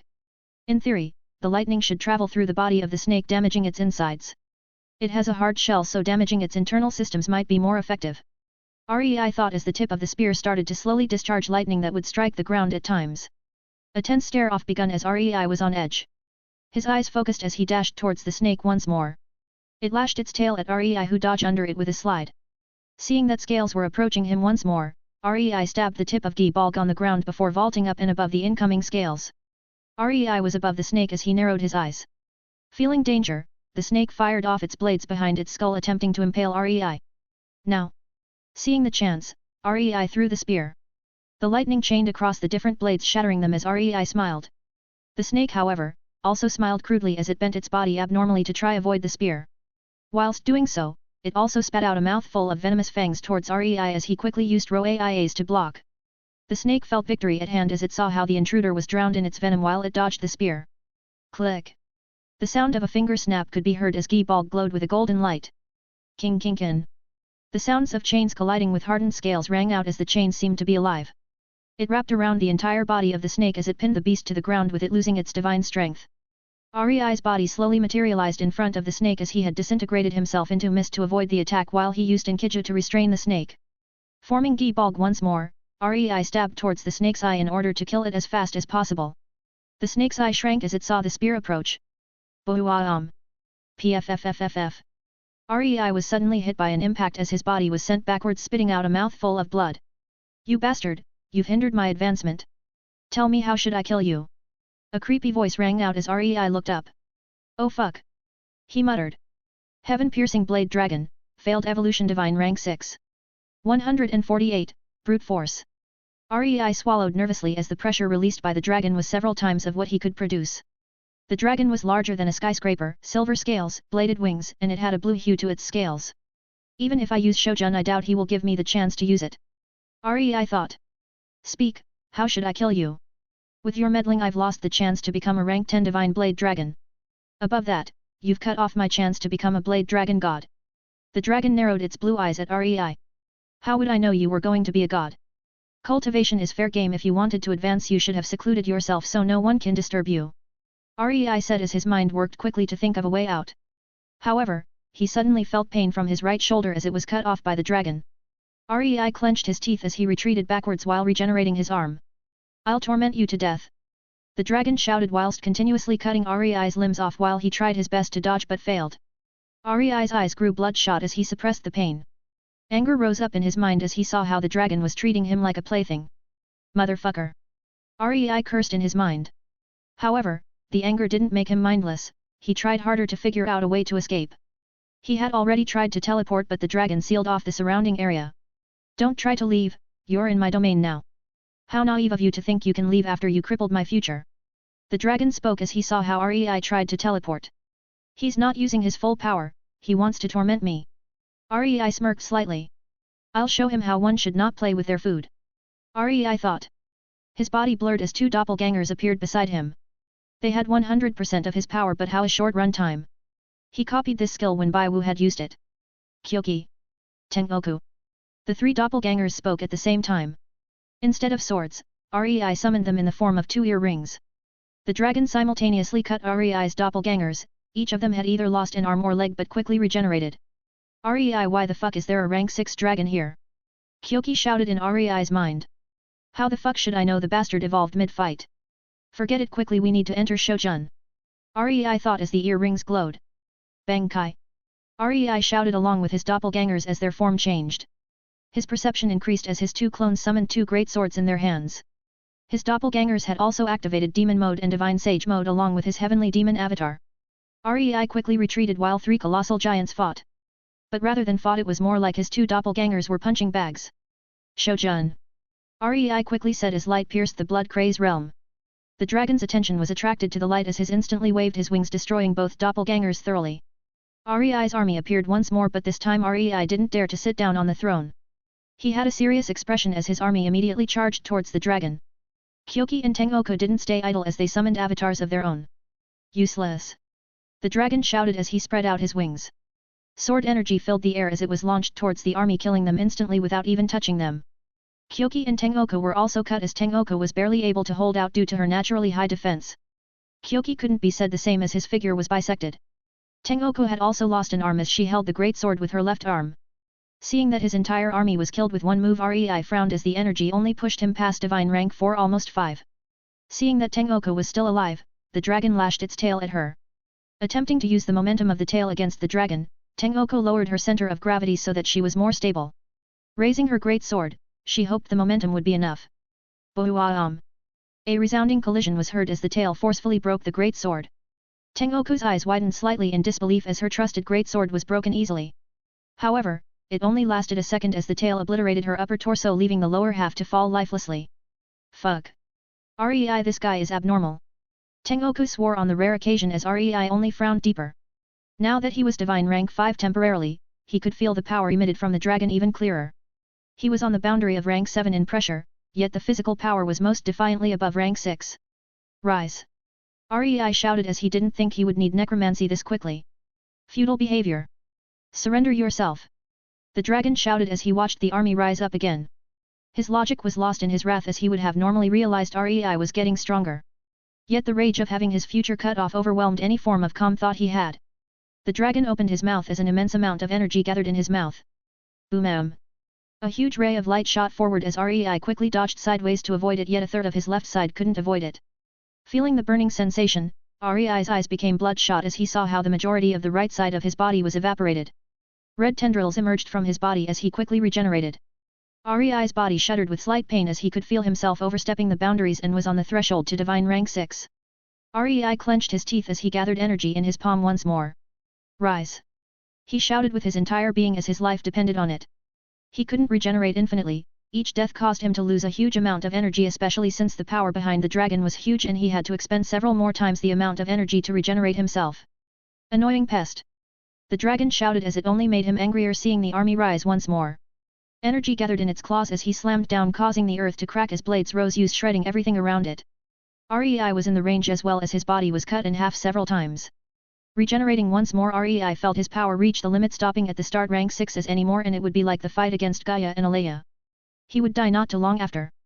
Activating everything he had, Rei enlarged as his myriad war god avatar appeared. It had demonic armor color black, 7 pairs of wings behind him with half like the sun and the last half like the deepest void.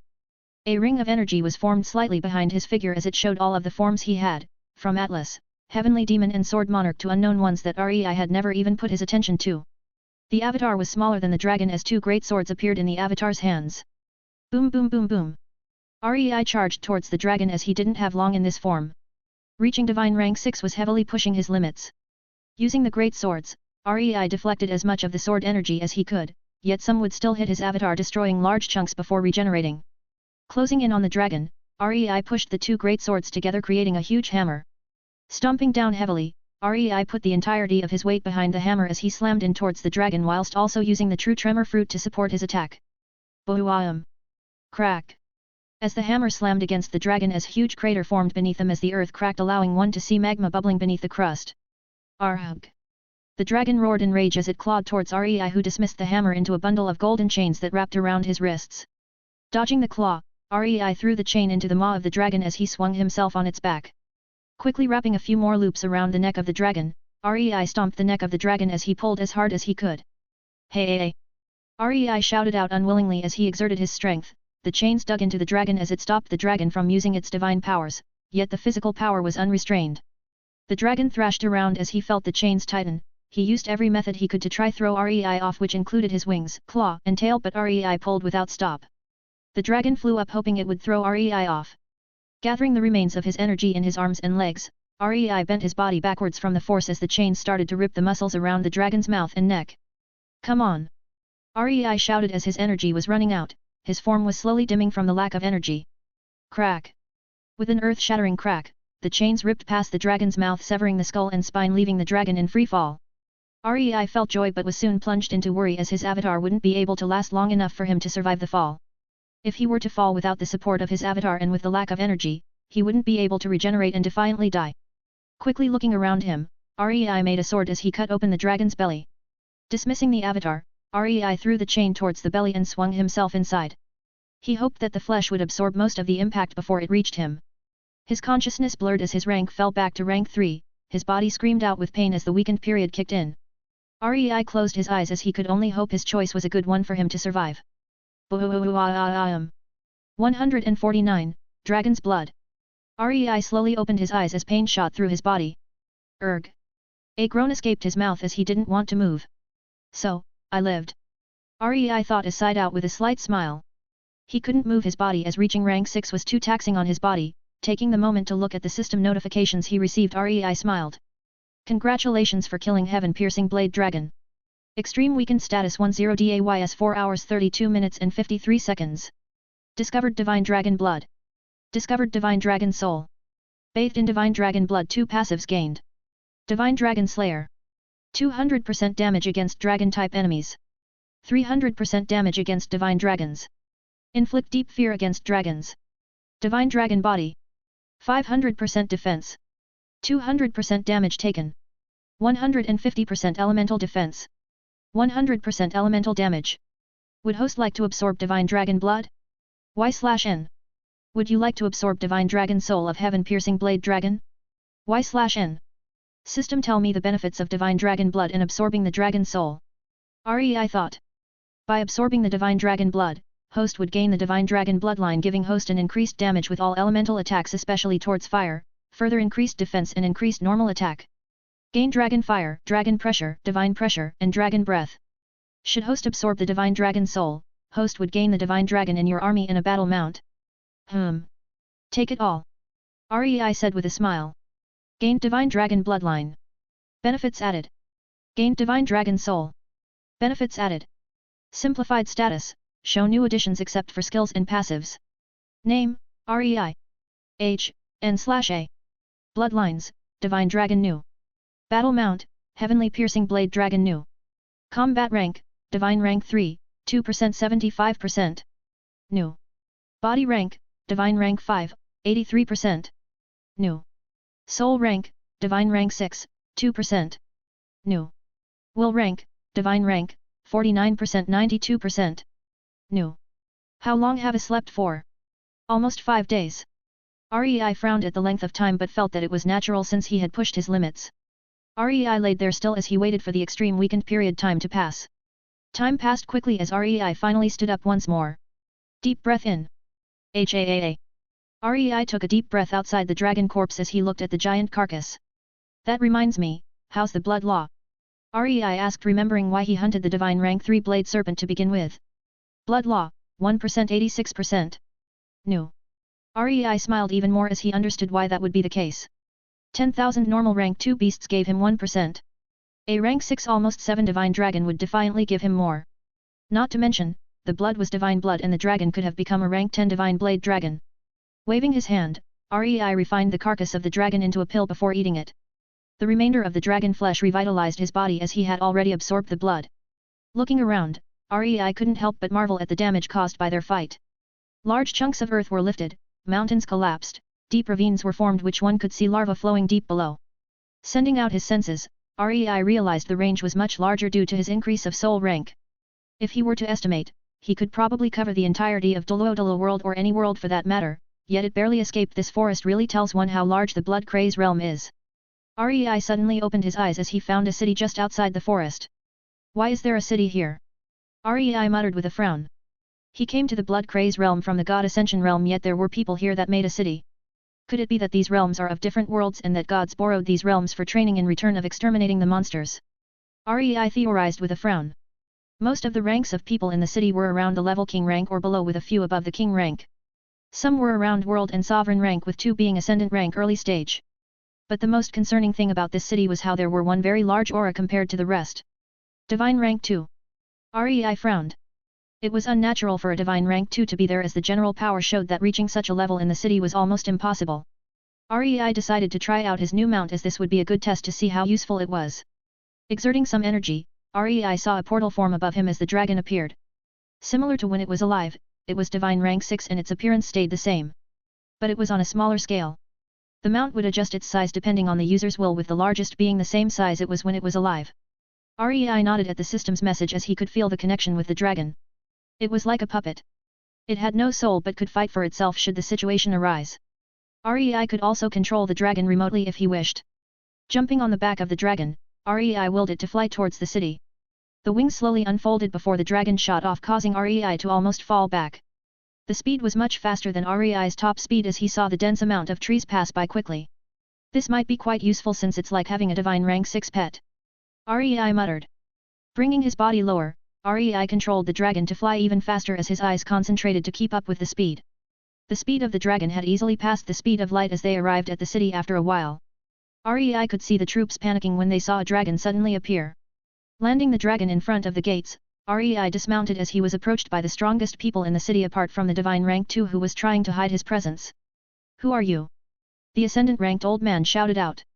Forget the introduction, where is your leader? Rei said as they looked at each other. Who are you on about? The old man replied. Rei frowned. Oi you! Divine rank 2. I know you're there. Come out before I look for you instead. Rei shouted out, causing the troops to cover their ears. Soon Rei could feel a presence dashing towards him as the figure soon came into view. He wore flashy robes adorned with a disgusting amount of jewelry that made Rei nauseous just looking at him. He had long black hair that reached his lower back, brown eyes and a lean body. Ahaha, hello there senior, how can I help? He said politely as he could tell the dragon was rank 6. For someone like Rei to use the dragon as a mount, he was defiantly strong. Much stronger than divine rank 2. Why are you here and why is there a city? Rei asked straight up as roundabout talks weren't his thing. Let's talk in the castle. The person gestured as Rei nodded. Dismissing the dragon into a portal, Rei followed the man back to the castle. Sitting on a chair, Rei crossed his legs and stared at the man. So answer me, why are you here and why is there a city? Rei asked once more as the distance between the city and forest was far too long for someone to find it easily. Well, I had the truth. Rei frowned as he could tell from the person's gestures that he was trying to make something up. I was chased and ran for my life. After a few months of constant running I happened to find a village. A few hundred years have passed and I made it into a city. The person said quickly. Are there any other cities? Rei asked. Yes, but I'm the only divine ranked cultivator that found one. The man replied. How come there are cities in the Blood Craze realm? I thought that this place was somewhere that is used for training. Rei asked once more. From what I have gathered, gods came thousands of years ago and made a deal with the people they found in this realm. In return of using this place as a cultivation realm, they would open portals that allow the cultivators to appear around where most of the beasts are and deal with them. This allowed the realm to live their lives with relative ease. He said as Rei nodded. It was what he had roughly guessed. Then why don't you return? Rei said as the person shrank back slightly. Well, the life here isn't bad, you can get whatever you want. Riches, woman, entertainment. I should tell you that the women here are especially beautiful. The man said with a disgusting smile that Rei just ignored. So you've abandoned cultivation for desires? Rei asked. Well, I guess so, I mean if you look at the women here you'll understand what I mean. The man said before waving his hand and sent a message. It wasn't long before rows upon rows of women appeared. Some looked scared, some were filled with fear and some were excited. Rei frowned slightly at this. While they were beautiful, in Rei's eyes they were far from Bai Wu and Eve. Leave. Rei said simply as the man commanded them to leave. Senior, were you not happy with them? The person asked. Why were some scared? Rei said as the man only laughed. Well, I got the most beautiful women from this realm. Some were married, some were so young, so naturally the strong gets what he wants. It's a strong eat the weak, no. The person said as Rei only frowned in disgust. Because of Eve and Bai Wu, Rei had respect for what women want. He wouldn't force something they didn't want. Just imagining a stronger person taking his beloved women away from him pissed him off, so the actions of the man only further increased his disgust. So you stole them from their husbands or their family? Rei said slowly. Indeed, it's best if they have attachments since breaking them is more fun. The man said with a grin. His grin turned to a frown as he slowly looked down to see a sword piercing his chest. Since you abandoned cultivation in all sense of mental code, this world doesn't need you. Rei spoke as the man died. Rise. Rei spoke as the man's body twitched before removing the sword. Rei made a few seals before pushing it into the man's corpse. This made it so that the man would lead the realm with better knowledge and cultivation. It was Rei's form of trade as killing the only divine rank 2 would cause a riot and a hole in power. With the seals, Rei installed a fake personality and seals to help it separate good from bad. A seal to absorb energy to run itself and dismiss itself when the realm doesn't need him. In addition to this, Rei also made a few more seals to help out with developing the realms. Defensive seals and offensive seals just in case. Seeing that everything was done, Rei left the kingdom. Rei sighed as he remembered how the cultivator acted. The strong prey on the weak, hey? I hope the seals I've made should prevent this. Rei thought as he made it so that the dead cultivator would slowly increase its rank over time. There was also a seal to help it observe everything so that if anything like tearing families apart happened the man would kill the offender. Rei shook his head as he vowed to not commit something so disgusting. I should go to the cultivation tower to solidify my foundations. Rei thought as he used the seal to leave the realm. Unknown to Rei, his actions made the realm one of the most peaceful yet powerful realms far into the future. Eve was feeling slightly restless as she observed the change to Rei. She saw how his energy was decreasing rapidly and the system notifications of what was happening. She only felt more worried since she couldn't do anything about it. Right now she was in arena with 6 more fights lined up. She couldn't leave until she finished the fights since she was an exception due to her master. She could only take out her nervousness with fighting. Her opponent was divine rank 4 while she was divine rank 3. Mirai. Eve spoke softly. Got it, end it fast right. A female voice rang out in Eve's mind as the Zanpakuto Rei helped her create was summoned in the form of a pair of wire gloves. Start. The announcer called out. Eve instantly clenched her 2 fists as she used her divine essence of time to speed the wires up. Her opponent was instantly bound with wire that would kill him should Eve will it. Winner. With an astounding new record of 1.2 seconds War Saint successor Eve wins again. The announcer called out as Eve waited for her next opponent. A woman walked on stage. She had brown hair reaching her hips, soft features, large round eyes and brown pupils. She wore a light pink kimono with bottom reaching around her thighs. The kimono had large sleeves which hid her hands. She also wore white stockings which paired well with her kimono. Her beauty was not one bit inferior to Eve. I finally found you. The woman spoke as she looked at Eve. Eve looked up and smiled. Hello Bai Wu, I've been waiting to meet you. 150, position for first wife. So how are we going to do this? Eve asked as she gestured with her hand. Are you going to come at me, shall I come at you, or are we going to come together? At the same time, Eve gave Bai Wu a grin as Bai Wu looked at Eve. Who's going to be first wife? Bai Wu asked which caught Eve off guard. What? Who is going to be first wife? Bai Wu asked again. Well isn't it obviously me? Eve replied as if it was natural. Do you have a child with Rei? Bai Wu asked as Eve paused. But I was with him the longest. Eve said as Bai Wu crossed her arms emphasizing her bust. But I gave him a child. So, I'm the first wife and you're the second wife. Bai Wu retorted. Puchy. Eve felt a twitch on the edge of her smile. That's only because you're a rabbit. You guys give birth to more babies than the amount of breakfast a person eats in their lifetime. Eve said as tension was building between the two. Giving birth to a child is better than having none. Bai Wu said unfolding her arms. The commentator and the spectators didn't know what to say about the 2 women in the arena arguing about who was the first wife. But having moderation is better than being a baby factory. Eve replied. At least I can pass on Rei's lineage better than you can. Bai Wu said as they both readied their weapons. Eve with her wire gloves while Bai Wu had her spirit manifestation. Their auras flared as Bai Wu's was light pink while Eve's was silver with a slight blue tint. Winner is first wife. They both said at the same time. Eve crouched down as she waved her hand sending out wires across the arena. Bai Wu pulled out 2 fans from her sleeves as she waved them creating countless wind blades slicing the wires. Bam! She stepped hard onto the ground as it caused a small crater. Her body disappeared as she dashed towards Eve. Seeing this, Eve flicked a few fingers before several traps were sprung up around her. It was effective as she could see Bai Wu's body flicker back into view as she jumped backwards to avoid the wire traps. Her instincts were telling her that they were bad news. As she jumped back, she kicked her legs as she sent wind blades cutting the traps. As if like a startled cat, the traps exploded out with a single touch that would have bound Bai Wu should she have carried on and didn't retreat. Eve didn't stay idle as her hands blurred. Several strands of wire shot towards Bai Wu as if they were alive, tracking her every movement. TCH, annoying. Bai Wu said as she waved her fans. A tornado appeared in front of her as it dragged the wires away forcefully. Eve didn't falter as she clasped both hands together. Within the tornado, the wires had bundled together, forming the form similar to an eastern dragon. Go! Eve commanded as the dragon tore through the tornado. Bai Wu frowned slightly before gathering energy in her legs.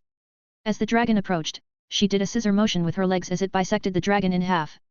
Without worry, Eve separated her palms, turning the two halves into smaller dragons. Bai Wu was about to react when she realized her movements have slowed tremendously while Eve's wire dragons shot towards her with speeds far above their normal standard. Eve was concentrating as she used her divine essence of time of slow down Bai Wu. She didn't want to harm her, so she needed an opportunity to restrain her. She could tell that neither of them wanted to harm the other, so they were looking for chances to retrain each other. If not, Bai Wu would attack with more ferocity and Eve would be using her razor wires. Bai Wu flared her aura, seeing the approaching dragons. The aura coagulated into a small avatar as it blocked both dragons at the last second with her fans. It flicked its wrist as wind blades destroyed the dragons. The avatar was dismissed as Bai Wu landed softly. Want to keep going? Eve asked. Nah, forget it. If we hurt each other, REI will probably be disappointed. Bai Wu said as she shook her head. True, he cares a lot for the people he loves. Eve said with a nostalgic smile. So how are we going sort this out? Bai Wu asked. Why don't we let REI do it? Since he is the one we love, he'll choose who's the first wife. Eve said with a smile. Okay. Bai Wu said after some thought. I forfeit. Bai Wu called out to the announcer. I'll look for you once I finish my required matches, okay? Eve said looking at Bai Wu. Okay, I'll wait for you, big sis. Bai Wu said and waved. Eve opened her eyes with slight surprise. Oh hiya? How come you're so polite with me all of a sudden? We're still competitors for the first wife title, you know. Eve said as Bai Wu only grinned. Naturally you're big sis since you're older than me. Huggy. She grinned before quickly departing. And $, pound and dollar. Who's the fucking hag? Eve cursed out, causing Bai Wu's laughter to ring out in the distance. Ha ha ha, calm Eve. This Bai Wu's pretty fun, right? Mirai's voice could be heard. Eve could tell Mirai was smirking. TCH, wipe that smirk off your face. If anything, shouldn't you be the hag? You control time, so you could just make it so that you seem young. Eve retorted, causing Mirai to become silent. While she was having her internal argument with Mirai over who was older, her next opponent had already arrived. Let's just finish these fights quickly. Eve said as she wanted to have a long chat with Bai Wu. How's the preparation going? A female voice asked out within a large throne room. Everything is about ready, royal princess. By the time the true god emperor dies, the invasion shall start. A voice replied. The source was a bat demon with a humanoid body.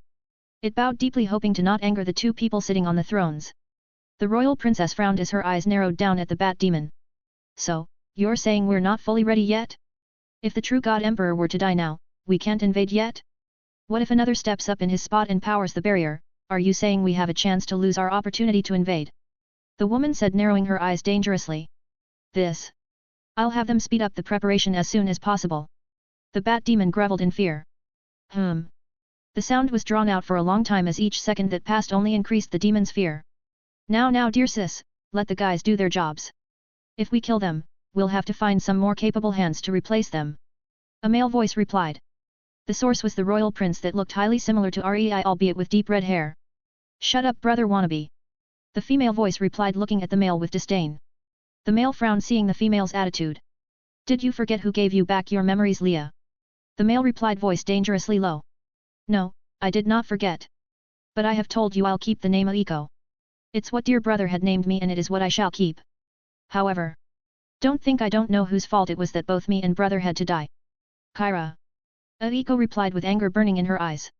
You know I had to. Royal brother was bewitched. Kyra replied as he flared his aura. Bullshit. Where brother goes, we follow. Who cares if he has a few more women by his side? Aiko retorted as she also flared her aura.